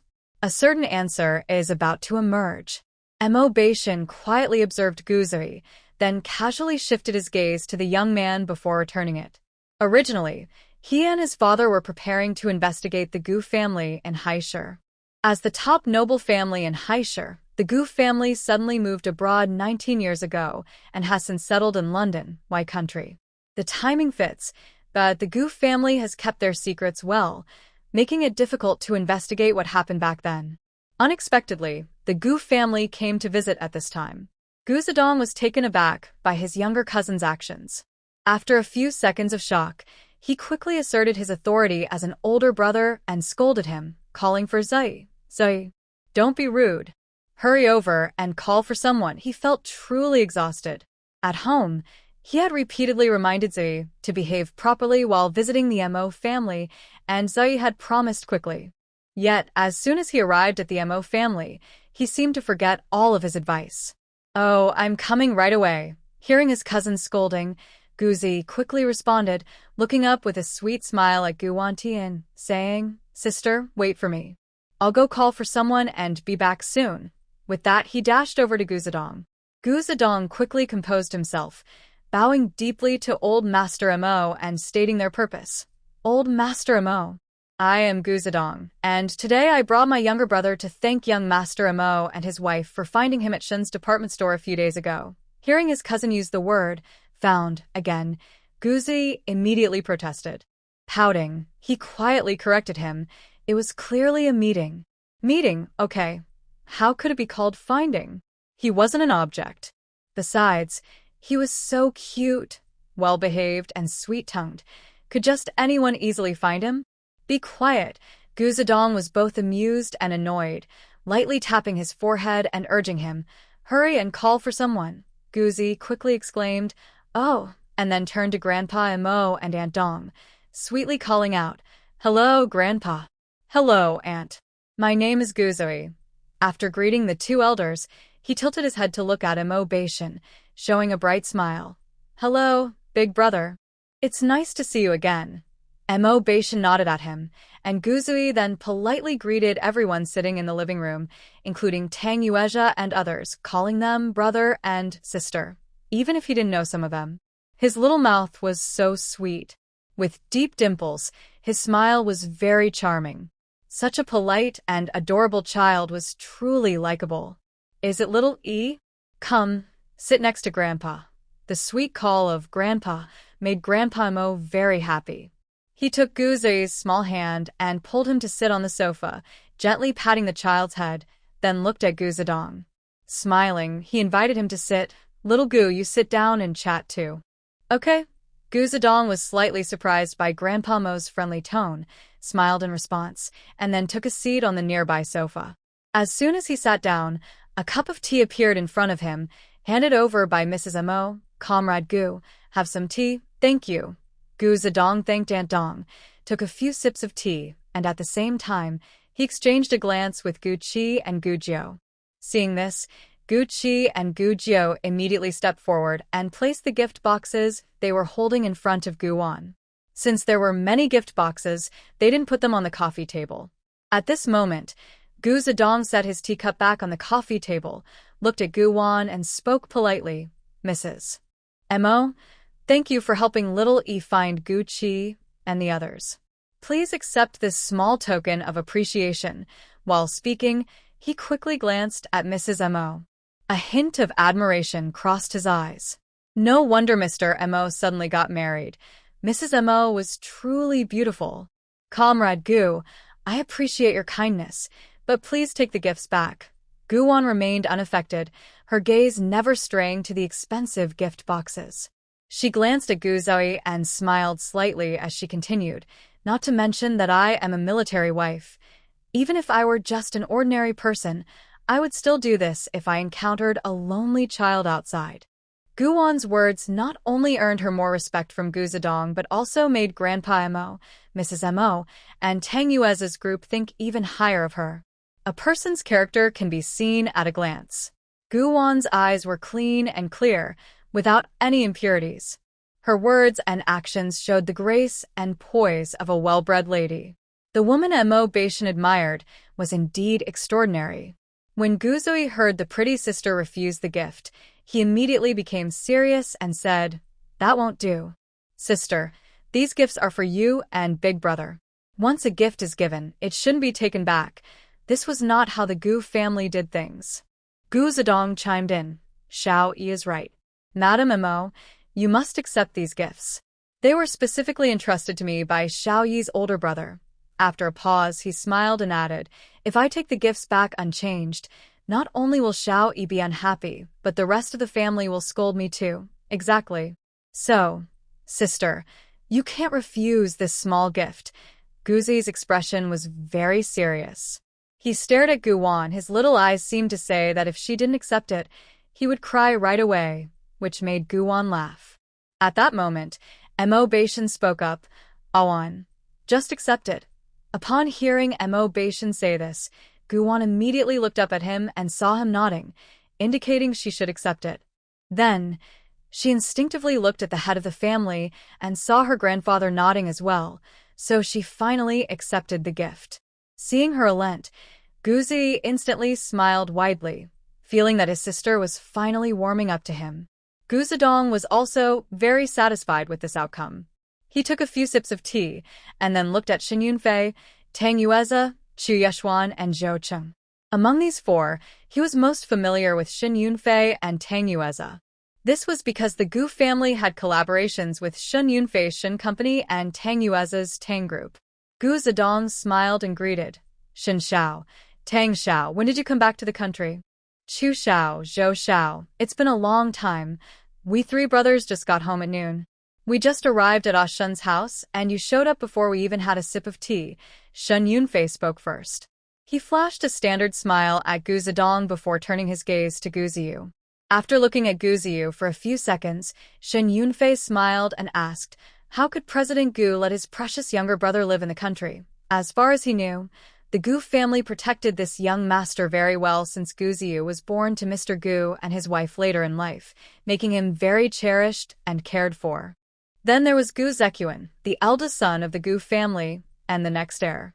Gu Zekuan was especially fond of his younger brother, who was 22 years younger than him, treating him like a treasure. He never expected that he would allow his precious younger brother to come back to the country with Gu Zedong. How could Zekuan agree to that? Gu Zedong's mouth twitched before he explained, "This kid sneaked into the cabin and hid while we weren't paying attention. It wasn't until about half an hour after the plane took off that I found him fast asleep in the lounge." Just mentioning this made Gu Zedong feel a headache. "No wonder," Shin Yunfei said, realizing the situation. He smiled at the little guy and added, "I thought President Gu usually keeps a close eye on his brother. How could he suddenly let him return to the Dragon Country? So, he had secretly come back." Cough, cough, cough. Gu Ziyu was anxious and started coughing. He never expected his cousin would suddenly reveal his secret. Soon, his face turned red from coughing. Gu Ziyu hurriedly blinked at his cousin, urging him to stop talking and give him some face with so many people around. Especially with his beautiful sister present. If she found out how mischievous he was, she might not pay attention to him anymore. What would he do then? "What's wrong? Did you choke on some fruit?" Seeing the child cough heavily, Dong Wanqiu quickly patted his back and asked with concern while calling for Lu Ma to bring some soda. Gu Zoi hurriedly shook his head. "No, I'm fine." He was just a bit flustered by his cousin. While speaking, he secretly glanced at Gu Wan and happened to catch her looking at him too. Her eyes were clearly smiling, and her gaze was gentle, yet for some reason, it made Gu Zi feel like his sister was laughing at him. His back suddenly stiffened, and he thought, this is it. His good image in front of his beautiful sister was completely ruined. Biting his lip, Gu Zi mustered the courage to defend himself. "I'm not. I didn't. Sister, don't listen to fifth cousin's nonsense. He just wants to send me back to country. Why? That's why he's saying this." Uffed, haha. The group, who had been holding back their laughter, burst into laughter upon hearing Gu Zui's defense.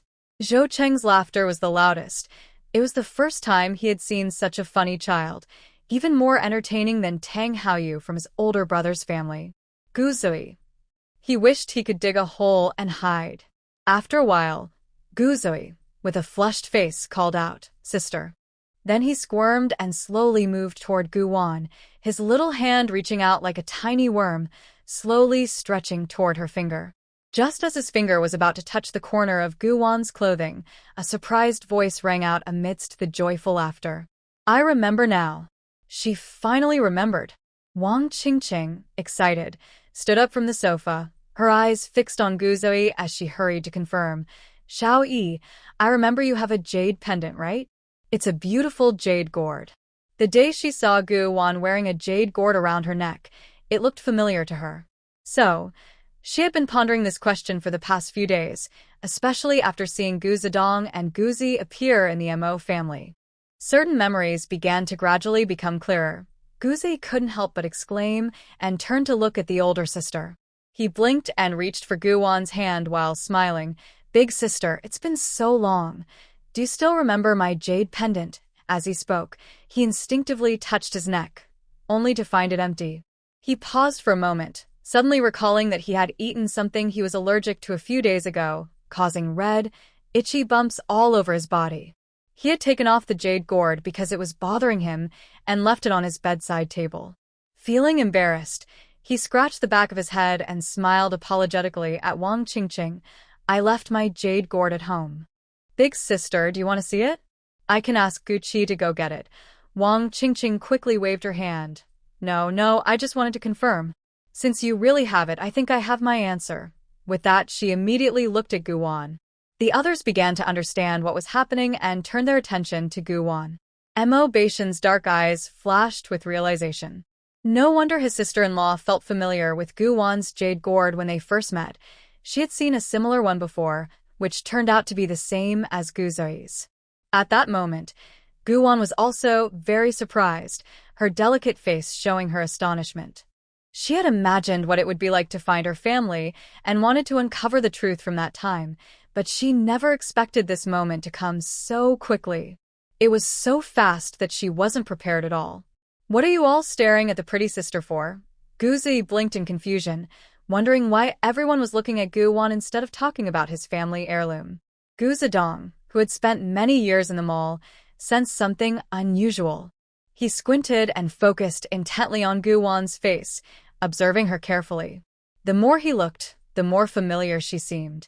In an instant, his eyes widened in shock, and he stood up abruptly, forgetting all his usual composure and the demeanor expected of a man from the Gu family. He stared at Guwan, his lips trembling slightly, wanting to speak, but unable to find the words. "You." Gu Zedong still couldn't believe it and was afraid he might be mistaken. After all, the Gu family had been searching for that child for 19 years. Now, suddenly seeing her, it felt unreal, as if he were in a dream. After a long pause, Gu Zedong closed his eyes to calm his overwhelming emotions. When he opened them, his voice was low and hoarse as he asked, "Madame Mo, may I ask your name? Is it really her? Could this girl be the child lost by my uncle and aunt 19 years ago? Fifth cousin, what's wrong?" Guzi looked at his cousin in confusion, furrowing his brows, feeling increasingly strange.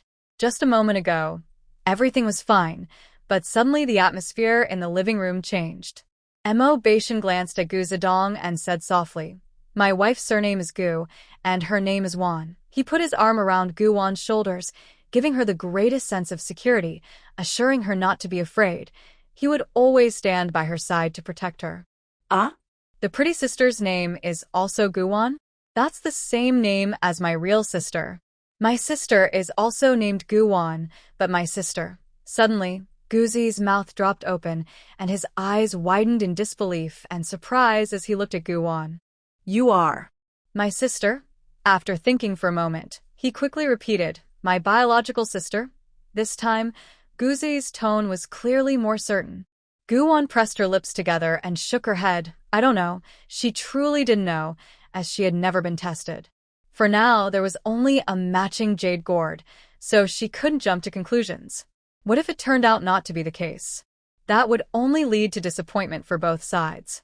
While she hoped this child was her brother, she worried that greater hope would lead to greater disappointment. So, she forced herself to stay calm and wait for further confirmation. But Guzoi insisted. "It must be true. No wonder when I saw you at the mall that day, I felt so close to you and didn't want to leave. So you are my real sister. She is the daughter/sister that dad and brother have been searching for 19 years. Guwan was about to say that this matter wasn't confirmed yet, so it was better not to be too sure. But just then, she heard Gu Zedong's hopeful voice. "Madame Mo, do you have a jade gourd?" Gu Zedong's gaze stayed fixed on Guwan without moving. "Yes." Guwan nodded, took off the jade gourd from her neck, and handed it to Gu Zedong. These past few days, She had been wearing clothes with collars, so it was not surprising that others couldn't see the jade gourd around her neck. As for the reason, it was naturally the work of a certain man. Those deep-colored marks, even covered by foundation, forced her to wear collared tops in the hot weather. Guzui almost jumped up in excitement the moment his cousin took the jade gourd. That's it. There's no mistake. This jade gourd is our family's unique heirloom. No one could impersonate it.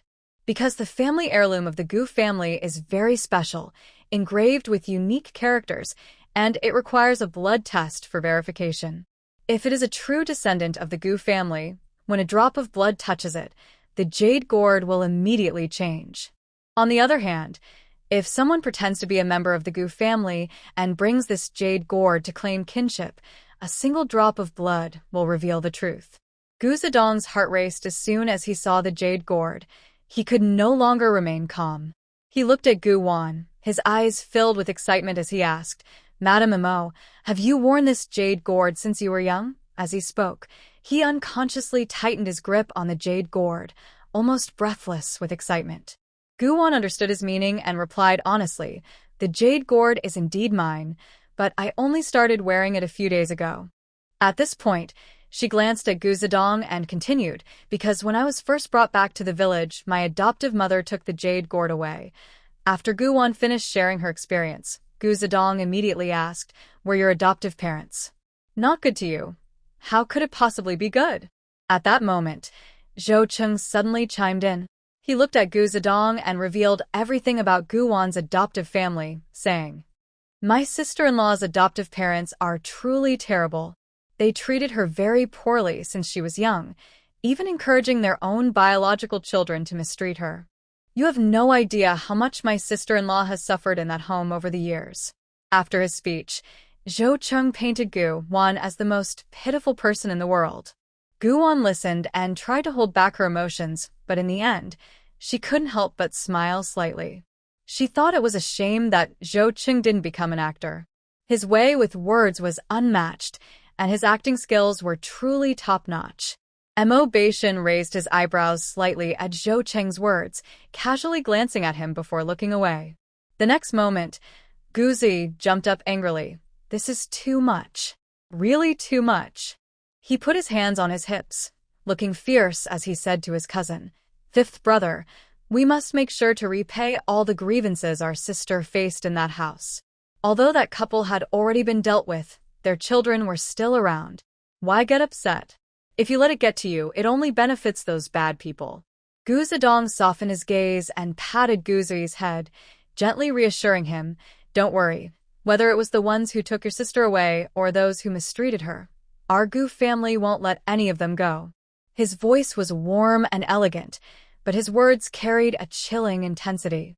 Guzui nodded, agreeing with his cousin, and then immediately said, "So what are we waiting for? Let's get our sister's blood to verify her identity." He turned to Gu Wan.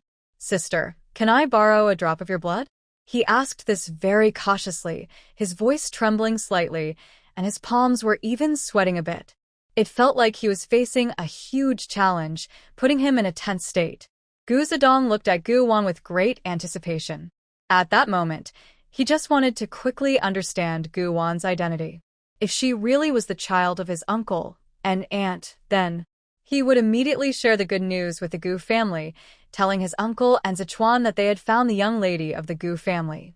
Gu Wan glanced at Gu Zedong and Guzui. When she saw the nervous and hopeful expression on Guzui's face, her heart melted. She nodded in agreement to the blood test for identification. "Xiao Wan, here, this needle has been sterilized with alcohol by Aunt Lu." At that moment, Dong Wansu brought over a sewing needle. She handed the needle to Gu Wan and gently said, "Don't worry. Even if the blood test doesn't work, you still have us. The Mo family will always be your home and support.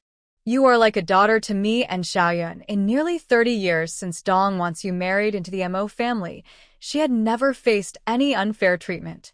Her in-laws had always treated her like their own daughter, never showing her any displeasure or being harsh with her. Now that Gu Wan was marrying into their Mo family, as her mother-in-law, she would naturally treat Gu Wan like her own daughter. So, Even if the Gu family was not Gu Wan's biological family, she would never look down on her. Instead, she would love Gu Wan even more, along with Xiaoyun and the elder, ensuring that she would be surrounded by love and warmth in the future. Hearing this, Gu Wan couldn't help but sniffle, reaching out to hug Dongwon-soo. "Mom, thank you." After saying that, she decisively took the sewing needle from Mo's hand. She pricked her fingertip with the needle and let a drop of blood fall onto the jade gourd. At the moment the blood touched the jade gourd, the living room fell silent, and one could hear a pin drop. Everyone's eyes were filled with anticipation and tension. However, when they saw the blood on the jade gourd gradually change, expressions of surprise quickly appeared on their faces. Ah, It's true. I knew the beautiful sister must be my real sister. At the moment the drop of blood completely merged with the jade gourd, Guzi could no longer contain himself. He shouted excitedly, jumping around as if he had just tasted the sweetest candy in the world, filled with joy. Everyone was amused by Gu Zoe's happy expression. Soon, the atmosphere in the living room became relaxed again. "You really are the young lady of the Gu family, my dear cousin." Gu Zedong was also very excited, looking at Gu Wan with shining eyes full of joy. They had searched for the Gu family's daughter for 19 years, and they finally found her. At this moment, Gu Zedong was very grateful that he visited the Mo family today. Otherwise, he would have missed this chance to recognize his relative. Gu Wan thought for a moment and couldn't help but ask, "Do you want to confirm this a bit more before making a decision?" After all, recognizing family is important, and it's better to be cautious. It might be wise to confirm a few times or even do a DNA test. Although she was happy to have found family so quickly, she still wanted to encourage Gu Zedong to be calm and clarify everything before proceeding with the recognition. However, Gu Zedong felt it was unnecessary because the Gu family's bloodline is very special. If someone is not from the Gu family, their blood would not blend with the jade gourd. Moreover, he had carefully observed that the jade gourd was engraved with the characters Wan, a style only the Gu family's master carver would use, so Gu Wan's jade gourd must have come from their family. Thinking of this, Gu Zedong's gaze towards Gu Wan became even gentler, and he couldn't help but smile. "I know you might not accept this right away, but I must assure you that you are indeed the daughter of the Gu family." After a pause, he added with a smile, "If you don't believe me, you can let others try their blood and see if it can merge with this jade gourd." With that, he turned his attention to Mo Beishan. "Young Master Mo, would you like to give it a try?" At this moment, Gu Zedong was so excited that he forgot that this person was Gu Wan's husband and his brother-in-law. Once he remembered, his tone might not be so friendly. Mo Beishan nodded, took a sewing needle from Gu Wan, pricked his finger, and let a drop of his blood fall onto the jade gourd. As Gu Zedong had said, the blood landed on the surface of the jade gourd without any reaction. Seeing this, others also stepped forward to drop a drop of blood. The result is clear. Besides Gu Wan's blood, which perfectly merges with the jade gourd, no one else's blood matched even a drop. Seeing this, Guzi was so happy that his eyes squinted with joy. He grabbed Gu Wan's hand and exclaimed, "Sister, now you must believe it, right? Look, their blood can't mix at all. Only yours can." Gu Wan smiled at him, patted his little head, and wanted to say something, but when she saw the joy and excitement in Guzi's big eyes, she swallowed her words. A wave of emotion surged in her heart. "That's great. From now on, I have a sister." Guzui was overjoyed, his round face beaming with the brightest smile. Gu Wan couldn't help but tease him. "Are you this happy just because you have a sister?"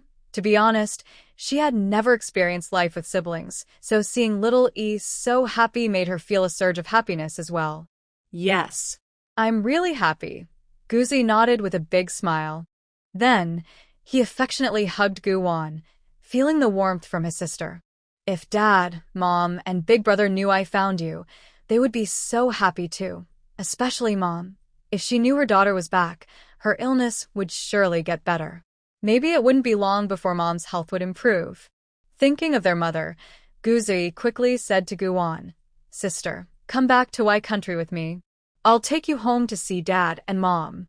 Mom has missed you so much and wants to get better. This made Guwon pause for a moment.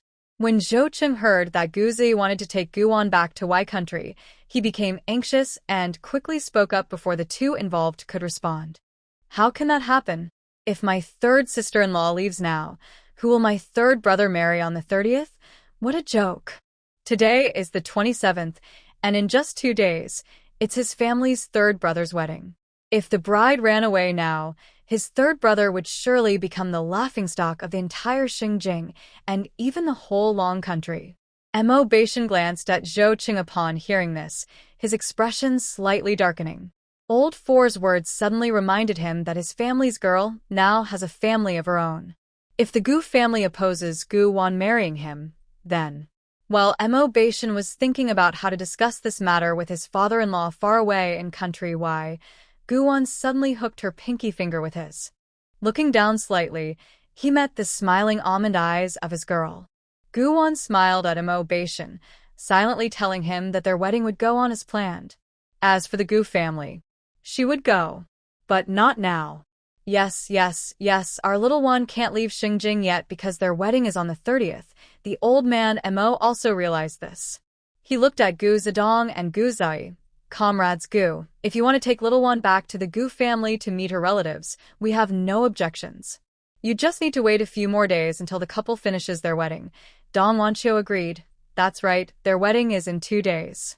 It will be soon. Ah? Then... Guzi couldn't help but feel confused and uncertain, instinctively looking at his cousin for guidance. Gu Zedong narrowed his eyes. If it weren't for Zhou Xiao and the old man Mo mentioning the wedding, he would have forgotten that his cousin is now Mo Beishan's wife, the young lady of the Mo family. He first glanced at Mo Beishan before turning his gaze to Guwon, asking for her thoughts. Wanwan, what do you think? If Guwon was willing to go with them now, even if it meant breaking ties with the Mo family, he would take her back to the Gu family in country Y. Guwon smiled and spoke calmly. My thoughts are simple. First, I hope you will thoroughly investigate what happened back then, since I was the child swapped back from a couple with the surname Xia. Once you confirm that I am indeed the child lost by the Gu family, then I have no objections to meeting my relatives. After speaking, she looked at everyone in the living room, her gaze finally resting on Mo Beishan, intertwining their fingers to show her stance.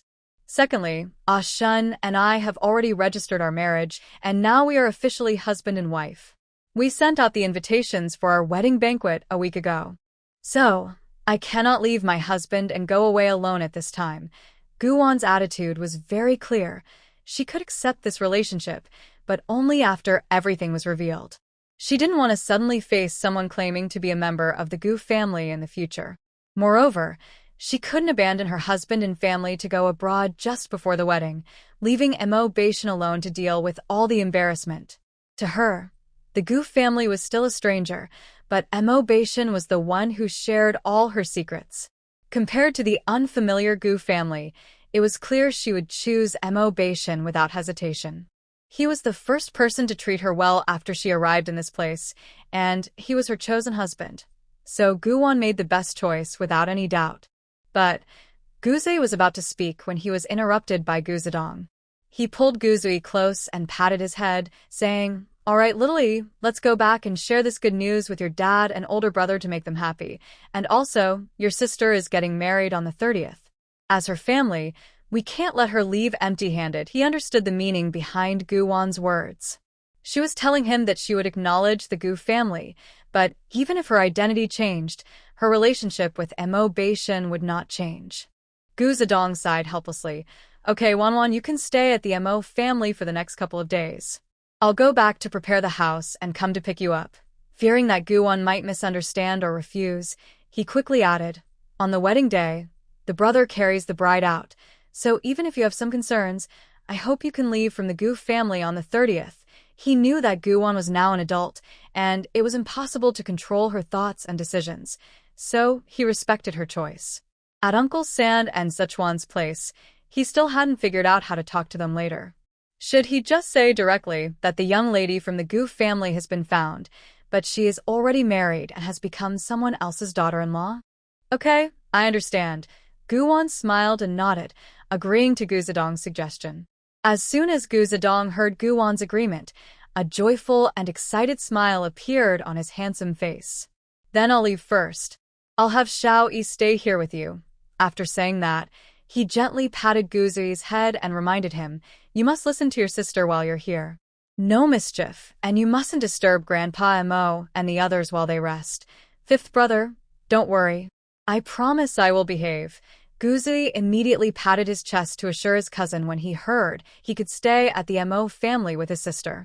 Gu Zedong looked at him with a doubtful expression and then turned to Mo Beishan, saying, Mo, I hope you treat Wanwan well. She is the only daughter of our Gu family's direct line, and all of us older brothers are her support. Mo Beishan smiled. Don't worry, I will never give you a chance to hit me. He would always treat Gu Wan well, even as if she were his life. So, if his many brothers-in-law wanted to hit him, they could only dream about it. As for anything else, that was out of the question. Gu Zedong's mouth twitched slightly, clearly catching the underlying meaning in Mo Beishan's words. He looked at Mo Beishan with a half-smile, and in an instant, their gazes met. Just as everyone wondered if the two would start fighting, they saw both of them calmly look away, and the sparks of conflict quietly faded. Gu Zedong returned the jade gourd to Gu Wan, and then turned to the elderly Mr. Mo and Mrs. Mo sitting nearby, saying, Mr. Mo, Mrs. Mo, I have matters to attend to, so I will take my leave now. I will visit you and General Mo another day. Mr. Mo smiled broadly and said, All right. Comrade Gu, you go ahead with your business. When you have time, come over for dinner. I will, Gu Zedong replied with a smile, nodded slightly to Tang Yuezha and the others, and then left the Mo family with Gu Qi and Gu Jiu.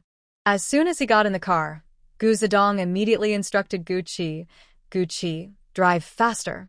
He needed to hurry back to inform his uncle and Sichuan. Got it. With that, Gu Qi quickly started the car and sped out of the East District compound, heading towards the Gu family villa in the city center. What usually took 40 minutes was cut down to less than 30 under Gu Qi's fast driving, and the black Mercedes pulled up to the Gu family villa. Before long, the car stopped in front of the main villa. Gu Zedong got out and headed straight for the living room. When Gu Zedong dialed the landline at the Gu estate in Y country, his heart raced with each ring. By coincidence, it was Gu Zichuan who answered the call. Gu Zedong took a deep breath and said, Zichuan, Xiao Yi, and I found Wanwan. What did you say? Just as he finished speaking, a loud crash was heard from the other end of the line. In the next moment, Gu Zichuan's urgent voice came through. Old Five, what did you just say? Please repeat that. Gu Zedong said. He found who? Wanwan? Could it be his sister, Gu Wan? The usually composed Gu Zichuan could no longer maintain his serious demeanor at that moment. He tightened his grip on the phone, and the veins on the back of his hand stood out as he anxiously awaited Gu Zedong's answer. I said, I found our cousin Gu Wan. Gu Zedong understood Gu Zichuan's feelings and repeated his earlier statement clearly and emphatically. She is wearing our family's jade gourd, and I checked. It has the name Wanwan carved on it, which is a unique engraving style of our family. After a pause, he continued, the most important thing is... What is it? Before Gu Zedong could finish, Gu Zichuan on the other end eagerly pressed for more information. Without waiting for Gu Zedong to finish speaking, Gu Zichuan, far away in Y country, eagerly began to ask questions. As he heard the news, his heart skipped a beat, and his hands trembled slightly. He could hardly believe that Gu Zedong would suddenly give him such a huge surprise. Gu Zedong seemed to imagine Gu Zichuan's expression at that moment, filled with excitement and disbelief. He smiled and said, Wanwan's blood has been tested, and it perfectly matches with the jade gourd. So, Zichuan, your biological sister, my cousin, has been found. Are you sure? Upon hearing this, Gu Zichuan's pupils suddenly contracted. He excitedly shouted into the phone, Old Five, you really found Wanwan? You're not joking, right? As soon as he finished speaking, his eyes turned red, and tears began to well up. He felt excited. He felt happy. And he felt relieved. Relieved that his sister was alive and grateful that he and his father never gave up searching for her. Over the past 10 years, countless people had urged them to give up. They said that a newborn baby taken away would be hard to find after so many years, Either the family that took her was hiding her well, or she was no longer in this world. But he and his father never wanted to believe that, even when they felt tired from searching and sometimes wondered if Wanwan was truly gone. Yet, when they calmed down, that strong belief always returned. Fortunately, they held on, and their wait was not in vain. Now Old Five has found Wanwan, right? This is the happiest news for the Gu family in 19 years. Yes, Sichuan, I really found Wanwan. Gu Zedong nodded confidently, his voice filled with joy. She is doing well, and her health seems good. I just returned from her home, and as soon as I got back, I called to tell you. How do you feel? Aren't you especially happy? Gu Zichuan couldn't help but smile. Happy, happier than closing countless contracts worth millions. Gu Zichuan calmed himself and immediately asked Gu Zedong, "Fifth brother, how did you find Wanwan? Has she been living in Shengjing all these years? Why had he never seen Wanwan in Shengjing when he returned home? Or did Wanwan just recently go to Shengjing?" Gu Zedong naturally wouldn't hide anything from him.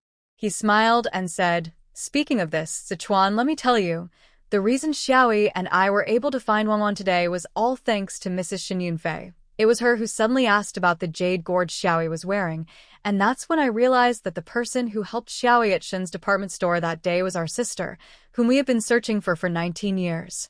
He told Gu Zichuan the whole story in detail.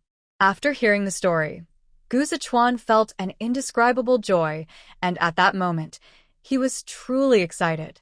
At the same time, he silently thanked heaven for its blessings and protection. "Fifth brother, we need to properly thank Mrs. Shen. I'll take care of that. I happen to have a collaboration to discuss with Mr. Shen. Okay? I trust you to handle it."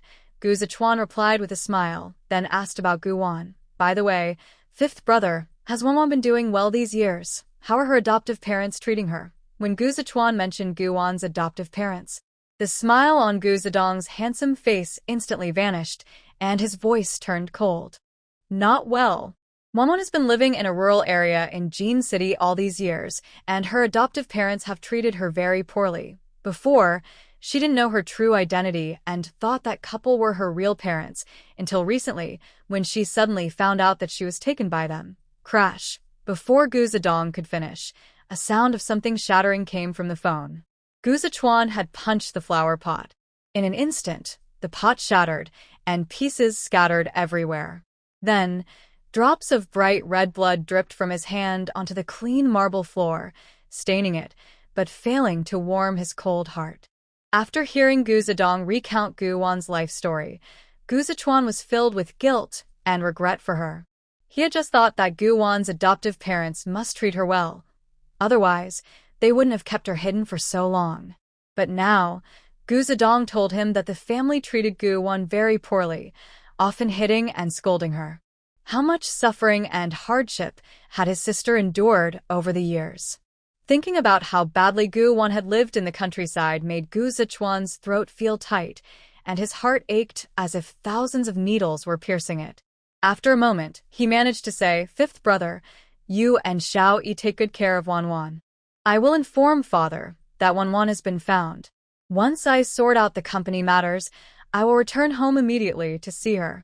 Our princess deserves to be pampered."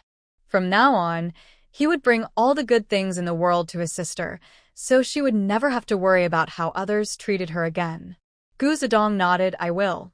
I'll have Xiao Yi stay with Wanwan. Sichuan, don't worry, no one will dare to bully her anymore." After all, the Gu and Mo families were not to be trifled with. Plus, there were Mo Baishan's good brothers to support them. The Tang, Chu, Shan, and Zhou families were also among the top families in Shengjing, so who would be foolish enough to provoke Gu Wan? Then he remembered Gu Wan's marriage and hesitated before saying, "By the way, Sichuan, about Wanwan. Eldest young master. The sir wants you to hurry to the hospital. It seems there's been a change in Madam's condition, and you need to go quickly." Gu Zedong's mental preparation was instantly disrupted by the urgent voice. "Fifth brother, I need to go to the hospital. I will be back home at the latest by the day after tomorrow." After Gu Zedong hurriedly finished speaking, he recalled the unfinished words and quickly asked, "By the way, what were you going to tell me earlier?" "It's nothing. You should go see Aunt San at the hospital. We can talk more when you return to Shengjing. Gu Zedong sighed, realizing he couldn't bring himself to say, Gu Wan is already married. Okay, I'll hang up now. As soon as he finished speaking, Gu Zichuan ended the call. With wounds on his hand that he couldn't tend to, he hurried out of the living room, got into the car, and headed to the Gu family's private hospital. Sigh. Listening to the busy signal on the phone, Gu Zedong sighed in frustration, hung up, and felt his headache worsen. What should he do now? He had prepared what to say, but who knew it would come to this? Thinking of this, Gu Zedong quickly called his parents to explain the situation, asking them to inform his uncle and Zhichuan, so Zhichuan wouldn't return home unprepared. Finally, amidst his parents' surprised exclamations, he hurriedly ended the call. Young Master Zedong, Uncle Zhang has arrived. Just as Gu Zedong was pressing his temples in frustration, Gu Jiu entered with the villa's butler. Young Master, you called for me? Gu Zedong looked up at Uncle Zhang and nodded. Yes, Uncle Zhang, please quickly have someone prepare the largest bedroom on the 3rd floor, including furniture and wedding supplies. Gu Qi is already at Gu's department store getting things ready. Uncle Zhang paused, catching the important word, wedding. He looked at Gu Zedong and asked, Young Master, are you getting married? He had never heard young Master Zedong mention a girl he liked. Why was he suddenly getting married? Gu Zedong. It felt like a sudden stab to his heart. He quickly explained to Uncle Zhang, It's our family's eldest daughter who has been found. She is in Shengjing, but she is already married, and the wedding will be held on the 30th of this month. So, you must prepare the bedroom quickly. Tomorrow morning, I will go pick up the eldest daughter. Upon hearing that the eldest daughter Gu Wan had been found, Uncle Zhang's heart filled with joy, and he smiled excitedly. Really? The eldest daughter has really been found. Yes, she has. Xiao Yi is with his older sister right now.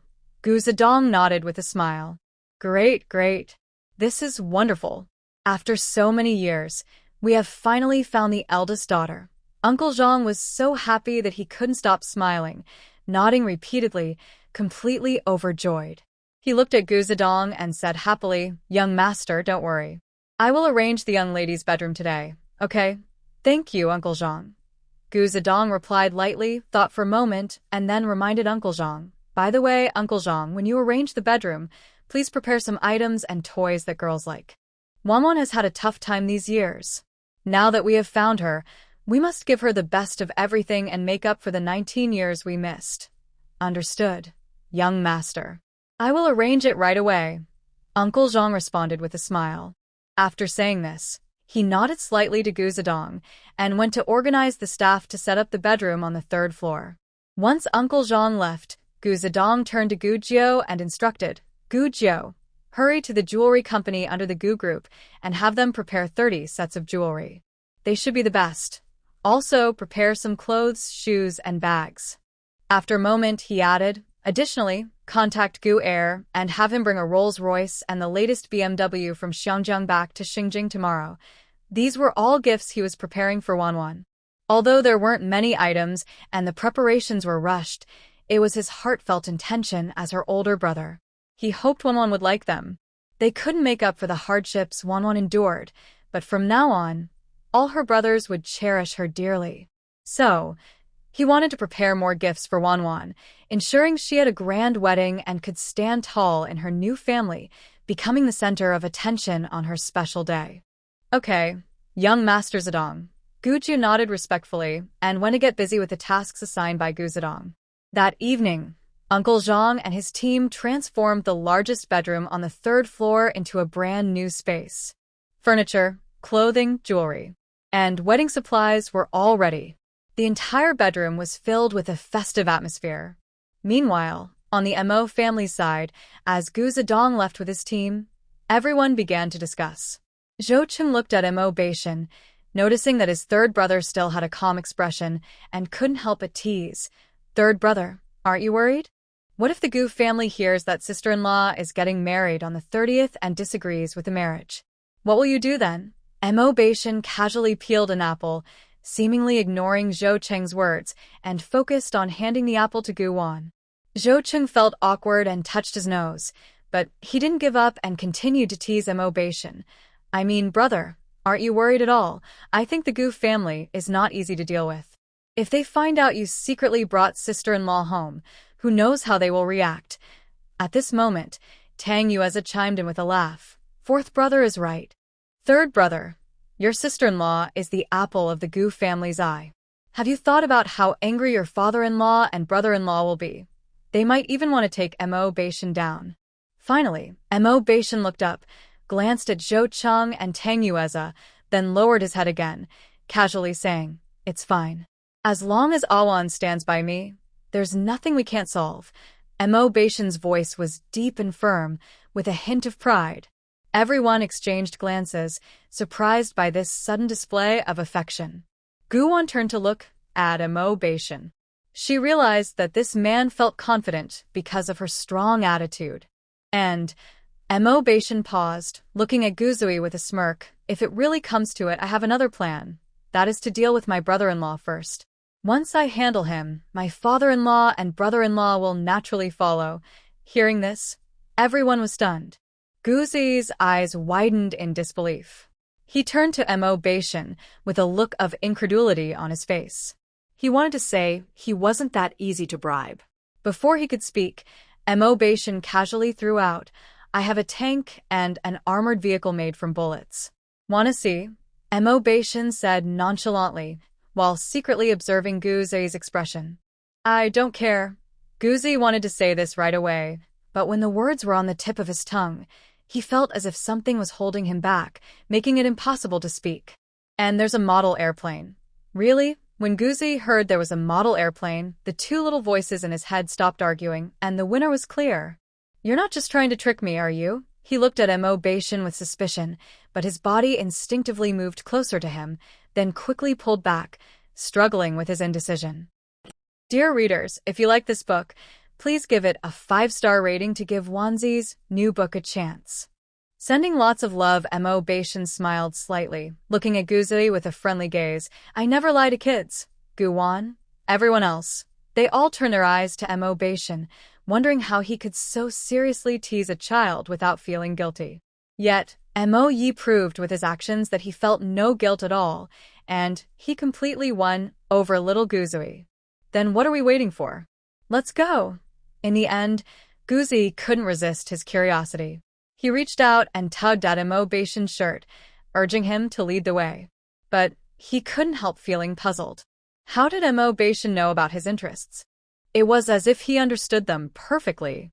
Thinking of this, Guzui furrowed his brow, feeling that something was off. It was his first time visiting the family, yet Bashan seemed to know his preferences so well. This person was quite intimidating. In reality, Guzui was mistaken.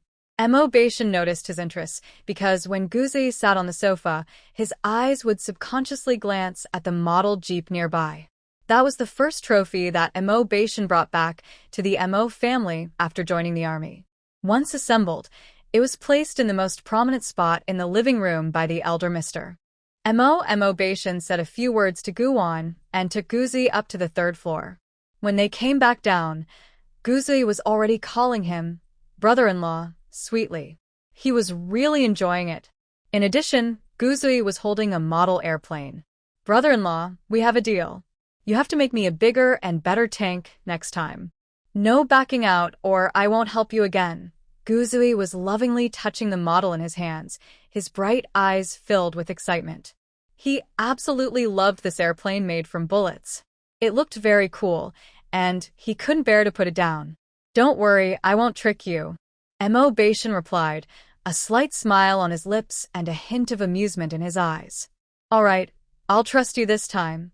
Guzui nodded like a little adult, his smile growing even brighter. He turned to Guwan and cheerfully shouted, "Sister, look. This is a gift from brother-in-law." This child was a perfect example of someone who was happily helping the person who had just given him something. Guwan looked at the two of them, her eyes showing understanding. What a meaningful gift. The airplane model was perfect for a child like Guzui. As she spoke, Guwan glanced at Bashan again. Meeting his calm gaze made her smile subtly. It was clear that winning over a child's heart really depended on Mr. Mo. "Look at that. With just one thoughtful gesture, he had won over Guzui. Guzui immediately nodded happily. I think so too. When I get home tomorrow, I'll put it in the most visible spot in my bedroom. He was just so fond of this airplane model. Of course, he liked other models too, but his older brother and father had taught him that one should not be greedy. Having one good thing was enough. He shouldn't wish for more. So, When her brother-in-law wanted to give him all those models, Guzui directly refused without any hesitation. He took the airplane model and turned to leave the study. Guzui happily walked over to Guwon and sat down next to her. Then he said, but to be fair, I told my brother-in-law all about Dad's and my brother's preferences. He even shared the things and people that mattered most to his brother with Mo Beishan. Upon hearing this, everyone instantly turned to look at Mo Beishan. Mo, you really are something, managing to outsmart a 5-year-old. If Gu Zedong knew that as soon as he left the Mo family, Guzui was convinced by Mo Beishan to call him brother-in-law and even shared his father's and brother's preferences, would he regret leaving his cousin here? That night, Guwon made sure Guzui was settled and returned to her bedroom on the 3rd floor after he fell asleep. As soon as she entered the room, she was embraced by the man. Guwon looked at the man resting his chin on her shoulder and smiled, teasingly saying, What's wrong? Wasn't Mo Beishan calm during the day? Why are you feeling uneasy now at night? Mo Beishan kissed Guwon's collarbone, and her subtle, elegant scent was truly addictive. He swallowed hard and slowly spoke. It's not unease. I just want to say, Awan, thank you. Thank you for choosing me without a moment's hesitation. At the moment Guwon made her choice, his heart was deeply touched. He was also very moved. Guwon smiled and poked his cheek. If you know I'm good, then you have to treat me even better from now on. No bullying me. Unexpectedly, after hearing this, Mo Beishan smirked. I will definitely treat you well. As for bullying, well, that depends on the situation and the occasion. For example, when it comes to being in bed, that's not called bullying. It's called happiness and a kind of intimacy between a couple. That Guwon's smile suddenly froze. She glared at Mo Beishan and couldn't help but say, Let me give you an example. If today Gu Zedong, in a fit of anger, insists on taking me away and the Gu family finds out and disagrees with our marriage, wanting us to divorce. Guwan was instantly stunned. What is happening? She was just giving an example, just an example. This man actually got angry. After a long time, long enough that Guwon felt like she was about to suffocate, Mo Beishan finally let her go reluctantly. Then, his hoarse and deep voice spoke. Absolutely not. Mo Beishan held Guwon's face, looking at her with a serious tone. Don't ever say such things again. I don't like it at all. Awan, you are the one who caught my attention first, so in this life, you can only be my wife. Guwon immediately replied, So you mean, in the next life, I can be someone else's wife then? Don't even think about it. Mo Beishan playfully bit her soft lip, asserting his claim. In this life, the next life, and every life after, you will always be Mrs. Mo. You can't go anywhere but by my side. Is that so domineering? Guwon's eyes sparkled, looking particularly gentle and charming. Your Mr. Mo can be even more domineering. Do you want to try, Awan? Guwon? This man is sneakily flirting again. Awan, actually, I'm not afraid of Gu Zedong taking you away today, because once I've decided on you, no matter how difficult it is with your father, mother, or my brother-in-law, I won't be afraid. At this moment, Mo Beishan suddenly said this to Guwon. He gently caressed her cheek.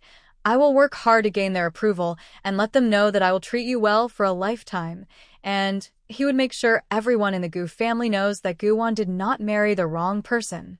Mo Beishan's words stirred something in Guwon's heart.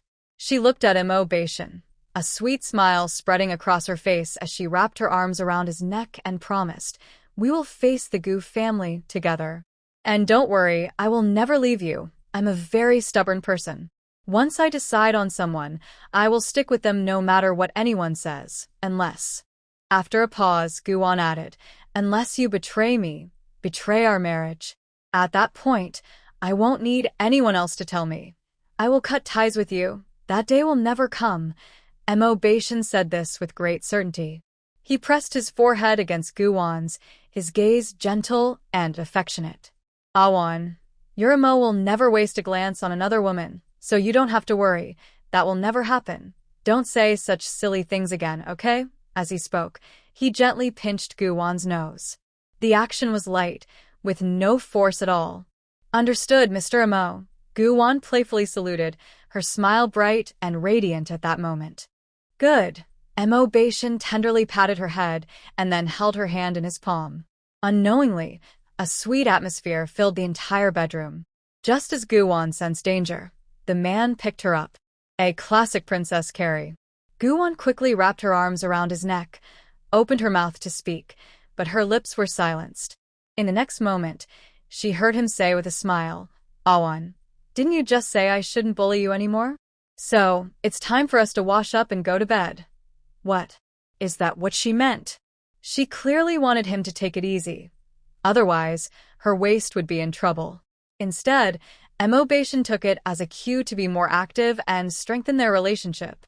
This silly man is really too much. Meanwhile, in the bedroom on the second floor, Mo's father and mother, Dong Wanchio, tossed and turned in bed, unable to sleep.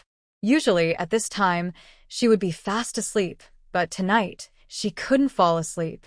As Dong Wanchio turned over again, Emo Shaoran opened his eyes and turned to look at his wife, asking with concern, Wanchio, what's wrong? Isn't she the one who cares the most about her health? Since they got married, Wanchio always went to bed on time, never staying up past 9:30. Yet tonight it was almost 10 o'clock, and she had no sleepiness at all. Hearing him, Dong Wanchio immediately turned to face Emo Shaoyun, sighed deeply, and said with a worried expression, What else could it be? I'm worried about our little Emo. Before, they couldn't find Xiao Wan's biological parents, and she could make her own decisions when she married our little Emo. But now, her family has found her, and it's the Gu family from Haishur. How can I sleep? She was almost at her wit's end.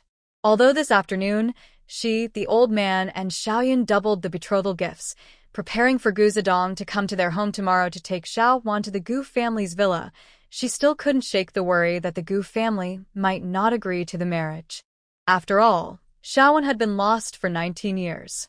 Now that the Gu family had finally found her, and her biological parents were eager to cherish their daughter, they discovered that she was taken back by Emo Bashan, the big bad wolf. Honestly, if she were Xiao Wan's biological mother, she would definitely grab a broom and chase after Emo Bashan. Emo Shaoyun listened to his wife's words, his eyes flickering slightly, but he calmly reassured her, You're just worrying for no reason. Didn't I tell you earlier? Gu Xianghua is a reasonable person. I've dealt with him a few times, and he's easy to talk to. As long as our son treats Xiao Wan well and takes care of her after they marry, Gu Xianghua, his wife, and their eldest son Gu Zichuan won't make things difficult for our little Emo. That's not true. Not to mention that Gu Xianghua is very protective, even if he finds out that his biological daughter was just found and then taken away by the big bad wolf, he probably wouldn't even let Emo Bashan through his front door. Really? When have I ever lied to you? Mo Xiaoyun calmly told a big lie, and since the lights in the room were off, even if he looked a bit guilty, Wanchio couldn't tell. But my heart just won't settle down. My mind is all over the place, and I keep overthinking. Before Dong Wanchio could finish her sentence, she suddenly felt darkness in front of her, and another person appeared beside her. You, what are you doing? Wife, since you're feeling good tonight, why don't we get some exercise? A little activity is good for your skin. With that, Emo Shaoyun moved closer. Letting their son handle the Gu family's matters alone was enough. As parents, they needed to let go when the time came and not be soft-hearted. After all, their son was old enough. If he couldn't deal with his own father-in-law and brother-in-law, then what was the point of marrying? Dong Wanchio was stunned. Her mind went blank, and before she could say a word, this older man had taken everything from her. Don't be fooled by his age. He had plenty of energy. On May 30th, the weather was beautiful, a lucky day. The Gu family's villa was filled with joy. Every corner of the villa was decorated with bright red symbols of happiness, and even the branches outside were adorned with red balloons and ribbons. It was a vibrant scene, truly festive. Before dawn, the bride was woken up. After Gu-won washed up and had a refreshing drink, she had just set the cup down when Luo-won and Wang Qingqing knocked on her bedroom door. A few bridesmaids followed behind them. "How was your sleep last night, Xiaowon?" Luo-won called out first, her smile growing wider as she looked at the bride-to-be. "Pretty good," Gu-won nodded, smiling as she welcomed them. "Sister-in-law, sister, come in and sit." Wang Qingqing quickly walked to her side and said, "Xiaowon, we've brought your wedding dress. Hurry and change. I heard the makeup team will be here soon." Her words were filled with excitement for the wedding today. Next, she and her sister-in-law, Luo-won, carefully spread the wedding dress on the big bed. This is a beautiful traditional wedding gown, intricately embroidered with a phoenix that seems ready to soar, vividly alive, with every stitch filled with endless blessings for the couple. Luo-won gently touched the phoenix design on the wedding dress, her eyes filled with affection. "This phoenix is so beautiful. Xiaowon will look like a fairy in it," Wang Qingqing chimed in. "Yes, when Xiaowon wears this wedding gown, she will be the most beautiful bride." Gu-won's gaze also fell on the exquisite dress, her heart full of emotion. The wedding dress was made by Dong Wanqiu, who had worked hard to finish it. This was not just the effort of her mother-in-law, but also the deep blessings and love from her family. When she first saw the wedding dress, she was extremely surprised. She never expected that Mu's mother would find someone to create such a beautifully crafted traditional gown in such a short time. Having such a thoughtful and understanding mother-in-law is truly a blessing, and she felt fortunate to have such wonderful in-laws in this life. And then there was Grandpa Mu, who was also a very kind and friendly grandfather. "Xiaowon, hurry and put on the wedding dress." Hearing voices from downstairs, likely the makeup team that Gu Zedong had invited, Luo-won quickly urged the bride to change into her dress. Gu-won nodded and took the wedding gown into the changing room. When she opened the door and stepped out, the makeup team was already waiting in the bedroom. Wow. "Sister, you look so beautiful today." Guzui, who had just finished washing up, rushed to the third floor to find Gu-won. As soon as he reached the door, he saw his sister looking like a fairy, and his eyes lit up with admiration. "Xiao-yi, are you saying your sister is only beautiful today and not usually?" Wang Qingqing teased, noticing Guzui's surprised expression. Guzui quickly replied, "No way. My sister is always very beautiful. There is no one in the world who is more beautiful than his sister." Haha. Hearing this, the people in the room couldn't help but chuckle. Guzui listened to their joyful laughter, feeling no anger at all. He walked over to his sister Gu-won, who was dressed in her wedding gown. A wave of sadness hit him, and his eyes felt teary. He suddenly wanted to cry. He hugged Gu-won tightly around the waist, his voice choked. "Sister, can we not get married? I can't bear to see you marry. Let's go back to White Country right now. Let's go back to see Mom and Dad. From now on, we can all live in White Country together and never be apart again." At first, he thought he could happily send his sister off to get married. But when he saw her in her bridal dress, Guzui realized how much he truly didn't want her to go. He didn't want his sister to marry at all, because once she got married, she would become part of the Mo family. At that moment, Guzui wished time could stop, so that his sister could always stay with them. His words left Gu-won feeling torn between laughter and tears. But seeing Xiao-yi's red eyes and his expression of reluctance struck her heart deeply. She gently patted Xiao-yi's head and softly reassured him. "Xiao-yi, don't be sad. Even if I get married, I will always be your sister. If you miss me, you can come to my house anytime, and I will come home to see you often. Don't you remember? Your brother-in-law promised you that you can stay at our house whenever you want, for as long as you like. But that's the Mo family, not our family." Guzui sniffled, his voice filled with emotion. He knew his sister was right. He couldn't really stop her from getting married, but he felt very sad. It was like a constant ache, making him feel miserable. He had finally found a sister, but now their family was suddenly becoming her in-laws. Just thinking about it felt terrible. Wang Qingqing and Luo-won exchanged a glance, understanding each other perfectly. They quickly pulled Guzui to their side and signaled the makeup team to hurry, and get the bride ready. Little E was a very understanding child. After expressing his feelings of reluctance, his emotions gradually calmed down. He wiped away the tears from his cheeks and stood quietly between Wang Qingqing and Luo Wan, watching intently as the makeup artist worked on his sister, his eyes filled with endless sadness. His sister looked so beautiful. If only their parents and older brother could see her getting married today, the wedding would be even more perfect. But he wondered if his brother would make it in time. As Guzui furrowed his brow in thought, the simple yet elegant bridal makeup was completed. Guwon rejected heavy makeup and asked the artist for a natural look, using cosmetics she had brought from her special space. Next, it was time to do the makeup for the two bridesmaids. The two girls chosen to be Guwon's bridesmaids were from a branch of the Gu family, arranged by Gu Zedong. Both had just graduated from university and were assigned to work at the company's branch in Shengjing. They were very cheerful and talkative. Once inside, they helped with the preparations, their eyes shining with innocence as they looked at the piles of gifts in the bridal room. At 7 in the morning, Mo Bashan set off with 2 groomsmen and the wedding party. 10 wedding cars drove out of the East District courtyard, heading towards the Gu family villa in the city center. At the same time, a private flight was also heading towards Xinjiang. Gu Si, go tell the pilot to speed up.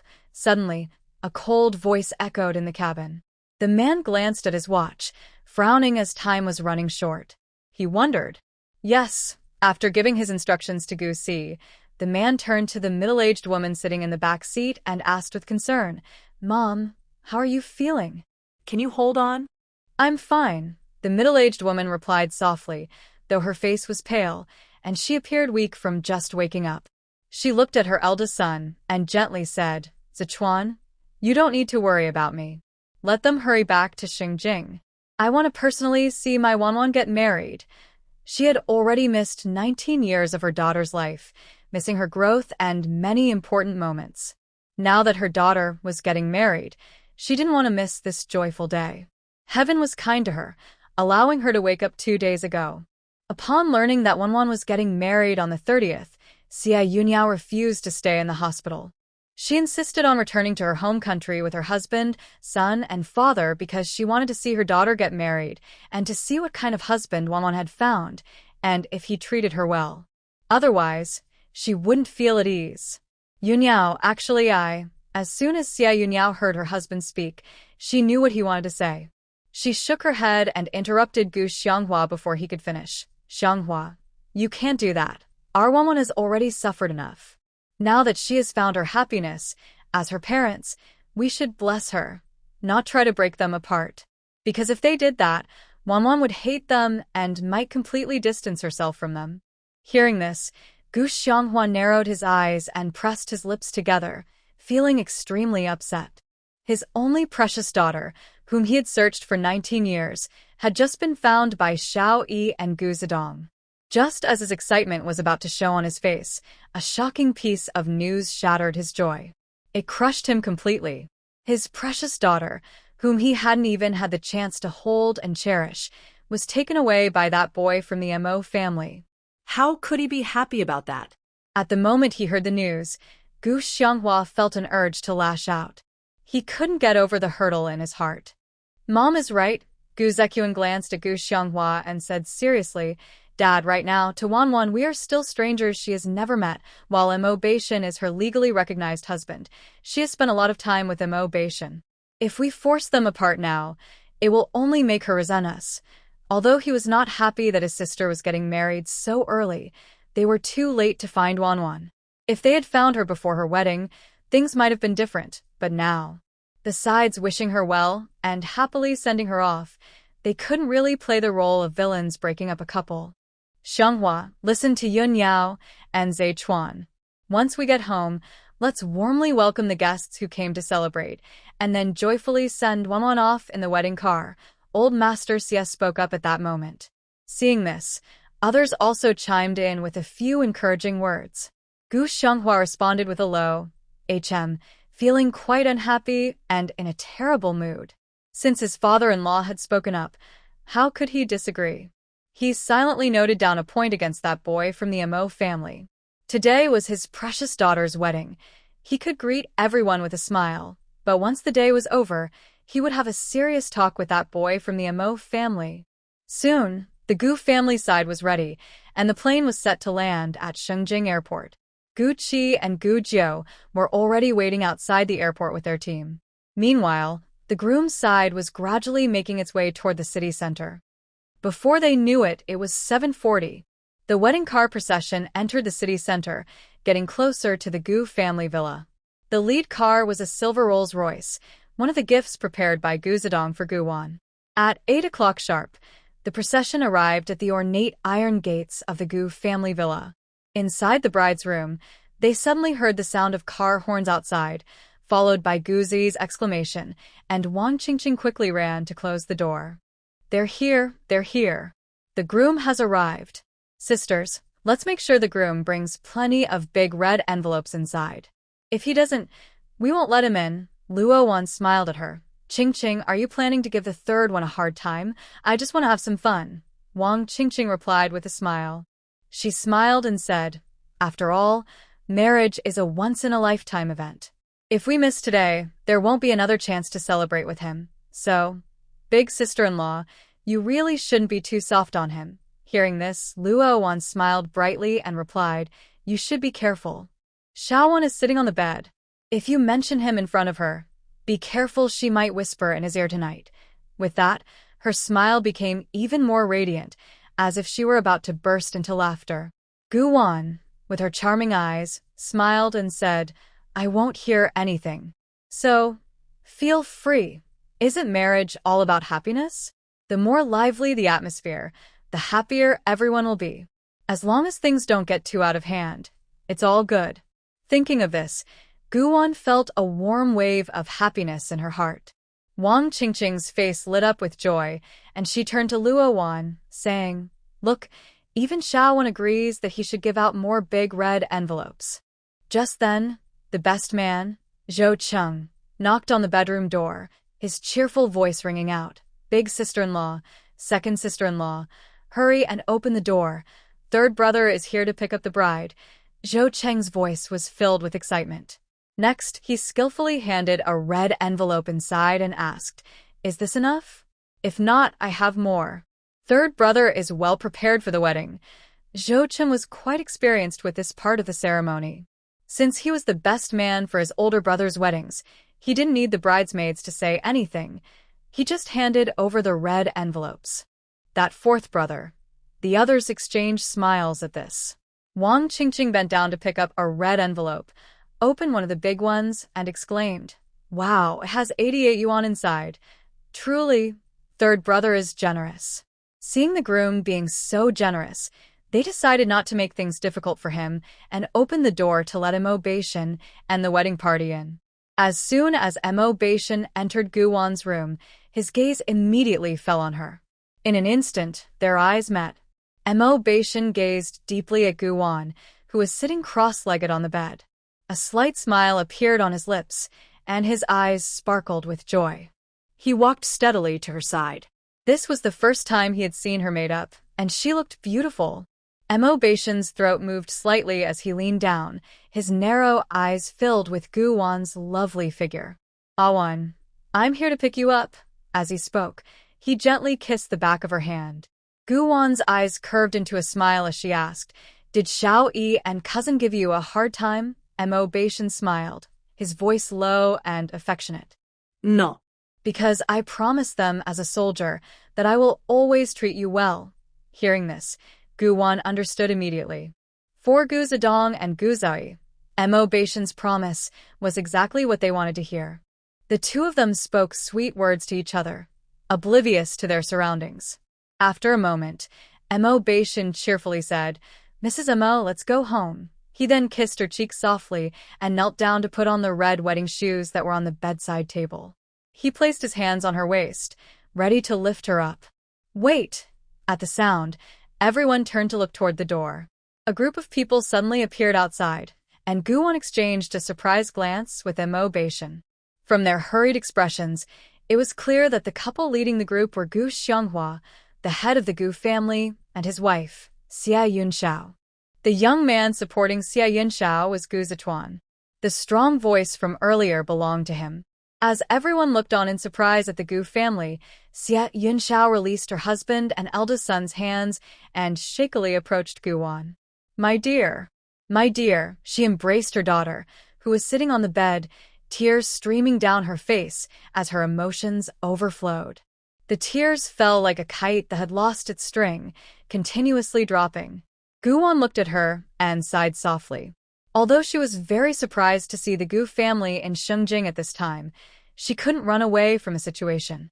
The woman in front of her had a pale face and looked very unwell. She had heard from Xiao Yi and her fifth cousin that Xia Yunyao had been in a coma for over 3 years. Now that she suddenly appeared in Shengjing, it was clear that Xia Yunyao had just woken up and returned home with the Gu family. So, she couldn't refuse Xia Yunyao's closeness.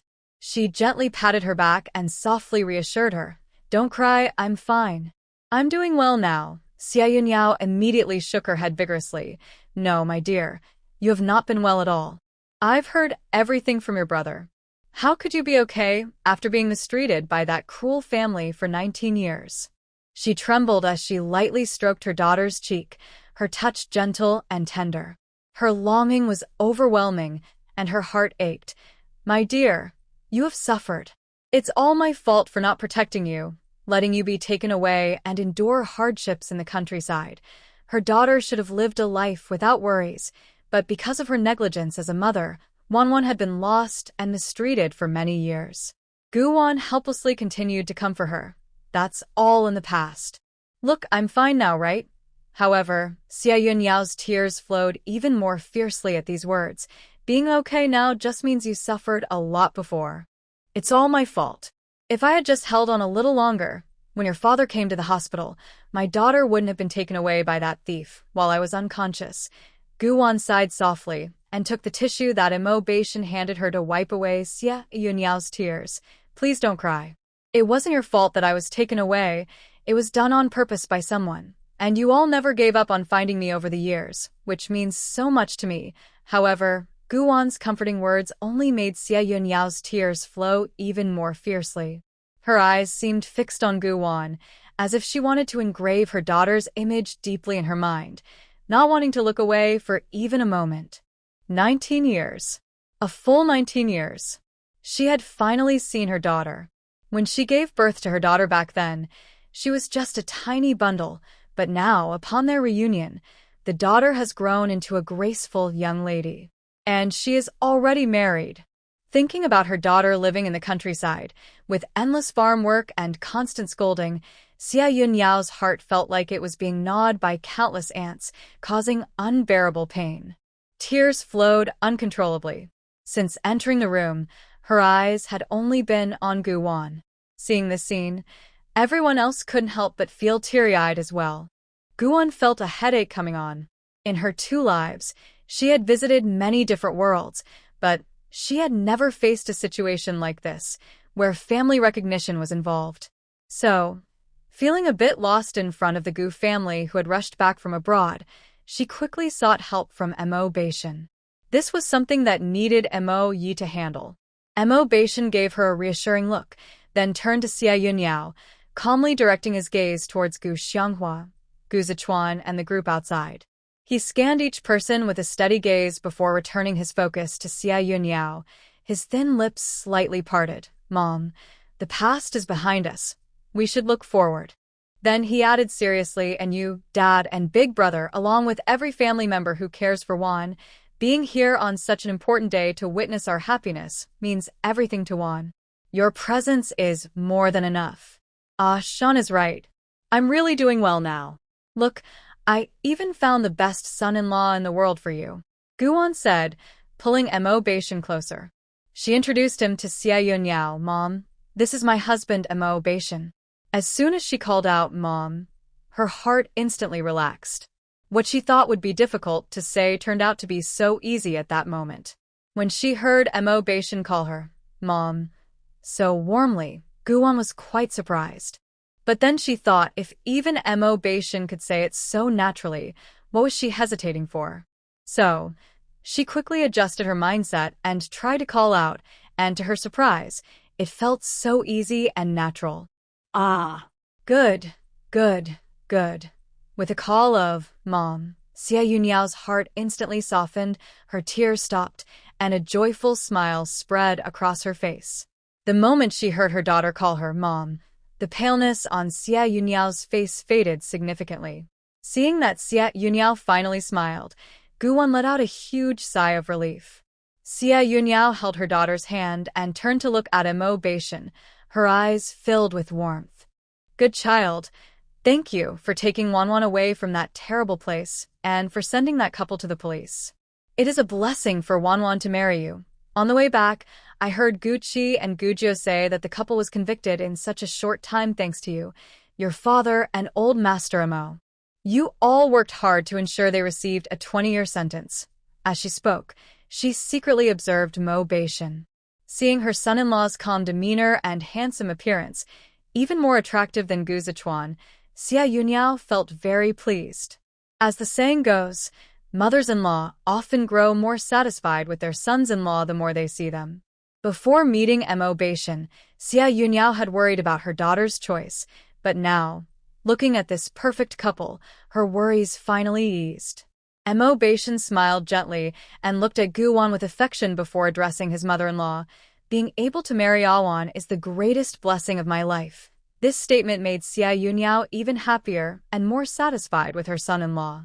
Even Gu Xianghua and Gu Zichuan couldn't help but glance at him. Initially, they thought about giving Mo Beishan a hard time, but upon hearing him call out to his parents and older brother first, followed by Wanwan calling out, Mom, their displeasure diminished significantly. They found Mo Beishan much more likable than before. At that moment, Gu Zedong leaned closer to Gu Xianghua and reminded him, Third uncle, it's time. He noticed it was getting late and didn't want to miss the auspicious moment, so he had to remind his uncle. Gu Xianghua responded lightly, I know. Then he took a few steps into his daughter's room, stopping behind his wife, but his gaze was fixed on his daughter. Time is getting late, Yun Yao. Please take out the jewelry for Wanwan to wear, and then let Zhe Chuan carry his sister downstairs. Getting married is a big event in life. Missing the right time can lead to gossip and bad luck. Hearing that it was getting late, Xia Yunyao quickly composed herself. She looked gently at her daughter, her eyes filled with love and longing for Guwan. Wanwan, your dad, and I will send you off to get married. After we finish your wedding, our family can sit down and have a good chat. Guwan nodded in response. Seeing her daughter nod, Xia Yunyao turned to her eldest son, Gu Zichuan. Zichuan, please bring me the jewelry I brought back. I want to put it on Wanwan. Gu Zichuan stepped forward and took the tall jewelry box from Gu Si, then slowly walked to his parents and sister. Just like their parents, the moment he saw his sister, his gaze was fixed on her, wanting to remember Gu Wan's petite figure deeply. Although Gu Zichuan's eyes stayed on Gu Wan, his hands were busy. He opened the jewelry box and took out a set of heirloom jewelry from his maternal grandfather's family, handing it to his mother. Xia Yunyao first picked up a pair of jade bracelets to put on her daughter, but was surprised to see that her daughter was already wearing a pair of jadeite bracelets, recognizing their uniqueness at a glance. She nodded to herself, feeling more satisfied with her son-in-law and the Mo family. She placed the jade bracelets on her daughter's wrist, gently stroking the back of her hand. These are heirloom jade jewelry from our Xia family. When I got married, your grandmother passed them to me, and now, Wanwan, I pass them to you. After saying that, she turned to the first layer of the jewelry box, where a set of pink diamonds lay, her smile becoming even softer. Originally, I wanted to give you this set of pink diamonds. Your dad specially ordered it as a birth gift when I was pregnant with you. There is only one set in the whole world, but wearing jade would look better with the dress you have on today. Xia Yunyao gently touched her daughter's beautiful dress and smiled, saying, But it's okay, because the jewelry in this box is something your dad and I carefully prepared for you. We wanted to dress you up beautifully after finding you. Now, I can finally hand these treasures to my dear girl. As soon as she finished speaking, a stunning set of jade jewelry was placed on Guwan's body. Guwan looked at the gentle woman in front of her, suddenly feeling emotional. She hugged Xia Yunyao tightly and said, Mom, thank you. And thank you to Dad and my big brother. She then looked up at Gu Xianghua and naturally called out, Dad, you and Mom should go downstairs with the elders. We will come down later to serve you tea. Hearing his daughter call him, Dad, Gu Xianghua immediately showed a warm smile. Okay. Then Wan, your mom and I, along with your grandfather, will go downstairs first. We'll wait for you in the living room. At that moment, he felt incredibly excited. He took his wife's hand and started walking out, but in his excitement, the chairman, who had worked in business for decades, ended up stepping out with the same foot. Seeing this, everyone couldn't help but chuckle. Once the group went downstairs, the bride's room fell silent again. Gu Zichuan stayed behind. He first looked at Gu Wan gently, then turned to Mo Beishan. But in an instant, his expression became serious. Mo Beishan, I entrust my sister to you. I hope you can keep your promises and intentions, just as you are loyal to your country and your army. Be consistent with her. Otherwise, at this point, he stared intensely at Mo Beishan for a few seconds before finishing his sentence. I don't care how high your status is or how good your family's background is. I won't let you off easily. If my sister still loves you, I will take her away from you, away from Longwar, so that you will never see her again. Mo Beishan listened to Gu Zichuan's words without getting angry. Instead, he straightened his back and earnestly made a promise. You can rest assured, big brother. The things you worry about will never happen in this lifetime, because I regard Awan as my life. Please rest assured, I will not let you down or betray your trust. Remember the promise you made today. Gu Zichuan nodded and then turned to look at Gu Wan. He smiled gently at Gu Wan, then bent slightly to offer his back. Wan, come. Big brother will carry you out. Okay? Gu Wan felt warmth in her heart. Looking at his broad back, her lips naturally curved into a smile. Just as she placed her hands on him, Gu Zichuan easily lifted her up. Gu Zichuan walked steadily, carrying his sister step by step out of the room and then down to the first floor. Mo Beishan followed closely with the groomsmen and bridesmaids. Once on the first floor, Gu Wan and Mo Beishan immediately presented tea to Gu Xianghua and his wife, formally calling them Mom and Dad. They each received 2 red envelopes as a token of respect. Then, amidst the blessings of family, Gu Wan was carried by Gu Zichuan to the wedding car. At 8:30 a.m., the wedding procession left the Gu family home, with all the Gu family members joining the send-off. After leaving the Gu family, the procession made a loop around the city center before heading back to the East District courtyard. As the cars passed by, they drew gasps of admiration. The long line of luxury cars was particularly eye-catching. At 9:30 a.m., the procession finally arrived at the Mo family home. After completing the traditional wedding ceremony, the elder Mr. Mo wrote Gu Wan's name into the family register, officially making her a member of the Mo family and the 10th matriarch. Once the complicated ceremony was over, Mo Beishan carried Gu Wan into their wedding room. Just as Gu Wan settled onto the large bed, which was decorated with symbols of good fortune, her sister-in-law, Luo Wan, entered with a red bowl. Inside were dumplings. Behind Luo Wan was a large crowd eager to watch. A bowl of dumplings is here. Third brother, hurry and feed the bride. Dumplings are here. Third brother, hurry and feed the bride. Luo Wan cheerfully approached the newlyweds and smiled at Mo Beishan, handing him the red bowl adorned with auspicious symbols. Third brother, hurry up and feed her, Chu Yeshuan urged with a smile. Zhou Cheng immediately nodded in agreement.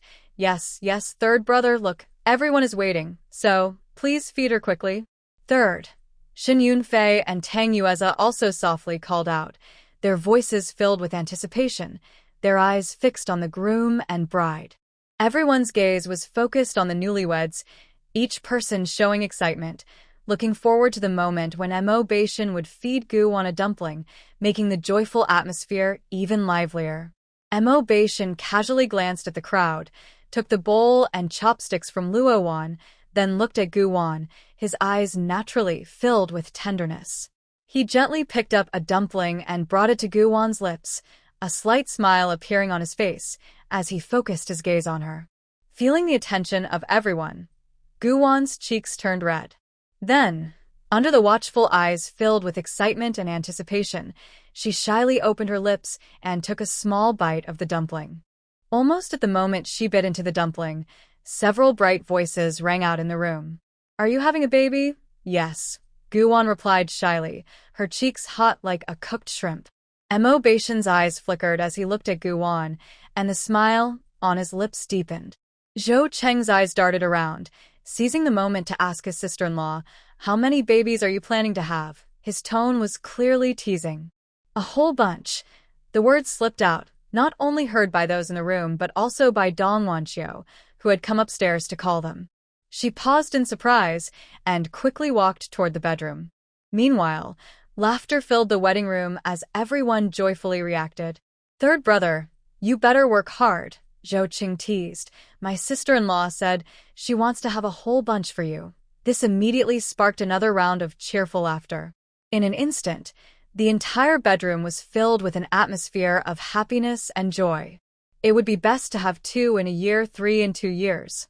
By then, let our groom carry one on his back and hold one in each hand. Exactly. Everyone agreed, their faces shining with cheerful smiles. "Don't worry, Awan. I will work hard to make your wish come true." The man's joyful voice echoed in the room. Mo Baishan looked deeply at his girl, his eyes almost overflowing with happiness. He never expected that Awan would give him such a huge surprise. A blush crept onto Guwon's face, and she lowered her gaze, feeling quite embarrassed. How embarrassing! How could she have blurted out such a thing? Once those 3 words were spoken, she realized she had been led into a trap by Zhou Si. Feeling the intense and burning gaze on her, Guwon felt her scalp tighten and couldn't dare to meet Mo Baishan's eyes. Fortunately, at that moment, Dong Wanqiu walked in with a light step.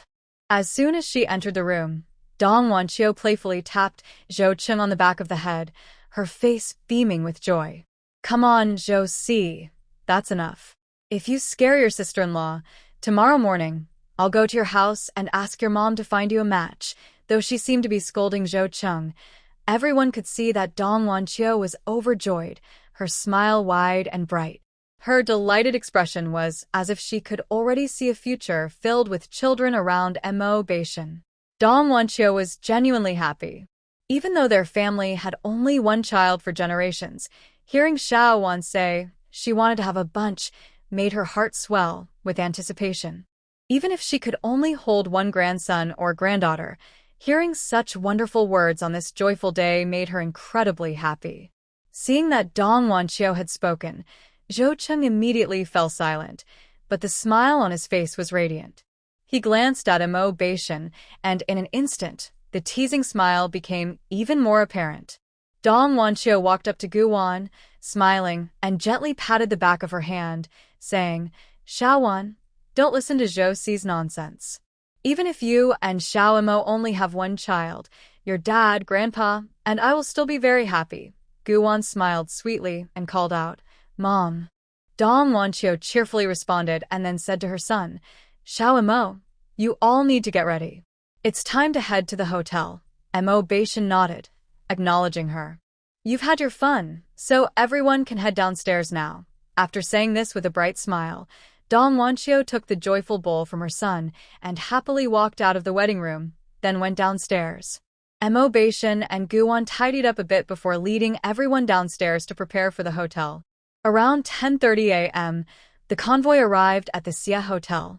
After entering the hotel, Guwon took the elevator to the lounge on the upper floor to rest, while Mo Baishan stayed on the 3rd floor with the groomsmen to distribute candies and celebrate. After a lively time, it was soon 11:30 a.m. As the main officiant of the day, Old Man Mo, feeling energetic, confidently walked up to the stage when the time arrived. He looked at all the guests below, cleared his throat, and happily began, "Thank you to all friends and family for taking the time to attend the wedding of my grandson Mo Baishan and granddaughter-in-law Guwon." After pausing for a few seconds, he continued with a smile, "Today, I have the honor of being their officiant. On this joyful day, at this grand banquet, I first want to thank Mr. and Mrs. Gu for raising such an outstanding daughter. Secondly, I want to especially thank my granddaughter-in-law Guwon. Our family is fortunate to have her, and I feel very happy and grateful. Here, I wish the couple a long-lasting relationship, hand in hand, sharing happiness. After finishing, he looked kindly at Imo Beishin and Gu Wan, then added affectionately, "Lastly, I hope they can have children soon so this old man can hold his great-grandson and great-granddaughter." As soon as Mr. Imo finished speaking, the audience erupted into laughter. After the ceremony, Mr. Imo announced the start of the banquet and then walked off the stage to a round of cheerful applause.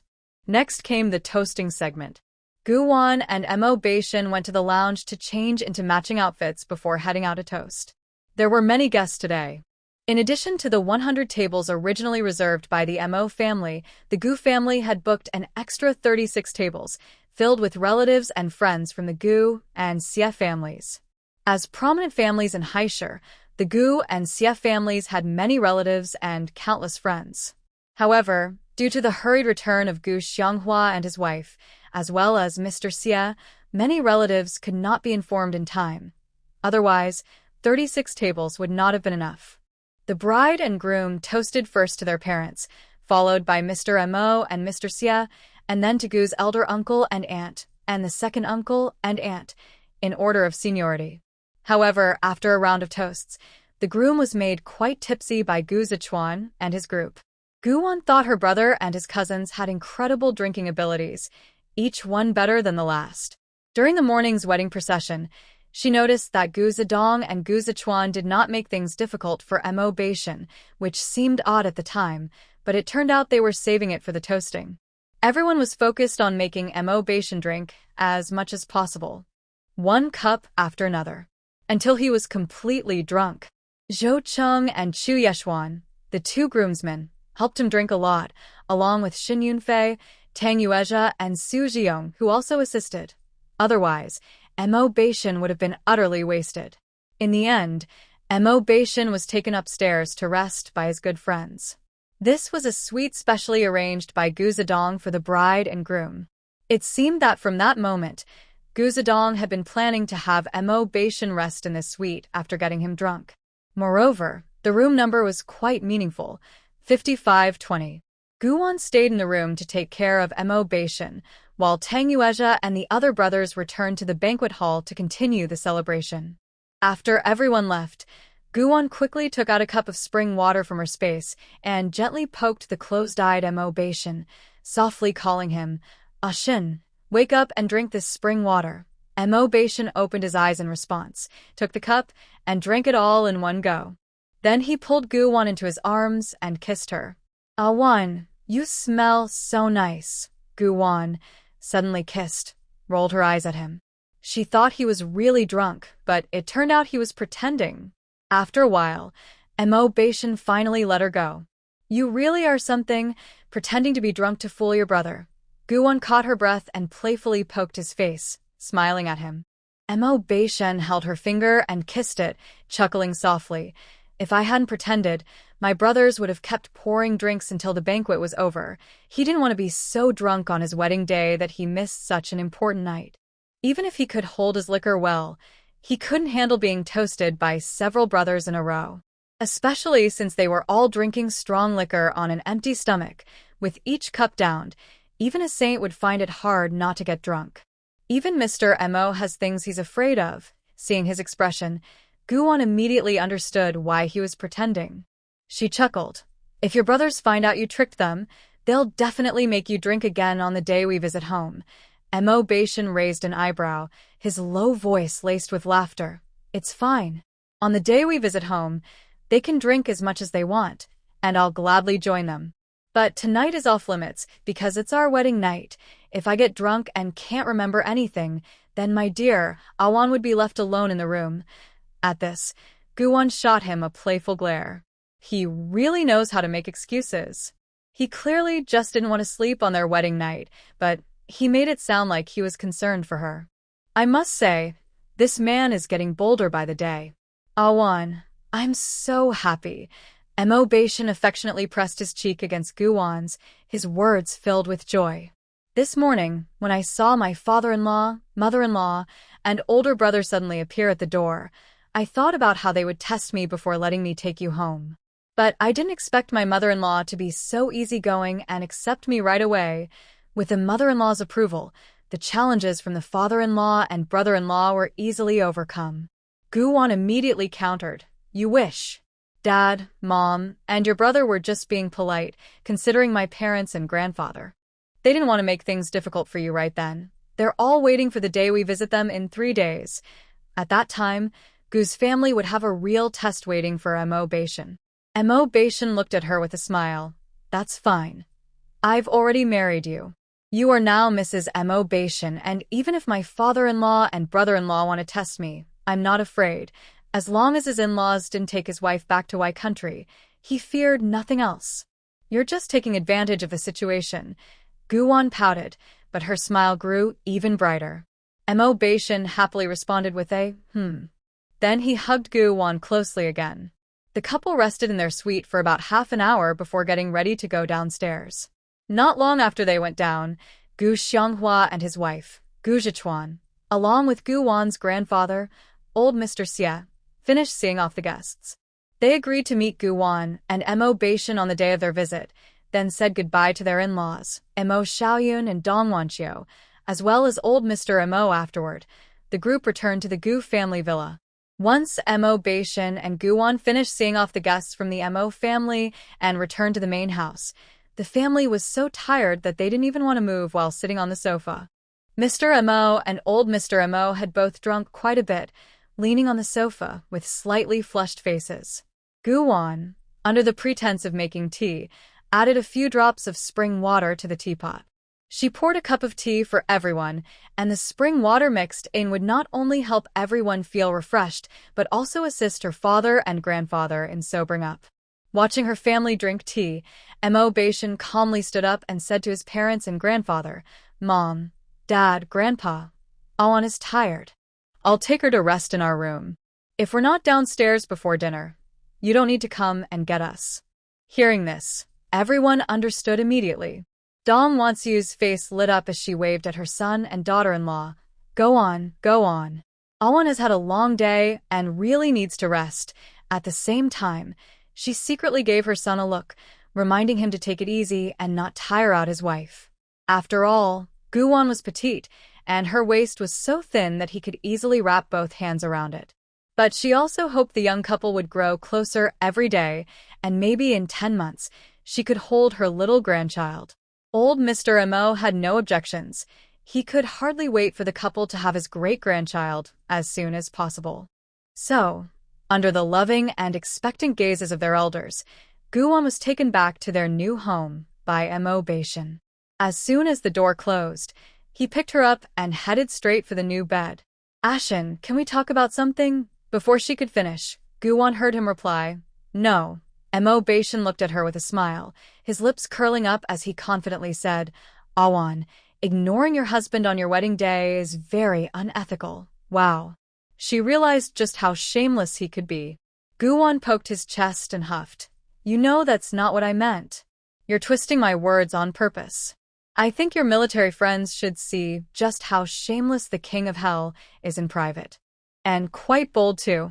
Moreover, she thought having a husband with great stamina was sometimes a sweet burden."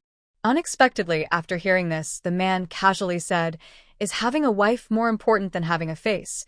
Gu-won, she was left speechless. "Awan, let's go into your star jade space to rest." Mo Baishan kissed her slightly pouting lips and gazed at her with deep affection. Gu-won looked at him. Is that okay?" The man's voice suddenly became low and soft, as if it had a magical charm that could easily draw someone in.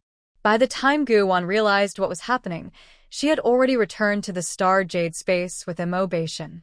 The two were now married and had entered each other's hearts, moving towards their sweet life together. After just bringing his wife home, Mo Baishan, with the help of the star jade space and some special water, playfully teased Gu-won for several days.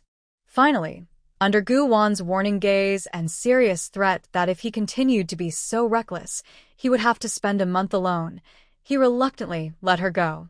The next morning, as Dong Wanqiu and Lu Ma set the breakfast on the table, they saw the young couple coming downstairs. She looked at her son and daughter-in-law in surprise. "Oh, Why are you two up so early? In the past, Mo's father had kept her awake all night. Mo Bashan was taller and stronger than his father, so logically, they should have been enjoying each other's company all night, yet here they were, up so early. Could it be? Dong Wanchio decided to send Luma out later to buy some health supplements for Mo Bashan. If Guwon could read minds, she would surely faint from shock at Dong's thoughts. Giving Mo Bashan health supplements. That might just put her own life at risk. Guwon also noticed something strange in Dong's gaze and quickly smiled to greet her. Mom. Good morning. Oh, good morning. Xiaowan, are you hungry? Come, let's have breakfast, Dong Wanchio said with a smile, while glancing at her son before leading Guwon to the dining room. She secretly observed her daughter-in-law's complexion and, seeing her rosy cheeks, as someone who had been through it, she understood that the newlyweds had a harmonious night, which eased her worries a bit. Just as they arrived at the dining room, Mo's father and grandfather returned from their morning run. Afterward, the family happily gathered around the dining table for breakfast. After breakfast, Guwon first served tea to her parents and grandfather, receiving 3 big red envelopes. Then, the family sat on the sofa and chatted about family matters. Dong Wanchio held her daughter-in-law's hand and asked her son, Xiao Mo, when are you and your wife planning to return to Zhu City? Guwon instinctively looked at Mo Bashan upon hearing this. Mo Bashan replied directly, Before we go back to Zhu City, I want to take Awan to Shin City for a few days to investigate some matters from the past. Some things need to be resolved. Since the Gu couple had gone in, there was no reason for the Xia couple to continue living a luxurious life outside. Moreover, he also had another purpose for going to Shin City. He wanted to buy some land and invest in houses and shops. This trip to Shin City could add a lot of fixed assets for his family. In a few years, Shin City would rise rapidly and property prices and land values would continue to increase. Therefore, he wanted to seize this opportunity to secure more fixed assets for Awan. When Dong Wanchio heard that her son wanted to take his wife to Shin City to investigate past matters, she quickly asked, How is it? Do you have any leads? Mo Bashan's eyes darkened as he replied seriously, I have some clues, but we need to investigate further in Shin City to confirm the details. Mo Xiaoyan immediately chimed in, Once you're there, you can ask your Uncle Jiang for help. He is now the second in command in Shin City, and having him involved will make your investigation smoother. Then he thought of his comrade Qi Lin and added, If you don't want to trouble your Uncle Jiang, then you can ask Uncle Qi. I mentioned it to him at the banquet yesterday, and he agreed to let you visit him in Shin City anytime. Qi Lin was someone he had personally trained. He was straightforward and very loyal. If he promised something, he would help. You can also ask your Grandpa Meng, Old Master Mo quickly reminded. Looking at the calm Mo Bashan, he sighed helplessly, remembering his grandson's nature. Xiao Mo, I know you don't like to trouble others, but if you want to resolve this matter quickly, you mustn't shy away from seeking help. Mo Bashan nodded. Grandpa, Dad, Mom, I understand. Seeing that he seemed to really take it in, everyone turned to talk about other things. For the next 2 days, Mo Bashan and Guwon stayed home with their elders in the morning and went out to handle their own matters in the afternoon. When they finished their tasks, it was time to visit the family. After having breakfast at home, Mo Bashan grabbed the prepared gifts and took Guwar to the Guja in the city center. Guwon and Mo Bashan arrived at the Guja early, just after 8 o'clock. From a distance, they saw Gui stretching his neck, constantly looking out at the road, his round face filled with anxiety. Meanwhile, Gu Shenghua and Gu Zichan were also waiting outside, hoping for their return. Seeing them, Guwon felt a wave of relief. She was glad she didn't let Mo Bashan act recklessly the night before. Otherwise, if they had woken up late, it would have been very rude to keep so many people waiting. As soon as Guvi spotted the jeep, his eyes lit up, and he waved excitedly, shouting, Sister, brother-in-law. Knowing that his sister and brother-in-law were coming back today, he had woken up early. After quickly getting ready and eating a few bites of breakfast, he couldn't wait to run outside and wait for them. Having not seen Guwon for a few days, he missed her a lot and hoped she would return home soon. So, when he saw her, he was overjoyed, his happiness shining through. Seeing Xiaoyi's excited face made Guan feel a rush of emotion, and her eyes felt warm, almost making her want to cry. Especially when she saw her parents and older brother waiting outside just for her return. It felt like something was tugging at her heart, making her feel very emotional.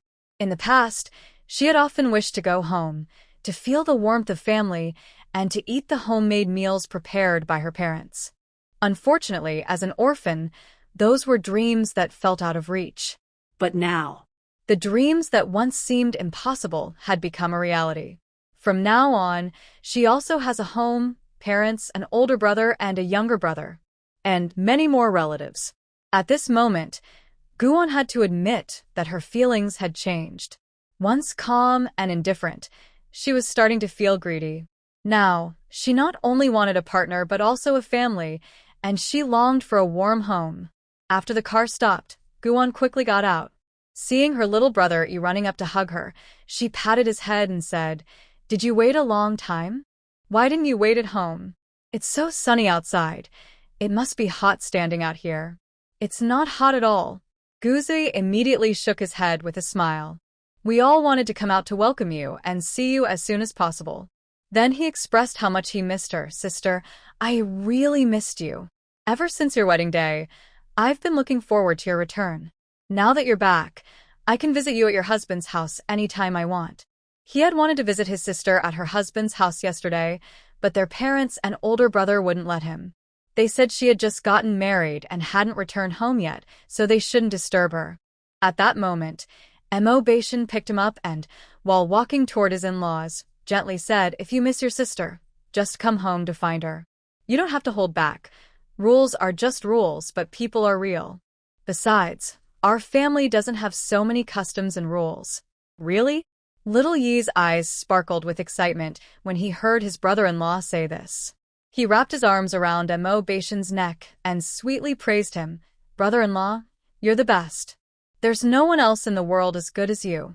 His tone was filled with admiration, and his words were as sweet as honey. His joyful energy made everyone laugh. Guwon couldn't help but smile. She truly adored her younger brother, who was 14 years younger than her.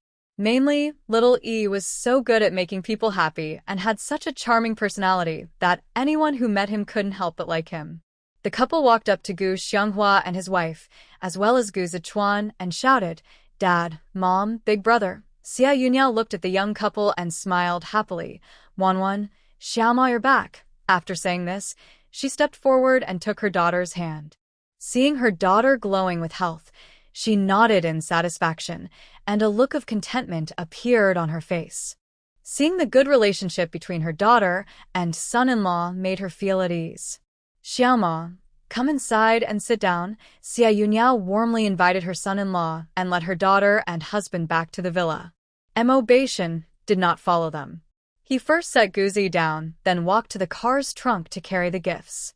There were quite a few items, so Gu Zichuan and several bodyguards came over to help him carry some, and only then did they finish. When he and Gu Zichuan entered the living room with the gifts, Guan was already sitting on the sofa chatting with Grandpa Xie and the others. "Grandpa." Mo Beishan called out to Grandpa Xie, who was sitting on the sofa. Grandpa Xie smiled and waved at Mo Beishan. "Xiaoma, come sit over here." He patted the sofa on his left side, inviting his grandson-in-law to sit down, while his granddaughter sat on his right, bringing the couple close to him. Mo Beishan nodded slightly and sat down on the sofa to the left of his grandfather. Guzi immediately brought a cup of tea to his brother-in-law. His attitude was very warm, and his face was filled with a joyful smile. The reason was simple. Mo Beishan had brought a tank model from home, and as soon as he took it out of the car, he gave it to Guzoi. The delighted little boy naturally liked his brother-in-law even more. Mo Beishan had prepared gifts for Gu Xianghua and his wife, Grandpa Xie, as well as for Uncle and Aunt Gu, and for the second uncle and aunt, along with Gu Zichuan and Gu Zidong and their brothers.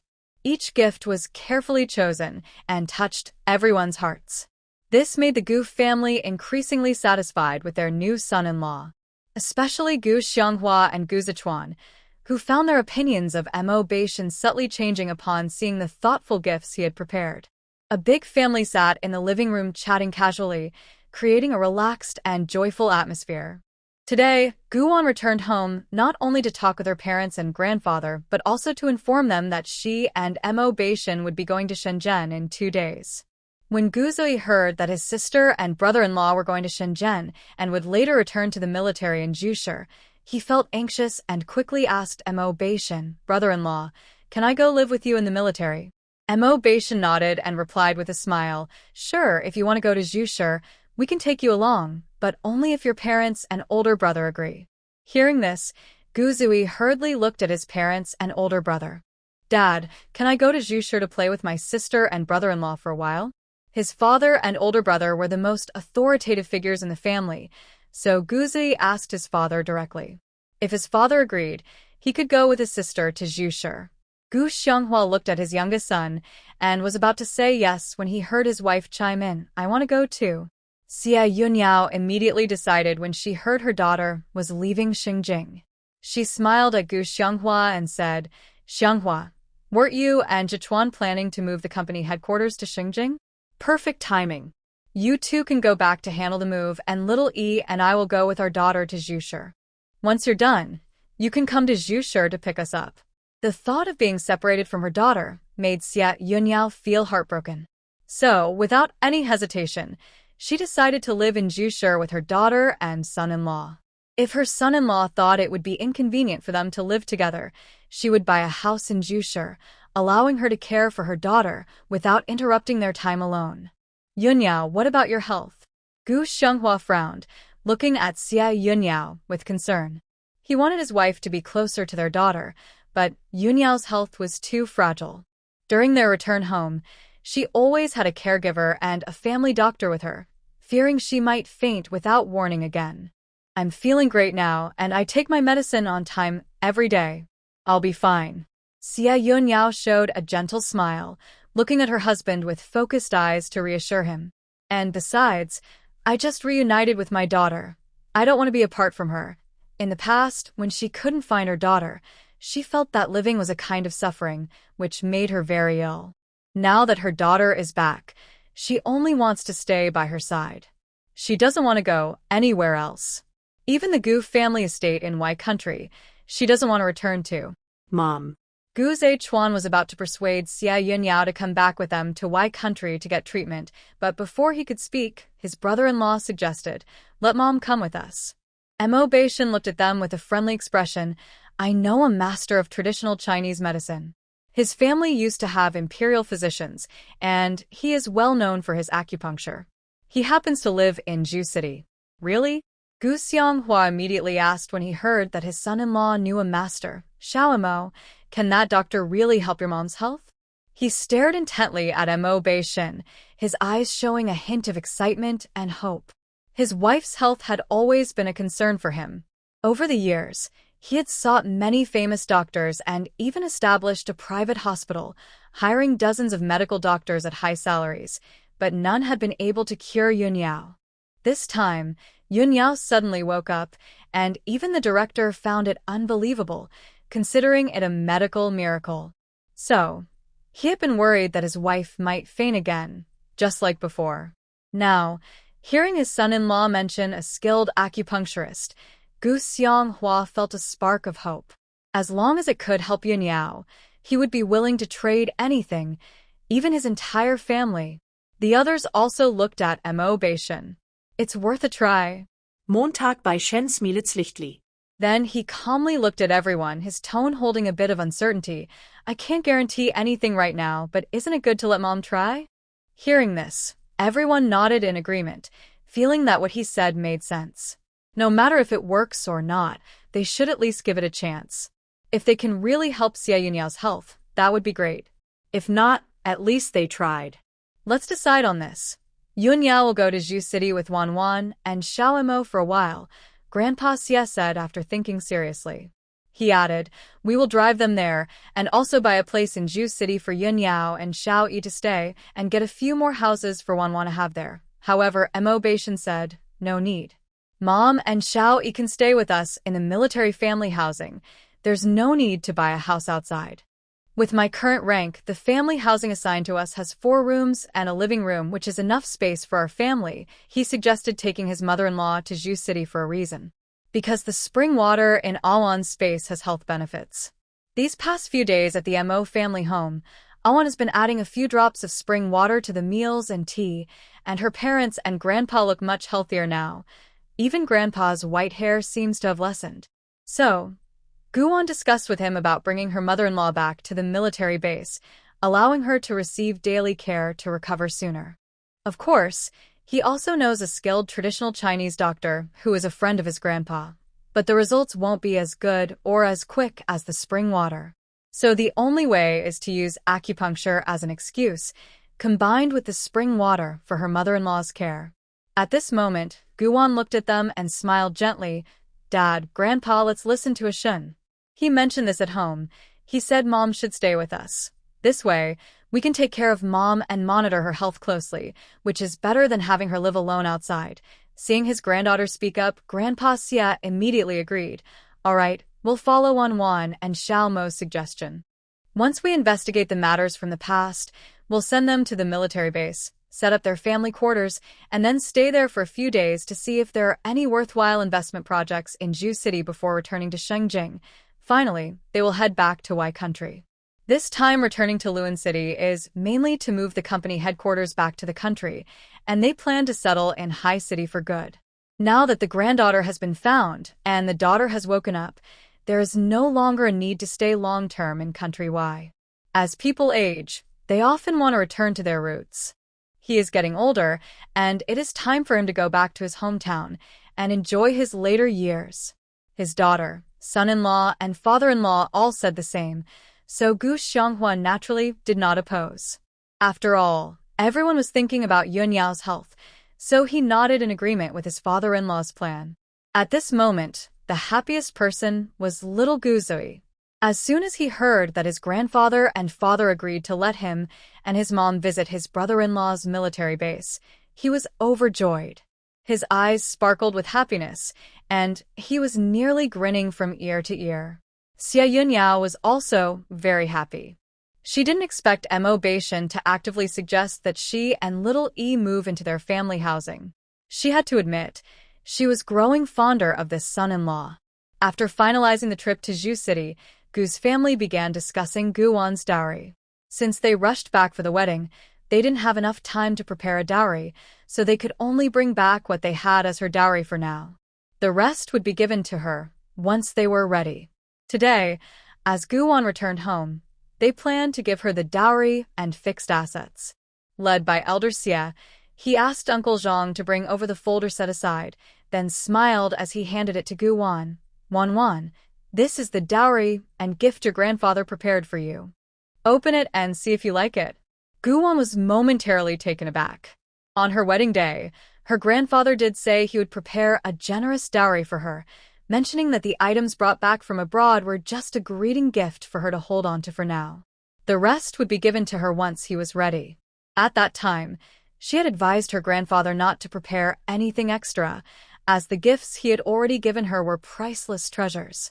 Little did she know, her grandfather agreed to her suggestion but didn't actually listen. He still insisted on preparing a new dowry for her. Wan, hurry and open it. Your mom, your big brother, and I have gifts for you too. First, look at what your grandpa gave you. After that, you can see what we have for you, Gu Xianghua gently urged. Then he took another envelope from Uncle Zhang and smiled at Guwon. Inside this envelope was the dowry that he and Yun Yao prepared for their daughter. With it, their daughter would have a worry-free life. Guwon looked at them and met several pairs of eager eyes. She opened the envelope in her hands and was instantly stunned. Wow. This is incredible. Her grandpa gave her a share transfer document, and this was just one part of it. In addition to the company's shares, there were also 7 or 8 properties, an entire street in a bustling area of Haishur, and a collection of antiques, paintings, and jewelry. Oh my goodness! Was she about to become rich all at once? Assets worth billions, and her grandpa just gave them to her. What surprised Guwon even more was that her grandpa was handing over the Xie group for her to manage so easily. After looking through the stack of asset documents, Guwon quickly closed it and returned it to Grandpa Xie. Grandpa, this is too valuable. I can't accept it, so please take it back. However, Guwon underestimated her importance in Grandpa Xie and Gu Xianghua's eyes. These gifts were specially prepared for her, and since they had already given them, how could they take them back? Take it. Otherwise, Grandpa will be upset. Grandpa Xie pretended to frown at her and pushed the items back into her hands. He gently patted the back of Guwon's hand, looking at her with great kindness. Your grandma and I only have your mother as our child. Originally, the Xie group was meant for your mother, but Yunyao said it wouldn't be useful for her because her husband would provide for her. After a pause, he continued, so your mother decided to pass the Xie group onto you, for you to inherit the Xie group and the entire Xie family. Guwon shook her head and said, this isn't fair. Even if the Xie family wants someone to inherit, it should be my older brother or Xiao Yi, not me, an outsider who married in. Now that she was part of the Mo family, it didn't make sense for her to inherit her grandfather's wealth and a large company. What would her older brother and Xiao Yi think? Besides, her brother would eventually marry and have children, and after Xiao Yi grew up, he would start a family too. What would their wives think of her then? Moreover, Don't worry, Wan Wan. Our Gu family's assets are much greater than the Xie family's. I'm already so busy managing the Gu company that I don't even have time to date. Do you want to see your brother alone for his whole life? Gu Zhichuan said with a smile. After speaking, he gently patted Guwon's head and looked at her kindly. And remember, no matter if you marry or not, you will always be our Gu family's daughter, my only sister. Besides, what we give you is just ordinary things. Family ties are the most precious and cannot be bought with money. At that moment, Guji chimed in. Big brother is right. To us, you are the most valuable treasure, something that money can't buy. But Guwon was about to say something when she was interrupted by Xie Yunyao.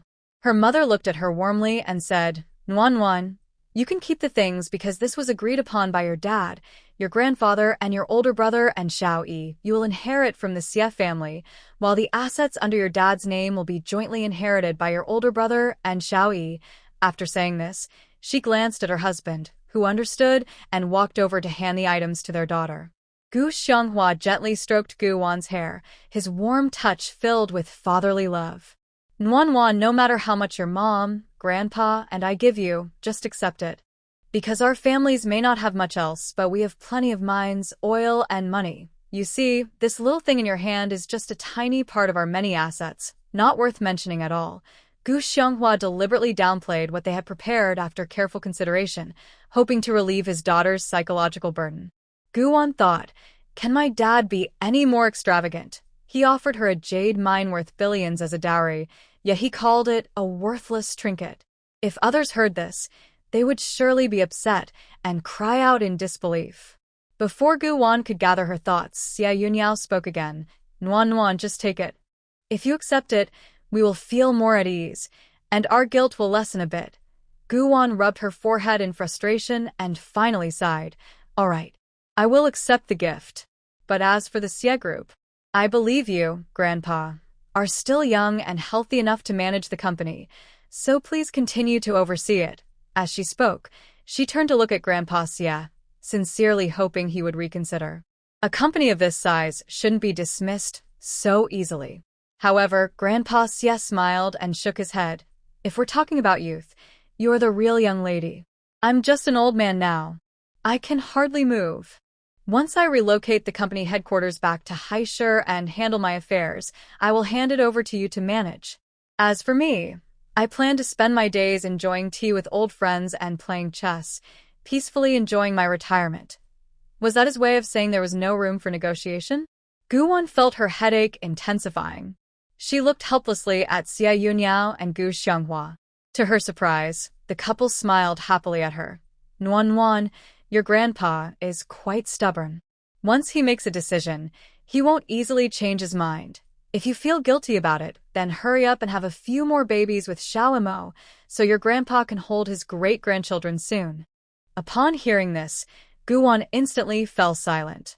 Hearing the words, little great-grandson, Mr. Xie's eyes lit up with joy as he nodded enthusiastically. Yes, yes, yes. Wanwan, what your parents said really touches my heart. While speaking, he turned his gaze to his granddaughter's husband.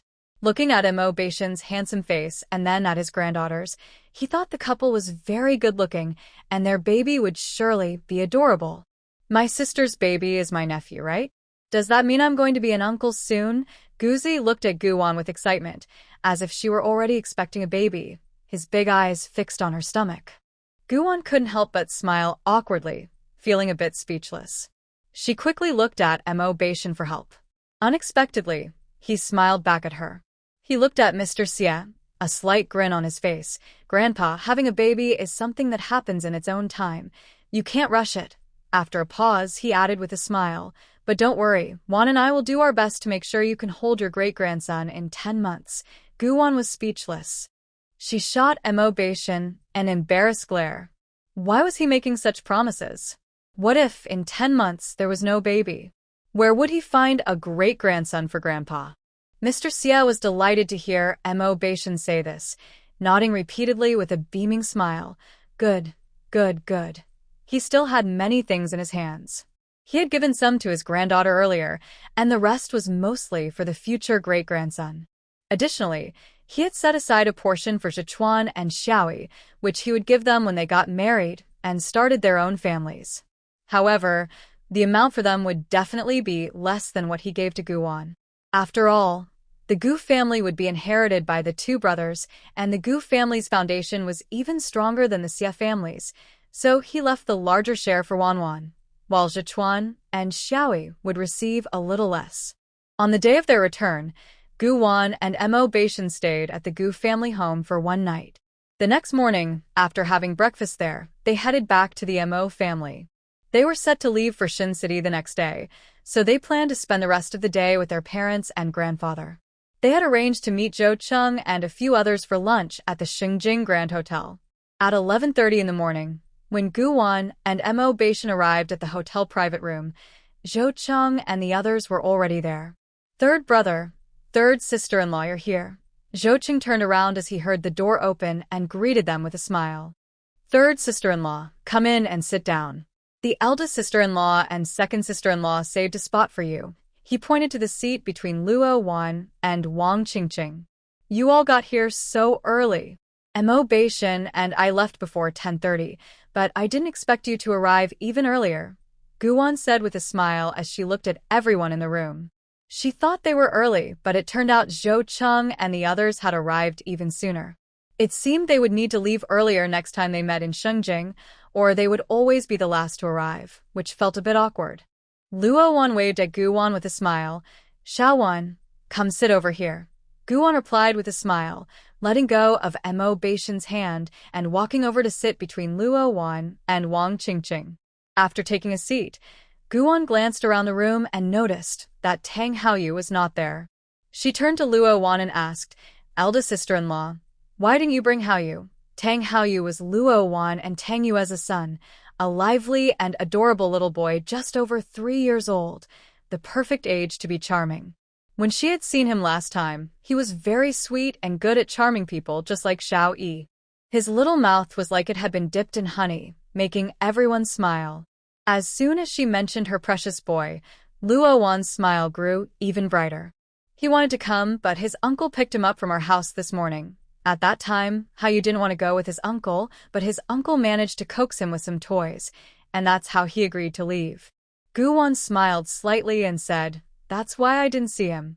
I brought him a gift, but since he isn't here, I'll give it to you, sister-in-law. Please help me pass this to Haoyu. It's a promise I made to give it to him, and I can't go back on my word. After saying this, she handed the bag to Luo Wan. Inside the bag were 3 gift boxes.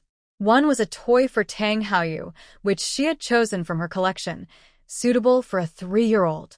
The other 2 jade boxes contained a 100-year-old ginseng and a reishi mushroom, which she had dug up from her medicinal garden in the starry space. Make sure not to spoil him. If you do, he'll take advantage, Luo Wan said with a smile as she took the bag and noticed there were 3 gifts inside. She quickly looked up at Guwan, wanting to ask why there were 3 toys, but Guwon explained without her needing to ask. Guwon pointed to the jade boxes containing the ginseng and reishi, smiling as she said, "These two small boxes contain 100-year-old ginseng and reishi.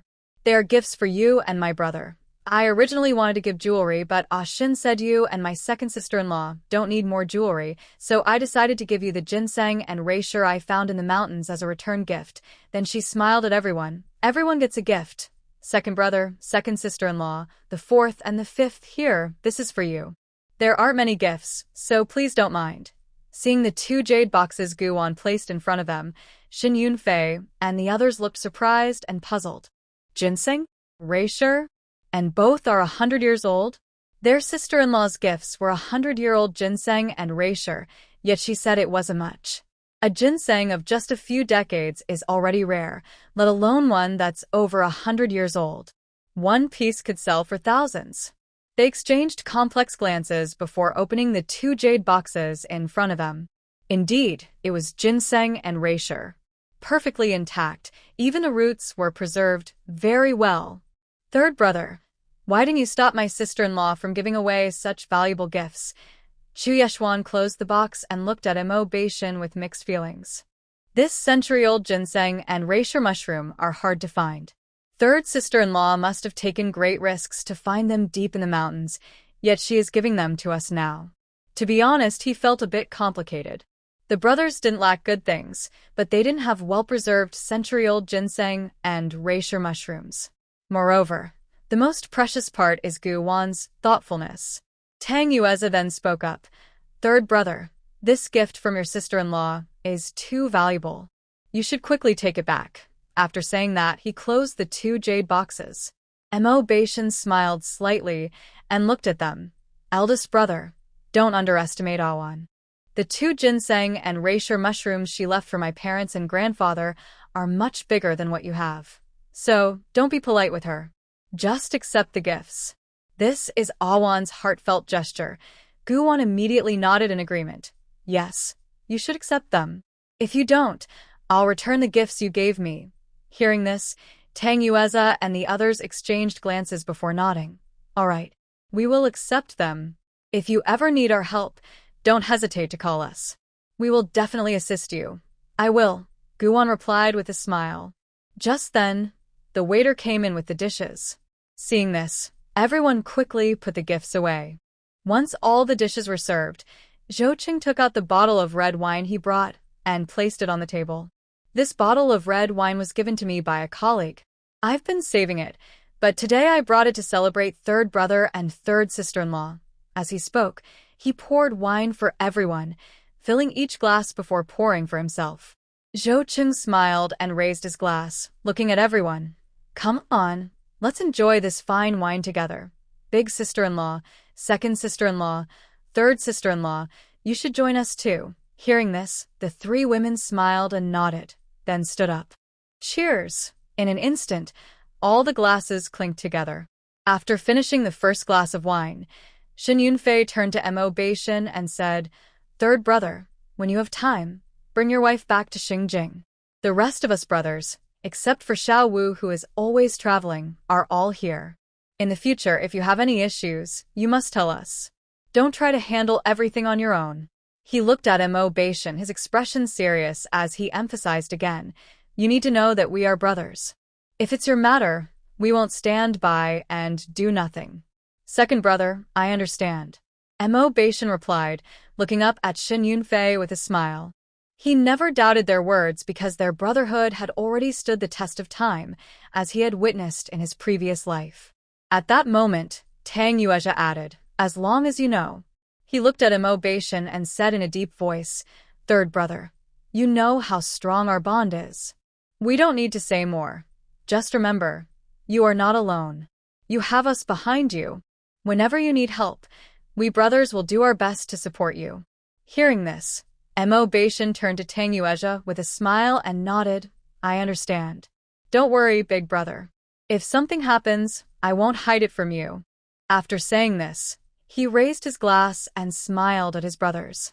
The brothers exchanged smiles and happily drank 3 more glasses before putting down their cups to eat. After the gathering, Mo Beishan took Guan and said goodbye to Tang Yuezha and the others before driving back to the courtyard. When they returned to the Mo family home, their parents and grandfather were sitting on the sofa talking. Dong Wansu looked up when she heard the noise and saw her son and daughter-in-law walking into the living room hand in hand. She smiled and asked them, "Xiao Wan, are you done with your gathering?" "Yes, we're done. Mom, Dad, Grandpa, did you not take a nap?" Guan replied with a gentle smile. She looked at her parents and grandfather, smiling as she said, "We just separated from the big brother and drove back. We won't go anywhere this afternoon. We'll stay home with you." When Dong Wanqiu heard her daughter-in-law say this, a joyful smile spread across her face as she nodded repeatedly. "That's great. It's nice to stay at home. Let's all sit down and chat for a while." As she spoke, she quickly took out 2 cups to pour tea for the young couple. Just as they settled on the sofa, before Mo Beishan's fingers even touched the teacup, they heard his grandfather's voice asking, "Did you drink alcohol at noon?" In response, Mo Beishan nodded slightly. "We had a few glasses of wine that Zhou Si brought over." "Zhou Si, he only shares his good stuff in front of you brothers. With others, he wouldn't even think about it," Grandpa Mo said with a smile, shaking his head, revealing his fondness and understanding of Zhou Cheng. "That guy is famously stingy in front of outsiders." Mo Beishan's lips curled up slightly, a hint of a smile flashing in his eyes. Zhou Cheng has always been like this. He is very stingy with outsiders, but exceptionally generous with his own people. Especially with his brothers, he would give everything without hesitation. That's Zhou Cheng, a person who seems carefree but is truly loyal and caring. "Xiao Mo, what time are you leaving tomorrow?" Mo Xiaoyan suddenly asked, looking at his son Mo Beishan with a loving gaze, filled with concern. Mo Beishan turned to his father. "We'll leave when Dad and Grandpa arrive." Hearing this, Mo Xiaoyan quickly asked with concern, "Have you packed everything? And what about the family housing at the base? Is that all set?" "I've packed everything," Mo Beishan replied with a steady and strong voice, nodding with a smile. "The family housing has been assigned. Once Awan and I buy the furniture, we can move in." Upon hearing this, Mo Xiaoyan let out a small sigh of relief. He looked at his son and then earnestly reminded him, "Make sure to take good care of Awan when you get to the base. This is her first time there, and she won't know anyone. Don't let her be bullied by outsiders." After hearing his father's words, Mo Beishan turned to look at Guan and solemnly promised, "Dad, don't worry. I will take good care of Awan. With him around, no one can bully his daughter." Moreover, Guan is not the kind of person who can be easily pushed around. If anyone dares to trouble her, it will surely be that person who ends up regretting it. Mo Xiaoyan looked at his son with a hint of satisfaction in his eyes. Since his son became sensible, he had never caused his parents any worry. After joining the army, they felt even more at ease. So, he fully believed in Xiaomo's words. Once Dong Wanqiu finished chatting with the father and son, she smiled at Guan and said, "Wanwan, come on, let's go upstairs. I have something to give you." With that, she took Guwan's hand and led her upstairs. Guwan was confused and quickly turned to look at Mo Beishan, wanting to ask if he knew what her mother was going to give her. However, the man just smiled at her and returned his attention to chatting with his grandfather and father. Dong Wanqiu held Guwan's hand as they walked into the bedroom. She released Guwan and quickly walked to the dressing table to pick up 2 bank books, then smiled as she handed them to Guwan. "Xiao Wan, take these bank books. Aren't you planning to start a business? This money is your startup fund from your dad and grandpa.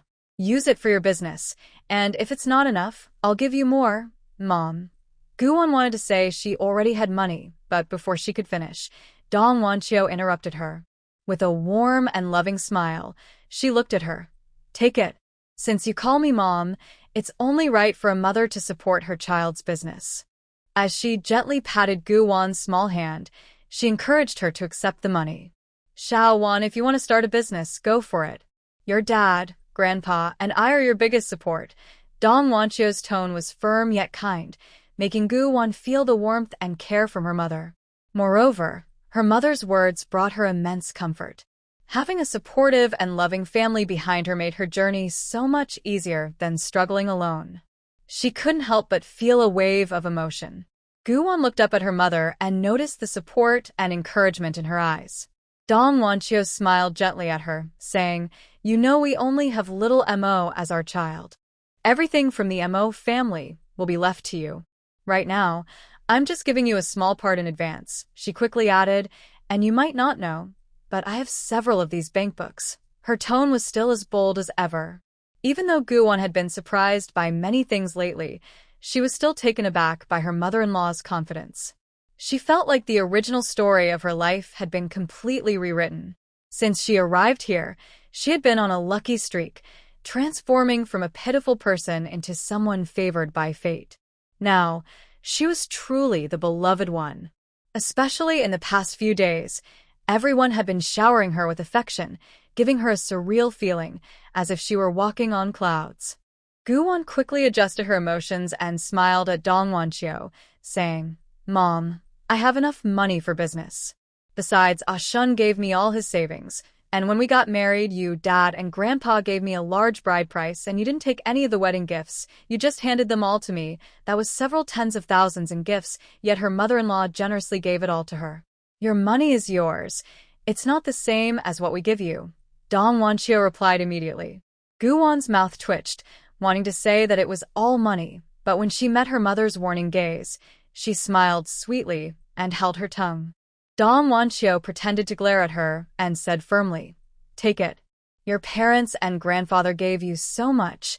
It's only fair that you accept what we give you too. Unless you don't consider us family, then you would treat us like outsiders. All right then." In one sentence, Gu-won's path was completely blocked. But at this moment, Gu-won felt like the happiest person in the world. She wrapped her arms around Dong Wanchio's arm and affectionately leaned her cheek against her mother's arm, sweetly saying, "Mom, it's so great to have you. There is no better mother-in-law than Dong Wanchio. Not only does she spoil her repeatedly, but she also treats her like her own daughter." Honestly, how many mothers-in-law would be so open-hearted to their daughters-in-law? It's rare in this era, and even in the future, few mothers-in-law can be this way. Yet, from the very first moment Dong Wanchio met her, she treated her sincerely and kindly. While part of this is due to Mo Beishan, putting that aside, her parents and grandfather truly treat her very well. So well that there is nothing to criticize. She even wishes to be loved by them like this for a lifetime. Thinking of this, Gu-won snuggled closer to Dong Wanchio's arm and sweetly said, "Mom, in the future, I will honor you and Dad and Grandpa too. I will take good care of him, including her parents and grandfather and all her caring family members. She will treat them sincerely." Hearing this, Dong Wanchio happily nodded, "Good, good, good." As she spoke, she reached out to pat Gu-won's head. She loved how Gu-won would cuddle and act cute with her, feeling warm and close, just like a daughter with her mother, with no distance between them. Thinking of this, a look of contentment spread across Dong Wanchio's happy face. Unable to resist, she gently ruffled Gu-won's hair and said softly, "Xiao-won, since you know we care, don't be so distant with us in the future. Just accept what we give you without worry. We have plenty more, so don't worry. We won't treat you poorly, okay?" Gu-won couldn't help but sniffle, feeling a bit emotional. At that moment, she not only deeply felt her mother's love and care but also strengthened her determination to start her own business. Even though her grandfather was about to let her take over the entire Xie family business, Gu-won would not just give up. She would take over the Xie family business, but she would also build her own career step by step. Although she had many things now, they were all given to her by her parents and elders. That's why she felt the need to work harder to become strong enough to stand alongside Mo Beishan. In the end, Gu-won was pushed out of the bedroom by Dong Wanchio. It was called being pushed because, just when she was feeling very touched, her mother unexpectedly surprised her again. To prevent her from refusing, her mother immediately sent her out without a word. As the door closed, a cheerful voice floated by her. "Quickly take the things back to your room. I'll wait for you downstairs." With that, Dong Wanchio happily went downstairs. Gu-won was left standing there, unsure of what to say. She lowered her gaze and quickly saw what was in the jewelry box. 6 sets of expensive jewelry. Undoubtedly, they were custom-made by her mother with great care. Guwon couldn't help but sigh, feeling a bit overwhelmed. In fact, she already had plenty of jewelry of all kinds. There were pieces she had bought herself and never wore, gifts from Mo Baishan, as well as jewelry from her parents, grandfather, older brother, and cousins. Even her in-laws and grandfather had given her a lot of jewelry. Who would have thought that now? On the morning of June 4th, after having breakfast at home, Mo Baishan and Guwon were about to set off for the city. Around 8 in the morning, Gu Xianghua and his wife, along with Elder Xie, Gu Zui, and Gu Zedong arrived, driving their luxury car into the East District courtyard and stopping in front of the Mo family home. When the in-laws came to visit, they naturally had to exchange pleasantries. The group sat in the living room for over half an hour before preparing to leave. Originally, Elder Mo wanted to go to the city with them, but he was suddenly held back by an unexpected matter. He sighed with regret and said to Mr. Xie, "Old Xie, when you return to Xingjing, you must come visit us. I still have plenty of good tea, just waiting for you to come and enjoy it with me. Sure, once I settle Shaowan and the others in Zhushi, I'll come back for tea," Mr. Xie replied with a joyful smile, eagerly agreeing. He also enjoyed chatting with Mr. Montauk. Although they hadn't interacted much before, their similar ages and the fact that their families were now connected naturally made their conversations feel comfortable. After finishing his talk with Mr. Xie, Mr. Mo turned to his grandson with a concerned look and reminded him, "Xiao Mo, once you're there, take good care of Xiao Wan and Xiao Yi, especially your mother. She isn't well and needs extra attention." He quickly added, "You must put in more effort, understand?" Mo Baishan smiled and nodded. "Grandpa, don't worry. I understand everything you said." His voice carried a strong sense of responsibility. Mr. Mo smiled in satisfaction and then turned his gaze to Guwon. He looked kindly at Guwon and said with a smile, "Shaowan, if you miss home, just come back. And if Xiao Mo bothers you, call home, and Grandpa will take care of him." Hearing this, Guwon felt a warmth in her heart and quickly responded, "I will." Then she stepped forward, linking arms with her grandfather, and cheerfully reminded him, "Grandpa, remember to brew the ginseng slices I left for you. Don't hesitate to use them. Once you finish those 2 boxes, I'll send you more. Of course, I will also come back to visit you and Mom and Dad often." Mr. Mo immediately smiled widely, the wrinkles on his face relaxing. All right. After saying goodbye to her grandfather, Guwon walked over to bid farewell to her parents. She called out to Mo Xiaoyan and then hugged Dong Wanqiu, her voice filled with reluctance. "Mom and Dad, Shun and I are leaving now. We'll call you as soon as we arrive in Shunshur to let you know we're safe." Dong Wanqiu and Mo Xiaoyan both nodded with a smile. "All right, be safe on the way." The couple wore gentle smiles, but inside, they felt a bit reluctant and sad. However, they knew their son's vacation was limited, and he couldn't stay home for too long. So, even though they wanted their son and daughter-in-law to stay longer, they never expressed it. After Mo Baishan finished unpacking, he quickly walked over to his parents and grandfather. Looking at them, his eyes dimmed slightly as he softly said, "Mom, Dad, Grandpa, take care of yourselves at home. Awan and I are leaving. When I have a break, I'll bring Awan back to visit you, okay?" Mo Xiaoyan and Dong Wanqiu nodded in response. Then, the couple had a brief conversation with their in-laws before watching everyone get into the cars. As they saw their son and daughter-in-law settle in the car, the couple's feelings of reluctance grew stronger. Beside them, Grandpa Mo felt even heavier and sadder. He wished he could just get in the car and follow his grandson and granddaughter-in-law to Zhushi, stay there for a while, and then come back. Unfortunately, 2 important meetings were coming up, and there would be a visiting group from abroad, so even though he wanted to go badly, he had to hold back. Guwon also felt sad about leaving her parents and grandfather. She waved her hand vigorously, tears welling up in her eyes. Even after the car had left the Mo family home, she didn't want to look away.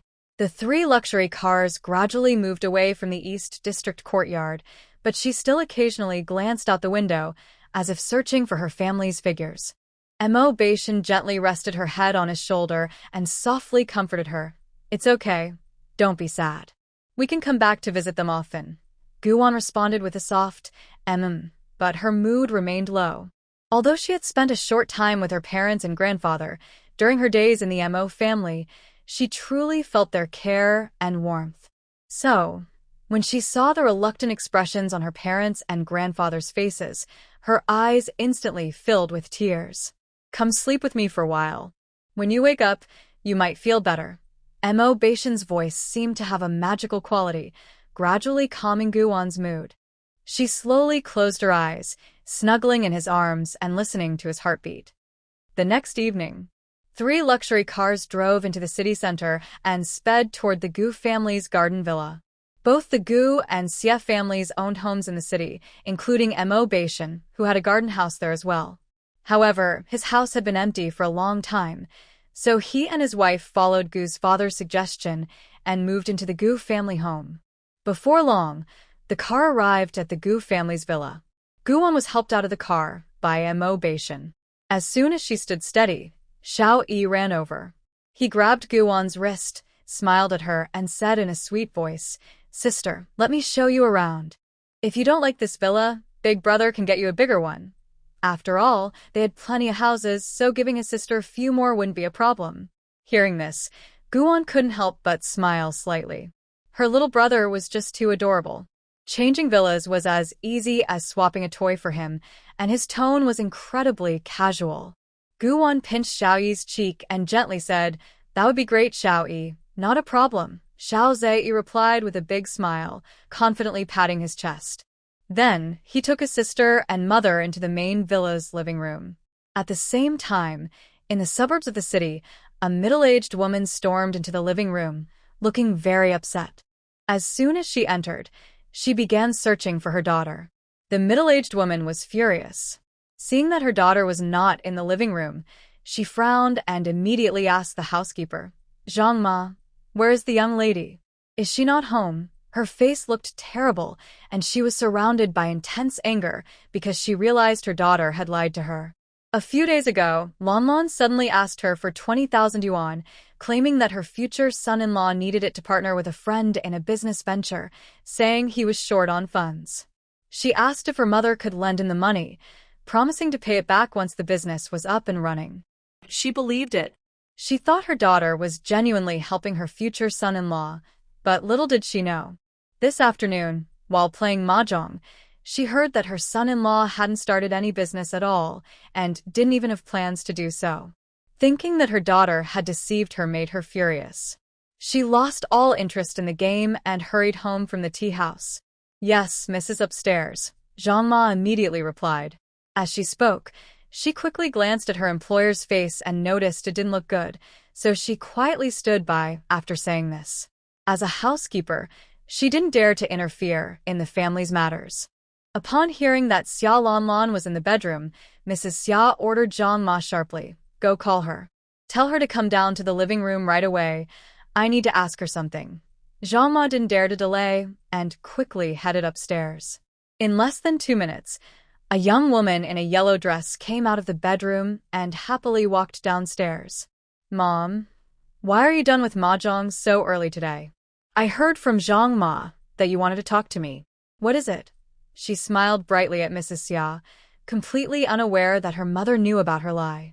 At that moment, Mrs. Xia was questioning her daughter in her mind.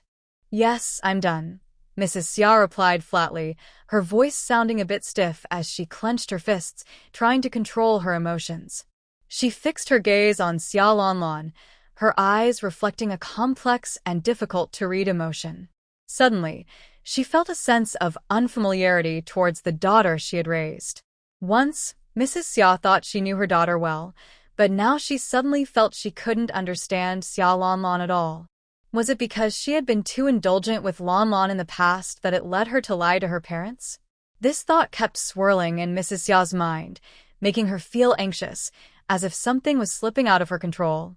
Xia Lanlan also noticed the change in her mother's expression and felt the wave of unease.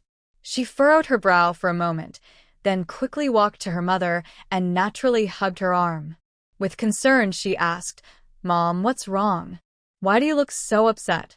Did you lose at cards again? Or did someone upset you while playing? Her tone showed care and worry, but also a hint of testing. I did feel a bit upset, but it wasn't because of the cards. I heard something that made me angry, Mrs. Xia replied, her words having a double meaning. While speaking, she kept an eye on Lanlin's expression, trying to catch any clues from her daughter's face. Feeling her mother's scrutinizing gaze, Lanlin suddenly became anxious. She tried to smile to hide her unease, but the brief flash of panic in her eyes didn't escape Mrs. Xia's notice. Mrs. Xia's heart skipped a beat. Could it be that Lanlin was hiding something from her? As this thought arose, it took root in her mind like a seed of doubt, making her feel increasingly heavy-hearted. Lanlin quickly pressed, "Mom, what exactly made you so angry?" Her face showed concern for her mother, but inside, she felt a growing unease. For some reason, her eyelids had been twitching all day, as if something big was about to happen, leaving her feeling very unsettled. This feeling of unease was new to her. However, after she had deceived her parents and taken the 20,000 yuan from them, her heart could no longer be at peace. "Lanlin, tell me honestly, are you hiding something from us?" Madame Xia thought for a moment and ultimately decided to give her daughter a chance to be honest. In fact, what Madame Xia truly cared about was not the 20,000 yuan, but the fact that her daughter lied to her for money. This made her feel both angry and disappointed. When Summer Lanlin suddenly heard her mother ask like this, her expression stiffened, and her smile became a bit unnatural, but she quickly regained her composure. She smiled at her mother, trying to hide her nervousness with a grin. "What? How could I have anything to hide from you? Mom, I was raised by you. You and Dad know my character well, right? Is that so?" Madame Xia stared directly at her without looking away, suppressing her anger as she asked again, "Lanlin, are you sure there's nothing you're hiding from me and your dad?" This time, her tone was noticeably sharper. Lanlin's heart raced a little faster. "Of course." Lanlin quickly nodded with a smile, trying to make her expression look more natural, but her tongue felt tied, and her gaze began to wander. Feeling inexplicably anxious, she shook her mother's arm and pouted. "Mom, what's wrong? Did someone say something bad about me in front of you?" As she spoke, her face showed a look of grievance, and her eyes sparkled with tears, looking like she was wronged. Seeing her daughter's distressed expression softened Madame Xia's heart, and her sharp gaze lessened a bit. But thinking of what she had heard outside, her anger flared up again. As the saying goes, where there's smoke, there's fire. Since someone dared to say it in front of so many people, it meant that this matter was likely true. Just thinking about her daughter hiding something from her made Madame Xia's attitude turn firm again. She asked Lanlin directly, "Lanlin, since you say you're not hiding anything from us, then tell me, what did you do with the 20,000 yuan you took from me a while ago?" Lanlin was about to say that she used the money for business with Su Yang, but her mother's words struck her like a bolt from the blue, leaving her stunned. "Lanlin, I saw Su Yang this afternoon. He has returned from another province." Actually, Mrs. Xia intentionally set a trap for Xia Lanlin to see her reaction, knowing that Su Yang had not returned at all. But she never expected that when Xia Lanlin heard this, her face turned pale. "Is that true? He's back so soon?" Xia Lanlin's voice trembled slightly. She tried hard to calm herself, but found it impossible to hide her inner anxiety. Her mind was in chaos. She didn't know how much her mother really knew, or if her mother was just repeating hearsay without any real evidence. In any case, at that moment, countless questions swirled in Xia Lanlin's mind. Especially the thought of being caught in a lie by her mother made her feel suffocated.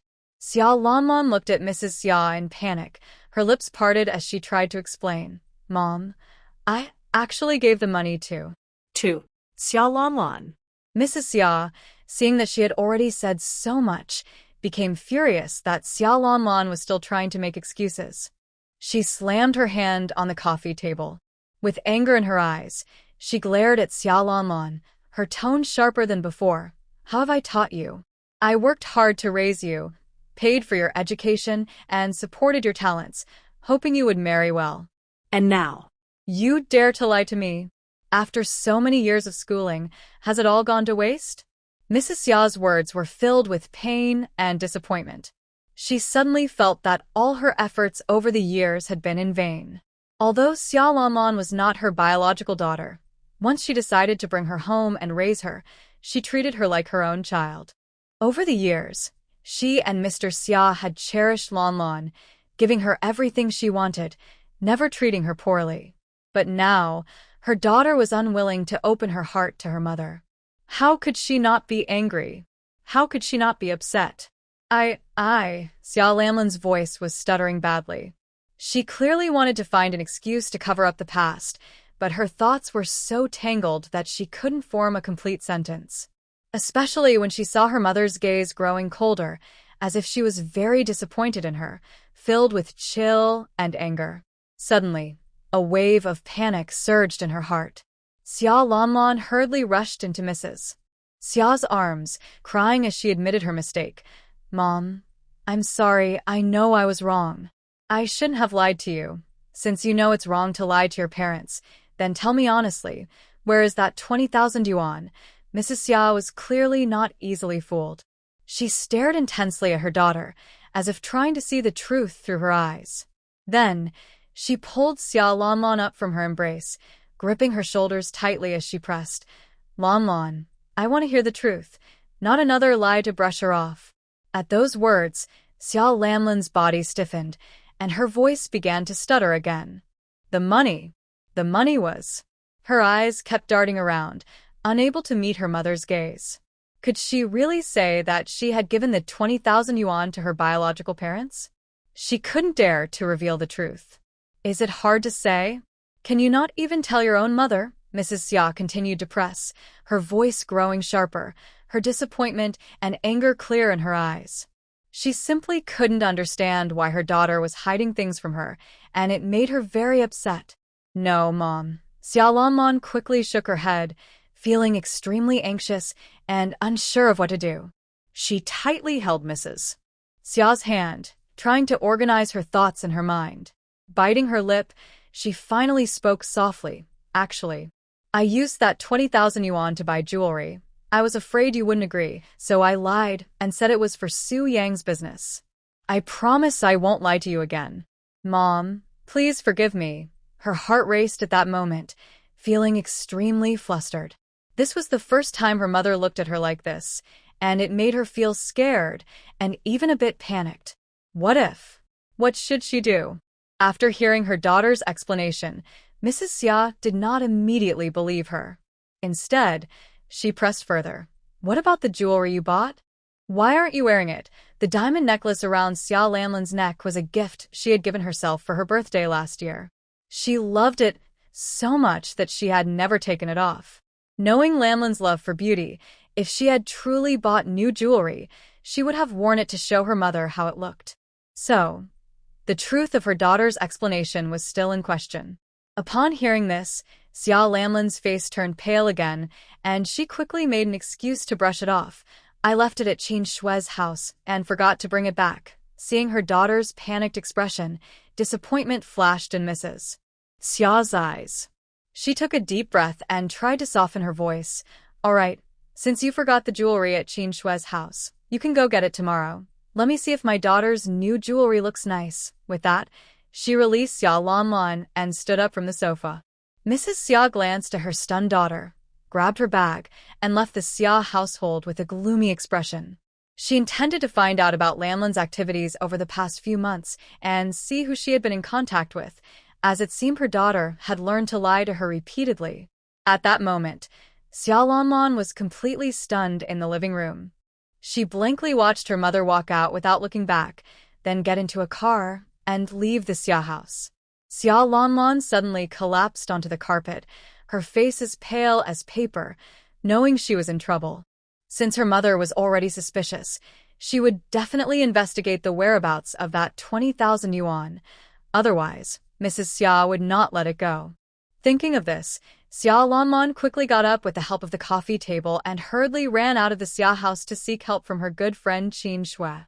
For now, her only option was to ask Qin Shue for assistance. The two of them left the Xia house one after the other, heading in opposite directions. However, just as Mrs. Xia arrived in the city center, she unexpectedly spotted someone who should not have been there. Stop. Hurry and stop. Madame Xia was momentarily stunned but quickly reacted. She shouted at the driver to stop, wanting to see if that person was really there. How could he suddenly appear in the city? Didn't he leave with his wife and family many years ago? Could it be? He has returned?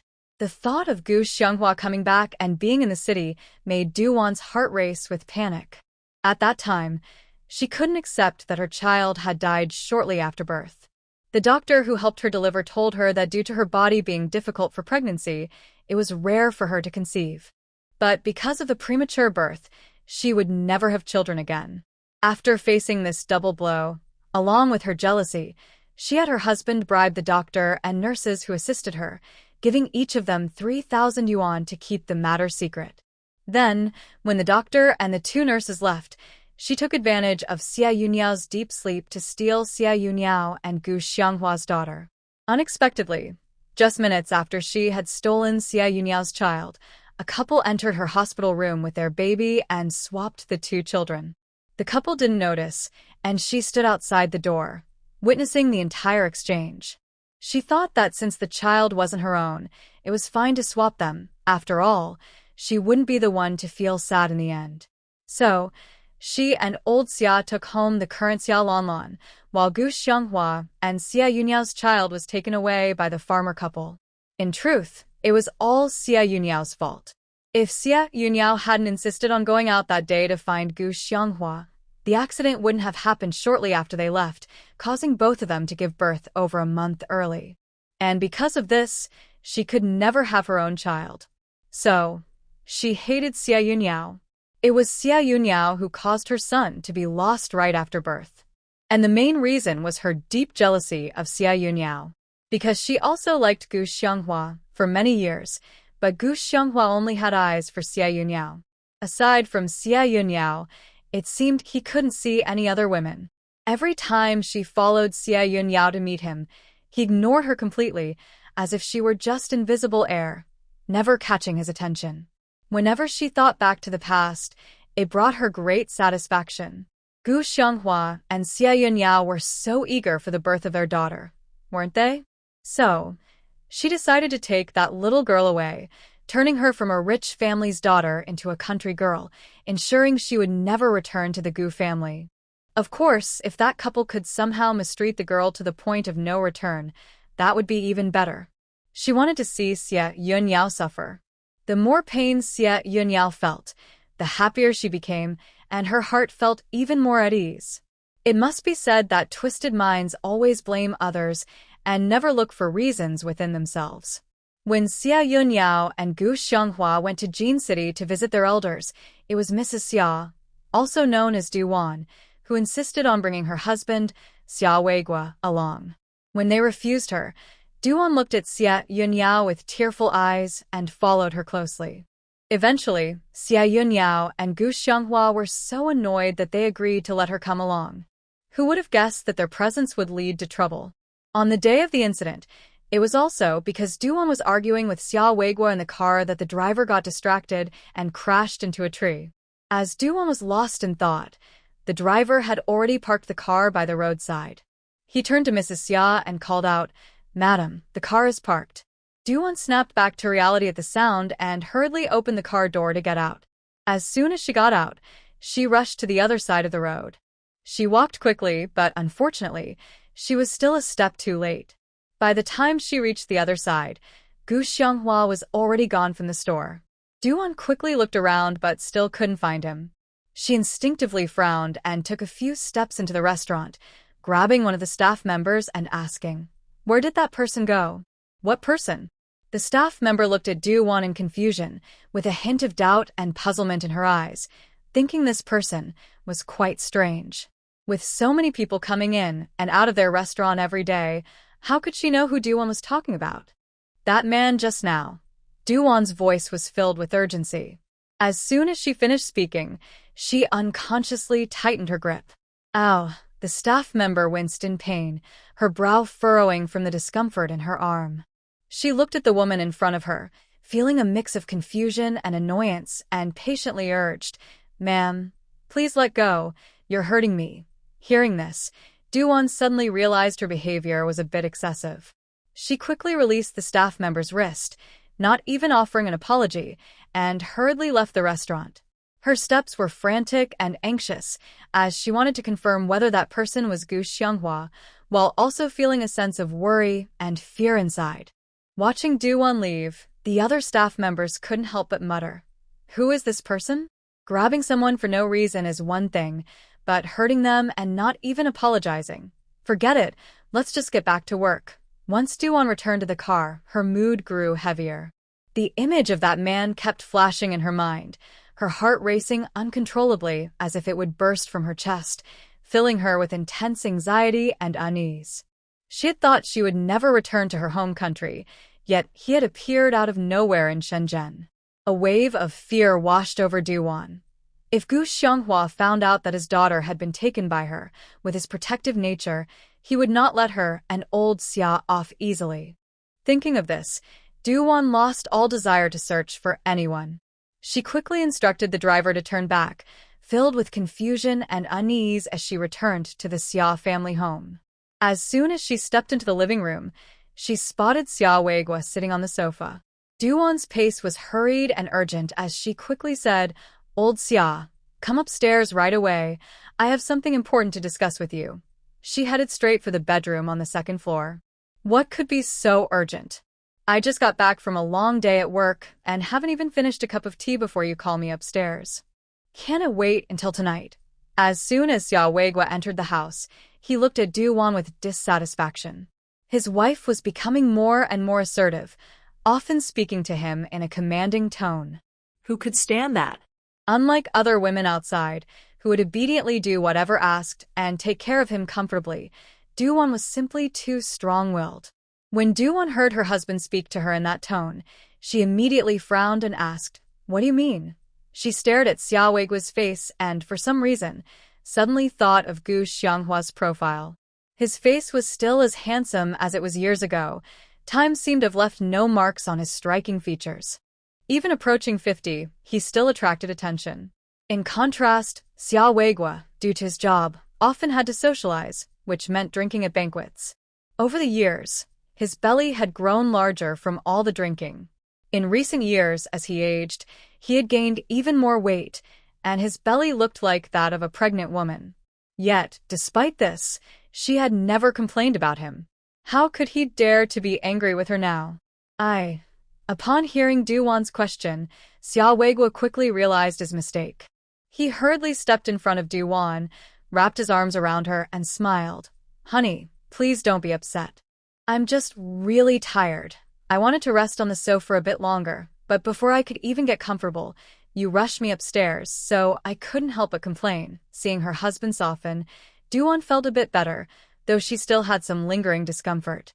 She playfully punched Xia Weiguo's chest. "Every day, you come home saying you're tired. I wonder what your company is so busy with. With so many people there, is it only you, the general manager, who can get things done? You say you have endless work and socializing, but you've been coming home later and later these past few months." After saying this, she suddenly felt that this situation couldn't continue. Xia Weiguo's work pressure was so high that it affected their married life. How could that be acceptable? As soon as she thought of this, she immediately said to Xia Weiguo, "No way, Lao Xia. I have to go to your company another day to talk to your boss and find out what's going on. Why are so many people assigned such heavy tasks, especially you? Hey, no. Please don't, my dear. You mustn't act impulsively. If you go to our company and cause a scene, how will I work there in the future?" Hearing Do-won wanted to visit his company, Xia Weiguo was instantly alarmed, and sweat broke out on his back. A strong sense of crisis rose in his heart, and he quickly tried to persuade his wife calmly. If Do-won really went to his company, then the secret of him secretly supporting another woman would be exposed immediately. Xia Weiguo couldn't imagine the consequences of such exposure. He decided in his heart that starting tomorrow, he would come home earlier every day to keep Do-won's emotions stable. He absolutely could not let her go to his workplace and cause trouble. Only then could he continue to hide his secret. Remembering that Do-won had called him up to discuss something important, Xiao Weiguo quickly shifted her attention. Dear, didn't you say you had something very important to tell me? What is it? Why are you so anxious? His voice was filled with concern and confusion, but he secretly hoped to discourage Do-won's idea. When it came to serious matters, Do-won's attention was immediately redirected. I saw Gu Xianghua. Who? Who did you see? Gu Xianghua. How is that possible? Didn't he go abroad a long time ago? We haven't heard from him and his wife in years. Why did he suddenly come back? Xiao Weiguo's heart, which had just calmed down, raced again, even more panicked than before, his heart pounding rapidly. He hurriedly asked Do-won, could it be that you saw wrong? Impossible, Do-won answered with great certainty. If it were someone else, she might have mistaken them, but this person was Gu Xianghua, the man she had liked for many years, so she couldn't possibly be mistaken. Xiao Weiguo was startled by his wife's confident response. What should we do now? He won't find out anything, will he? Do-won shook her head. He shouldn't. After all, the doctor and nurse who helped me give birth were both bribed by you to leave. She quickly added, besides, Gu Xianghua and Xie Yunyao have no idea that our child was gone right after birth. They always thought I had a daughter. So, they never suspected us. Xiao Weiguo frowned tightly, confused. Then why is he coming to Shenzhen? Is he here just to catch up with us? I don't know either. Do-won bit her lip and murmured, feeling troubled. The moment she saw Gu Xianghua, her heart became unsettled. She felt nervous and even a bit scared. Xiao Weiguo thought for a moment and suggested to Do-won, how about this? Tomorrow you go out and find out more. If he's just here on business, then we shouldn't disturb him to avoid raising suspicion. Okay, I understand. Do-won nodded lightly, but her mind was restless. Just then, they heard their daughter calling from the hallway. The couple exchanged a glance, quickly composed themselves, and casually opened the door to step outside.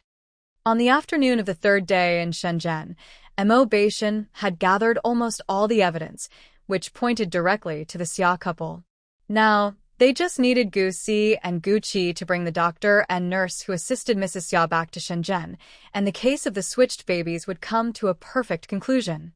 During these days of collecting evidence with Mo Beishan, Gu Zichuan, and Gu Xianghua, Gu Wan was also busy. She first went with her mother, grandfather, and Xiao Yi to buy several plots of land, then purchased about 10 houses and a dozen shops. She had plenty of money, and as long as the locations were good, especially the ones Mo Beishan specifically mentioned, she bought them all. Next, she went to investigate the economic situation in the Shenzhen area to see which industries were growing quickly.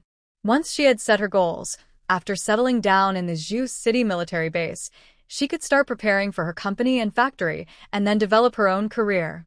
Time always seemed to fly by in the midst of all the busyness. On the fifth day, Gu Si and Gu Qi returned. They also brought back the doctors and nurses from that time. Now that the evidence was clear and the witnesses had arrived, it was time to settle the matters from the past. So, Gu Wan and Mo Beishan, along with their parents, grandfather, older brother, and Xiao Yi, got into the car, and several luxury cars quickly drove towards the Xia family's direction. As Gu Wan and Mo Beishan's group rushed towards the Xia family, Xiao Weiguo and Do-won, unaware of the trouble ahead, were in the living room questioning Xia Lanlan. Lanlan, I will ask you one last time, who did you give that 20,000 yuan to? The sharp tone of her mother made Xia Lanlan tremble, and she knelt there, too afraid to move. You better come clean, or I will kick you out of the Xia family today. Do-won glared at Xia Lanlan, her voice colder than before. Hearing her mother say she would be thrown out of the Xia family, Xia Lanlan panicked. She hurriedly rushed to hug Do-won, crying as she admitted her mistake. No, please, Mom. I was wrong. I really was wrong. Please don't kick me out. If you don't want to be thrown out, then tell the truth quickly. Do-won was not moved at all this time. She was determined to find out where that money went. Looking at Xia Lanlan kneeling on the ground, her gaze was sharp as she stared into Xia Lanlan's eyes. I warn you, if you dare to lie to me again, don't blame me for being harsh. She never expected that the daughter she raised would deceive her once more. Xia Lanlan had not bought any jewelry or lent the money to anyone. To this day, she still refused to tell the truth. Her daughter's repeated dishonesty made Do-won extremely angry. A couple of days ago, she made it very clear to Xia Lanlan that she must not lie and should tell the truth. As long as she reveals who she gave the money to, neither she nor old Xia would blame her. But Xia Lanlan disappointed her. These past 2 days, she was too busy finding out about Gu Xianghua's return to the country to check on her daughter. Just as she remembered this during breakfast, she casually asked about it. However, Lanlan told her that Qin Shui was away and wouldn't be home, so they would have to wait until she returned to get the things back. Unexpectedly, before Lanlan finished speaking, Qin Shui showed up at the door. Seeing Qin Shui, Do-won understood everything. Her anger flared up instantly. Mom. If you don't explain clearly, don't call me Mom. Do-won interrupted her immediately, her tone firm, and her gaze towards Xia Lanlan turned cold. Hearing her mother say this, Xia Lanlan was terrified. She quickly turned to her father for help. Dad, you usually care for me the most. Please talk to Mom and let her forgive me this time. I promise I won't do it again. To her surprise, Xia Weiguo replied coldly, calling me won't help. If you don't clarify the money issue, no matter how much I care for you, I won't allow you to keep deceiving us. After saying this, he turned his face away, not wanting to see Xia Lanlan's tearful expression. These past few days, he had been walking on eggshells, afraid of upsetting Do-won and having her rush to the company to check on things. So, when faced with his daughter's pleading eyes, he felt helpless. Xia Lanlan felt stiff and struggled to speak, wanting to explain, but her words felt weak and powerless. She truly couldn't dare to say anything about the money. She feared that if she spoke up, her parents would immediately kick her out of the Xia family, turning her from a wealthy young lady back into a country girl. As for why she had contacted her biological parents and why she was giving them money, it was all because Gu Mu's brother, He Tsuefan, worked in Shenzhen. A few months ago, she accidentally bumped into a man on the street. The moment he saw her face, he immediately said she was the daughter of his sister. At first, Xia Lanlan didn't believe him and called him crazy before turning to leave. After all, she was the daughter of the Xia family. How could she be the child of a country farmer? But when that man kept coming back to her, bringing He Tsuefan, Gu Jianxi, her biological sister, and her biological brother to meet her, the similarities in their looks made Xia Lanlan start to believe. Additionally, what Gu Jianxi and his wife said made her question her own background even more.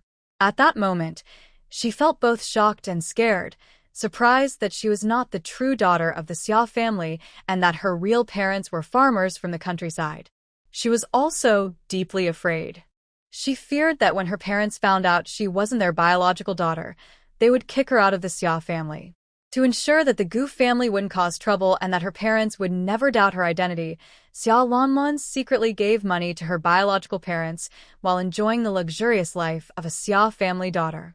In the end, despite all her precautions, she couldn't prevent the words of outsiders. Still not willing to speak, when Do-won saw her daughter refusing to tell the truth, she felt dizzy with anger. She immediately shouted at the nanny, "Zhang Ma, take her out. Don't let her in without my permission." This statement from her mother shattered Xia Lanlan's composure. Panicking, she clung tightly to Do-won's leg, repeatedly apologizing. "No, Mom, I don't want to leave. I was wrong. Let go. Xia Lanlan, let go of me. I won't let go." Just as the mother and daughter were at a standstill, a confident voice floated into the living room. "I know who she gave the money to." Before the words were finished, Gu Wan and Mo Beishin confidently walked into the living room. "Who are you?" With two unfamiliar faces suddenly in the house, Du-won and Xia Weiguo's attention immediately turned to the strangers. "Hey, wait a minute, how did you get in here?" "This is the Xia family. You too entered without permission. Who gave you the courage?" "We just walked in." "As for courage, we didn't need you to give it to us."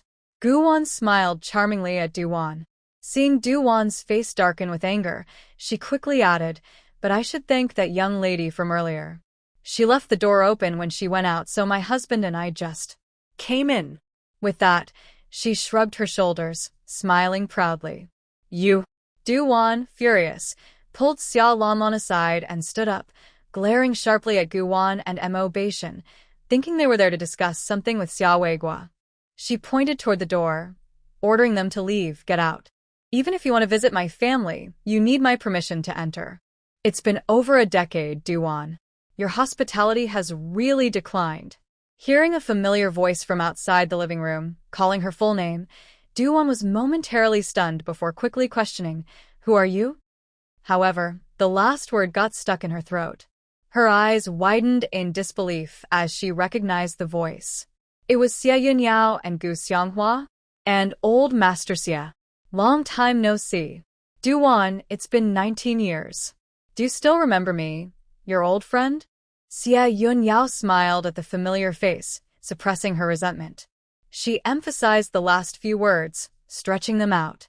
Upon hearing this, Duwan's expression changed, but she quickly regained her composure and smiled, nodding. Of course I remember. She looked directly at Xia Yunyao, but when their eyes met, she suddenly felt an inexplicable panic. However, she feigned calmness and asked, "Yunyao, when did you return to the country? Why didn't you let me know in advance? I've been thinking about you all these years, just waiting for you to come back so we could meet up." "Really?" Xia Yunyao asked Duwan with a smile, but her eyes didn't reflect the joy. Duwan nodded with feigned sincerity. "Of course. It's been 19 years since we last saw each other. I'm so happy to see you back." That's not true. In reality, she felt extremely anxious. Xia Yunyao and Gu Xianghua's sudden appearance at her home made her feel uneasy and frightened. Xia Yunyao suppressed the urge to slap her, biting her lip and responding, "I'm happy too. Happy that she could finally send these two culprits to the police station, where they would spend decades behind bars." Xia Yunyao never imagined that the ones who took her precious daughter all those years ago were Duwan and Xia Weigua, the very Duwan who had called her sister since childhood. Duwan knew how much the daughter meant to her, yet the couple still betrayed their conscience and took her away. Even worse, they watched as the Gu couple swapped the two children, allowing her daughter to suffer in the countryside for 19 years. Today, she was determined to settle the score with Duwan. Duwan was momentarily stunned by Xia Yunyao's words, feeling something was off, but she brushed it aside. Like in the past, she walked towards Xia Yunyao, extending her hands to take hers. But just as her hand was about to touch Xia Yunyao's fingers, she saw Xia Yunyao slightly turn away, avoiding her touch. Duwan's hand froze in midair, her smile instantly fading, surprise and confusion flashing in her eyes, but she quickly recovered. She continued to smile and joked, "Yunyao, after so many years away, you come back and act so distant with me." Xia Yunyao shook her head with a smile. "Not at all. I just wanted to introduce someone to you before we catch up." Duwan immediately asked with curiosity, "Who is it?" "It's my daughter." As soon as Xia Yunyao mentioned the word, daughter, Duwan felt a tightness in her heart. She quickly asked, "Your daughter? Yunyao, did you and Brother Gu have another daughter after going abroad?" While speaking, she glanced at the people in the living room. When her gaze landed on Gu Wan, she paused for a moment, her brow slightly furrowing. Could this be the orphan that Xia Yunyao and Gu Xianghua adopted? Because if she were their biological daughter, her age clearly didn't match up. "No. Xianghua and I only have Nuan as our daughter." Xia Yunyao smiled at her, but the coldness in her smile deepened. She gave Duwan a strange look and continued, "By the way, you held her when she was born. Remember, you even held her yourself." When did I hold your daughter?" In an instant, Duwan's heart raced, and soon it was completely out of rhythm. She stared at Xia Yunyao with a stiff expression. What did Xia Yunyao mean? She said she had held her daughter when she was just born, but she had only held. No. This is impossible. Back then, she and Xia Weigua had been so discreet. Even the doctors and nurses present had been paid to keep quiet. Gu Xianghua and Xia Yunyao couldn't have found out. Moreover, they had never suspected her back then, so there was no reason for them to start doubting her after so long. However, Xia Yunyao's next words instantly plunged her into despair and shattered her last glimmer of hope. Xia Yunyao looked at her again, her eyes filled with coldness. Was she scared now? What was to come would frighten them even more. She turned to her daughter and waved, her gaze softening as she looked at Guwon. Nwanwan, come here.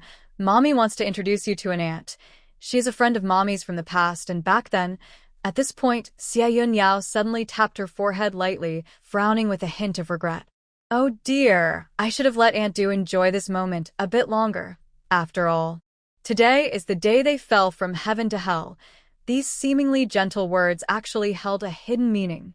Du-won and Xia Weiguo's faces turned very ugly. Both of them sensed the sarcasm and implication in Xie Yunyao's words, and a wave of anger surged within them, deepening their unease and panic. Especially Du-won, who dug her nails into her palm to keep herself composed. She struggled to control her emotions and facial expressions, not wanting to lose her composure in front of Xie Yunyao and Gu Xianghua. What if Xie Yunyao was deliberately trying to provoke her, hoping to make her reveal something? That would be disastrous.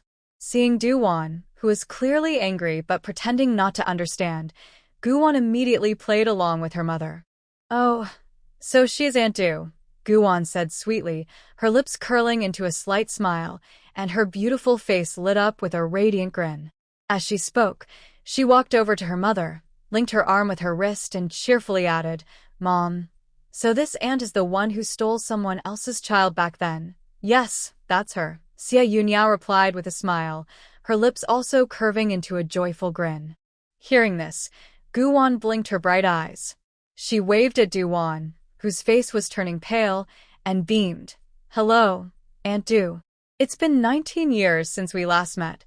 After a brief pause, she tilted her head and stared intently at Du-won, asking, this time, are you going to steal me away from my parents again?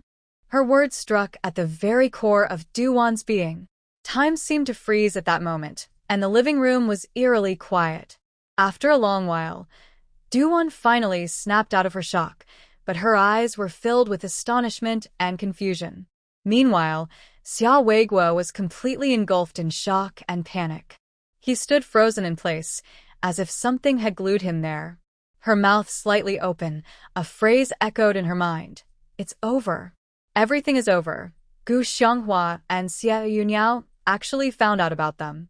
What shocked her even more was the little girl, who looked about the same age as Xia Lanlan, but spoke very sharply. As soon as she opened her mouth, she directly asked Du-won if she wanted to steal from her again. Such a sharp and sensitive question pierced Du-won's heart, leaving her momentarily stunned. Du-won hurriedly concealed her emotions and looked at Guwon. She tried to keep her voice calm, maintaining a serious face, and said with some dissatisfaction, I don't understand what you're talking about. However, her flustered eyes betrayed her. The anxiety and unease she couldn't hide were like a fire, slowly consuming her calmness and confidence. Guwon couldn't help but click her tongue. Do you really not understand, or are you just pretending to be calm? Deep down, you already know the answer. She carefully examined Du-won and had to admit that this woman had some acting skills. Even though she had made her point clear, after a brief moment of shock, Du-won quickly regained her composure. At least on the surface, she appeared relatively calm. As for her inner feelings, Du-won pressed her lips together in silence, her gaze lowered, avoiding Xie Yunyao's eyes and not responding to the girl's question. The more she spoke, the more flaws would be revealed.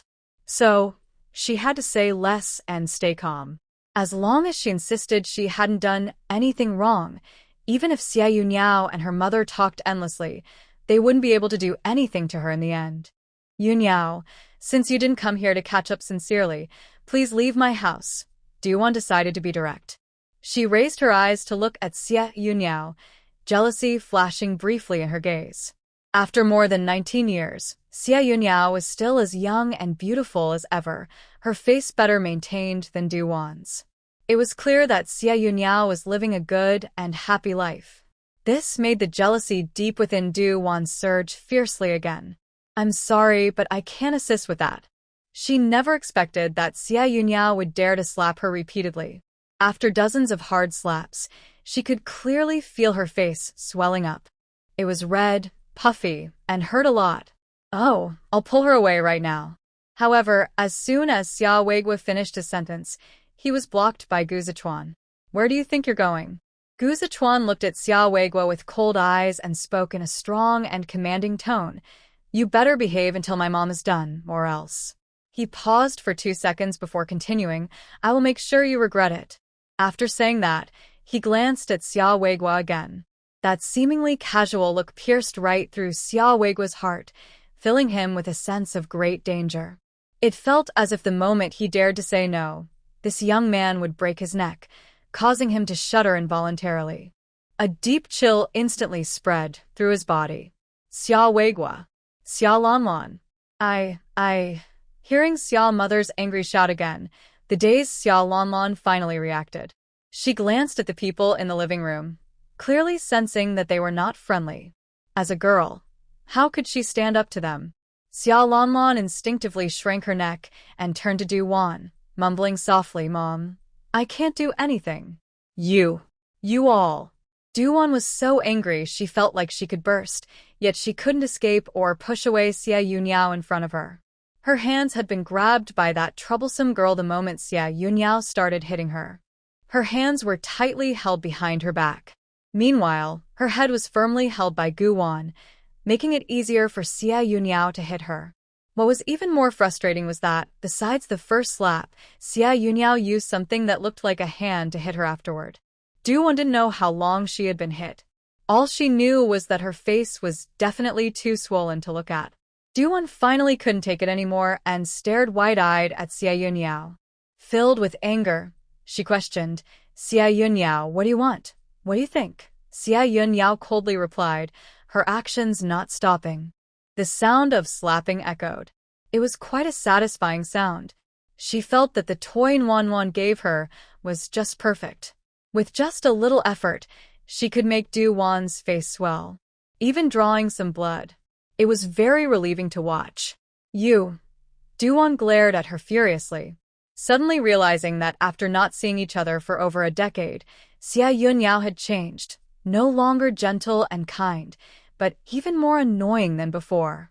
What's wrong? Are you so angry that you want to swallow me whole? Seeing Du-Wan's hateful expression, Xia Yunyao couldn't help but scoff, her hatred intensifying. She asked sharply, do you know how I've lived these years after losing my Nwan? Each word was forced out through gritted teeth. Every syllable was filled with endless hate and anger. She believed she had treated Du-Wan well. But how did Du-Wan repay her? Du-Wan wanted to say she didn't know, but when she met Xia Yunyao's gaze, she suddenly couldn't say a word. After a long pause, she weakly said, You have already found her, right? So, what more do you want? Xia Yunyao looked at Du-Wan as if she were foolish and sarcastically retorted, Are you saying that finding her can erase your and Xia Weiguo's crime of stealing a child? Can it make up for the 19 years of mother-daughter bond one lost with Nwan? You're dreaming. After saying that, she slapped Du-Wan a few more times. For a moment, Du-Wan was left speechless and dazed from the blows. She opened her mouth, wanting to say something to defend herself and hoping Xia Yunyao would forgive her just this once. Unfortunately, Xia Yunyao did not give her that chance. Because she saw another group of people walking into the living room. There were several unfamiliar faces. And police. Xia Yunyao, what do you want to do? The moment Du-Wan and Xia Weiguo saw the police, they completely panicked. What did it mean for the police to come to their home? Du-Wan and Xia Weiguo knew very well. Just thinking that the police might be there to arrest them made their fear and anxiety reach a peak. Gu Xiong, what is this? What is happening? At this moment, Xia Weiguo was so scared that he couldn't say a complete sentence. The moment he saw the police, he knew he and Du-Wan might not escape. Since Gu Xianghua reported to the police, it meant he had enough evidence. And those 3 middle-aged women, for some reason, made him feel a sense of familiarity. Sure enough, after entering, Gu Xianghua, who had been silent, finally spoke. Gu Xianghua slowly looked at Xia Weiguo and Du-Wan, his gaze sharp as a knife, piercing their hearts. Xia Weiguo, you're not unfamiliar with these people, right? The doctor and nurses who helped deliver Du-Wan's baby are all here. Upon hearing this, Xia Weiguo immediately shook his head in denial. No. I don't know them, I really don't know them. However, the next second he was slapped in the face. It was him.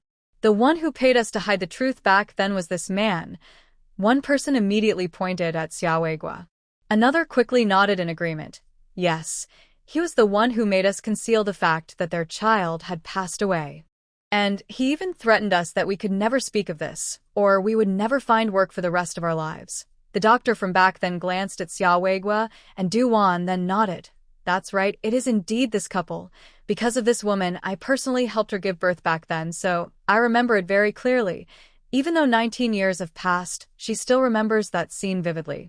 When publicly accused, the unease in Duan and Xiaoweigua grew even stronger. Their eyes showed deep fear. The couple never expected Gu Xianghua and Xia Yuniao to be so ruthless, coming back to send them to the police station.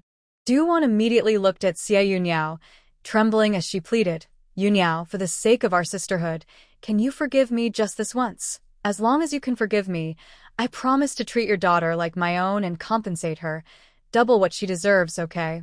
However, Xia Yuniao firmly replied, dream on, Yute. Duan's face turned pale, feeling both anxious and scared. At that moment, Guan delivered another shocking piece of news. Guan glanced at Duan, cleared her throat, and smiled as she said, Aunt Du, congratulations. Your wonderful husband has found a good sister for you, living in an apartment near their company. After a pause, she continued with a smile, and this young, beautiful lady is none other than Xiaoweigua's secretary. I heard that you were the one who introduced this secretary to Xiaoweigua. These few words pierced Duan's heart deeply. What did you say? Duan immediately turned to Guan. In that moment, she temporarily set aside her fear and panic. Her mind went blank, thinking it must be a joke. Other men might stray, but Xiaoweigua would never do that. He needed her family's money and connections, so he would never betray her. You don't believe me? Guan raised an eyebrow and took a large stack of photos from Mo Beishan, slapping them into Duan's arms. Take a good look for yourself. Duan instinctively caught the photo and looked at it, feeling her mind go blank, nearly fainting from shock. She stared at the two people in the photo, shaking her head in disbelief. No, it can't be true. It must be fake. Whether it's true or not, just ask your dear husband. And Duan, have you heard of karma? Guwan's gaze was sharp as she looked at her, her tone cold. Years ago, driven by jealousy, you stole me from my biological parents right after I was born, causing my mother to suffer for over a decade. Now, your karma has come. Duan wanted to deny it, but then heard Guwan say something that struck deep. By the way, haven't you always asked Xia Lanlan where that 20,000 yuan went? As she spoke, Guwan glanced at Xia Lanlan, who was eavesdropping nearby, and smirked. In a clear and strong voice, she declared, that money? She gave it to her biological parents. You're talking nonsense. Xia Lanlan was startled when the topic suddenly shifted to her. She immediately shouted sharply at Guwan, what are you talking about? My last name is Xia. My parents are right here. I don't have any biological parents. But inside, she was extremely anxious. She glared fiercely at Guwan, never expecting to see her here. Also, Guwan wasn't actually a daughter of the Xia family. She was born to another couple. This revelation shocked Xia Lanlan. She had thought Guwan was the Xia family's biological daughter, which is why she was so startled and scared upon learning her true identity. But it turned out Guwan wasn't born to Xia's mother at all. Guwan let out a light scoff, her eyes filled with sarcasm as she questioned Xia Lanlan. Oh, is that so? Then who are Gu Jianxi and He Tsuifan? More than a month ago, their family of four came to Shenzhen to find you. At that time, you even gave your mother, He Tsuifan, several thousand yuan. After saying this, she glanced at Duwan with a slight smirk, then turned her attention back to Xia Lanlan, continuing to mock her with a half-smile. What's wrong? Did you forget everything so quickly? Guwan's few simple words made Xia Lanlan extremely angry. Her face turned various shades of red and purple. She glared at Guwan, wishing she could silence this annoying girl. At the same time, she couldn't help but blame the Gu family for their incompetence. The four of them couldn't even handle a girl like this. What good were they? Hearing this, Do-won immediately turned to Xiao Lanlan and asked sharply, Xiao Lanlan, is what she said true? She stared intently at Xiao Lanlan, as if trying to read the truth on her face. The cold and fierce look made Xiao Lanlan's scalp tingle. Xiao Lanlan quickly shook her head, denying it. And no, it's not. But her lack of confidence and guilt betrayed her in both her expression and voice. Noticing the fierce anger in her mother's eyes, she quickly explained to Do-won, Mom, don't listen to her nonsense. She's doing this on purpose. She clearly wants to stir up trouble between us. With your poor acting skills, do you really think your adoptive mother is blind and deaf? Gu-won's words not only made Xiao Lanlan furious, but also turned Do-won's face a mix of black, purple, and white, like a chameleon, which was quite a sight. At that moment, Do-won felt overwhelmed. Gu-won's words were a clear indication that she thought Do-won was blind and deaf, or else how could she have been fooled by Xiao Lanlan and Xiao Weigua for so long without noticing? Yes, when Gu-won said that, Do-won believed it. Because Gu-won had lived in that house for 19 years and knew the situation well, she would rather trust Gu-won than Xiao Lanlan's lies. Gu-won casually glanced at the mother and daughter before continuing to stab at Do-won's heart. Xiao Lanlan, it's a shame your adoptive parents cared for you so much, treating you like a treasure and giving you everything you wanted, yet you can't even tell them the truth. You say they raised you for 19 years, but in the end, they raised a thankless child. A long string of sarcastic remarks made the three members of the Xia family nearly explode with anger. Their faces turned darker, and their chests heaved with fury, as if they might collapse from the stress at any moment. Xiao Lanlan was especially furious. Gu-won kept mentioning adoptive parents and calling her a thankless child, clearly trying to tell Xiao's parents that she was ungrateful and should be kicked out of the Xia family. Gu-won, shut up, Xiao Lanlan shouted angrily at Gu-won and turned to grab her. However, before she could even get close, she saw something flash in front of her. In the next moment, she was kicked away. Mo Beishan witnessed the scene. He paused for a moment, then calmly retracted the right foot he had just extended. At that moment, Gu Zhichuan turned to look at him, raised an eyebrow, and said with a smile, Brother-in-law, take it easy. You know you can't touch other women. Leave the kicking to me in the future. You can skip that. Hearing this, Mo Beishan couldn't help but smirk slightly and looked at Gu Zhichuan. He seemed to catch a hint of something in his brother's words. Gu-won also turned to glance at her brother, a light smile appearing in her eyes. Just as she was about to say something, they were interrupted by sudden cries and shouts from the living room. Ah, Xiao Weigua, I'll scratch you to death. How dare you?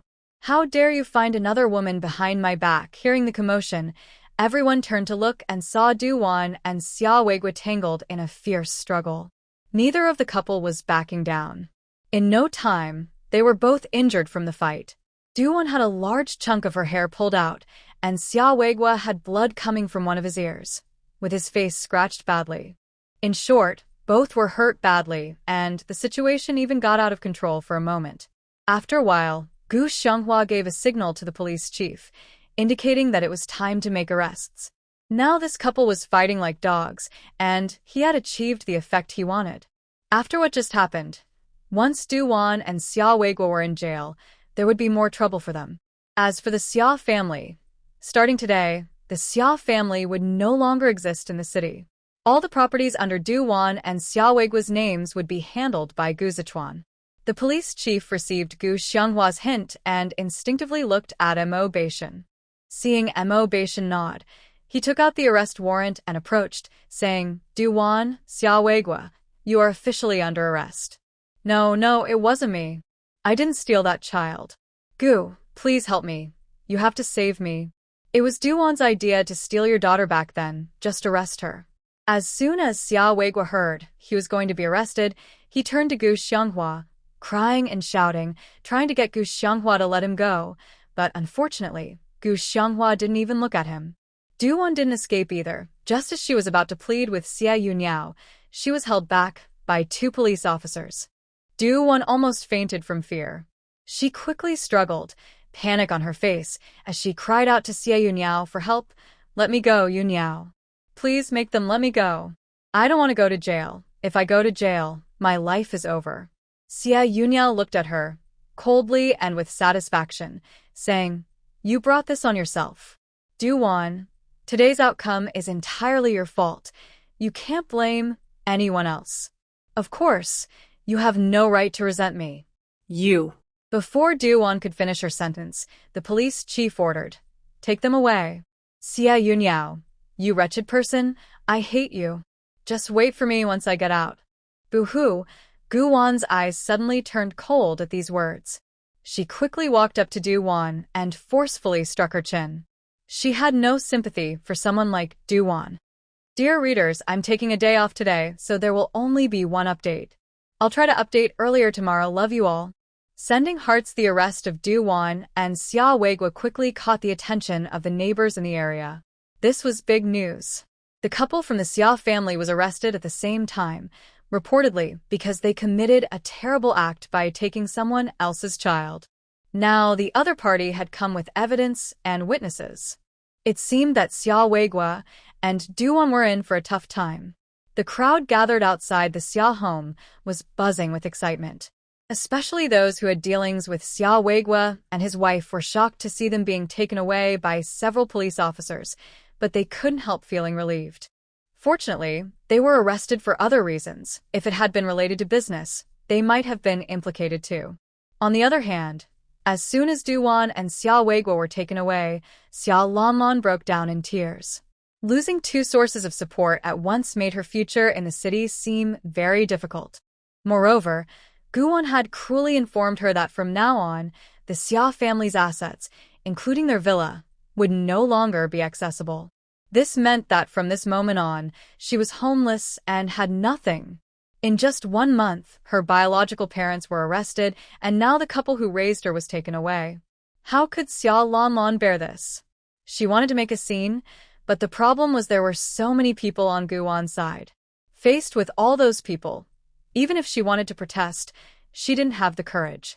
So, she could only cry uncontrollably until she eventually fainted. Gu-won merely glanced coldly at Xia Lanmon and instructed the Xia families made to take her away. Now, this villa has been acquired by her older brother and transferred to her name. Since the house no longer belongs to the Xia family, Xia Lanmon naturally has no right to live there anymore. Gu-won and Mo Baishan waited until the matters concerning Du-won and Xia Weigua were settled before heading to Zhu City. Du-won and Xia Weigua, who were detained, could not withstand interrogation. With both witnesses and evidence present, any attempts at denial were useless.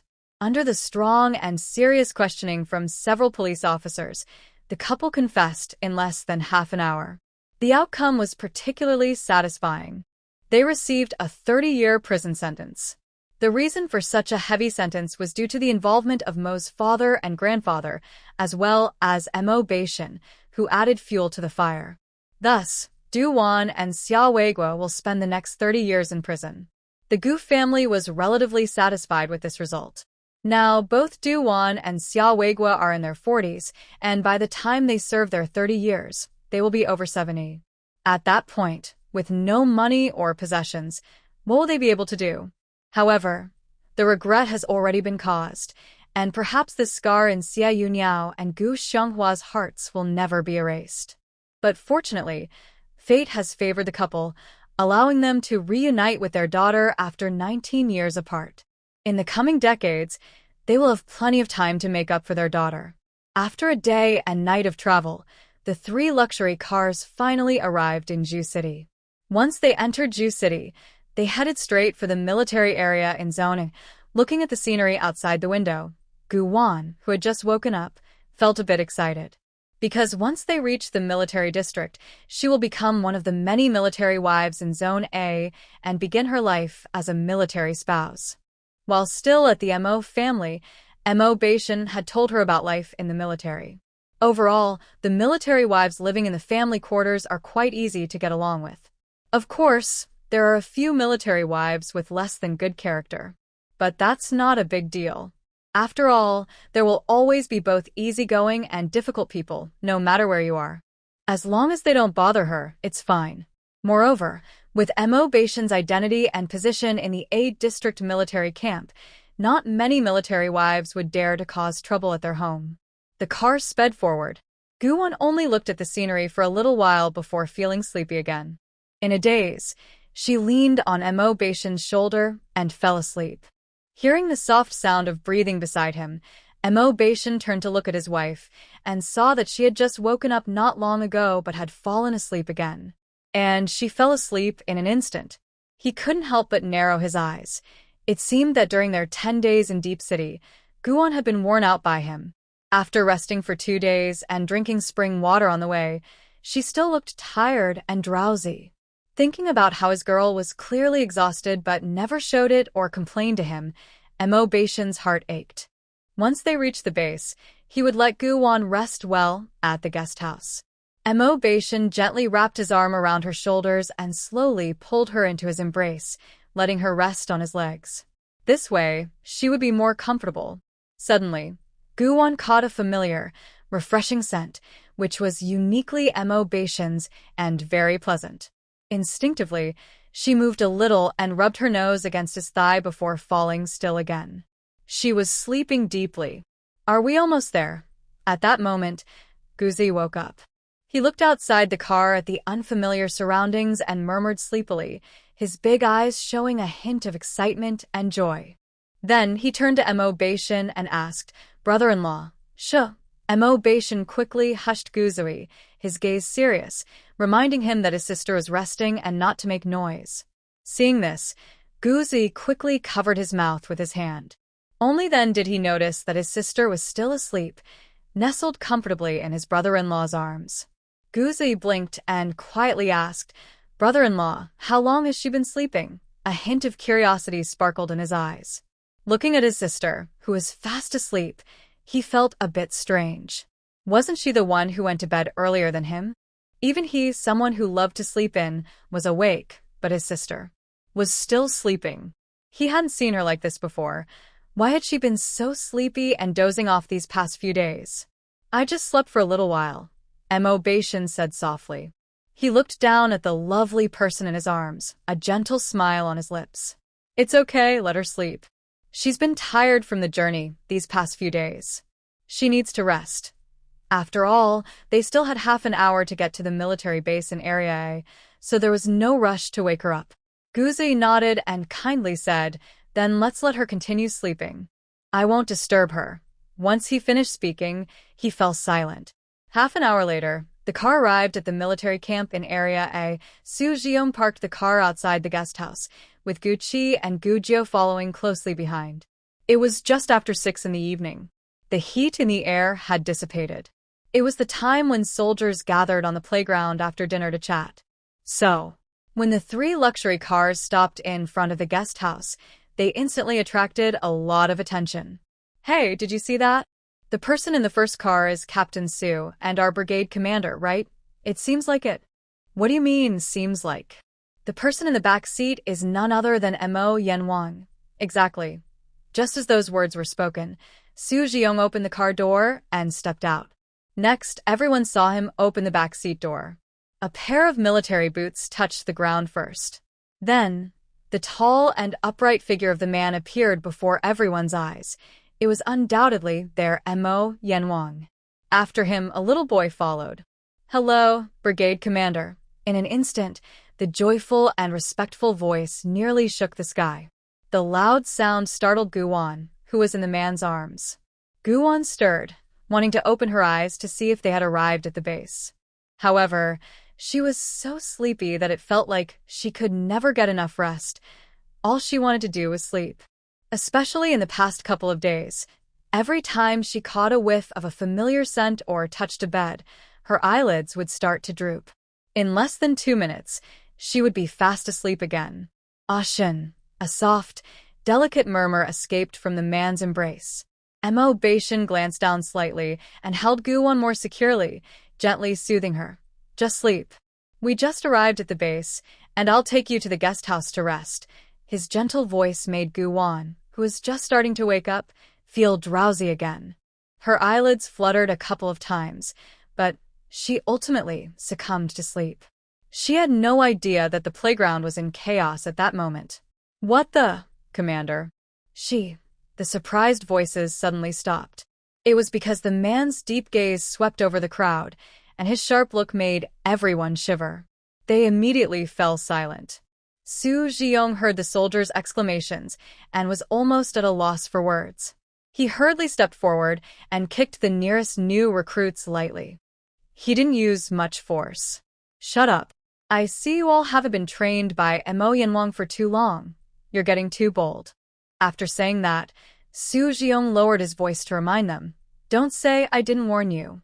If you wake up the lady, you'll have a rough time during tomorrow morning's training. What?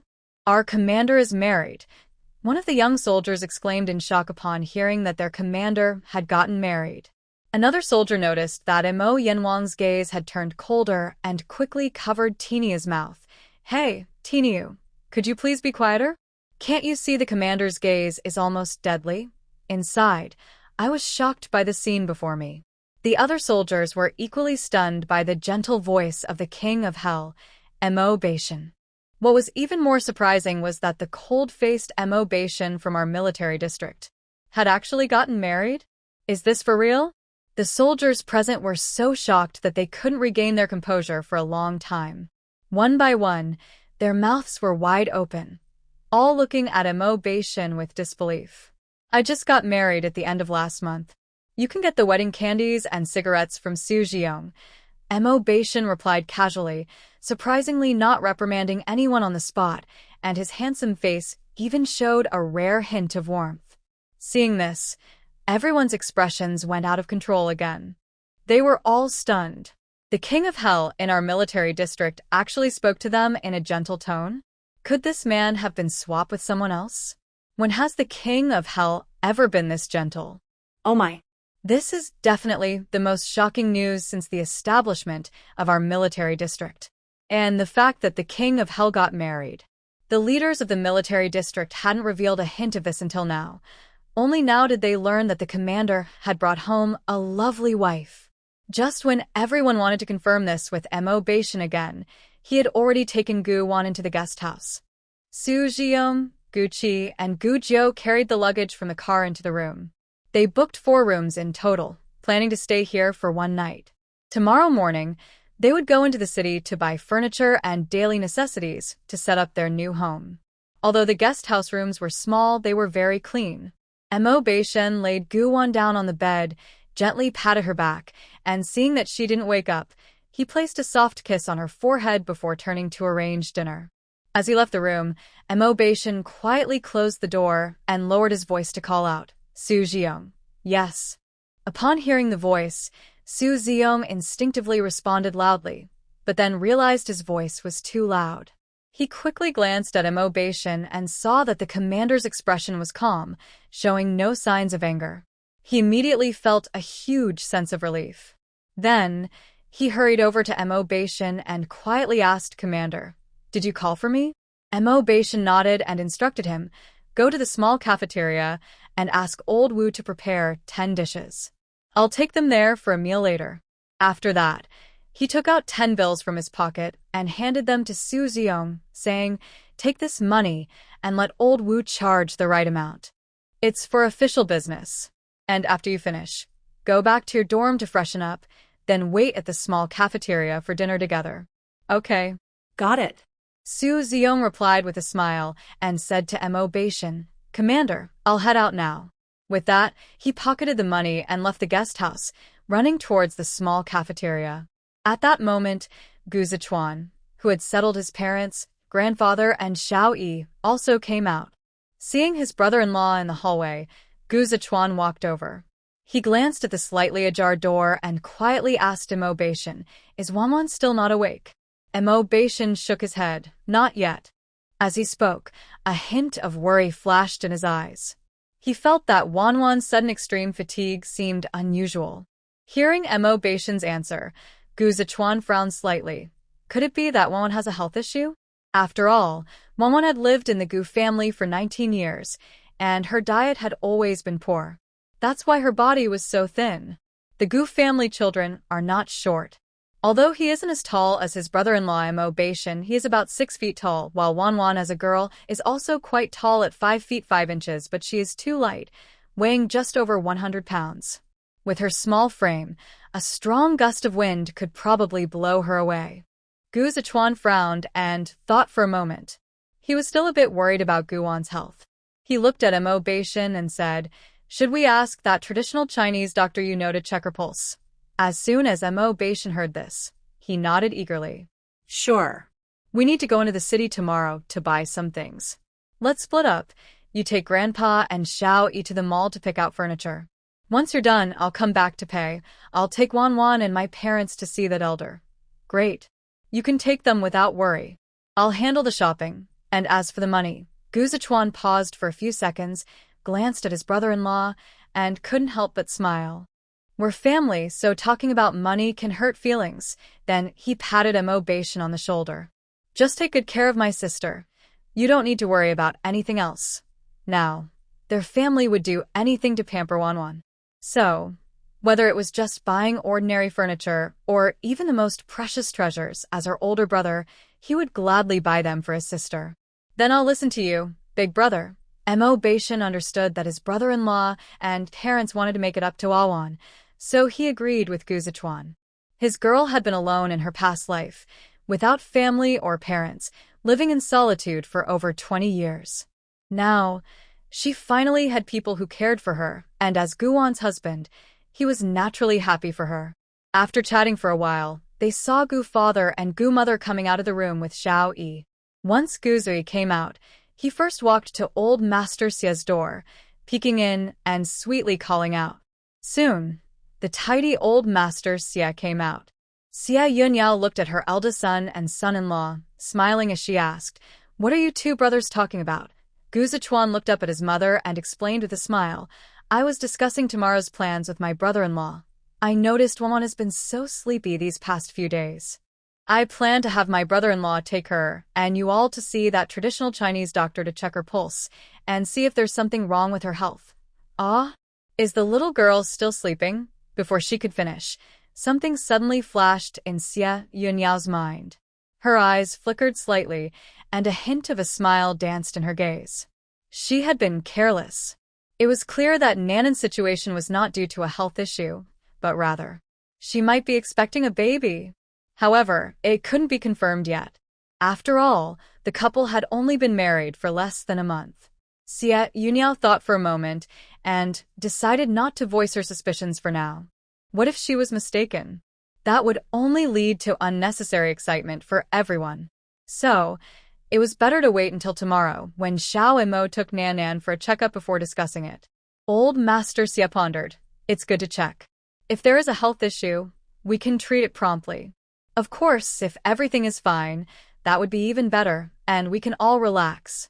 Gu Xianghua nodded in agreement. While they were talking, Mo Bashan glanced at his watch, then looked at his parents and grandfather. "Mom, Dad, Grandpa, let's go eat at the army canteen. Since Wanwan is still asleep, let her rest in the room, and I'll bring her some food later." Old Master Xia smiled and nodded. "All right, let's go. I'm a bit hungry too. Besides, I've lived for over 60 years, and this is my first time eating at the army canteen." With that, he cheerfully took Xiao Yi's hand and headed outside the guest house. Mo Bashan was the last to leave. He first returned to the room to leave a note for Guwan, informing her of his whereabouts. Then he closed the door and left the guest house.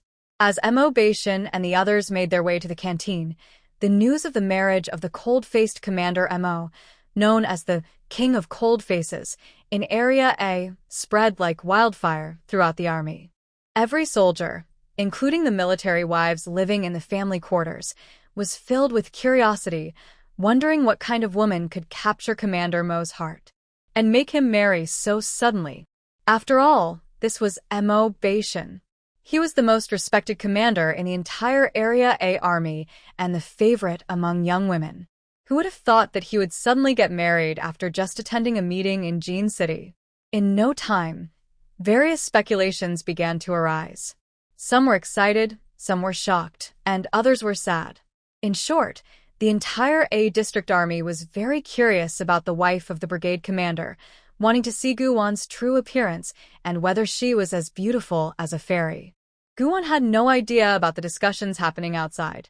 She had slept for over 3 hours and was just waking up. She was awakened by her hunger. If it weren't for her growling stomach, she thought she might have continued sleeping. "Are you awake?" Mo Bashan had returned from the army, quickly freshened up, and was leaning against the headboard reading. Almost the moment Guwon made a sound, his gaze fell on her. Hearing the man's gentle voice, Guwon's long, curled eyelashes fluttered, and she opened her eyes to meet his caring gaze. She gently raised her hand to touch his handsome face, a slight smile on her lips as she softly asked, "Ah Shen, did I sleep for a long time again?" Her voice was a bit hoarse from just waking up, giving her an alluring charm.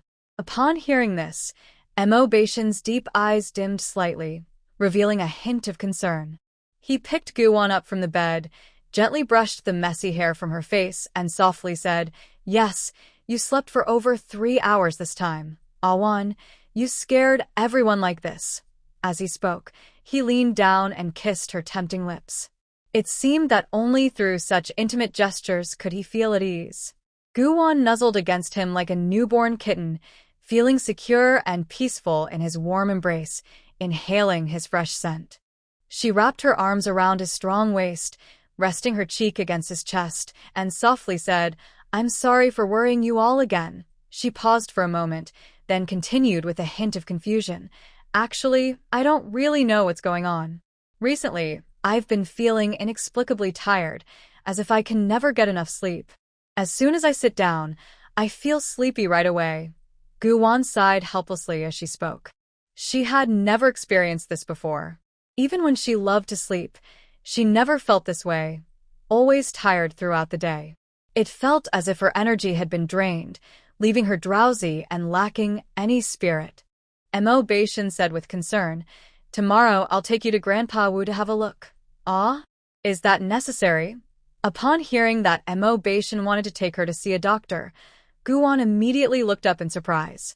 She stared at him, pressed her lips together, and said, "Actually, aside from wanting to sleep, I don't have any other issues. It might just be that I've been busy lately. Once I take a good rest, I won't be so sleepy."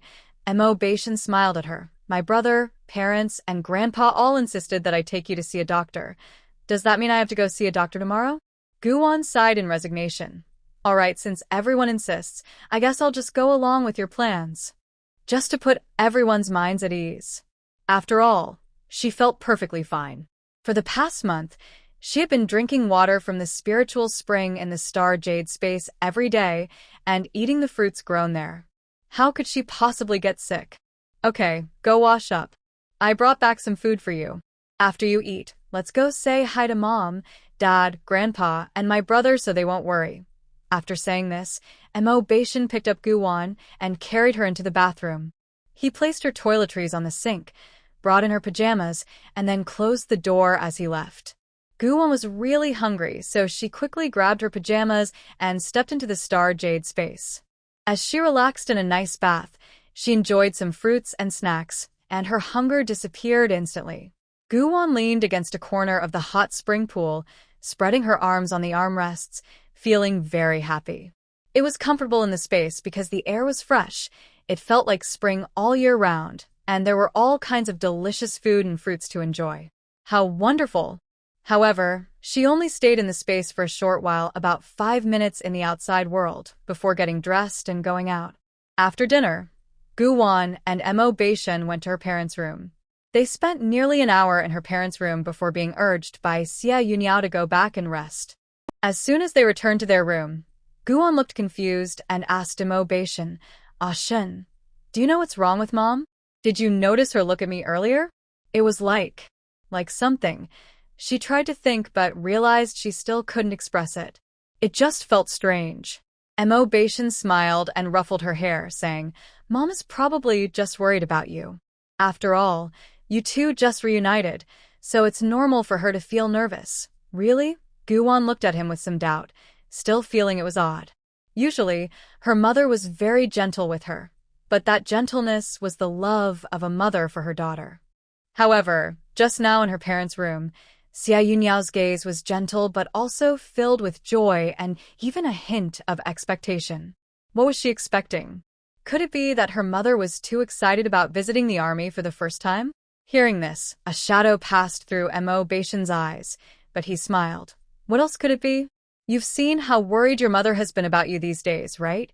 When she saw you suddenly becoming so sleepy, it's natural for her to worry. After all, considering what you went through before, your health must not be the best. All right. His reasoning seemed to convince her. Because the old her had indeed never had a proper meal in Zhao family village, not even a single egg. In her memories, besides picking up firewood in the mountains, she would occasionally climb trees to find bird eggs to eat, or if she was lucky, she might find a few wild chicken eggs. The village chief and his wife sometimes secretly gave her some meat to eat. As for the Gu family's food, forget it. That family would rather let their food go bad than give any to the original owner. So, in the eyes of her parents, older brother and grandfather, her health was worse than anyone else's. Mo Beishan looked at her gently and said softly, "All right, don't think about it anymore. Get some rest. Tomorrow morning, after my training, I'll take you all to the city." Guwan nodded. Then, she pulled Mo Beishan into the space. The next morning, after breakfast, Mo Beishan took Guwan, along with her father, mother, Grandpa Xie, and her brothers Gu Zhichuan and Gu Zhui, to prepare for the trip to the city. However, as soon as Guwan stepped out of the guest house, she instantly felt countless eyes on her. She looked up and saw a crowd of people not far away. There were soldiers and military wives. Each of them had expressions of shock and disbelief, their eyes wide open like saucers. It seemed they were trying to take in Guwan's beautiful face, staring at her without blinking. Wow. Their sister-in-law was incredibly beautiful. Truly, Mo Beishan was impressive. Even his wife was the prettiest.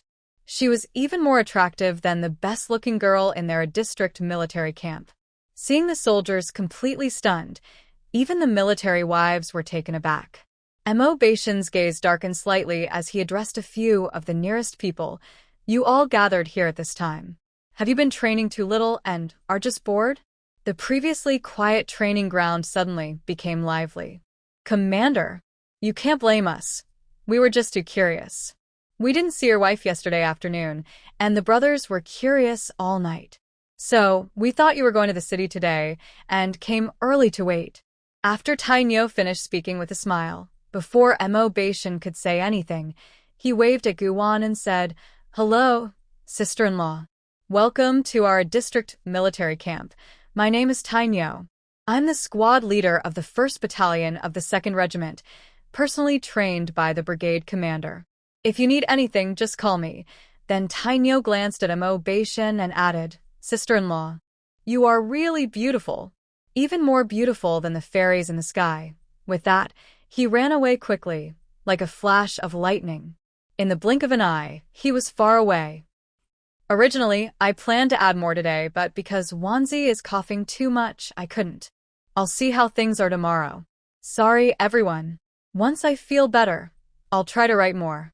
Love you all. Hugs and kisses. When the others saw Tainyo run away like the wind, they all shouted in unison, "Hello, sister-in-law," and quickly followed suit, fleeing the scene. Who would dare to stay here and wait for Mo Beishan to get angry? Su Xiong watched the soldiers running away as if they were escaping and couldn't help but laugh and scold. "You little rascals, you really need more training. Especially that sly Tainyo." Tainyo was in the same group of new recruits as him, but he was the most troublesome one among them. That kid was full of rebellion. In the first few months after joining the army, he was trained hard by Mo Beishan almost every day. Soon, the curious military wives also began to leave in groups. Once everyone had gone, Su Xiong turned to Mo Beishan and Guwan, cheerfully saying, "Brigade Commander, sister-in-law, I'm heading back to the dormitory now. I'll bring a team to clean up your yard soon. Once you move your furniture back and set it up, you can move in." Mo Beishan nodded in response, then took Guwan to the car and headed out of the camp. Once they left the military base, Mo Beishan looked at Guwan and asked with concern, "Were you scared just now? that Iron Bull and Su Zeong joined the army at the same time, but compared to Su Zeong, Iron Bull is quite clever. In the first few months after he joined the army, I trained him a lot. Guwon smiled and shook her head. Not at all. They are all very charming. They are a group of lovely and admirable soldiers. In any era, soldiers are always the most respected and trusted people. They are like bricks, moving wherever they are needed. Guwon glanced at Mo Baishan, her eyes sparkling, and smiled. But it seems like they are all afraid of you. As soon as you call out, they run away quickly. Thinking of Iron Bull's curious yet disbelieving expression earlier, she found it very amusing. He was clearly very curious about her, the new sister-in-law, but out of fear of Mo Baishan, he tried hard to hide his curiosity and hurriedly left without even looking at Mo Baishan's face. Instinctively, he just ran away. As long as you're not afraid of me, that's fine, Mo Baishan said with a light laugh. Meeting Guwon's bright eyes, he couldn't help but smile slightly, his eyes sparkling with a gentle amusement.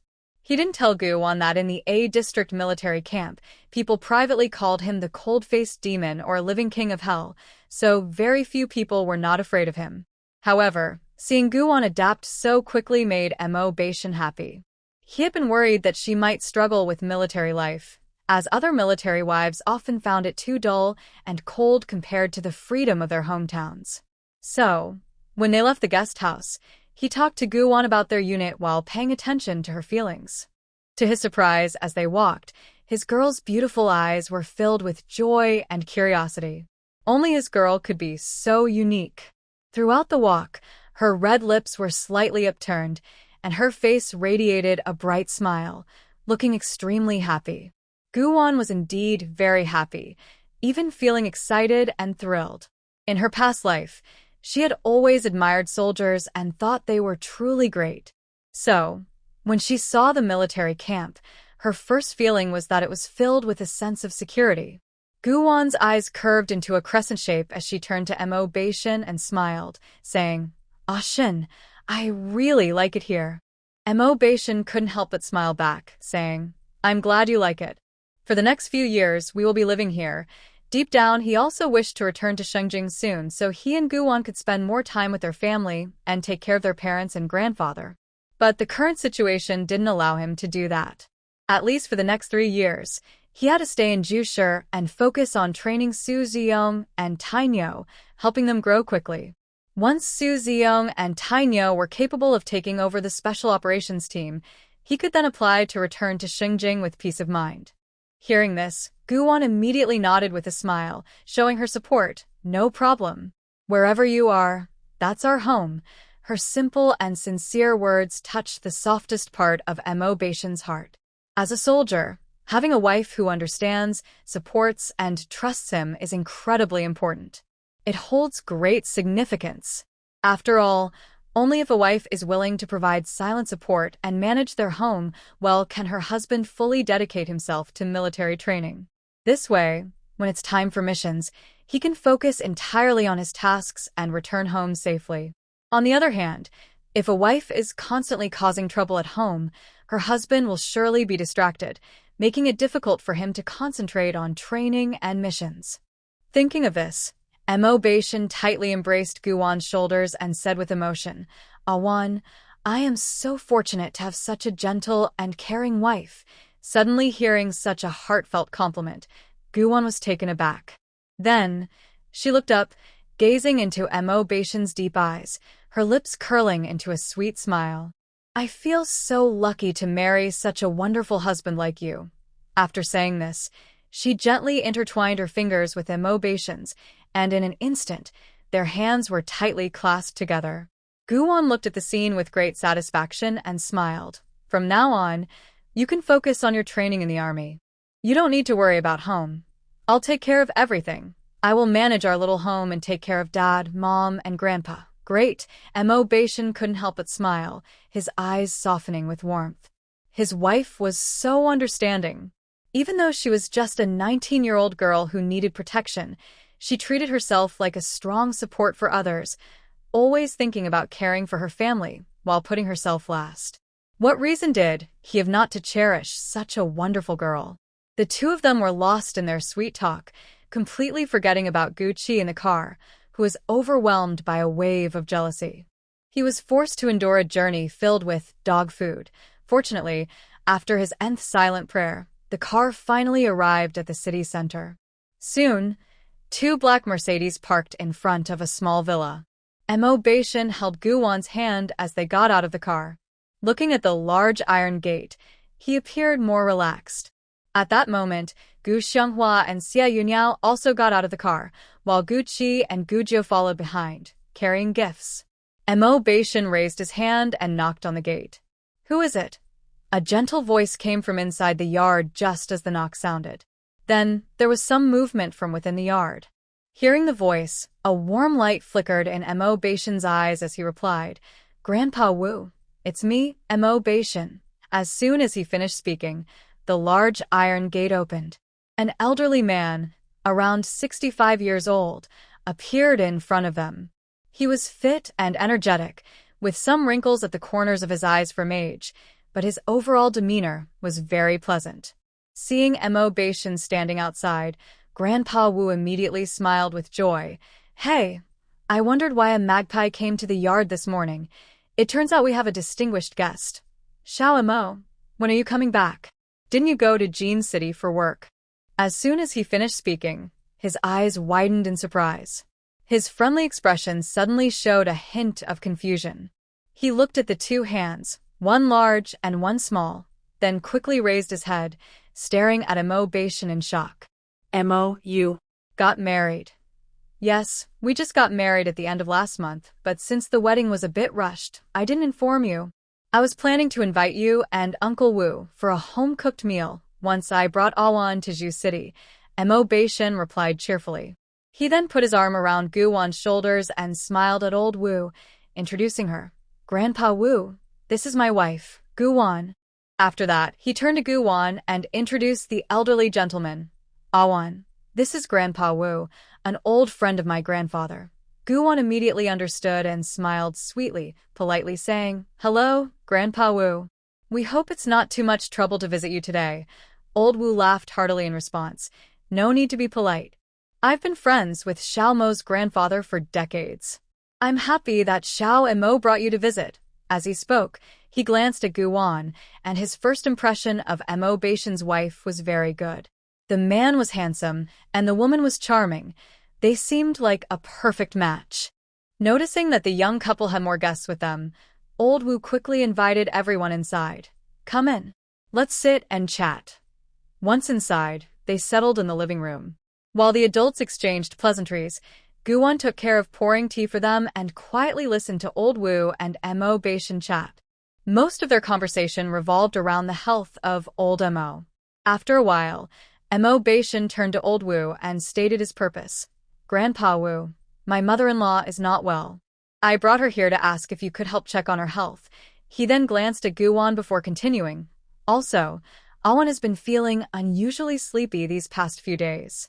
It's as if she can't wake up properly, and she dozes off quickly. Yesterday, she slept for over 3 hours straight before waking up, so please check on her as well." Feeling sleepy? When Mr. Wu heard Mo Beishan say this, he immediately caught the key words.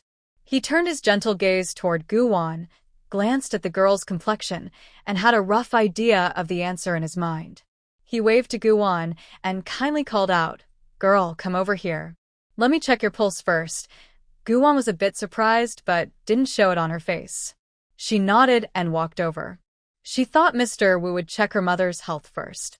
After all, her mother's health was the main reason they came to Mr. Wu's house today, but unexpectedly, he called her first.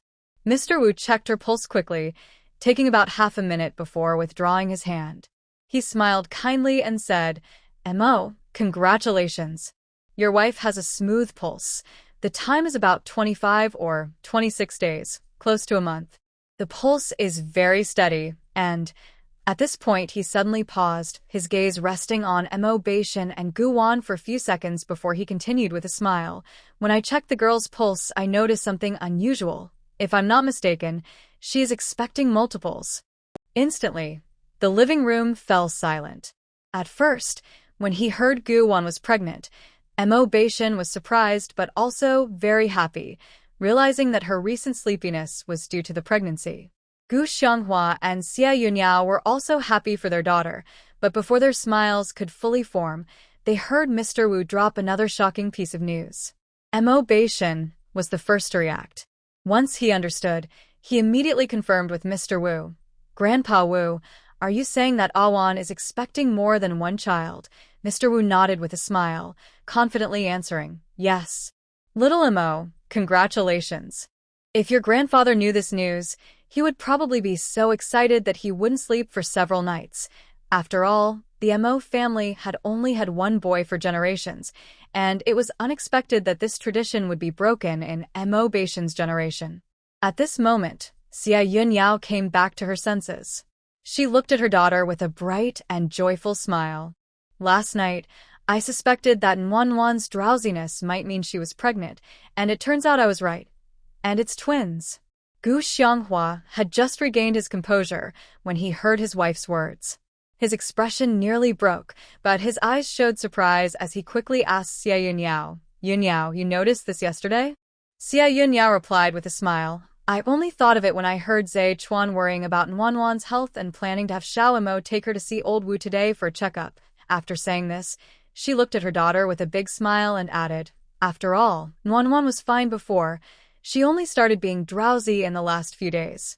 This situation reminded me of when I was pregnant with Zhe Chuan, Nwanwan, and Xiao Yi.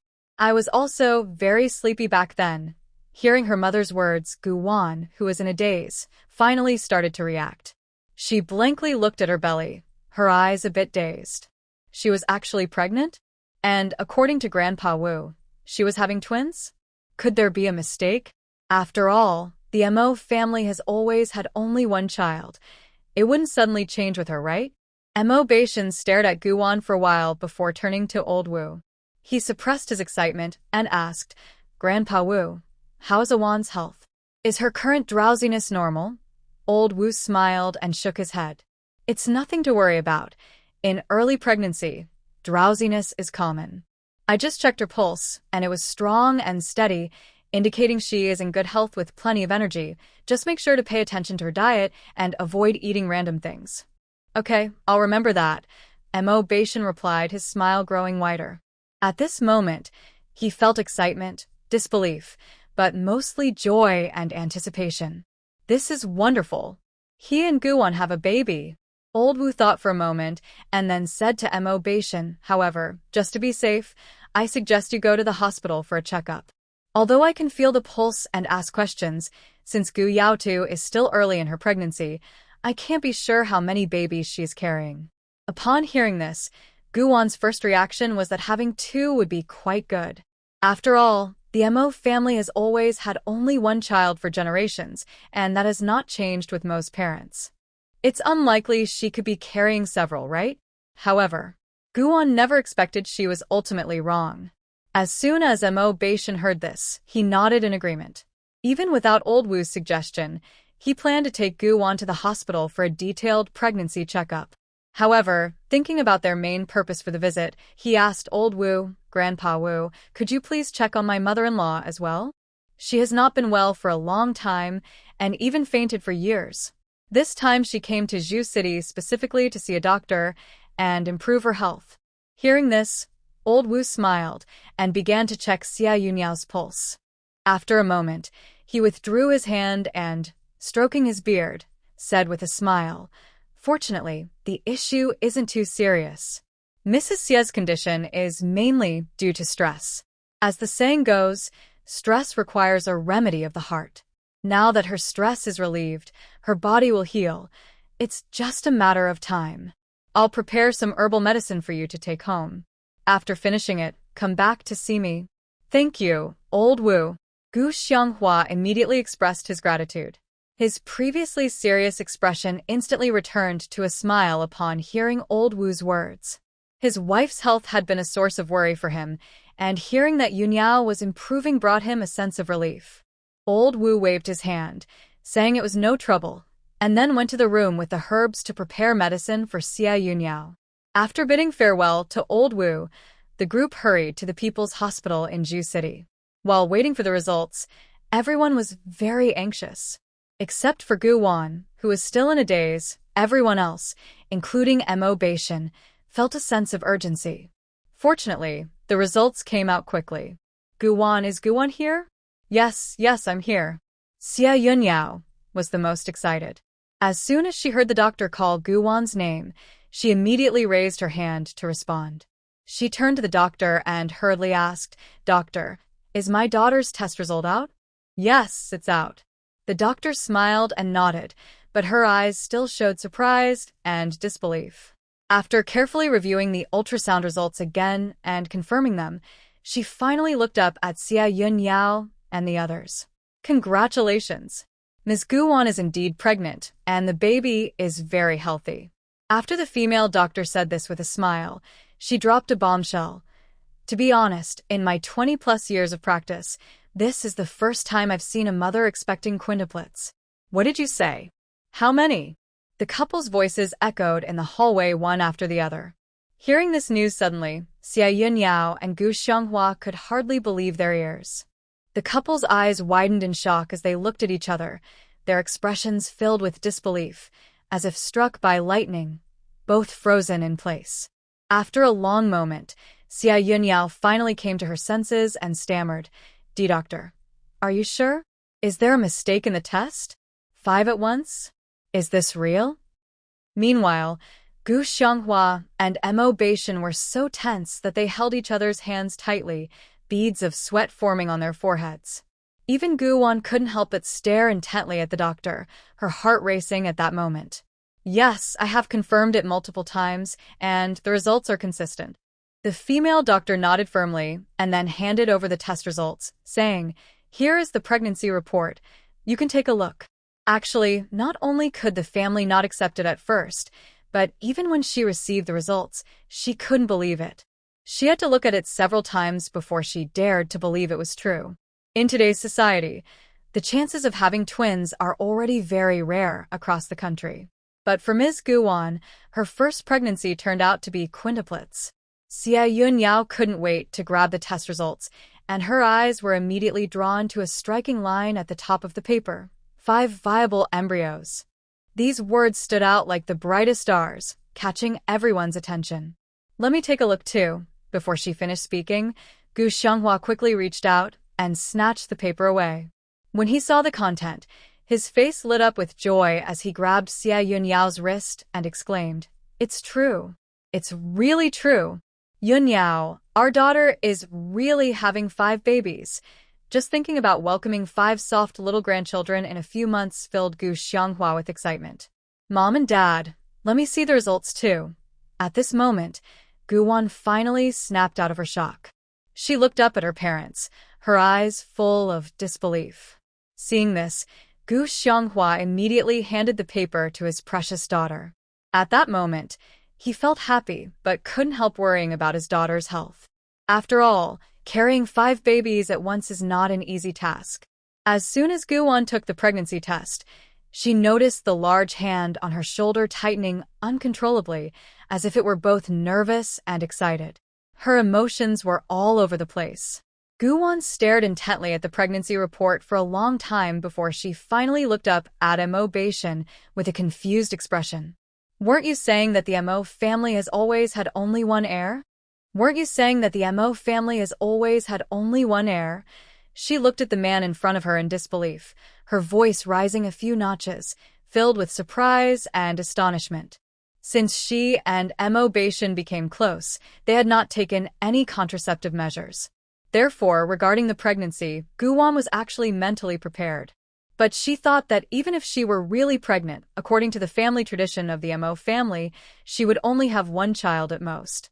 However, the pregnancy test report in front of her felt like a thunderbolt, hitting her hard.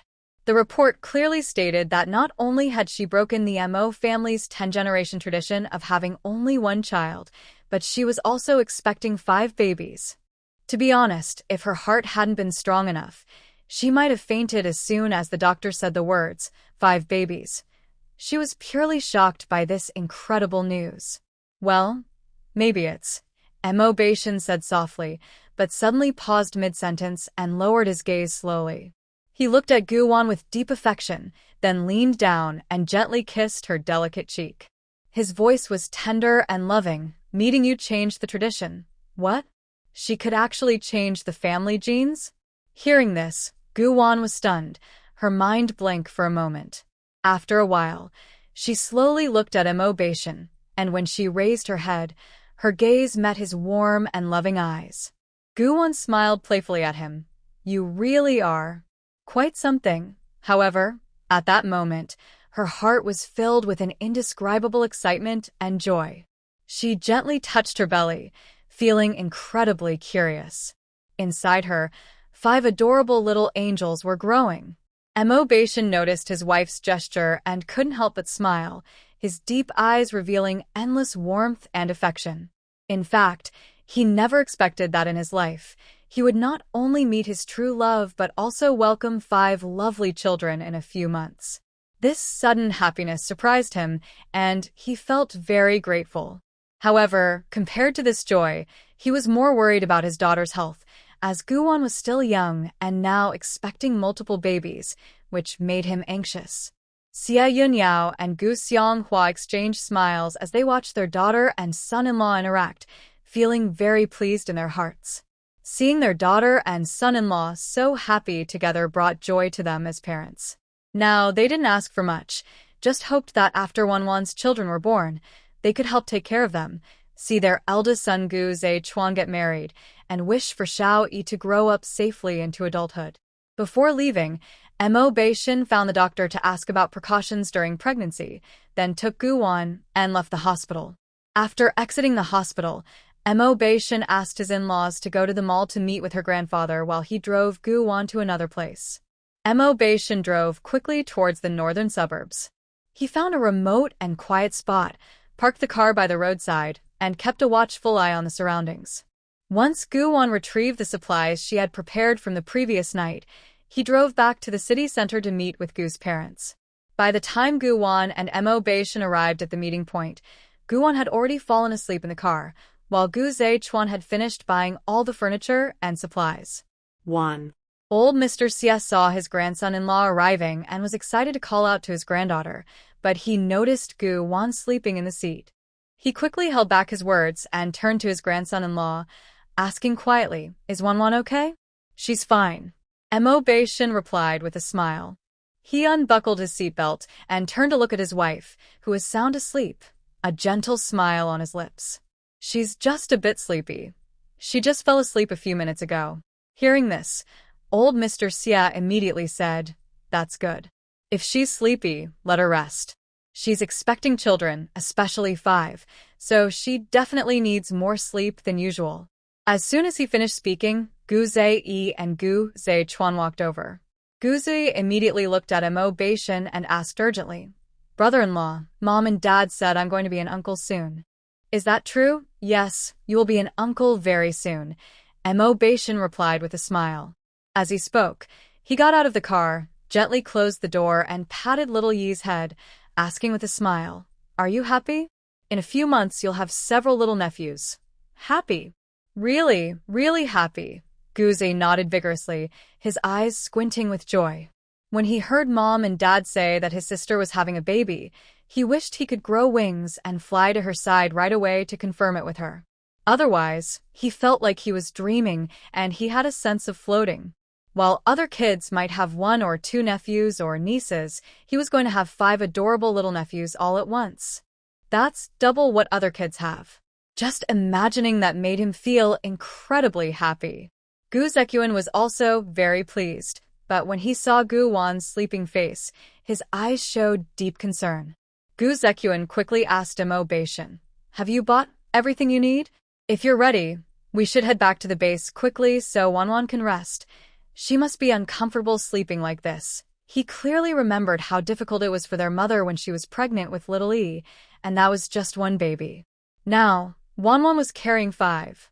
It was easy to imagine that Wanwan would be more tired and uncomfortable than other pregnant women. Mo Baishan immediately replied, "Let's go back." Gu Zhechuan nodded slightly and then turned to return to the car. Soon, the group headed back to the A District base.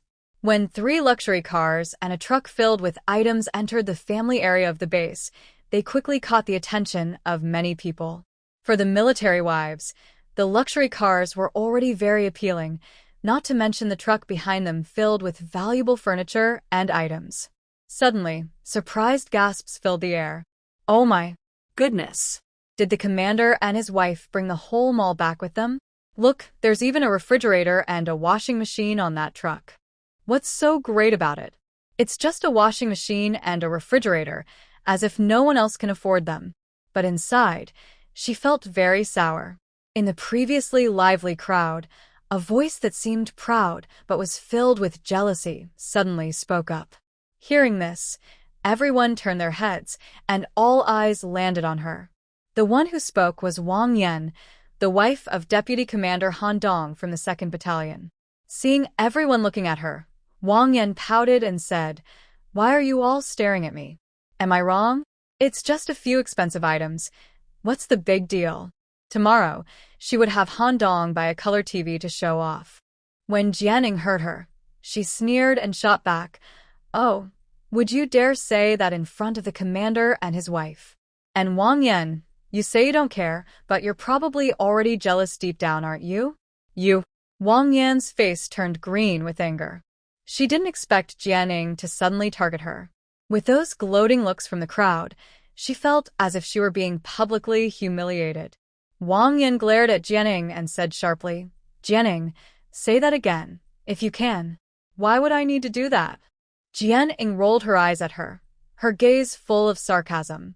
As she spoke, she glanced at Wang Yan again, her mockery even more evident. "Besides, if you're so capable, don't just talk about it.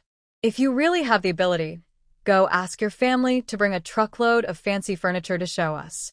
You. Wang Yan's chest heaved with anger as she raised her hand to tear at Jianing's mouth. "I'll tear your nasty mouth apart. Come on, I'm scared of you." A few kind-looking sisters quickly stepped in to hold them back. "Sisters, why don't you both say one less thing?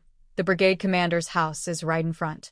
If you cause a scene at his doorstep, not only will you both be called in for a reprimand, but your men will also be affected." Another sister nodded in agreement. "Exactly, even if you don't care about yourselves, think about your men. Wang Yan, you should calm down," Ma Yulan said at that moment. She looked at Wang Yan and kindly advised, "Do you know what the brigade commander's wife's family does? I heard from Deputy Commander Su that her parents run a big business abroad. Do you see those few cars? They say those are part of her dowry." After saying this, Ma Yulan pointed to the few black cars parked nearby, indicating for Wang Yan to take a look. Upon hearing this, Wang Yan instinctively turned to look at the cars, and the sight of those flashy vehicles instantly stung her eyes. Her heart ached fiercely. Jianing was not wrong. She felt envious and resentful towards the new brigade commander's wife. Why was there such a big difference between them, even though they were both women? She had gone back to her family yesterday, so she didn't know that a new military wife had arrived and that she was the brigade commander's wife. She only learned about it when she returned to the family compound and heard from other military wives that the brigade commander had brought his wife to the unit. They said the brigade commander's wife was as beautiful as a flower, stunningly pretty. So, she thought she would come over to take a look. Little did she know that what she saw would make her envious. See? She's clearly jealous of our brigade commander's wife. Otherwise, why would she come over and say such annoying things right after returning? Jianing noticed the jealousy in Wang Yan's eyes and couldn't help but click her tongue. She then made a sarcastic remark, filled with disdain and annoyance. Every time she heard Wang Yan's cold jabs, it really bothered her. This woman only knows how to act tough with her words, yet she never takes any real action. Over time, their neighbors have grown tired of listening to her. While other military wives might give Wang Yan some respect, Jianing would not. After all, she didn't rely on Wang Yan for anything and didn't need to care about her opinions. Moreover, her husband, Zhou Junmin, and Wang Yan's husband are both captains, so she wasn't intimidated by Wang Yan at all. She had no intention of putting up with her. Jianing's straightforward words struck right at Wang Yan's heart. Wang Yan's already unpleasant expression twisted into something even more fierce. She glared at Jianing with anger and pointed a finger at her, shouting, "Jianing, ever since the brigade commander's wife came to the unit, you've been helping her target me. Haha. Isn't that just your way of trying to win her favor? You are being so obvious. If you have the guts, go ahead and try to impress her now and see if she pays attention to you." Upon hearing this, Jianing rolled her eyes at her. Her words were filled with disdain for Wang Yan. "I don't want to waste my time talking to someone as bitter as you." With that, she turned to leave. As she passed by Ma Yulan and the others, she called out to a few of the wives, "Sister Yulan, are you all heading back now?" "Yes, Ma," Yulan replied immediately. Then everyone exchanged glances with Wang Yan and silently walked away. Wang Yan was left standing there, her face changing colors with anger, feeling as if a fire was burning inside her. She cast a dark glance at the nearby family quarters before turning to leave. Meanwhile, the car had just stopped at the entrance of the family compound. Guwon woke up. Looking at the independent courtyard in front of her, she instantly liked it. Compared to an apartment, she preferred living in a house with its own yard. Living as a family inside was quiet and comfortable, much better than living in an apartment. Not only is the soundproofing in apartments poor, but there are also many military wives living there. As the saying goes, where there are many women, there will be gossip. So, she would rather live in this old house for peace and quiet than be disturbed by others in an apartment. If she met friendly military wives, it would be fine, but if she encountered unreasonable ones, it could really drain her energy. Guwon didn't want to waste her precious time on unimportant people. Therefore, the family courtyard that Mo Bashan applied for was just perfect for her. After Guwon finished looking at the layout of a few rooms, a satisfied smile appeared on her lips as she saw her mother walking toward her. She turned to face Xia Yunyao and sweetly called out, "Mom." "Hey," Xia Yunyao responded with a gentle smile. Then, she walked over, took her daughter's hand, and gently stroked the back of it. "Wan, why don't you and Xiao Yi wait in the car? Once we settle everything, you can come down. Look, this room is empty, and there's nowhere to sit. Standing like this will tire you out." I'm Fini. Guwon shook her head, her face lighting up with a bright smile. She took her hand back and linked her arm with her mother's, affectionately leaning against her. "Mom, I'm only a month pregnant, and you're all so nervous already. When my belly gets bigger, will you all follow me everywhere?" But inside, she felt sweet. This feeling of being cared for by her family was truly wonderful. Xia Yunyao couldn't help but sigh. "How can we not be nervous? While we're all happy to hear about your pregnancy, we're even more worried about your health." As she spoke, she gently touched her daughter's head, looking at Guwon with warmth and affection. "After all, you are carrying 5 babies. Right now, you might not feel the hardships, but as your pregnancy progresses, you'll understand how tiring and challenging it can be." Having been through it herself, she knew more about the struggles of pregnancy than her daughter did. Especially in the later stages, those last 2 or 3 months can be really exhausting. She found carrying a single baby tiring, so she could only imagine how much more challenging it would be with 5. Fortunately, her daughter had not experienced morning sickness yet, which allowed her to eat more nutritious food and fruits at each meal. Guwon smiled softly. "With you all by my side, I'm not afraid of any difficulties." As she spoke, she gently caressed her belly, where her and Shun's baby was growing. This was the fruit of their love.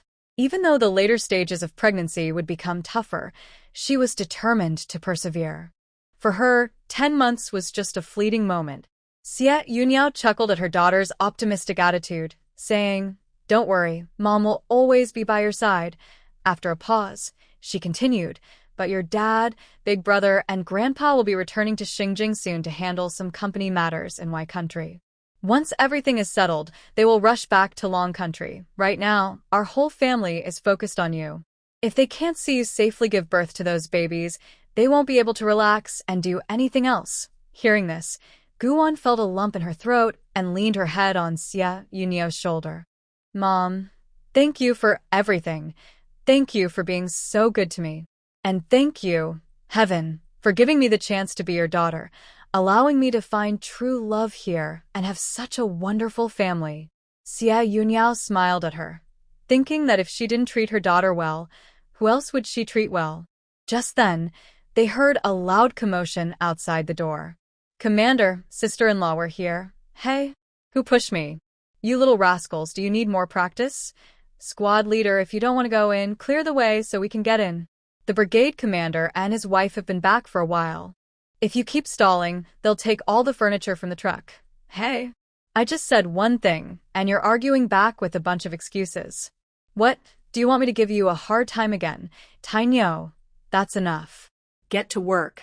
The brigade commander and his wife brought back a lot of meat and vegetables to treat the troops tonight. Really? Then what are we waiting for? Let's get to work. As soon as he finished speaking, everyone sprang into action. I must say, having a lot of people is great. Plus, these lovely soldiers are strong and quick. In just a few minutes, a full truckload of items was moved into the house and neatly arranged. Next, everyone quickly cleaned up the trash on the ground and tidied up the yard inside and out. In no time, the whole yard looked brand new. Seeing Su Ziyong getting ready to leave, Guwon quickly said, "Thank you for your hard work. Xiao Su, there's fruit in the trunk of that car. Please take it back and share it with everyone." She pointed to the black Mercedes in the middle.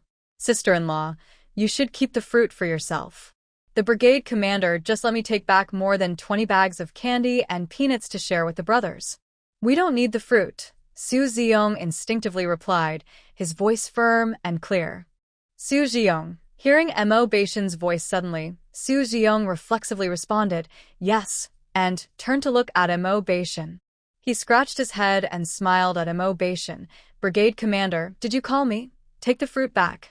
Mo Beishan added immediately, "That's an order." Yes, how could Su Ziyong dare to disobey the command of the King of Hell? He responded with conviction. Then he led a long line of people, carrying several large boxes of lychees and a few bags of apples, walking away in perfect unison. Watching this scene, Mo Beishan's lips curled into a slight smile, with a hint of joy flickering in his eyes. He quickly walked over to his wife. Looking up at Guwon, Mo Beishan gently said, "Awan, you rest at home. I'll go to the office to call Mom, Dad, and Grandpa to tell them about your pregnancy, so they can be happy at home. Also, I need to report some things to the chief. Once I finish, I'll come back to keep you company." Guwon nodded, smiling as she replied, "Okay.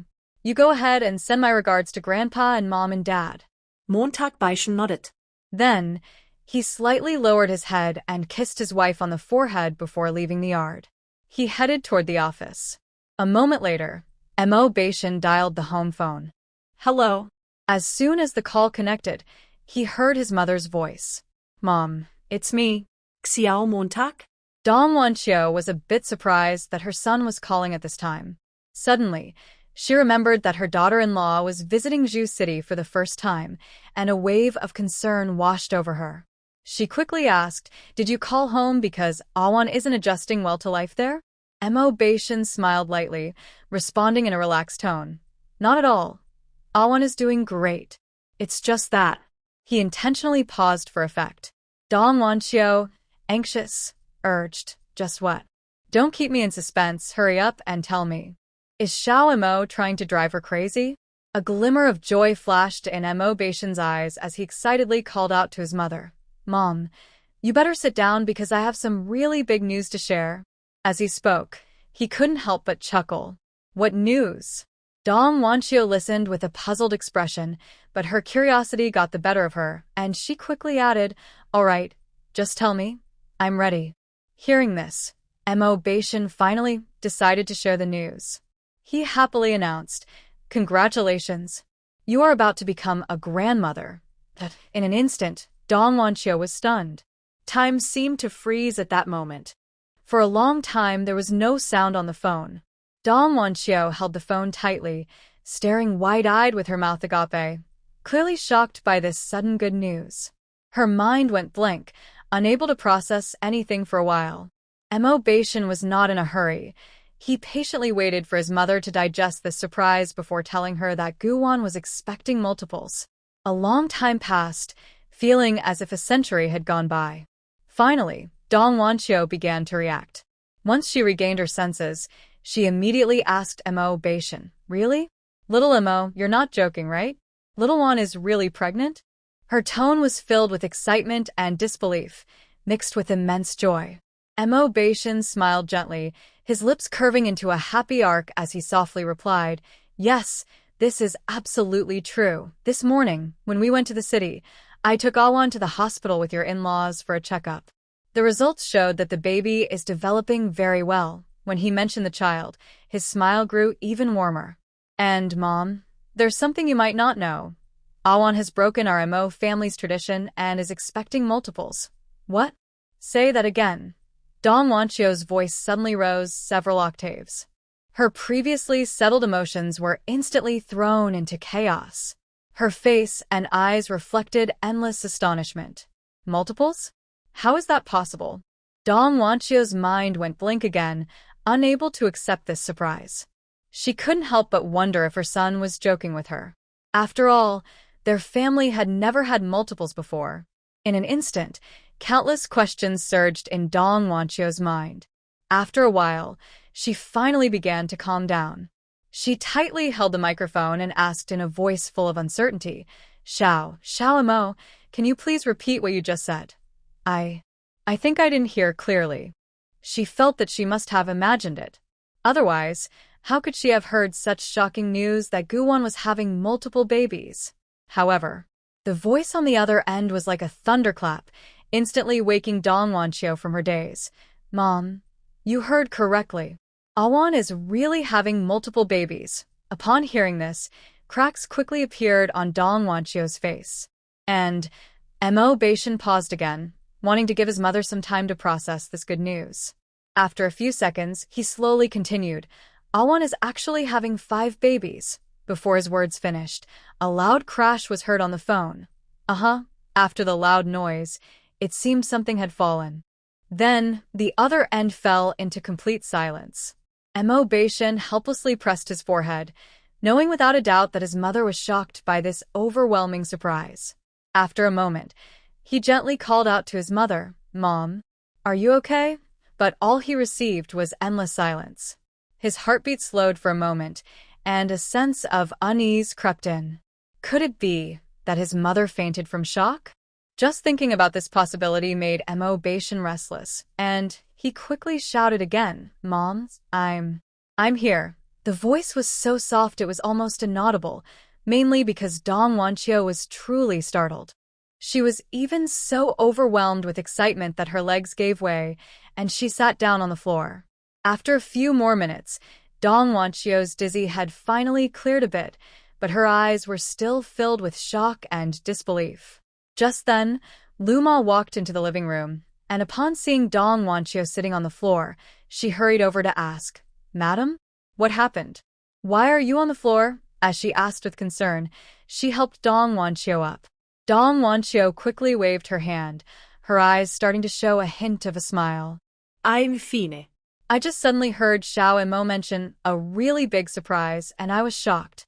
When Luma heard this, she immediately asked with a joyful expression, "What kind of surprise did the young master tell you? It got you so excited that you sat down?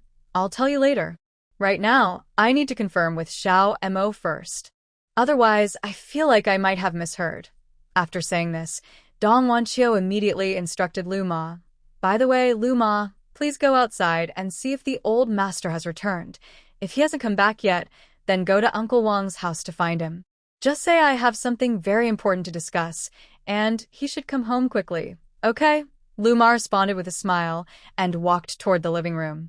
As soon as Luma left, Dong Wanchio eagerly picked up the phone and asked, "Xiao Mo, what did you just say? How many babies is Xiao Wan expecting?" Since the call had not been disconnected, when his mother's voice came through, Mo Beishan smiled. He repeated what he had just said. "Awan is expecting quintuplets, and the doctor has confirmed it. So, Mom, in 9 months, you and Dad will have 5 adorable grandchildren to hold, and Grandpa, he has been thinking about his little great-grandchildren, and they will be here soon." Hearing this, the surprise in Dong Wanchio's eyes turned into joy and delight. She smiled widely and said, "That's wonderful.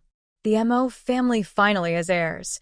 Just as she finished speaking, she suddenly realized she had overlooked a crucial question. So she quickly asked, but Xiao Mo, our Mo family has always had a single heir. How could such a huge change happen? To be honest, this sudden turn of events was truly shocking. It was almost unbelievable. 5 children at once? Just imagining it made Dong Wanqiu feel incredulous. She never expected that the tradition of the Mo family having a single heir would be completely overturned by Xiao Mo and Xiao Wan. Mo Beishan raised his eyebrows slightly and smiled, saying, the Mo family used to have a single line of inheritance, perhaps because the time wasn't right. But now, things have suddenly changed because Awan is our family's lucky star. Upon hearing this, Dong Wanqiu paused for a moment before realizing. Guwan is indeed their family's lucky star. It was her presence that made Mo Beishan think about marriage and starting a family, and it was because Guwan became their daughter-in-law that the Mo family's long-standing tradition of single inheritance was completely broken. After understanding this, Dong Wanqiu quickly asked her son again, how is Awan doing now? Is she feeling well? What did the doctor say? Having 5 children at once won't harm her health, right? Mo Beishan replied, Awan is doing well. He continued, the doctor advised her to rest more and not eat anything unusual. He then shared the doctor's advice with his mother. Hearing this, Dong Wanqiu immediately smiled and nodded repeatedly, saying, that's great. As long as she's okay. Xiao Mo, you must take good care of Awan over there, understand? She quickly added, since Awan is pregnant, her emotions might be a bit unstable. As her husband, you need to give her more care and understanding. Don't argue or get upset with her. During pregnancy, it's important to keep a good mood and stay happy. It's good for both her and the baby. Now, nothing is more important to her than her daughter-in-law. Even her own son must take a step back. As a mother herself, she knows how tough pregnancy can be, especially with 5 children at once. That's 5 times the challenge. So, she must stand firmly by her daughter-in-law's side. Mom, you can rest assured.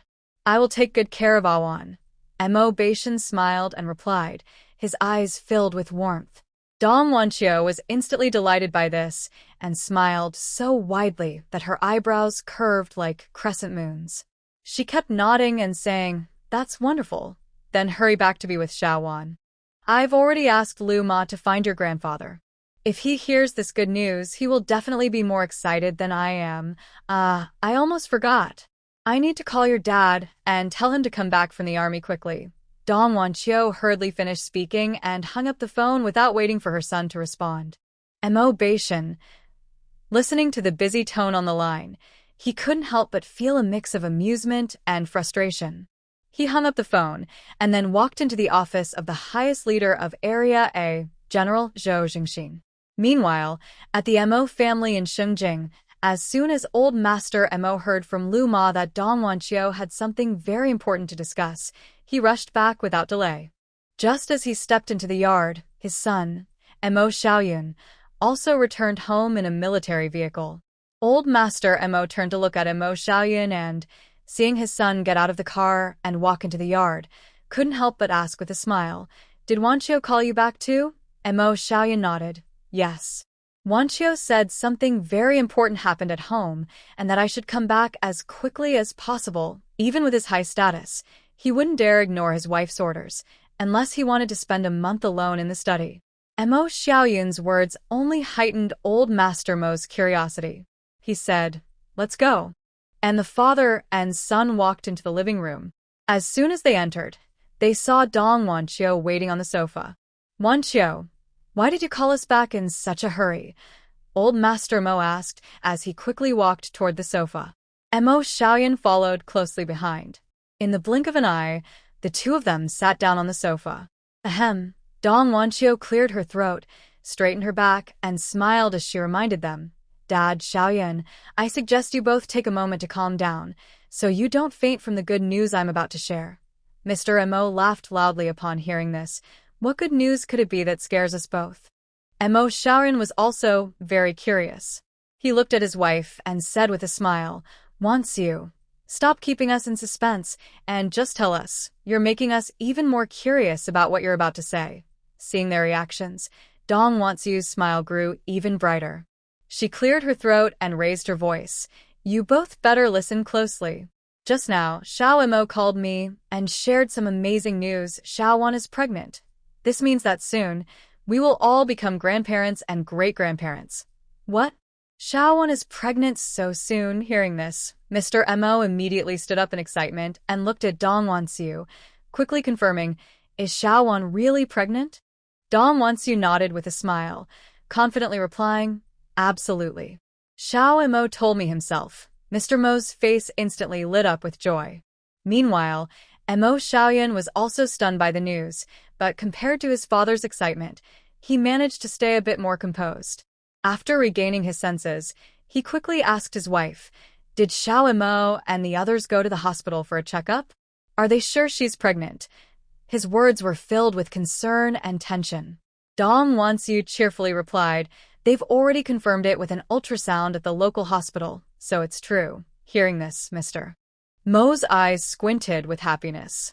He clapped his thighs and exclaimed, oh wow, this is wonderful. My little great-grandchild is finally on the way. This is indeed something to celebrate. Mo Xiaoyan nodded in agreement, a hint of joy appearing on his serious face. At that moment, Dong Wansu spoke again. She looked at Mr. Mo and Mo Xiaoyan with a mysterious expression and slowly said, but you won't believe what else Xiao Mo told me. What did he say? The father and son asked in unison. At the same time, Mr. Mo and Mo Xiaoyan's gazes shot toward Dong Wanqiu like lightning, as if they wanted to see the answer through her eyes. Seeing this, Dong Wanqiu couldn't help but feel a sense of pride. She smiled slightly, deliberately building suspense, and spoke slowly. He said, Dong Wanqiu stretched out her words, and under the eager eyes of the father and son, she finally couldn't help but chuckle. With a bright smile, she continued, our little one not only broke the Mo family's 10-generation tradition of having only one heir, but she's also expecting 5 babies at once. This statement struck like a fierce thunderclap, unexpectedly echoing in the living room. In an instant, the entire room fell silent. You could hear a pin drop. After a brief silence, chaos erupted. There were cheers, tears of joy, and people bustling about. In short, at that moment, the living room became incredibly lively. By the time the Mo family finally quieted down, it was already around 8 or 9 o'clock that evening. Meanwhile, far away in Ju City, the Mo couple was in their room. At this moment, the Mo couple in Ju City was busy in their room. Guwon was wearing a light purple silk nightgown, leaning like a little kitten on the chaise lounge, while she was looking over 2 plans for the next 5 years. Mo Beishan was organizing clothes nearby. The room was quiet and warm. As Guwon flipped through the plans, she marked areas she felt were lacking, rewriting them until she was satisfied. Though she was pregnant and couldn't do many things herself, she could hire a professional management team. She planned to have her brother hire a management team from abroad, and once they arrived, she could officially launch these 2 business plans. Guwon didn't like being idle. Not at all. She enjoyed a fulfilling and challenging life. She wanted to have her own independent career, not relying on men or family for everything. For her, a life that is too comfortable would make her gradually lose herself, her pursuits, and her dreams. That was not the life she wanted. After all, life is only a few short decades, and if she lost her own ambitions, what meaning or hope would such days have? Even if she had enough possessions to build a small mountain, she did not want to become a caged canary. So, while she was calmly preparing for motherhood, she also aimed to build her career. She would gradually open up the market and create her own business empire. Time flew by like flowing water. Guwon was immersed in her plans, feeling like only a few minutes had passed, but in reality, over an hour had quietly slipped away. Let's look at it again tomorrow. There's no rush. After all, your brother, dad, and grandpa will stay in the bamboo market for 4 more days before returning to Xinjiang. So, Guwon, it's time for you to rest. Mo Beishan organized his clothes and slowly walked towards Guwon. taking the plan from her hands and placing it on a small round wooden table. He then gently stroked her hair and said, "You should get some sleep." Gu-won obediently stretched her arms, yawned comfortably, and playfully asked him, "What time is it now?" "It's already past 9 in the evening. It's getting late," Mo Beishin replied softly, his gaze fixed on Gu-won, filled with tenderness. Hearing that it was late, surprise flashed in Gu-won's eyes. "Oh, has time passed so quickly? I thought only about half an hour had gone by. I didn't realize it was so late." It seemed that every time she focused on something, she would immerse herself completely, forgetting the time and everything else. If no one called her, she could keep going indefinitely. Only when everything was sorted out would her thoughts return to reality. "That's because you were so absorbed in what you were doing that time felt like it was moving slowly," Mo Beishin said gently, his eyes full of warmth. Before he finished speaking, he bent down and picked her up effortlessly, moving with purpose. He then turned and walked steadily toward the bed. "Go to bed early, or you won't have any energy tomorrow," he said softly, his tone gentle as if it could drip with sweetness.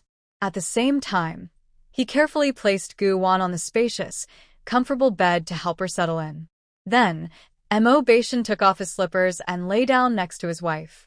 "Ah Shun, good night." Gu-won smiled slightly, a hint of happiness on her face. She naturally snuggled into Mo Beishin's strong embrace, listening to the steady beat of his heart, which made her feel incredibly safe. Gu-won instinctively shifted a little closer to him. Suddenly, a faint, pleasant scent surrounded her. It was Mo Beishin's unique fragrance. This refreshing aroma always captivated her, making it hard to resist. At that moment, Gu-won completely forgot that she hadn't worn a top after washing up to save time. So when she moved closer, it instantly sparked a strong reaction in Mo Beishin. His body stiffened, and his gaze darkened. The warmth in his eyes quickly faded, replaced by a more intense heat. He found it hard to look away from her.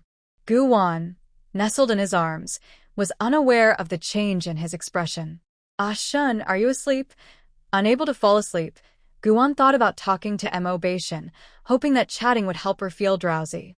But the man suddenly became unusually quiet. Gu-won didn't look up, so she had no idea that he was gazing at her. Mo Beishin's eyes grew darker. Despite this, he struggled to control his feelings.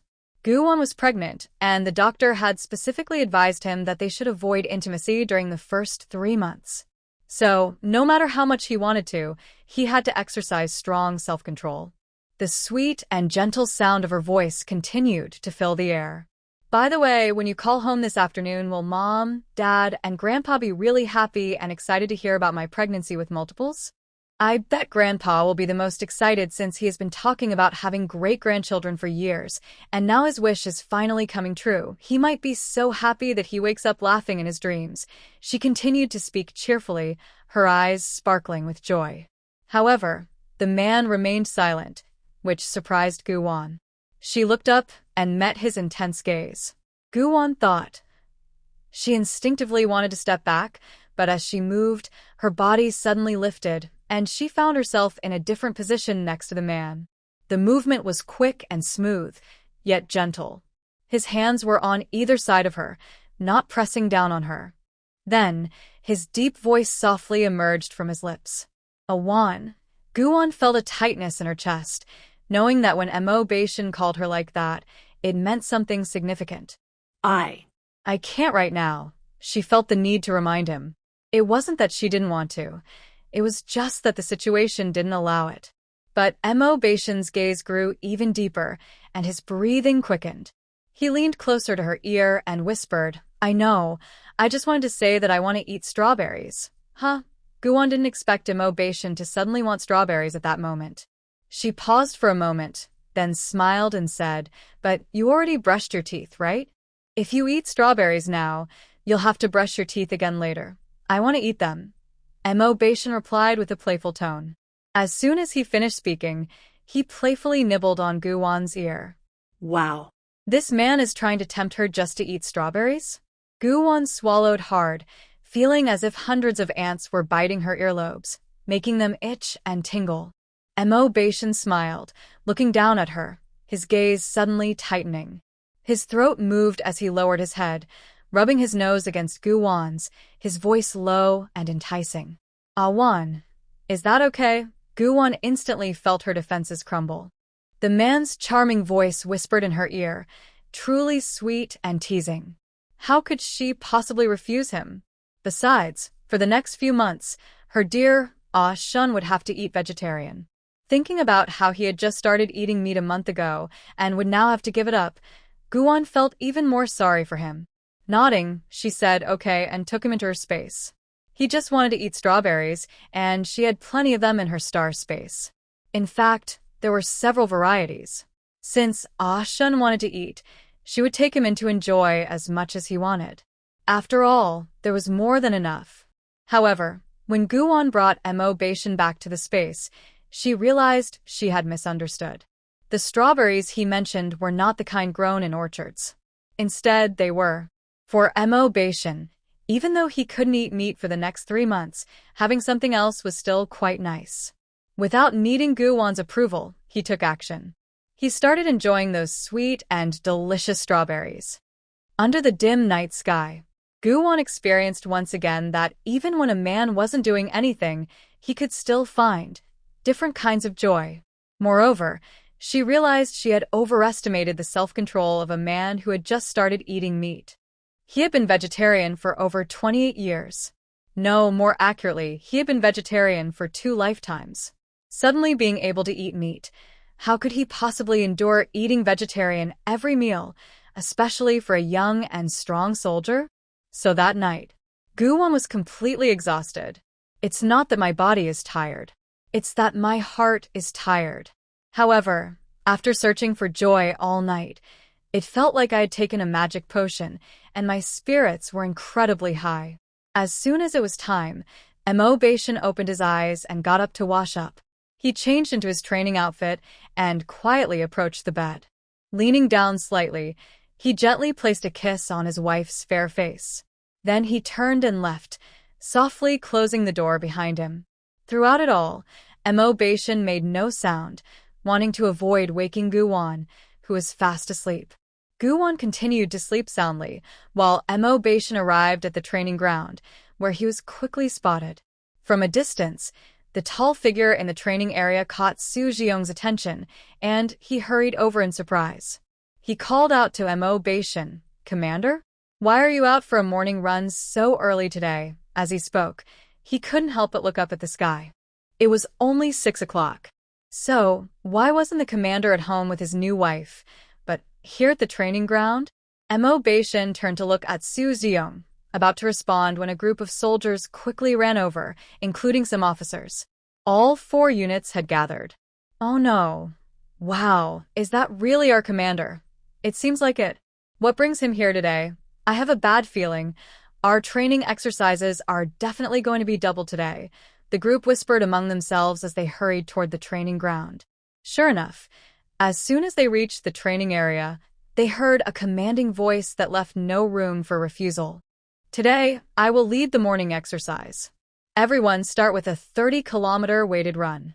If you don't finish in the allotted time, all other training activities will double." Before Mo Baishan finished speaking, a chorus of groans erupted on the playground. Ow. "My life is in danger again. Commander, why couldn't you come back a few days later? All right, stop dawdling and run. Otherwise, you won't get breakfast this morning." As soon as he finished speaking, one of the deputy commanders took the lead, strapped on a sandbag, and quickly followed Mo Baishan.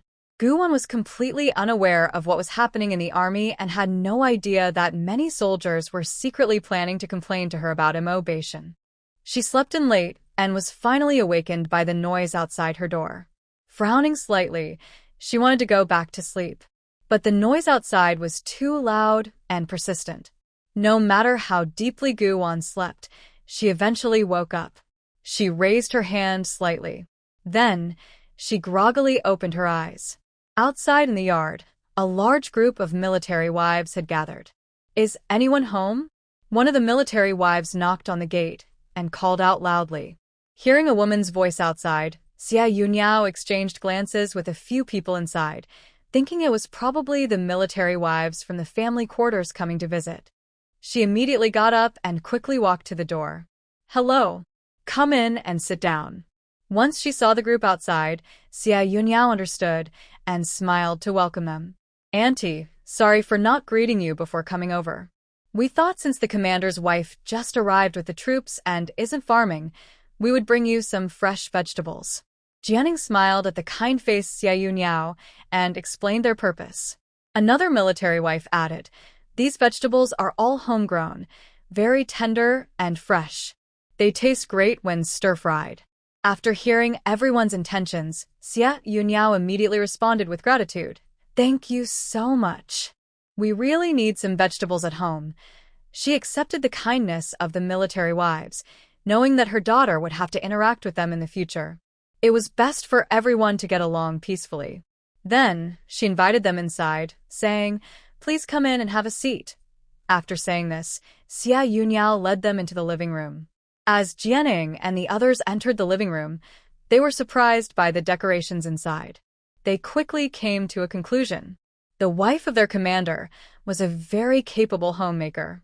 "Sit down and have some tea. There are fruits and snacks on the coffee table. Feel free to help yourselves," she said. "Our little girl is new here and still unfamiliar with the area, so I hope you can help her out in the future," Xia Yunyao said with a smile while welcoming them. While Xia Yunyao was talking, Gu Zichuan poured each of them a glass of cold tea and placed it on the table. Then he filled several plates with various snacks and fruits. After that, he took Xiao Yi, his father and grandfather out for a walk. Since all the visitors were women, it would be awkward for the few men to stay in the living room, so it was better to go out for a bit. Once everyone was seated, the youngest sister-in-law took the lead, saying, "Auntie, please don't worry about us. We'll just sit for a while and then leave." She looked at Xia Yunyao and introduced herself with a smile. "By the way, Auntie, my name is Huang Xihua. My husband is Su Dong, the commander of a regiment, and he happens to be one of the soldiers trained by Commander Mo. After he returned from training yesterday, he told me to visit the commander's home more often and see if he needed any help." The other military wives nodded in agreement. "Yes, our husbands have said the same thing.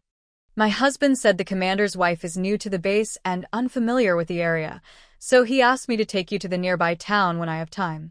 After finishing her sentence, she glanced at Xia Yunyao and continued, "The town has markets on the 2nd, 5th, and 9th of each month. The locals nearby bring their goods to sell, and there's quite a variety." "That's right, and the prices in the town are very reasonable." A group of people enthusiastically chimed in, while casually looking around. Noticing that Guwan was not in the living room, they felt a bit puzzled. They had arrived around 9 in the morning, so the colonel's wife should have been up by now. Why wasn't she here? However, considering that the colonel's mother was sitting in the living room, they hesitated to ask, feeling it might not be appropriate. So, they decided to keep their questions to themselves. Seeing everyone so friendly, Xia Yunyao couldn't help but smile even more warmly. She smiled and said, "Thank you all. Our girl was just telling me last night that once she settles in, she'll come to visit you all in the family courtyard. Please feel free to come by our home more often." After saying this, she nudged the fruit and snacks on the coffee table. "The apples in the bowl are washed, and the lychees are from Pengcheng. Please help yourselves." Jing-Ying and the others had already noticed the items on the table, which were quite a few. And all of them were exquisite. They usually hardly bought apples because they were too expensive. But now, the colonel's mother had brought out several plates of snacks and fruits to treat everyone. The group was slightly surprised, not expecting this aunt to be so generous. This made them realize that Guwan's family background was even better than they had imagined. In fact, it was so good that they couldn't even fathom it. In just a few minutes since entering the house, Guwan's mother had already changed their perception multiple times. It was at this moment that Guwan opened her eyes and got out of bed. She changed into a light yellow long dress. Then, she styled her hair into a bun. It is now June and the hot summer is here. Putting my hair up makes it much cooler. After getting ready, Guwan quickly walked out of the room. "Nan, are you up? Go wash up. I've kept breakfast warm on the stove." Once you're done, you can serve it and eat. Xie Yunyao heard the door open and looked up just in time to see her daughter come out. A warm smile appeared on her face as she spoke to her daughter. Guwon immediately smiled back and replied, "Okay, I got it." Then, she turned her attention to the group of people sitting on the sofa.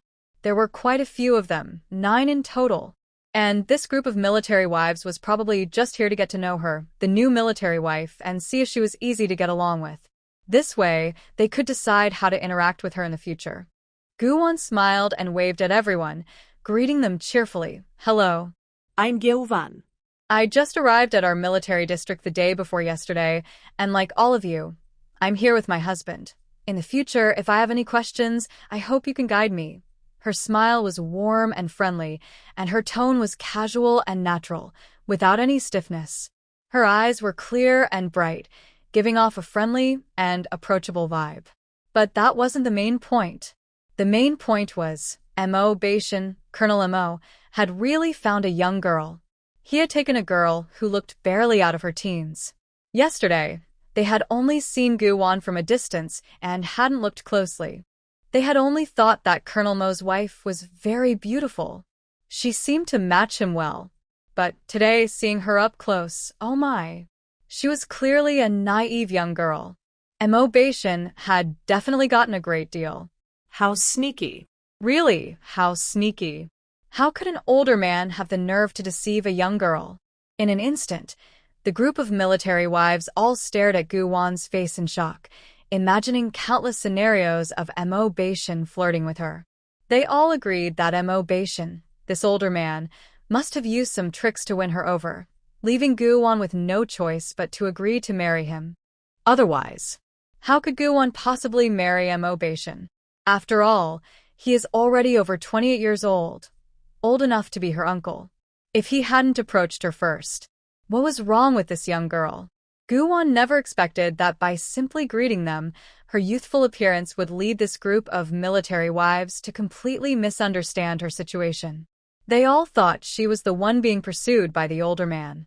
Little did they know, the real instigator of the flirtation was Guwon herself. Guwon noticed that everyone was staring at her in a daze, as if frozen in place. Their gazes revealed a mix of complex emotions.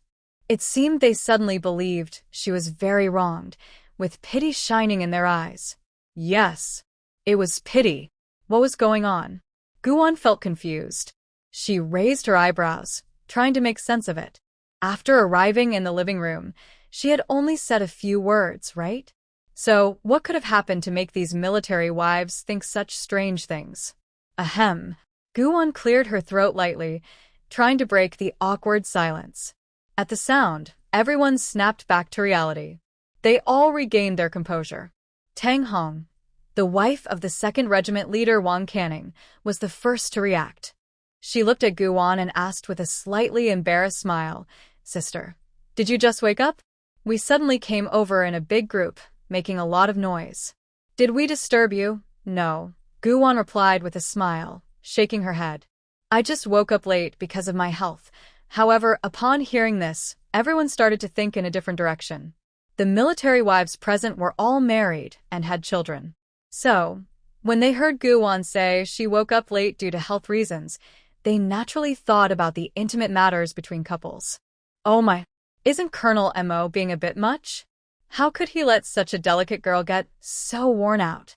Everyone had many thoughts, but thankfully, they knew their limits and remained rational, understanding that this was a private matter between the couple and did not concern them. Moreover, Mo Beishan was the superior of their husbands, and to protect their men from harsh training and to maintain a good relationship with Guwon, they kept their thoughts to themselves. As for their expressions, they all smiled, showing nothing.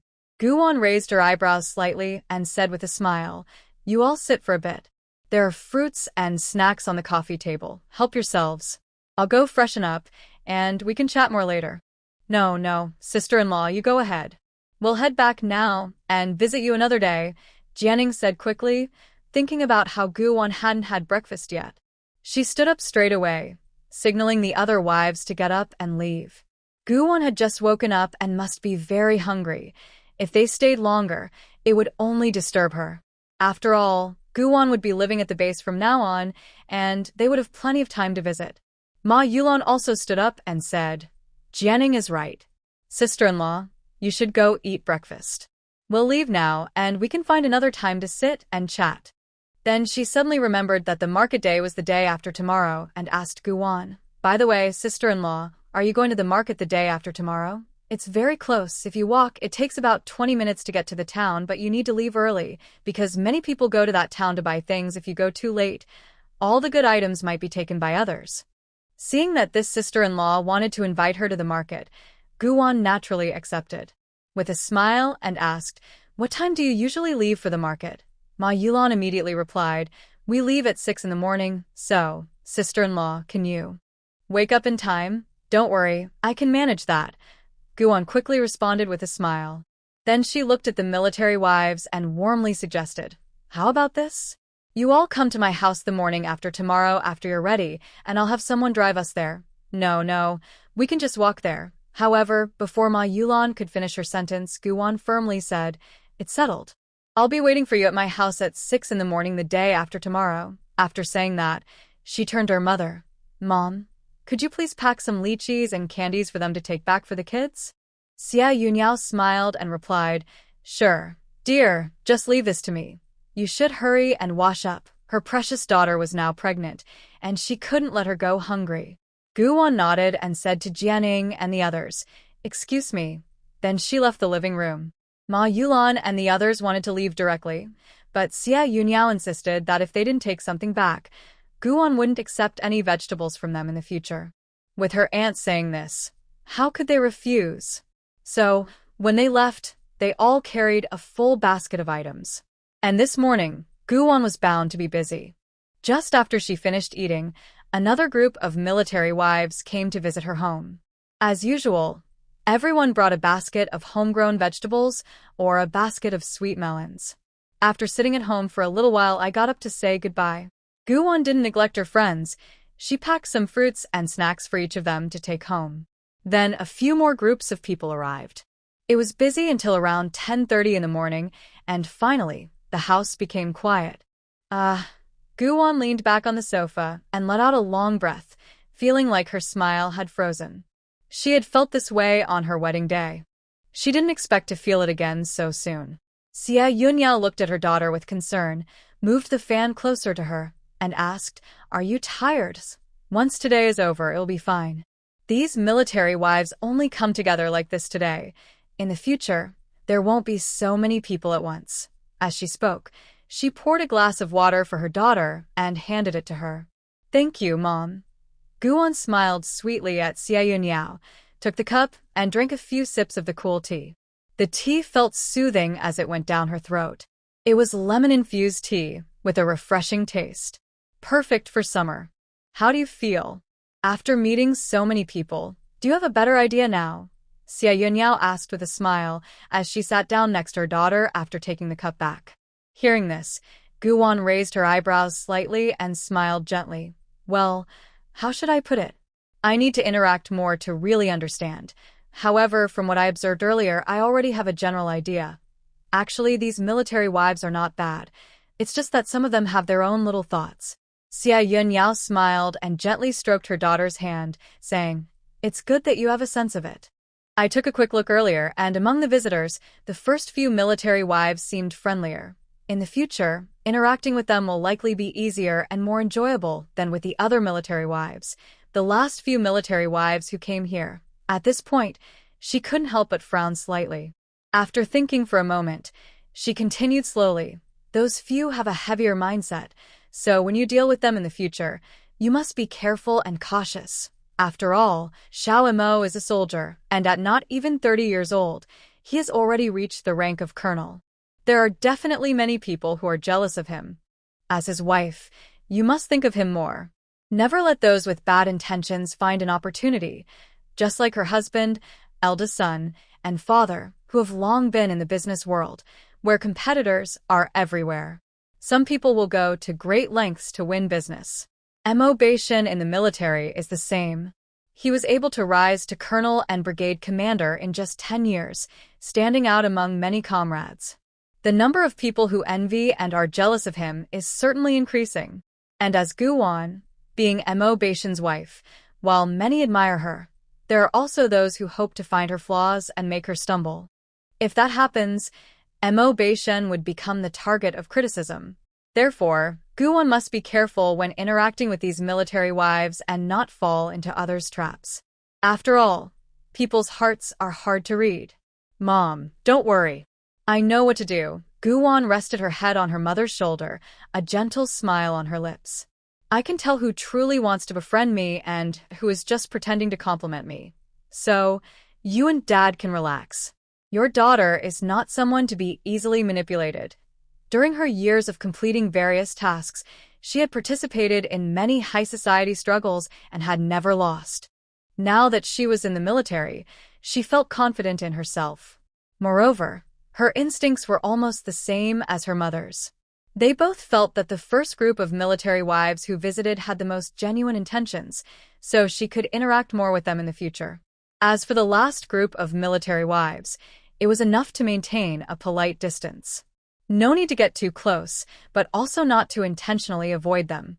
Xie Yunyao smiled and gently patted her head, looking at her with love. As parents, how could we not worry about our child? Even though you are now married and about to become a mother, in your dad and mom's eyes and hearts, you will always be our precious daughter for life.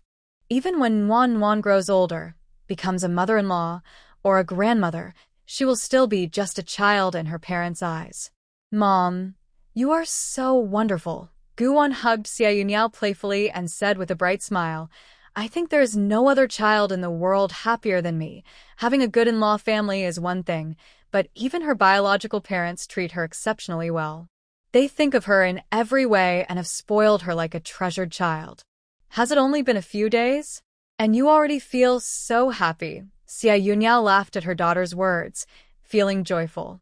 She turned to look at Gu-won and saw her daughter's fair face filled with a bright smile, which made her own smile soften even more. Gu-won immediately replied with a grin. Of course I'm happy. Because I have the best parents in the world. However, before she could finish, several voices filled with mock disappointment came from the doorway. Sister, am I not the best brother in the world? Wan, it seems that in your heart, only Mom and Dad matter, and I, as the older brother, have no importance at all. And what about me? After the words were spoken, all three pairs of eyes turned toward Gu-won, their expressions full of playful grievance, as if to say, You've heard us, so you figure it out. Only Gu Xianghua had a big smile, reaching from ear to ear. His little girl said he was the best dad in the world. In the past, he had imagined countless scenarios after finding his daughter, some bad, some sad, and even ones where Wan didn't want to recognize them or even hated them. In short, there were so many that he couldn't even remember how many nightmares he and his wife had in those 19 years or how many bad outcomes they had imagined. But now, not only have they found their daughter, but they also get along so naturally with her. There are no barriers between father and daughter or mother and daughter. Their feelings grow deeper every day. Seeing this, Gu Xianghua felt incredibly satisfied. However, what surprised Gu Xianghua even more was realizing how important he and Xie Yunyao were in their daughter's heart. This made him happy and very proud. His little girl was simply the warmest and most caring companion.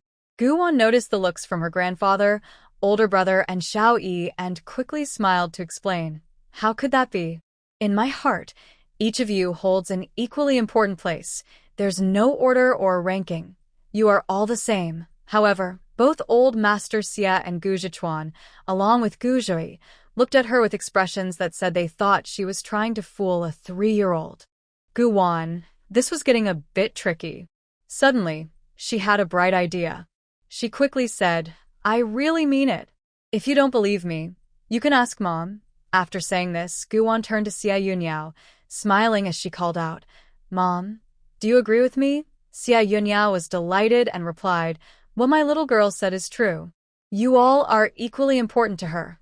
Gu-won nodded vigorously, her expression very serious. Watching this, Old Master Xie, Gu Zhichuan and little Gu Zhi could no longer hold back their smiles and burst into laughter. Ha ha ha. Sister, you fell for a trick, didn't you? We were just teasing you. Gu Wan, the corners of her mouth twitched slightly, but her smile became even brighter. Seeing her family happy every day made her happy too.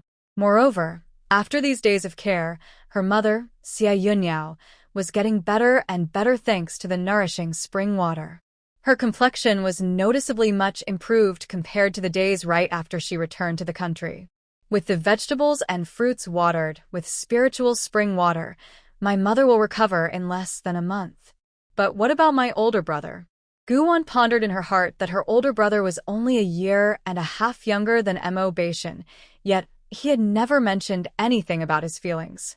This made her curious. What kind of girl could capture Gu Zichuan's heart? Just as she was lost in thought, her gaze unintentionally turned to Gu Zichuan. After a moment of contemplation, she asked with a hint of curiosity, "Big brother, do you have someone you like?" Hearing this question, Gu Zichuan was slightly taken aback, and a fleeting, subtle emotion crossed his eyes, but his expression remained calm. He met Gu Wan's gaze steadily, a small smile forming on his lips as he replied, "Why are you suddenly interested in my love life?" Upon hearing this, Gu Wan's first thought was that her older brother seemed a bit unusual. From his tone, it was clear that he must have someone he liked already. He had been busy with company matters and looking for her, so he hadn't had time to focus on his personal feelings. But now that they had reunited, he would naturally have the energy to consider his love life. So, maybe it wouldn't be long before she and Xiao Yi would have a sister-in-law. Thinking of this, Gu Wan's eyes sparkled, and a sweet smile appeared on her face as she said, "Because I hope to have another family member to love me." After saying this, she turned to look at her parents and grandfather, only to find that the three elders were staring intently at Gu Zichuan. Their expressions seemed to show that they already knew something, revealing joy and anticipation. It seemed there really was something going on. Sure enough, the next moment, Xiao Yi's excited voice rang out in the living room. "I know this." Guzi spoke in a sweet and cheerful voice. He glanced at his older brother, then at his sister, and smiled as he said, "Sister, I know all about Big Brother's situation. Big Brother actually liked someone a long time ago, but back then, Mom was not well, and Big Brother was focused on finding you, so he kept delaying his feelings for Sister Yuanyuan. If he keeps dragging this out, Sister Yuanyuan might change her mind and marry someone else." As soon as he finished speaking, he received a light slap on the head. It was gentle, like a feather brushing against him, and it didn't hurt at all. "You little rascal. What nonsense are you talking about?" Gu Zichuan said coolly. Clearly, upon hearing that Sister Yuanyuan might marry someone else, Gu Zichuan, who had been calm, suddenly became anxious. Feeling unjustly hit, Gu Zi immediately exploded. He looked up at his brother, pouting in dissatisfaction. "That's the truth. I didn't say anything wrong. You're just relying on Sister Yuanyuan liking you, and Uncle Wang and Aunt Wang also like you, hoping you'll become their son-in-law. That's why you keep delaying. You still dare to say that?" Gu Zichuan shot him a stern look, feeling both helpless and frustrated with his younger brother. Gu Zi wasn't intimidated. He went straight for the heart. "I'm just looking out for you. Think about it, you're several years older than Sister. Now she's even expecting a baby, but you don't even have a girlfriend. As the older brother, aren't you embarrassed?" While speaking, he even rolled his eyes at Gu Zichuan. His expression was full of disdain, truly annoying. "Gu Zichuan, is it too late to throw this kid out?" After hearing this, Gu Wan and Xia Yunyao exchanged smiles, fully agreeing that little Yi should tease Gu Zichuan a bit. Otherwise, he might keep dragging things out with Miss Wang. Since there is such a good girl who has been waiting for him wholeheartedly, why hasn't he taken the time to marry her and treat her well? After all, life is unpredictable. If that young lady is taken by another man, he will surely regret it. But it will be too late to regret then. At that moment, Gu Xianghua suddenly interjected, "Chuan, I have always been confident in your abilities, but when it comes to relationships, I must say you are not as decisive as your sister." As he spoke, he looked kindly at Gu Zhichuan, and after a few seconds, he continued earnestly. Look at your sister. Once she realized she liked Mo-Bashan, she pursued her happiness without hesitation. They went from meeting to getting married in just a few days. But you and Wang Yuanyuan have grown up together in Lun City, Y country. You are childhood friends and have feelings for each other. After a pause, Gu Xianghua added, so you need to think carefully. Upon returning to Y country, do you want to settle this engagement, or will you just watch as Uncle Wang finds another suitable match for Yuanyuan? His last words hit Gu Zhichuan like a heavy blow, making his heart tighten. Suddenly, he imagined Wang Yuanyuan in a wedding dress marrying someone else. Just the thought of the girl he has cherished for years becoming someone else's bride caused him unbearable pain. He panicked and said, Dad, I've actually thought this through.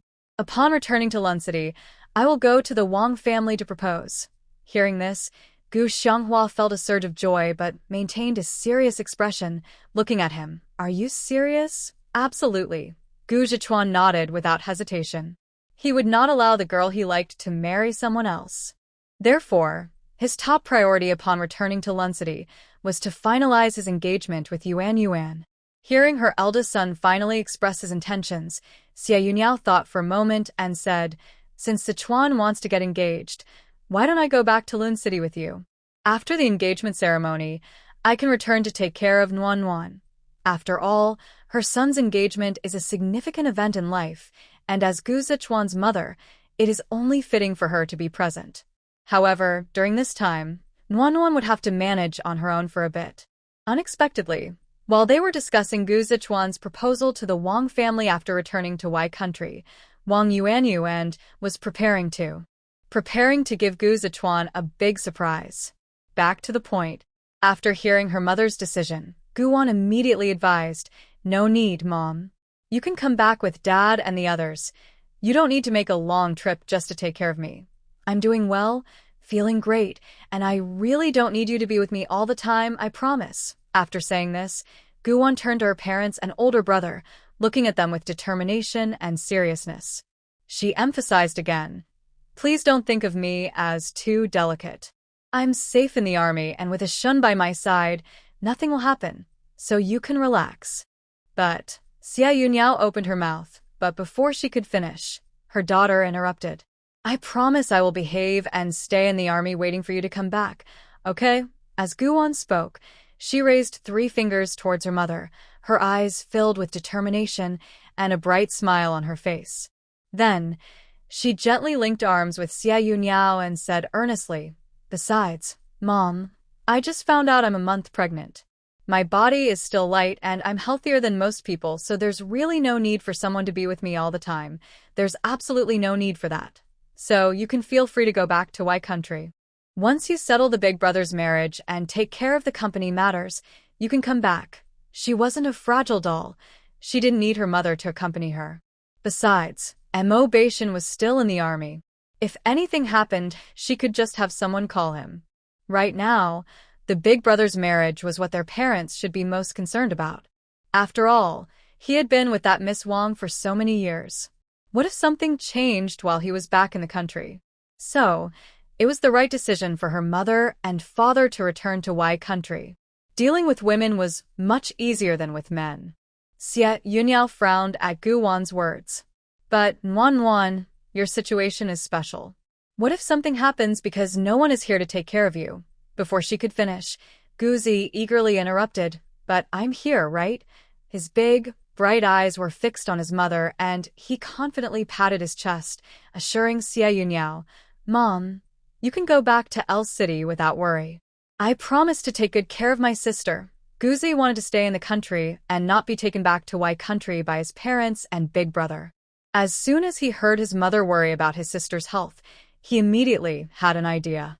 He knew how much their parents and big brother loved her, and if he brought her up, they would surely hesitate. Sure enough, when everyone heard Gu Zi's strong statement, they turned their attention to him. Seeing the sincerity and seriousness on his little face stirred mixed emotions in them, and they couldn't help but smile. They knew exactly what he was up to. However, thinking about how they would soon return to Long Country to settle down, they decided not to expose Guzi's little plan right away. Xia Yunyao paused for a moment, then finally nodded. All right, since Xiao Yi is so insistent, let him stay in the army to accompany Nuan. Upon hearing this, Gu Zichuan exchanged glances with his father and grandfather, a hint of a smile in their eyes. They nodded in agreement. And so, this matter was settled. Finally, not having to return to country Y, Gu Zhe was overjoyed. He practically skipped over to Gu Wan's side, his eyes sparkling with joy as he asked her, "Sister, am I super great? I have to tell you, I'm always thinking about you and the little nephews." After saying this, he couldn't help but chuckle a couple of times. "You little rascal," Gu Wan smiled as she gently tapped his nose, her eyes filled with affection, and a warm smile graced her face. She truly adored her brother. Gu Yizhe saw his sister tap his nose and couldn't help but chuckle in delight. His happiness was clearly visible on his round face. However, plans often change unexpectedly. At this moment, no one could imagine the big surprise that awaited them just a few days later. In the scorching midday summer sun, Mo Beishan had been busy in the army all morning. It wasn't until the clock struck 12 that he finished his work and returned to the family compound. As soon as he stepped through the gate, a lovely figure caught his eye. At that moment, his little girl was standing under the eaves, holding a freshly twisted towel, smiling as she waited for his return. The sunlight fell on her, creating a beautiful and vibrant scene. Gu Wan smiled at Mo Beishan, who was dressed in training gear, and raised her hand to wave gently. "You're back? Come wash your face. I've already prepared the water for you, and I even added a couple of ice cubes to make it nice and cool. It will feel great after washing." Mo Beishan felt warmth in his heart and quickly walked over. Looking at his beloved so close, he smiled slightly, his eyes showing affection and concern. "Why weren't you sitting in the living room waiting for me? The sun is so strong outside. Be careful not to get sunburned. You don't need to come out to greet me anymore, okay? I will come home when I'm done with my work." After saying this, Mo Beishan gently stroked Gu Wan's hair, his eyes filled with affection. Gu Wan smiled. "Anyway, I have nothing to do at home. My parents, older brother, and grandfather won't even let me into the kitchen, afraid I might hurt myself. So, I might as well wait for you outside." Besides, she really enjoyed the feeling of waiting for her husband to come home. Hearing this, Mo Beishan couldn't help but sigh. "If it were cooler, I wouldn't mind you waiting outside, but it's summer, Awan. I feel bad seeing you stand out here." "I understand. Tomorrow I will stay inside like a good girl. Then you can relax, right?" Gu Wan playfully glared at him, her smile bright and sweet. "You." Mo Beishan shook his head with a hint of helplessness and tapped her forehead lightly. Then, he took the towel from his wife's hand, walked to the basin, bent down, and submerged his face in the water, enjoying the coolness and comfort. Meanwhile, Gu Wan quietly stood beside him, watching him with a satisfied heart. After Mo Beishan finished washing up, he took his wife's hand and walked into the living room, asking with concern, "How was your morning? Did anyone come by?" "Yes, quite a few people came," Gu Wan replied with a smile. She then told Mo Beishan, everyone was very friendly and brought a lot of fresh vegetables from their gardens. "They are all very fresh. 2 of the sisters even gave us several sweet melons. I just had one with Xiao Yi. It was very sweet and crunchy, really delicious." At this time, the vegetables and fruits were safe to eat, because they were all completely natural. No chemicals or ripening agents were used. The taste was far better than those grown in greenhouses or with ripening agents. Hearing this, Mo Beishan smiled slightly and said, "If you like to eat them, I can go to a nearby village another day to buy some. In about 20 days, the watermelons will be ready to eat, and I'll bring a few back. The sandy soil in Ju City is quite good for growing watermelons, making them sweeter and tastier than those from other places. Our unit has a batch of watermelons growing, but they were planted a bit late, so they won't be ready until around mid-next month." Gu Wan immediately replied, "Great. When you go, please take me with you. I want to check out the nearby village and get familiar with the area, so I won't get lost when I go to buy things in the future." "Sure." Mo Beishan smiled and agreed. Gu Wan looked at him with a smile and then asked with concern, "What about you? Are you really busy since you just returned to the unit? Mo Beishin gently replied, Yes, I have some urgent matters to handle since I just got back. Plus, the triennial training competition is coming up soon, so I might be busier in the days ahead. If there's anything urgent at home, just send Xiao Yi to find me at the unit. If I'm not there, you can ask Commissioner Qin or Director Zhou. They can reach me. Okay, I understand. Guan smiled softly and nodded. Then she reminded Mo Beishin, but even if you're busy with work, you need to take care of yourself and not overwork. After all, health is the most important thing. After a moment, she added, Otherwise, I will worry about you. Actually, even if Mo Beishin never reaches a high position that attracts everyone's attention, she would not feel the slightest regret. For her, the most important thing is always the health and happiness of her family. Living together safely and happily is better than anything else. It is more precious than anything. The title of General's Wife sounds nice. But for her, as long as Mo Beishin is healthy, that is enough. She didn't push for anything else. When Mo Beishin heard this, his heart couldn't help but tremble. Especially when he saw his wife's concerned expression, a wave of warm feelings surged in his heart, moving him deeply. He smiled slightly and promised her firmly, Don't worry, I will. In this life, even if it's not just for myself, but for you and the kids, I will take good care of my health and stay with you until we grow old together. As they spoke, they entered the living room. Seeing his in-laws and grandfather sitting on the sofa, Mo Beishin greeted them gently and nodded at Gu Zichuan as a form of hello.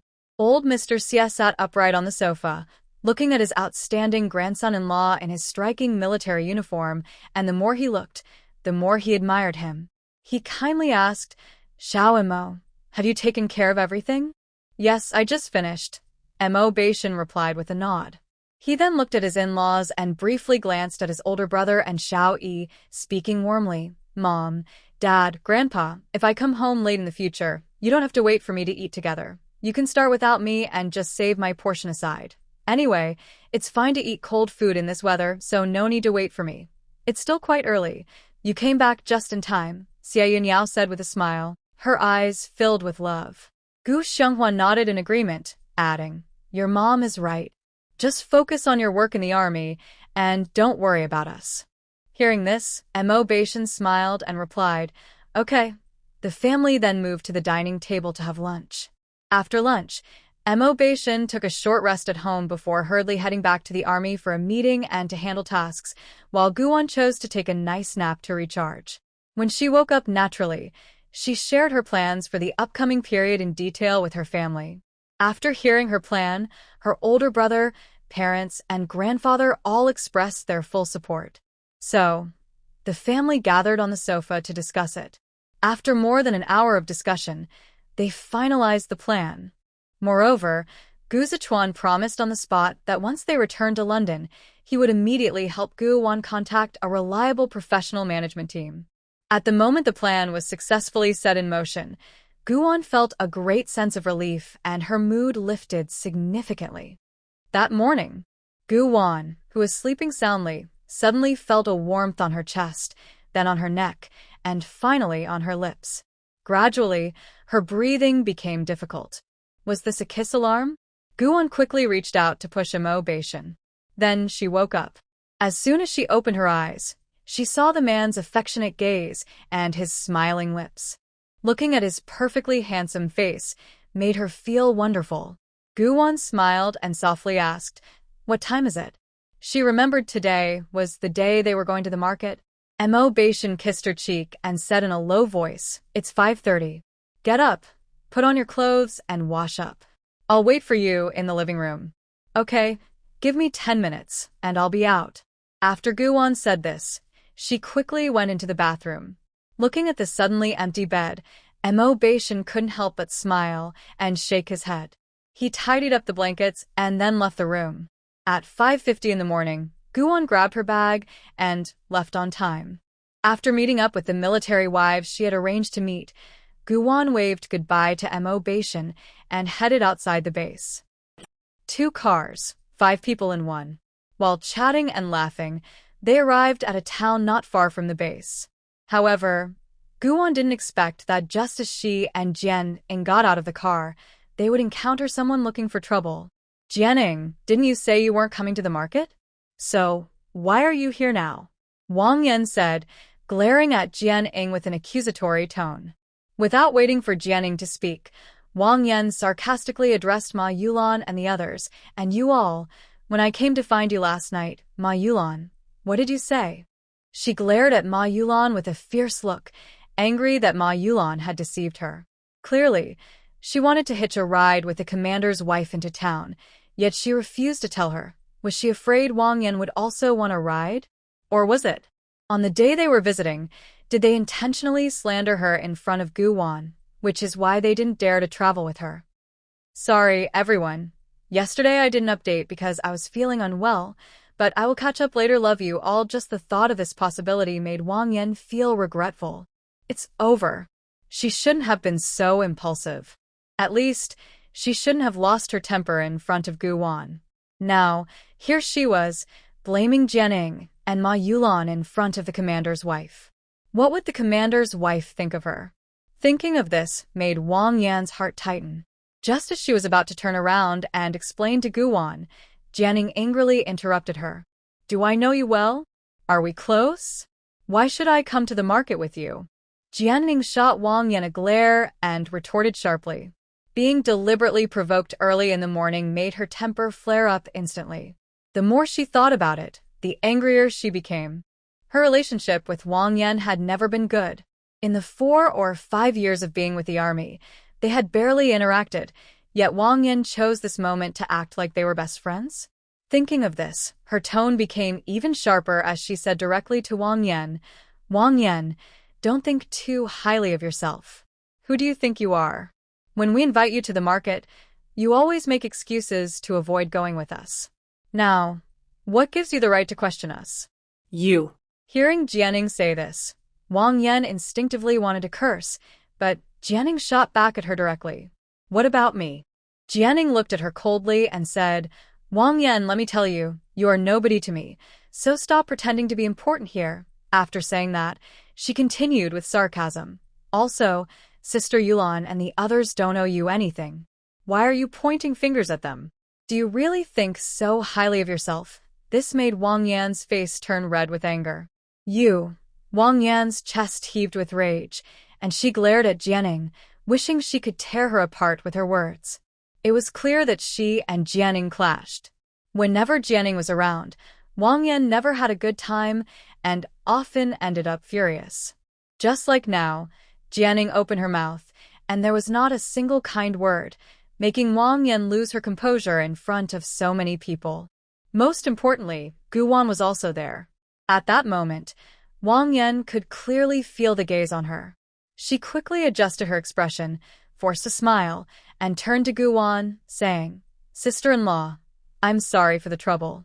I was just joking with Jianing and the others. Unexpectedly, before Wang Yan could finish, Jianing and the others called her out. Who is joking with you? Jianing retorted sharply.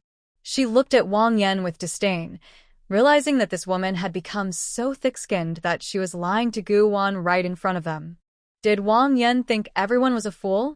Ma Yulan immediately added, That's right, Wang Yan.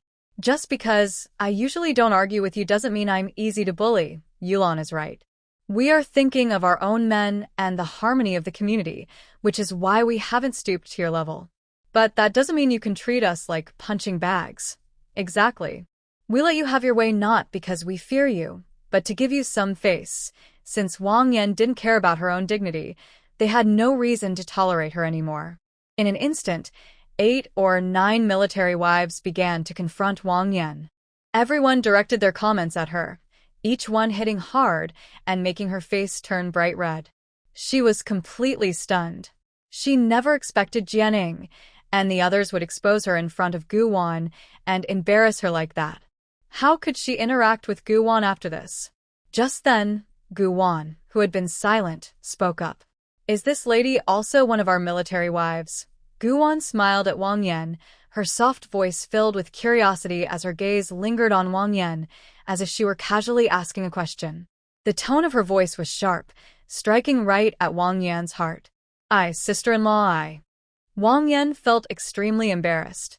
She forced a smile, wanting to explain to Gu Wan, but found she couldn't come up with a suitable reason for not visiting the brigade leader's home. Meanwhile, Gu Wan stood there, smiling gracefully. She appeared gentle and approachable, but her eyes held a hint of intrigue. This was her first time meeting Wang Yan. In the previous days, she hadn't seen this person or noticed Wang Yan visiting her home. To be honest, if Wang Yan hadn't suddenly caused trouble, Gu Wan thought she might not have even known about this person in Area A. Moreover, it was clear from Wang Yan's tone and expression that she was not fitting in well. As for why she suddenly approached them, that remained to be seen. Sister-in-law, this is Wang Yan, the wife of Captain Han. Jianing thought for a moment and ultimately decided to give Wang Yan some face. After all, their men were in the same unit, and they would see each other often. If she made things too awkward, it would only make things difficult for her own husband. So, even for the sake of her own man, she had to take a step back and give Wang Yan some dignity in front of Gu Wan. However, Jianing didn't realize that Gu Wan had already formed a pretty clear impression of Wang Yan the moment she saw her. Gu Wan smiled slightly and greeted Wang Yan. "Oh, it's Sister Han, hello." After saying that, she shifted her gaze away. Then, she looked at Jianing and Ma Yulan, smiling calmly. "Let's go. We should buy what we need early and head back. Otherwise, when the sun comes out, we might get too hot." "Okay." The others immediately responded. As they were about to leave, Wang Yan called out to Gu Wan, "Sister, wait a moment. Is there something you need?" Gu Wan turned slightly, casually asking Wang Yan. However, the probing and scrutinizing look in Wang Yan's eyes made her feel exposed. Wang Yan suddenly felt a chill down her spine, her heart racing. Sister, do you have a lot of things to buy?" "I can help carry them," she said, forcing a smile, her back tense. Gu Wan slowly raised her gaze, focusing on Wang Yan, gently fixing a strand of hair, her expression soft but with a hint of coolness in her eyes. "Oh, this is quite interesting." It felt like Wang Yan's schemes were laid bare before her. Gu Wan did not speak immediately, but she wore a faint smile, silently watching her. In just a few seconds, Wang Yan felt like she was about to crack under the gaze. The moment Gu Wan looked at her, Wang Yan felt all her little plans collapsing under Gu Wan's seemingly gentle eyes. At that moment, it wasn't just Wang Yan feeling the pressure. Jianing, Ma Yulan, and Tang Hong also turned their attention to Gu Wan. Everyone expected Gu Wan to agree easily, but unexpectedly, they heard her say, "No need, Sister Han. I don't have much to buy, so you don't have to trouble yourself." Gu Wan smiled at Wang Yan, saying, "Besides, my parents sent someone to help me carry things, so you should focus on your own tasks. When the sky clears up, we can have a good chat." Her tone felt distant, and her attitude was noticeably less warm. At the moment Gu Wan finished speaking, Jianing and her group, including Wang Yan, were all stunned. No one expected the usually friendly wife of the commander to directly refuse Wang Yan's request. She seemed like a completely different person from the one who was laughing and chatting with them in the car just moments ago. It's no wonder Jianing and the others felt that Gu Wan's attitude had changed so drastically. Gu Wan had been through so much and met all kinds of people. She could tell right away if someone was genuine or not. The moment Wang Yan called out to her, Gu Wan quickly figured out Wang Yan's hidden intentions. How could she be warm towards someone who approached her with ulterior motives? Even though she still wore a slight smile and her expression was gentle, some things were just different. Now, she wasn't just thinking of herself. She had to consider Mo Beishan and keep away anyone or anything that could harm him. Moreover, Wang Yan's intentions were not pure. Gu Wan saw greed and jealousy in Wang Yan's eyes. How could Gu Wan allow someone who secretly envied her but also wanted to benefit from her to get what they wanted? Wang Yan took a long time to respond, wanting to say that she was not busy at all, but Gu Wan didn't give her the chance and started walking toward the market. Seeing this, Jianing and the others quickly followed. Wang Yan was left standing alone, her face changing colors as she stared at Gu Wan's bright figure, never expecting that Gu Wan would refuse to let her join. Was she afraid Wang Yan would hitch a ride later? Or was it because of her earlier outburst that made Gu Wan have a bad impression of her, causing Gu Wan to distance herself? Meanwhile, Guwon walked slowly down the street, enjoying the atmosphere of the simple market from this charming era. The sides of the road were filled with stalls. There were many different items for sale at the stalls. Some sold seasonal vegetables, others offered fruits and rice, while some had wild fruits, mushrooms, dried goods, and various bamboo crafts, among many other things. At a glance, the variety almost dazzled Guwon's eyes. There were just so many items. It was not only very down-to-earth but also had a nostalgic feel. Suddenly, Guwon's eyes landed on a basket of plums not far ahead. Looking at the golden yellow plums, her eyes sparkled with excitement. Those plums looked especially sweet. Guwon quickly pointed to the old man selling the plums and told Gujio to buy them all. Gujio, go buy that basket of plums. Her taste had been changing over the past few days. Sometimes she craved sour foods, other times she wanted something spicy, and occasionally she really wanted something sweet. Her cravings had become quite strange. Last night, while in her space, she discussed with Ashun whether the 5 babies she was carrying were little foodies, which might explain her varied cravings. Gujio nodded slightly and quickly walked over to the old man.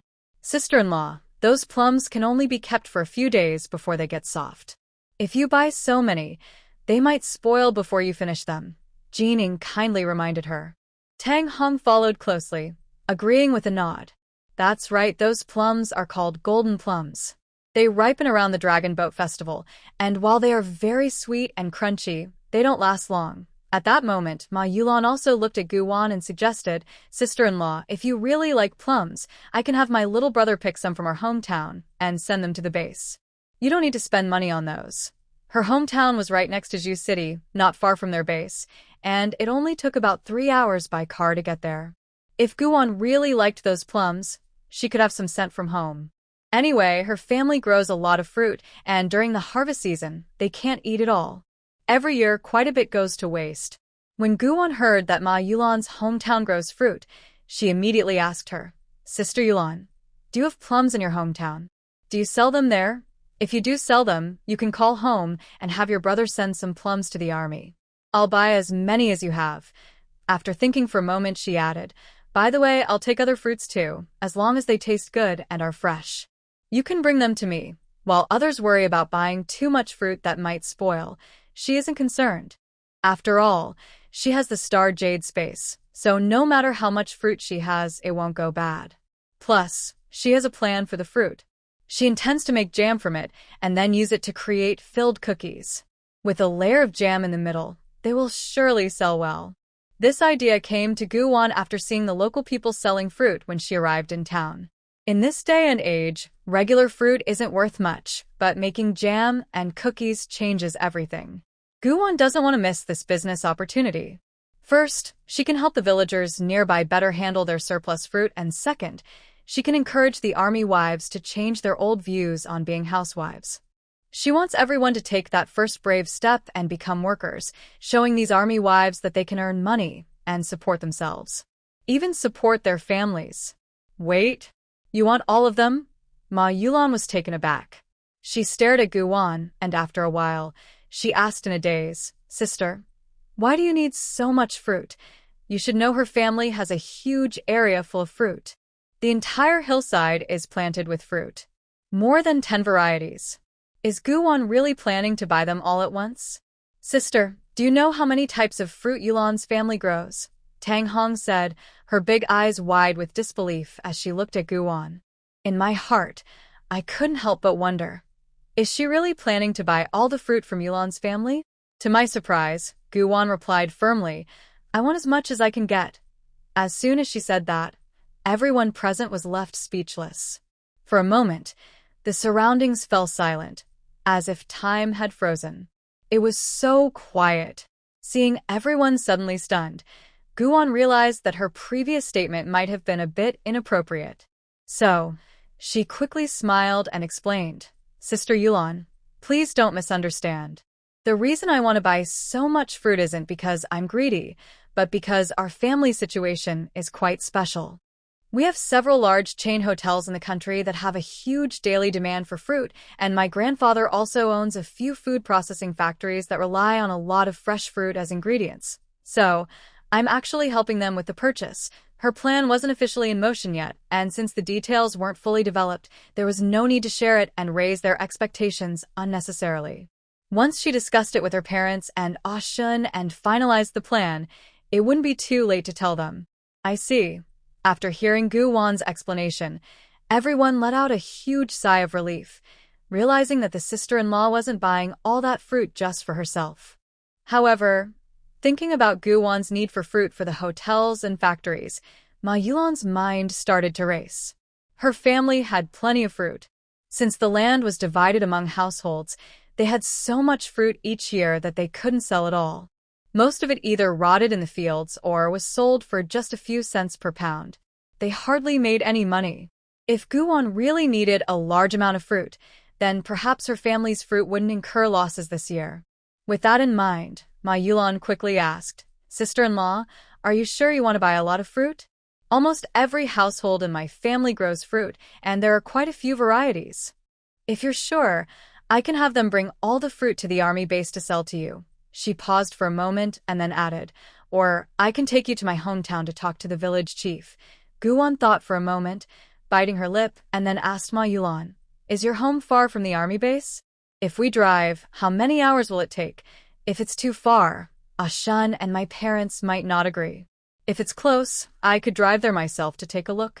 If I can establish a long-term partnership with the villagers there, they could supply my factory with fresh fruit every year as soon as it's ripe, so I wouldn't have to worry about sourcing fruit anymore.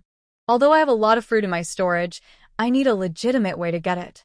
Ma Yulan's suggestion gave me a perfect reason. Ma Yulan replied honestly, "It's not far. Usually, it takes me a little over 3 hours by minibus, but if I drive, it might be a bit shorter." Gu Wan nodded. "Okay, when we get back to the base, you should call your family and let them know we will visit your home to check out the fruit the day after tomorrow.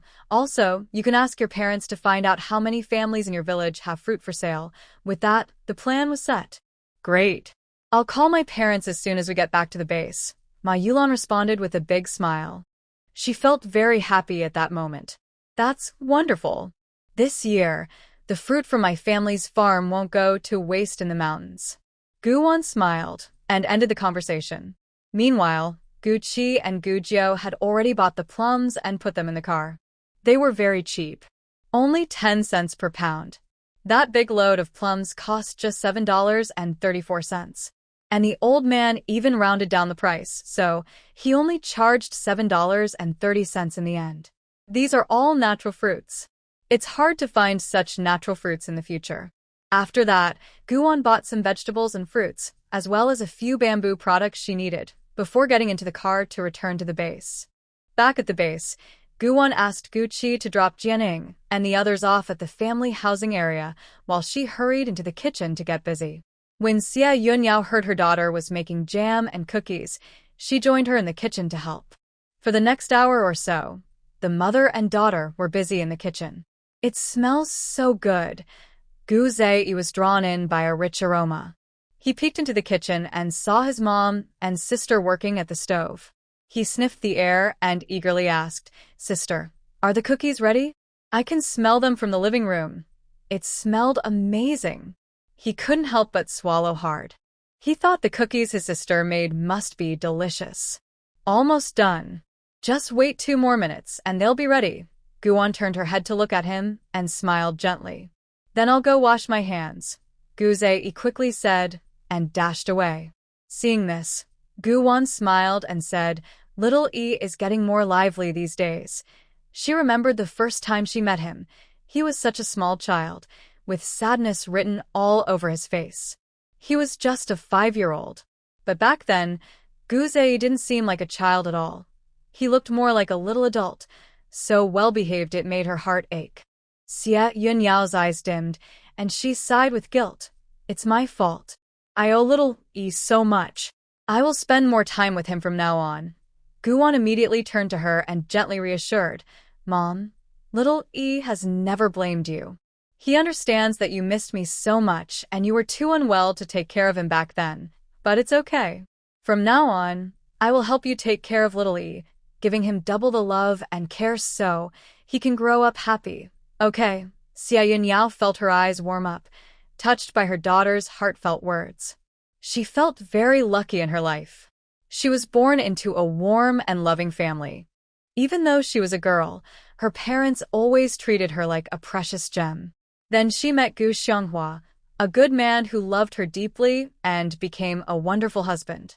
After that came 3 children, each one very caring and understanding. Now, seeing her children doing well fills her heart with immense happiness and satisfaction. Guwon finished her tasks and extinguished the fire. She gently put her arm around her mother's shoulder and said, "Mom, let the past be the past. Our family will get better and better from now on. Okay, I trust my girl," Xia Yunyao replied with a smile and a nod. Then she talked to her daughter about her recent health.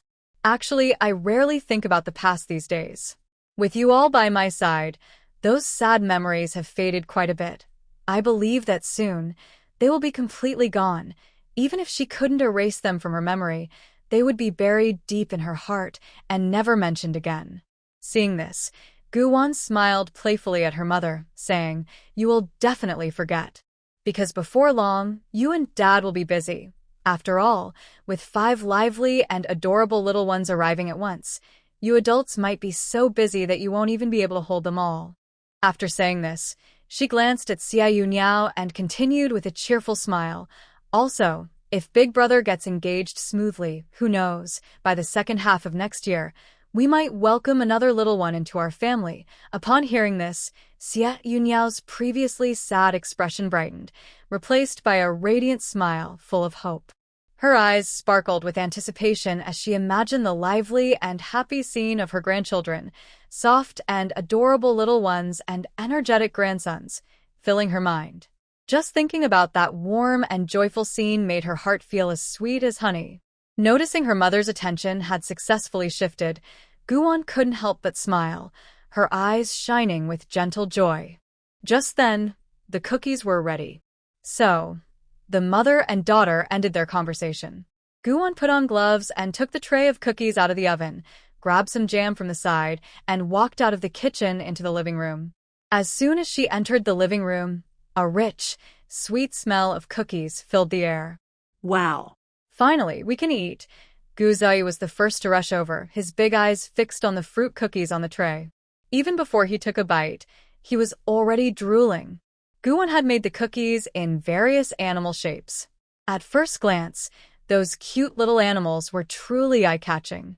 Guwon smiled at Zai and then turned her attention to Gu Xianghua, Grandpa Xie, and Gu Zhichuan, cheerfully saying, "Dad, Grandpa, Big Brother, come over and try these. Let me know how they taste. I plan to open a food factory in Zhushi to make all kinds of cookies and jams.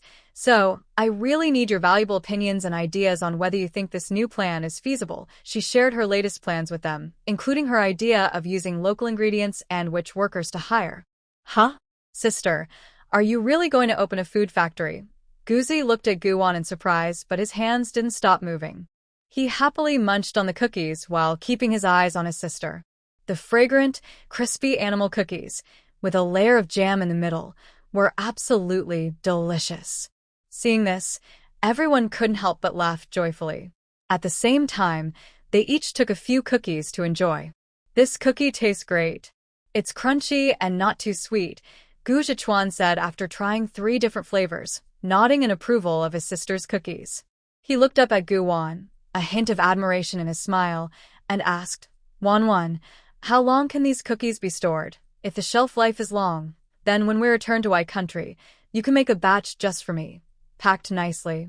I will take it to Hong Kong and abroad to help you find customers." After a pause, he smiled and added, "Maybe by the time your factory opens, there will be some orders ready. Then thank you, Big Brother." Guwon immediately smiled and thanked Gu Zhichuan, then said, "The shelf life of the cookies and jam is 12 months, so you can take them back to our country. That's no problem." Gu Zhichuan nodded. "As long as the products last, I promise to bring back some big orders for you. Prepare a portion for me too." Gu Xianghua quickly chimed in as soon as his elder brother finished speaking. He gave his daughter a thumbs up with a big smile. "Good job, Nuan Nuan." The cookies you made are sweet, but not overwhelming. If we sell them in Hong Kong and abroad, the business will surely be booming. Dad supports you in opening the food factory. I fully support you. I support my sister too. The whole family was in agreement. Seeing her family support her like this made Gu-won very happy. Her eyes sparkled, and her smile was bright and radiant. After discussing the plan with her brother, Gu-won returned to her room to write the proposal. Her brother took care of finding and renovating the factory. As for her, she was responsible for writing a detailed plan and preparing to hire staff for the factory's opening. When Mo Beishin returned home at noon, he clearly noticed that his little girl was in a great mood. When he asked, he found out that Gu-won had a new plan. Moreover, this plan was actually very beneficial for retired soldiers and military spouses. Mo Beishin's throat moved slightly, and then he pulled Gu-won into his arms. He held his wife tightly, leaning slightly forward, and in the next moment, their foreheads touched closely. Then his deep and slightly trembling voice spoke. "Awan, thank you. I want to thank you on behalf of the retired soldiers and all the families in our unit. Thank you for creating a good work environment for them." Gu-won looked up at him, her lips curling into a gentle smile. "Actually, I haven't done much. And even though they were comrades before, if they can't meet my conditions, I won't hire them, no matter how special they are." Hearing this, Mo Beishin couldn't help but chuckle. "That's only natural. After all, you invested in the factory, so as the owner, you have the right to set the rules and make every decision." After saying this, he playfully pinched Gu-won's nose and added, "You don't need to worry about me. Just handle it as a business matter. I won't interfere, and I won't blame you if someone doesn't get selected." "With your words, I can relax," Gu-won said with a bright smile. Then, she wrapped her arms around the man's neck, stood on her tiptoes, and gave him a quick kiss on the lips. With a smile, she said, "Ah Shun, I have a surprise for you tonight." Mo Beishin was momentarily taken aback. Then he realized today was the 18th. So tonight is. Mo Beishin thought of this and looked at Gu-won, asking softly, "Is tonight the day the door opens?" "Yes," Gu-won nodded, her eyes sparkling with a light smile. "Last month we missed the opening time, but today is the 18th. Let's head home early tonight and see where that door leads." She was extremely curious about that door. She really wanted to see which other world it would open to. After waiting a month, the moment had finally come. Mo Beishin gently ruffled her hair and said softly, "All right, I'll follow your plan." For him, as long as it was something his girl wanted to do, he would support her and be by her side. However, thinking about the door in the star jade space, a hint of curiosity flashed in Mo Beishin's eyes. In his past life, he often heard the fourth brother mention that the main characters in novels usually had amazing spaces or systems, but this was the first time he heard about a door suddenly appearing in such a space. Gu-won smiled at him and then mentioned something else. "By the way, I promised Sister Yulan that I would drive to her family home the day after tomorrow. I heard there are a lot of fruits there, so I plan to go take a look. If possible, I will sign a long-term cooperation contract with the villagers.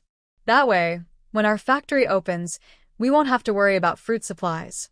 The day after tomorrow, Mo Beishin frowned slightly after hearing this and made a decision. "I'll go with you." "Huh?" Gu-won showed a hint of surprise and looked at him directly, then said, "There's no need for that.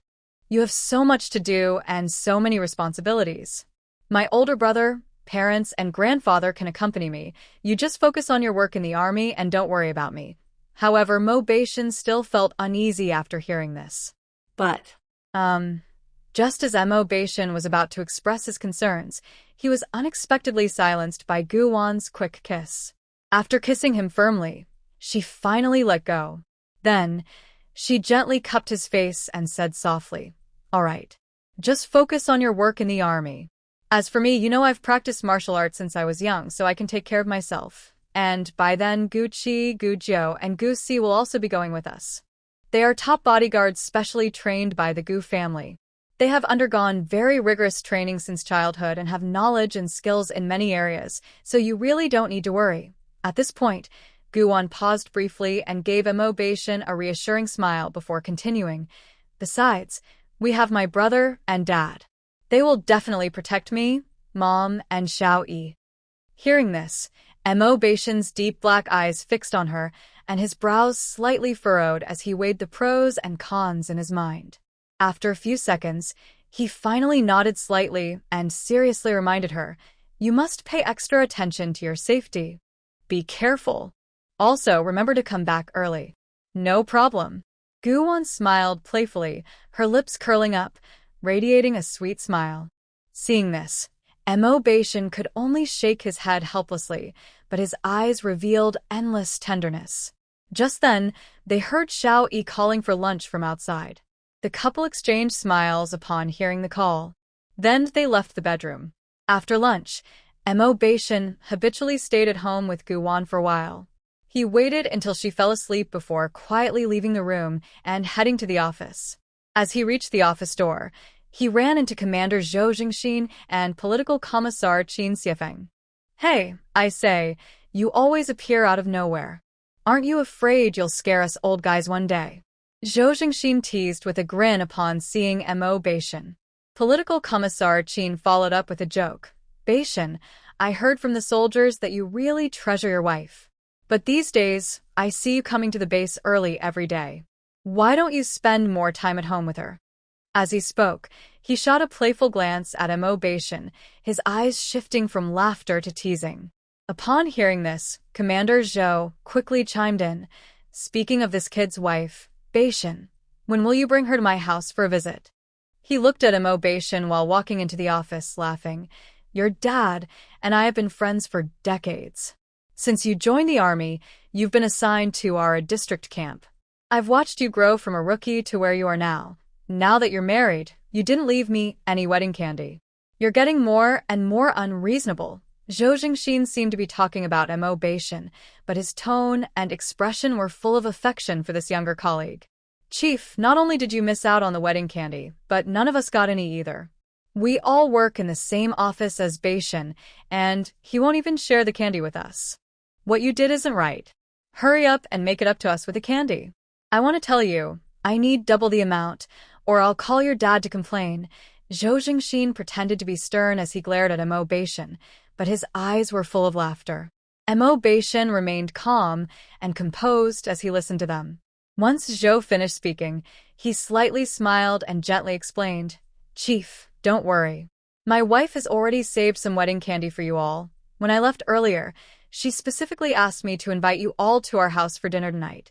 Is there alcohol?" Zhou Jingxin immediately asked with a smile. Mo Beishan raised an eyebrow and replied casually, "There will be both drinks and snacks. So you all can enjoy yourselves tonight." Hearing that there would be drinks and snacks, Zhou Jingxin and Qin Xiefeng's smiles widened even more. They didn't have many hobbies in the military, but they enjoyed gathering together for a few drinks during their downtime to relax a bit. After all, they dealt with so many matters every day, and their nerves were always on edge. If they didn't find a way to unwind, it could lead to problems. However, at that moment, neither of them expected that what Mo Beishan would say next would be the biggest surprise of all. After entering the office, Mo Beishan casually took a seat on a chair. Then, he looked up at Chief Zhou and Commissioner Qin, getting straight to the point. "Chief, I'm here because I have something very important to report to you. What is it?"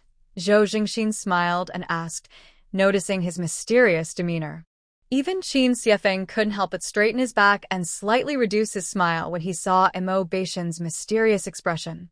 Mo Beishan glanced at them and slowly said, "Earlier today, my wife told me something. She plans to open a factory in Jushi. First, it will help the local villagers sell their fruits better, and second, it aims to provide job opportunities for the families of our soldiers." He paused for a few seconds to give them time to process this information before continuing. "More importantly, my wife wants to help retired soldiers, especially those with disabilities. She wants to provide them with jobs. This will give them a stable income in the future to improve their living conditions." Before he could finish, two surprised voices echoed in the office. "What did you say?" Zhou Jingxin and Qin Xiefeng widened their eyes in unison, their mouths agape, almost as if they could fit an egg inside. They were taken aback by such astonishing news. To be honest, both of them were quite shocked. Normally, they wouldn't have any objections to Mo Beishan's wife opening a factory in Jushi, as it was their personal matter. As outsiders, they had no authority to interfere. However, they never expected that Mo Baishan's wife was opening this factory to help the families of soldiers and retired veterans. After a while, Zhou Jingxin finally recovered from his shock. He stared at Mo Baishan and, after a few seconds, asked with some uncertainty, "Baishan, is what you just said true?" Hearing this, Qin Xiefeng also reacted. He quickly looked at Mo Baishan and asked, "Is your wife really planning to open a factory in Jushu? And will the workers be hired from our soldiers' families and unemployed veterans?" Mo Baishan nodded slightly. "Yes. Awan really plans to do this. She has even written a proposal. Also, when she went to the market in town with Sister He in the morning, she had already agreed to visit Sister He's family the day after tomorrow to see the fruits." He briefly explained Guwan's plan so that Director Zhou and Commissioner Qin would understand the situation.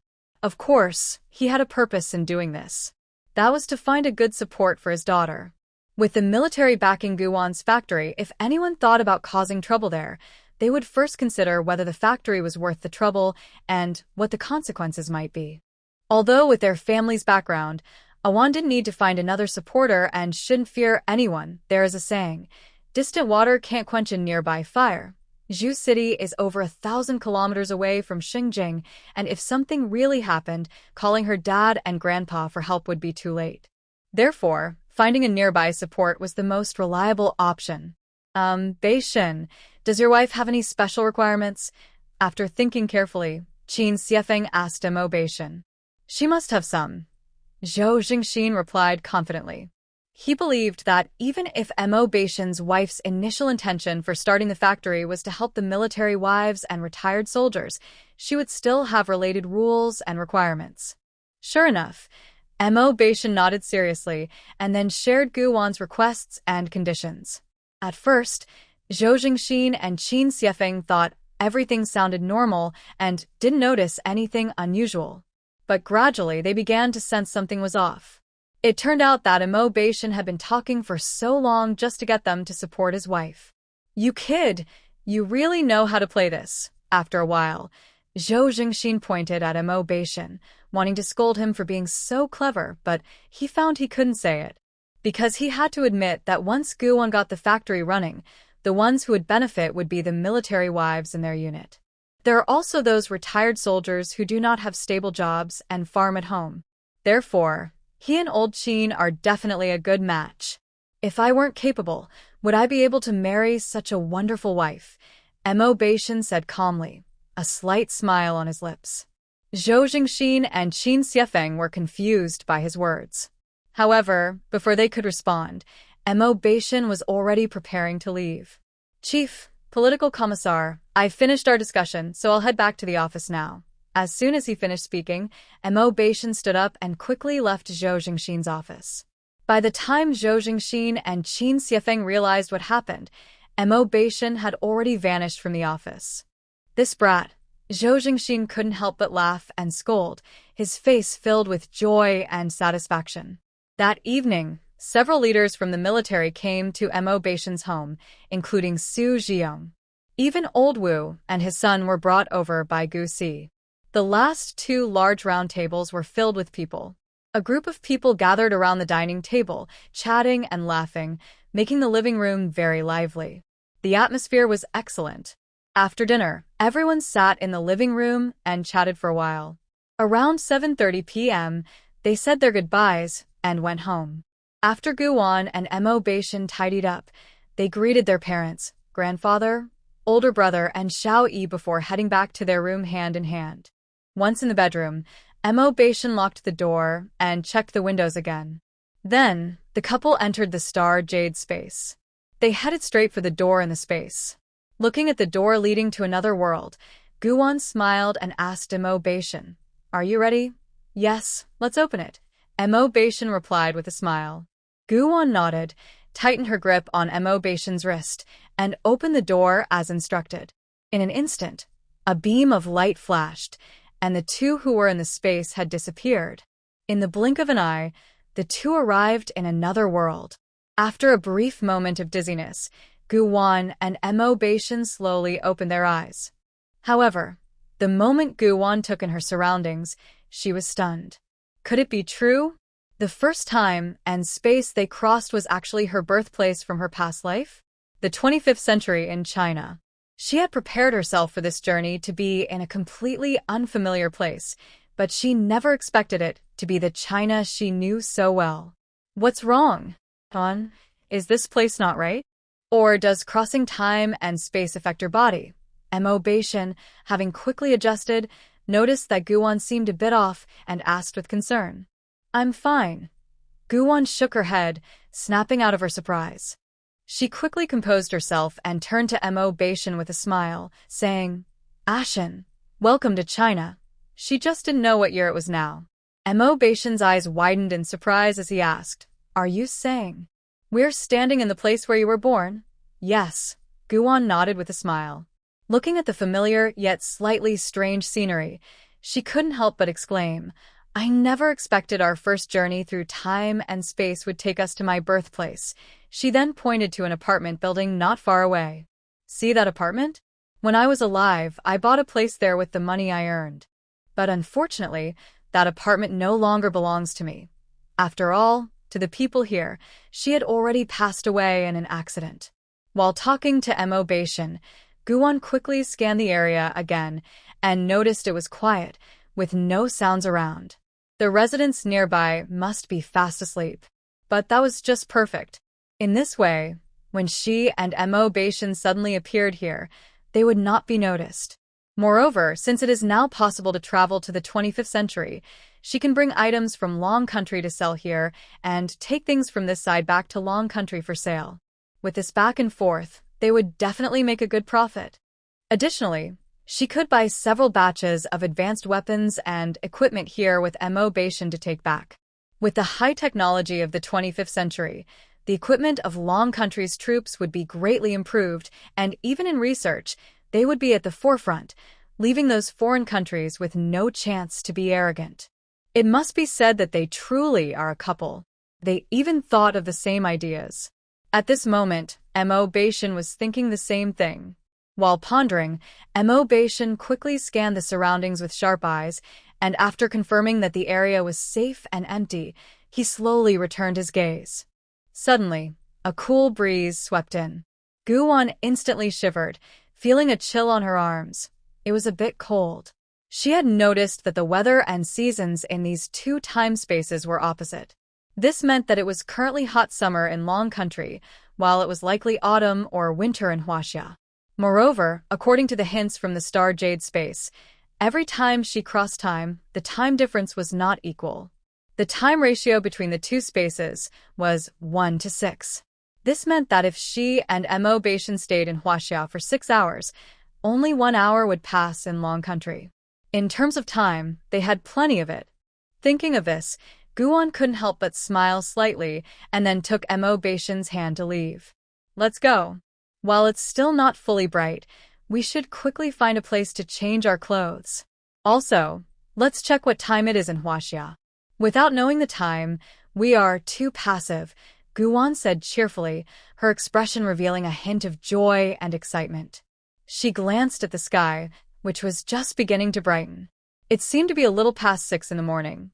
Just the right time compared to Long Country's clock. The two arrived at a safe location. After confirming that the area was secure, they returned to their space to change into suitable clothes and make slight adjustments to their appearances before stepping out. Immediately, Guan waved her hand, and a red sports car appeared in front of them. This limited edition BMW was a reward from the system during her quick travel missions. She had never had the chance to drive it until now. Unexpectedly, it was finally useful. Wang, where should we settle down? Mo Beishan asked softly after fastening his wife's seatbelt. Let's go straight to the city center. Guan thought for a moment and made her decision. Then, she set the navigation. With the correct location, Ashen wouldn't get lost while driving. Before long, the car sped towards the city center of D-City. Although Guan was unsure of the current year in Huaxia, she had lived in this place for over 20 years, and her memories remained. So, she was quite familiar with the layout of D-City. 40 minutes later, they arrived at the commercial street of D-City. After parking in the shopping plaza, Guwon and Mo Baishan opened their doors and got out. Looking at the most bustling commercial buildings in D-City, Guwon couldn't help but feel a rush of thoughts. At the same time, Mo Baishan was overwhelmed with emotions. He had been captivated by the sights on the streets while driving, feeling a mix of complex admiration and surprise. Is this the gap of the times? He had thought that Long Country would be prosperous enough decades later, but after seeing the scene in Huaxia, his perspective changed. Compared to Long Country decades from now, this place was truly thriving. At this moment, Mo Baishan's heart was deeply shaken, and all his experiences and pride from 2 lifetimes were completely shattered. Just as many emotions swirled in Mo Baishan's eyes, Guwon called out to him, "Let's go. First, we'll have breakfast, and then we can go shopping. In the afternoon, I'll take you to meet someone who is what we need." As she spoke, she reached out and linked her arm with Mo Baishan's, leading him toward the shopping street. After a few steps, Mo Baishan snapped back to reality. He then placed his hand on Guwon's waist, protectively keeping her close. The two strolled leisurely along the shopping street and stopped at a delicious breakfast place, where Guwon pulled Mo Baishan inside for breakfast. Although, according to the time in Long Country, they had just had dinner not long ago, Guwon was pregnant. Pregnant women get hungry easily, and she hadn't eaten anything from D-City in a long time. So, when the aroma from the breakfast shop wafted out, she immediately felt a wave of hunger. She couldn't control it at all. Her stomach started to rumble loudly. Hearing this sound, Mo Baishan couldn't help but smile. His girl was so cute. The two wandered through the bustling commercial plaza, happily shopping to their heart's content. With the weather being so nice, Guwon wanted to fully enjoy the thrill of shopping. While they were having breakfast, the restaurant had a wall displaying the time, and Guwon finally realized it was already November in Huaxia. No wonder it felt so chilly. Winter was starting here. For the entire morning, Guwon kept shopping. Whenever she found something good, she would pull Mo Baishan in to buy it. After all, they didn't have to worry about money. Moreover, she had a mountain of gold bars in her space, and just taking out a box of them would easily convert to cash for spending. After shopping around, Guwon bought a lot of clothes and shoes for Mo Baishan, as well as some for her parents, grandfather, and older brother and little E. However, she bought very few things for herself. It wasn't that she didn't want to buy for herself, but the situation didn't allow it. After all, she was currently expecting 5 little ones, and once they grew bigger, even the prettiest clothes would just be for looking at. Being able to see, but not wear them would only make her feel more anxious. So, she decided to buy 7 or 8 nice maternity outfits to comfort herself. What else could she do? After putting away the things she bought, Guwon took Mo Baishan to a French restaurant in D-City for a couple's meal. This was a must-visit dating spot for couples in D-City. At 4:30 p.m., Guwon and Mo Baishan stood at the entrance of the largest underground entertainment center in D-City. Guwon slightly raised her gaze, her eyes landing on the big letters that read, Silvershine Underground Entertainment Center. This place was run by the prestigious Hur family. It was very large, with an impressive background, and no one in D-City dared to provoke Hursu's Silvershine Underground Entertainment Center. Guwon had encountered Hursu a few times in her past life. He was originally a very devoted man, but after being betrayed by his fiancée, his personality changed drastically, and he became quite unfaithful. He changed partners faster than he changed clothes, yet there were countless women eager to be with him. Moreover, he had a hint of a dark side. As Guwon and Mo Baishan approached the entrance, it was still only a little past 3 in the afternoon, and there were hardly any customers at the entertainment center, making the surroundings feel somewhat quiet. The two of them stepped up the stairs. Soon, 2 tall security guards appeared beside them. "The entertainment center is not open yet," one of the guards said, blocking their path with a rough tone. The other guard also stared sharply at Guwon and Mo Baishan. Guwon slowly raised her gaze and casually glanced at them, saying, "The tide is high today." This was a special code for discussing a deal with Hursu. If you are just here to drink and have fun at the Silver Glow Underground Club, you don't need the secret code. But if you are looking for the boss, Hursu, then you must have the code to enter. The two security guards exchanged glances, their expressions slightly changing as they assessed the man and woman in front of them. After a few seconds, one of them said, "Follow me once you go in and don't look around too much, or else." Although the guard didn't finish his sentence, Gu-won and Mo Beishin understood. Mo Beishin casually glanced at the guard and slowly took Gu-won's hand to follow him. A few minutes later, they arrived at Hwasu's private area with the guard. "Wait here," the guard said in a flat tone before turning to leave. "Ah shun, let's sit and wait," Gu-won suggested, glancing around before pulling Mo Beishin to the sofa. As soon as Mo Beishin sat down, he turned to Gu-won and quietly asked, "Ah-won, do you trust that person?" Gu-won smiled. "Don't worry. I've dealt with him a few times before. He may be a bit of a flirt, but he gets things done and is very trustworthy. If we want to buy weapons and equipment in bulk, we can't find anyone more suitable in the whole D city. I'm just worried he might be a threat to you." Before Mo Beishin could finish his thought, they heard footsteps approaching. He quickly stopped speaking and exchanged a glance with Gu-won. Then, the couple sat in silence on the sofa, waiting. In no time, a man walked over casually. It was Hwasu. "I heard you were looking for me," Hwasu said, hands in his pockets, completely ignoring Mo Beishin and focusing his intense gaze on Gu-won, a look of surprise and intrigue crossing his face. Interesting. The young girl seems underage, yet she wants to negotiate with him? Gu-won looked up, her gaze steady as she replied, "Actually, it's my husband and I who are looking for you." At her words, Hwasu's smile faltered slightly as he turned his attention to the man beside her. However, when he met the man's gaze, his eyes suddenly tightened. His instincts told him that this man was extremely dangerous. Hwasu observed Mo Beishin without showing any emotion, but unexpectedly found that the man's face remained calm, making it impossible to discern his true identity or even his feelings. Especially the man's narrow, phoenix-like eyes, which seemed gentle but hid an unfathomable depth and coldness. Mo Beishin casually glanced at him before looking away. Hwasu almost laughed out of anger at this scene. He smirked, resting one hand on the armrest of the sofa while playing with a cigarette, and asked in a playful tone, "So, what business do you want to discuss with me?" Gu-won looked calmly at Hwasu. Seeing that familiar handsome face, her eyes flickered slightly, and then she spoke softly. "I want a batch of weapons. The terms are up to you." "Up to me?" Hwasu chuckled at her words. He turned his head to look at Gu-won, his eyes gleaming mischievously as he scanned her before smirking.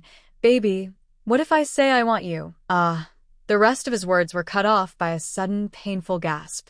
"If you want to die, just say it and I'll help you." With the man's cold voice, a desert eagle was quickly pressed against Hwasu's forehead. The speed was so fast that Hwasu didn't have time to react. He didn't even see how the man moved or when he got up to charge at him. He only felt a sudden blur in front of him. Then, he was hit with a punch right on the corner of his mouth. The force wasn't too heavy, but it wasn't gentle either. This scene left the 7 or 8 bodyguards waiting outside completely stunned. By the time they reacted, their boss had already been hit. Several bodyguards' faces changed dramatically, and they rushed in, but just then, they heard a furious shout. "Boss, get out!" Hwasu casually pressed the corner of his mouth, showing no concern for the gun pointed at his forehead. He looked directly at Gu-won and asked, "Is this your attitude when discussing a deal with me?" His handsome face wore a mischievous smile, as if he were not the one who had just been hit, making it hard to tell if he was angry or just unlucky. But then, he encountered Gu-won. Although Gu-won didn't know Hwasu very well, she had a decent understanding of him. She clearly recognized that his typical smile was just a way to hide his coldness and ruthlessness. Gu-won looked at him with a blank expression. Meeting Hwasu's teasing and playful gaze, she tightened her lips and slowly said, "Hwasu, your tricks to attract women won't work on me." Upon hearing this, Hwasu's slightly lowered eyes trembled slightly. Suddenly, he remembered someone. A woman he had only met a few times, but whose image he could never erase from his memory. That person was Gu-won, a woman he both admired and found frustrating. He admired her unique perspective, her courage to take risks, and her optimistic and determined heart. But at the same time, he despised her sharp tongue, because her words could truly sting. Every time they discussed a deal, he always ended up at a disadvantage, while Guwon, the thorny wild rose, would leave satisfied. Unfortunately, he could no longer see her. A few minutes later, Hwasoo finally agreed to sit down and talk properly. He scrutinized the man and woman in front of him with sharp eyes. After a moment, he asked Guwon, "Earlier, you mentioned you wanted a batch of weapons." Perhaps because he suddenly thought of Guwon, his tone was noticeably friendlier than before, and the mischievous expression on his face had faded. "Yes," Guwon nodded gently. "How many do you need? The quantity is listed here." After saying that, Guwon turned her phone towards Hwasoo. However, when Hwasoo saw the number on the phone screen, he was momentarily stunned. He thought he must be imagining things. Otherwise, how could he see such a shocking number? Were they preparing to bomb the government building in Country M with such a large batch of equipment? "Are you sure you didn't make a mistake with the number?" After a long pause, Hwasoo regained his composure. He looked closely at Guwon, his gaze becoming deeper and more curious. No matter how he scrutinized her, Guwon and Mo Baishin remained calm and composed. For the second time in his life, Hwasoo felt a sense of defeat. In the past, Guwon had also been this calm and steady. She was clearly 7 or 8 years younger than him, yet she showed no fear. She even knew how to hit his sore spots. Guwon glanced at him and smirked. It seems Mr. Hwa has indulged too much, leading to serious vision problems at such a young age. Hwasoo. He never expected Guwon to be so bold. Did she not fear that he would get angry and keep them here? Hwasoo looked at Guwon with sharp eyes, and in an instant, he met her fearless gaze. His expression became serious, but the smile at the corner of his lips deepened unconsciously. The way this woman showed no fear reminded him of Guwon. She was the first person to dare to scold him in public and leave the Silver Glow Underground Club unscathed. Hwasoo had intended to light a cigarette, but something flashed by, causing him to toss the lighter aside. Then, he played with the cigarette, asking with a puzzled expression, "When do you need it?" "In half a month." Guwon said this with great certainty. Because Hwasoo has 2 military factories on the border of Myanmar, he has a complete range of weapons, including research facilities, medical equipment, and instruments. So, when Mo Baishin mentioned he wanted to purchase a batch of weapons to bring back to Longwa that morning, the first person Guwon thought of was Hwasoo. "No way. The time is too short. I can't manage it in half a month." As soon as she finished speaking, Hwasoo clearly felt a gaze on him that was both teasing and amused. And the person smiling at him was Guwon. He suddenly realized that as a man, he shouldn't admit he couldn't do something in front of a woman. Deal. At 10 p.m. on the 19th, East Suburb Dock, cash on delivery. Hwasoo casually tapped his tongue and sniffed the cigarette he held, wanting to smoke to relieve his emotions, but ultimately held back. His gaze slowly settled on Guwon, then he leaned back on the sofa, smiling. "However, you must pay a 30% deposit first. The money is in the car. You can send 2 people to collect it." "Also, I hope Mr. Hwa can keep his word," Guwon replied, pulling Mo Baishin to leave. However, just as they walked past Hwasoo, he suddenly jumped up and quickly attacked Mo Baishin. Hwasoo's speed was incredibly fast, his fist aimed directly at Mo Baishin's face. It was a perfect hit. In an instant, it was about to strike that handsome face. He was confident that this punch would surely bruise the man's face. But he underestimated Mo Baishin's skills. Mo Baishin swiftly leaned to the side, skillfully dodging Hwasoo's punch. Then, he steadily pulled Guwon back. Once Guwon was safe, the next moment, he quickly spun on his feet, his right leg sweeping directly toward Hwasoo. His fist followed closely behind. Then it quickly struck Hwasoo's face. Hwasoo was quick to react. He swiftly defended himself and counterattacked, but it was still too late. Just as his body leaned back, Mo Baishin's fist was already approaching, swiftly grazing his right cheek before landing on the corner of his eye. Hwasoo was caught off guard. He never expected this man to be even better than him. In fact, One could say he was incredibly skilled. With one punch, his eye instantly turned bruised. At the same time, it hurt a lot. Hwasu narrowed his eyes, revealing a hint of anger, but he quickly concealed it perfectly. Then he moved again. This time, his punches were faster and more powerful. Supporting himself with one hand on the sofa, he swept his leg and swiftly attacked Mo Beishin. In the next moment, the two faced each other directly. However, in terms of skill, Mo Beishin clearly had the upper hand. In the blink of an eye, Hwasu found himself at a disadvantage. But Mo Beishin also held back some strength, not going all out, as he and Guwon needed Hwasu's help. If he hurt Hwasu too badly, it would be bad for them. Within a few breaths, the battle intensified. After taking several punches, Hwasu's anger fully awakened, and his punches became fiercer and faster. Guwon watched from the side, casually tapping on a nearby plant. A few seconds later, a faint smile appeared on her lips. And just as her smile fully blossomed, the outcome was clear. Mo Beishin looked at Hwasu with a cold expression, his voice chilling. "You can test me, but if you hurt my wife, no matter who you are or how good your background is, I will definitely break your neck." Hwasu, very well. Another person who dared to threaten him openly. After several years, he finally encountered a worthy opponent. In his 28 years of life, the first time he was beaten was 3 years ago when Guwon gave him a severe lesson for teasing her. Unexpectedly, just 3 years later, he got beaten up again. Hwasu couldn't help but want to laugh. He originally just wanted to test this man's skills, but he ended up facing a tough opponent. He rubbed his aching eye and mouth corners, thinking about how his handsome face was now bruised. His anger flared up again. Darn it! They say not to hit someone's face, but this man only aimed for his face. And he hit the most noticeable spots. It seemed like he didn't want him to go outside. With a bruised face, how could he go out? Unless he wanted to make headlines and let everyone in D-City know that Hwasu got beaten up again after 3 years. Just thinking about it made Hwasu feel frustrated. He clenched his teeth, then looked at Mo Beishin and Guwon, speaking irritably. "Aren't you two leaving? Do you want to stay for dinner?" As if he wouldn't entertain them.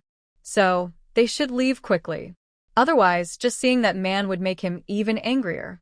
Mo Beishin shot him a dark look, his tone cold and sharp as he said, "There won't be a next time." Then he took Guwon and left. Hearing this, Hwasu couldn't help but scoff. Watching the couple walk out of the lounge, he squinted slightly. For some reason, they felt very mysterious to him. Thinking of this, Hwasu immediately called his trusted aide and asked him to investigate who these two were. Having lived in D-City for 28 years, involved in both the underworld and the legitimate side, it was the first time he encountered a man even more arrogant than himself. But he had to admit, this man was indeed strong. By the time Guwon and Mo Beishin returned to Longwa, it was already past midnight. The couple quickly washed up and went to bed. Time flew by. In the blink of an eye, it was the day Guwon had arranged to go to Ma Yulan's family home to check on the fruits. On that morning at 6:30, the family finished breakfast and prepared to head to the nearby Feng City. Just as they were about to step out the door, Mo Beishin, filled with worry, reminded his wife again, "Awan, when you get there, make sure to listen to your parents and older brother. If anything unexpected happens, let your brother and dad handle it. You must not go off on your own, understand?" Okay. I'll do as you say. You're right. Now you can feel it, he's going to the army, right?" Guwon smiled and nodded repeatedly in agreement. Her beautiful eyes sparkled as she looked at Mo Beishin, momentarily at a loss for words. Since she had told him about this matter, he had been anxious, fearing something might go wrong when she visited Ma Yulan's family. Mo Beishin gazed at her intently, and after a long moment, he turned to Gu Zhichuan and asked, "Brother, please keep an eye on her and don't let her out of your sight." Gu Zhichuan smiled and patted Mo Beishin's shoulder, saying, "Don't worry, I got this. Beishin, hurry to the army and take care of your business. I'll look after Awan, I promise." With Gu Zhichuan's assurance, Mo Beishin's expression relaxed a bit, but a hint of worry still lingered in his eyes. He nodded slightly in agreement and reminded, Then I'll leave it to you, brother. Gu Zhichuan nodded with a smile. Just then, Ma Yulan arrived with her 2 children. Sister-in-law, are we ready to go? After calling out cheerfully, Ma Yulan was surprised to see Mo Beishan there and asked, Commander, are you coming with us? I have things to do and can't go. Mo Beishan replied simply. Then, he turned to Ma Yulan and asked, Sister He, I'm counting on you today. When you get to your family, please keep an eye on Awan for me. His tone was usually cold and serious, but at that moment, it carried a touch of warmth.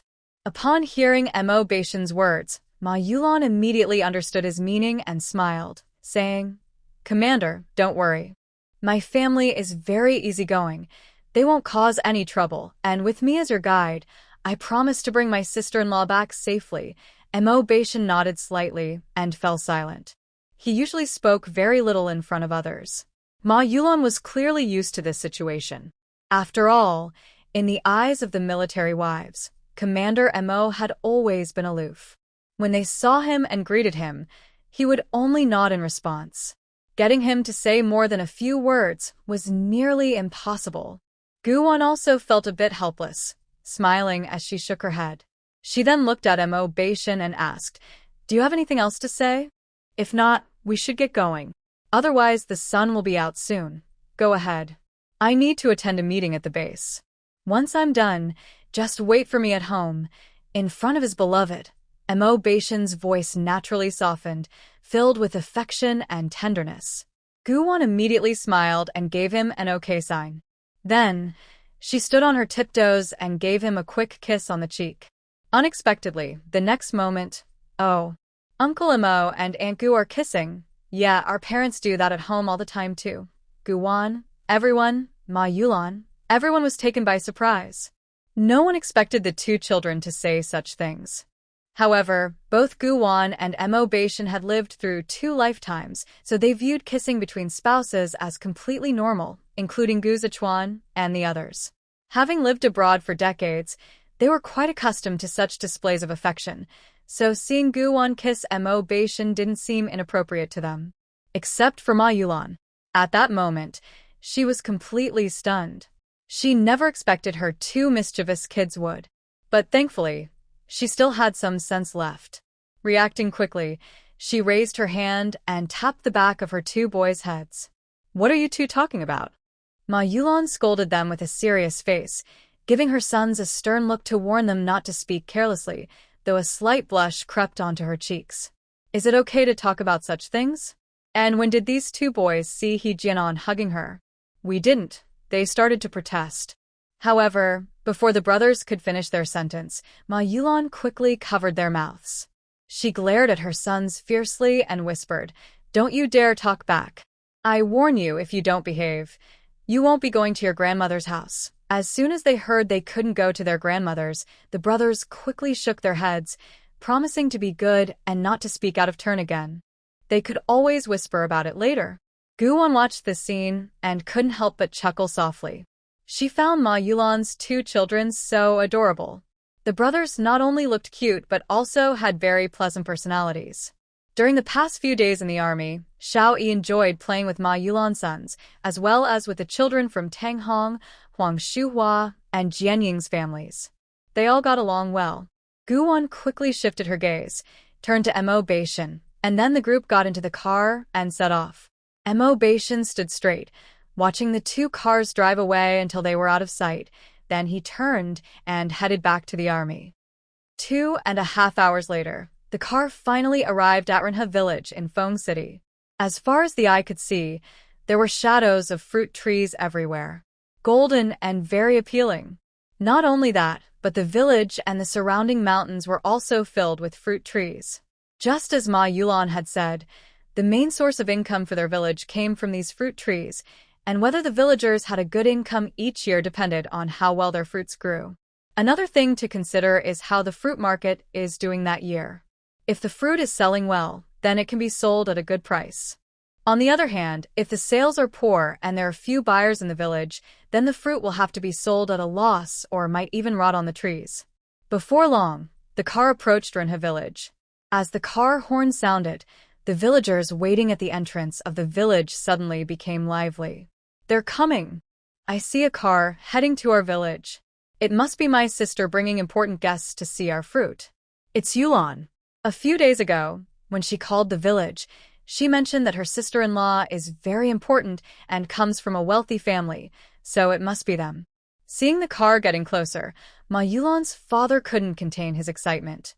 He quickly instructed his wife, "Dear, please go inside and prepare some tea, and wash a bowl of plums to put on the table. Oh, and those watermelons and cantaloupes I picked this morning, cut a few more of those too." "Okay, I'll do it right now." Ma Yulan's mother immediately replied with a smile and then hurried inside. Her excitement was overwhelming at that moment. Especially thinking about her daughter bringing several important guests home, she quickened her pace. In the blink of an eye, she was back at their house. Meanwhile, Guwon's car had already entered Renhe village. Ma Yulan quickly rolled down the car window, saw her father and Taiju, and waved at them, shouting, "Dad, Taiju, I'm back." "And me too. Grandpa, Uncle, my brother and I are here too." The child speaking was Ma Yulan and He Jianan's eldest son, He Wenhui. His younger brother is He Wenliang, and the two brothers are over 3 years apart in age. He Wenhui is already 8.5 years old and is currently in the 2nd grade at the elementary school in the A District military camp. As for He Wenliang, since he was still young, Ma Yulan took care of him herself. "Hudwan, come down quickly. Your uncle is taking you to the mountain to pick some fruit." Ma Taiju waved happily at his nephew and called out loudly, "Hurry down. The weather is great today. It's not sunny, perfect for climbing trees and eating plums." Unexpectedly, his usually playful nephew refused him without hesitation. He saw He Wenhui shaking his little head vigorously, repeatedly saying, "I don't want to go. I want to visit Grandma with my brother and Mom. I don't want to play in the mountains." His refusal was very clear. At that moment, they were comfortably sitting in the car. It was the first time for him and his brother to ride in such a nice car, and they were not ready to get out yet. So he didn't want to go eat fruit in the mountains. Besides, the fruit was hanging on the branches. They could eat it any time, but such a nice car was not something you could just hop into whenever you wanted. After a moment of surprise, Ma Taiju regained his composure, not expecting his nephew to refuse so outright. He reached out and gently pinched He Wenhui's chubby cheek, jokingly saying, "Wow, you've grown up. It's only been a month, and now you don't even want to see your uncle." Hearing this, He Wenhui quickly pouted and shook his head, mumbling, "No, I don't." What he didn't expect was that his silly little brother would betray him at that moment. "Yes, big brother is right. We don't dislike you, uncle. We just want to sit in the car a little longer."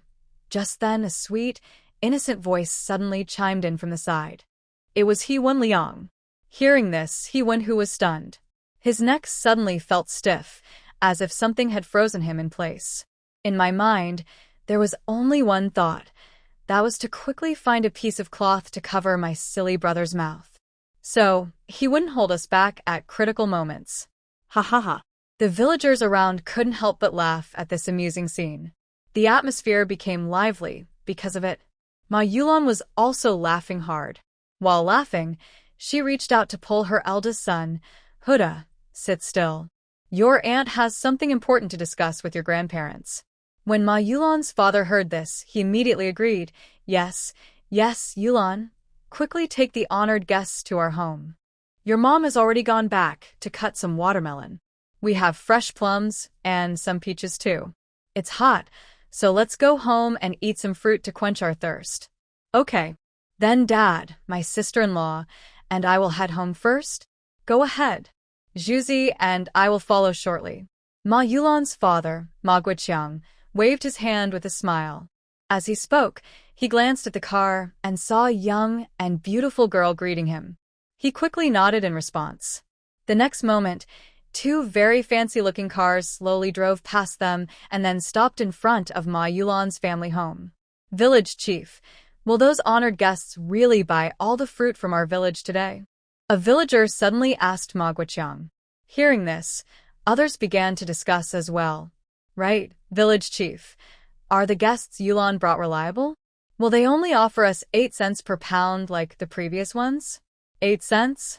Why don't they just take it by force? Those golden plums are not only large but also sweet and crunchy. I dare say, besides our Manhwa village, you can't find such delicious golden plums anywhere else. That may be true, but if everyone only offers that price, even if we are unwilling, we will have to sell them eventually. Yes, after all, our village has had a good harvest this year, with high yields. If we don't sell, are we just going to let them rot in the fields? Upon hearing this, the villagers who were previously discussing the matter fell silent. After hearing their words, Ma Guoqiang and his son's expressions darkened a bit. Then, Ma Guoqiang looked at everyone and said, "All right, let's stop guessing. Please head home. Regardless of whether that important person buys our village's fruit, I will announce the results." Seeing that the village chief had made himself clear, the villagers had nothing more to say. They nodded and went home to wait for news. Ma Guoqiang didn't delay either. He called his son and hurried home. After about 10 minutes, the lively Ma household gradually quieted down. In the main room, Gu Wan and Gu Zichuan sat side by side on a long bench, while Gu Xianghua and his wife, along with Elder Xie, sat next to them. As for Xiao Yi, after finishing a few pieces of watermelon, he went outside to catch cicadas with He Wenhu and his brother. With Gu Qi and Gu Jiu accompanying them, there was no need to worry about his safety. Ma Yulan's parents and Ma Taizhu seemed a bit nervous, sitting stiffly on the bench, appearing uneasy and restless. The small main room was very quiet. Finally, Gu Wan broke the silence. She looked at Ma Yulan's father, the village chief Ma Guoqiang, and got straight to the point. "Uncle Ma, I am a military spouse like Yulan, so I won't beat around the bush. I came here with sincerity, and if you are willing, we can sign this contract today." Saying this, Guan took the contract from her brother and handed it to Ma Guoqiang. The contract was drafted after discussions with her brother, father, grandfather, and Ah Shen, and the price was definitely higher than the current market rate.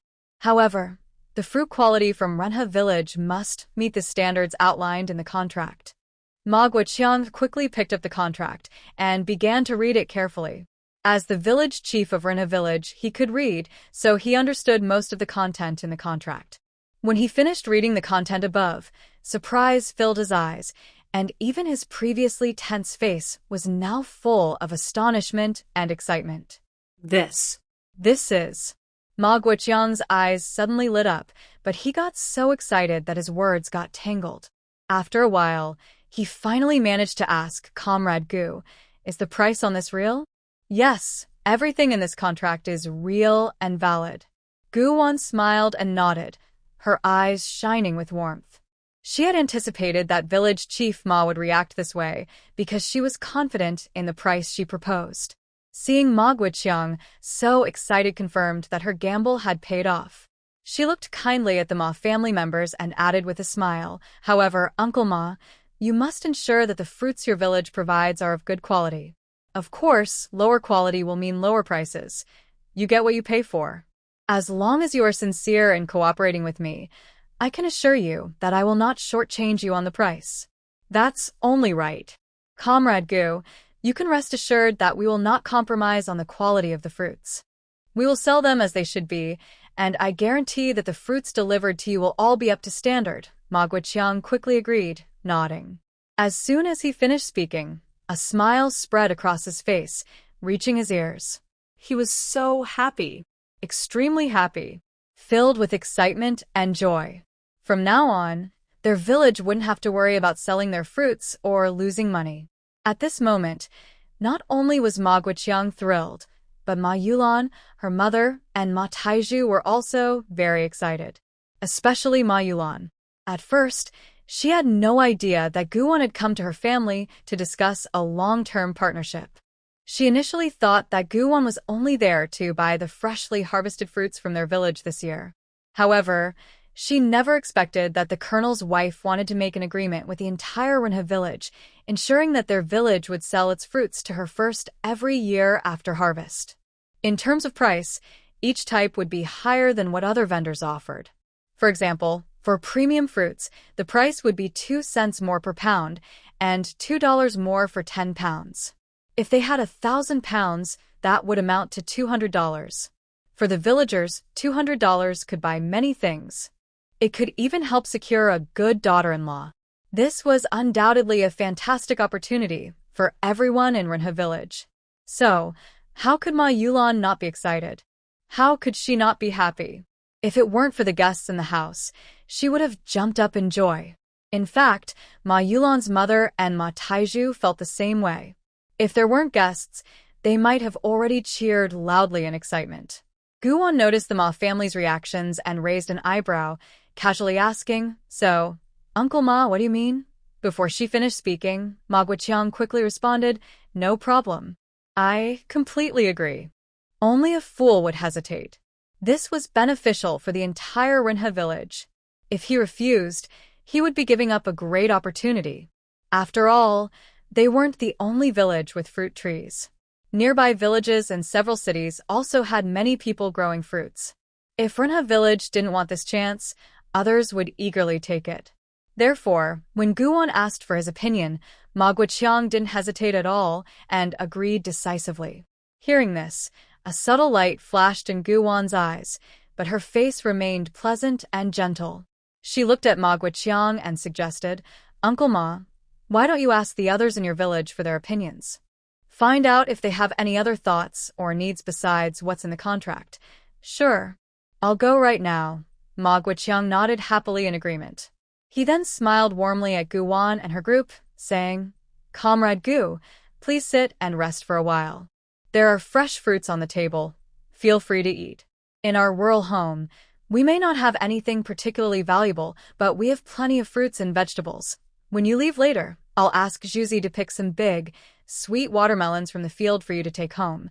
As soon as he finished speaking, Ma Guoqiang slowly stood up. He then turned to his wife and said, "Dear, you and Yulan take good care of Comrade Gu and the others at home.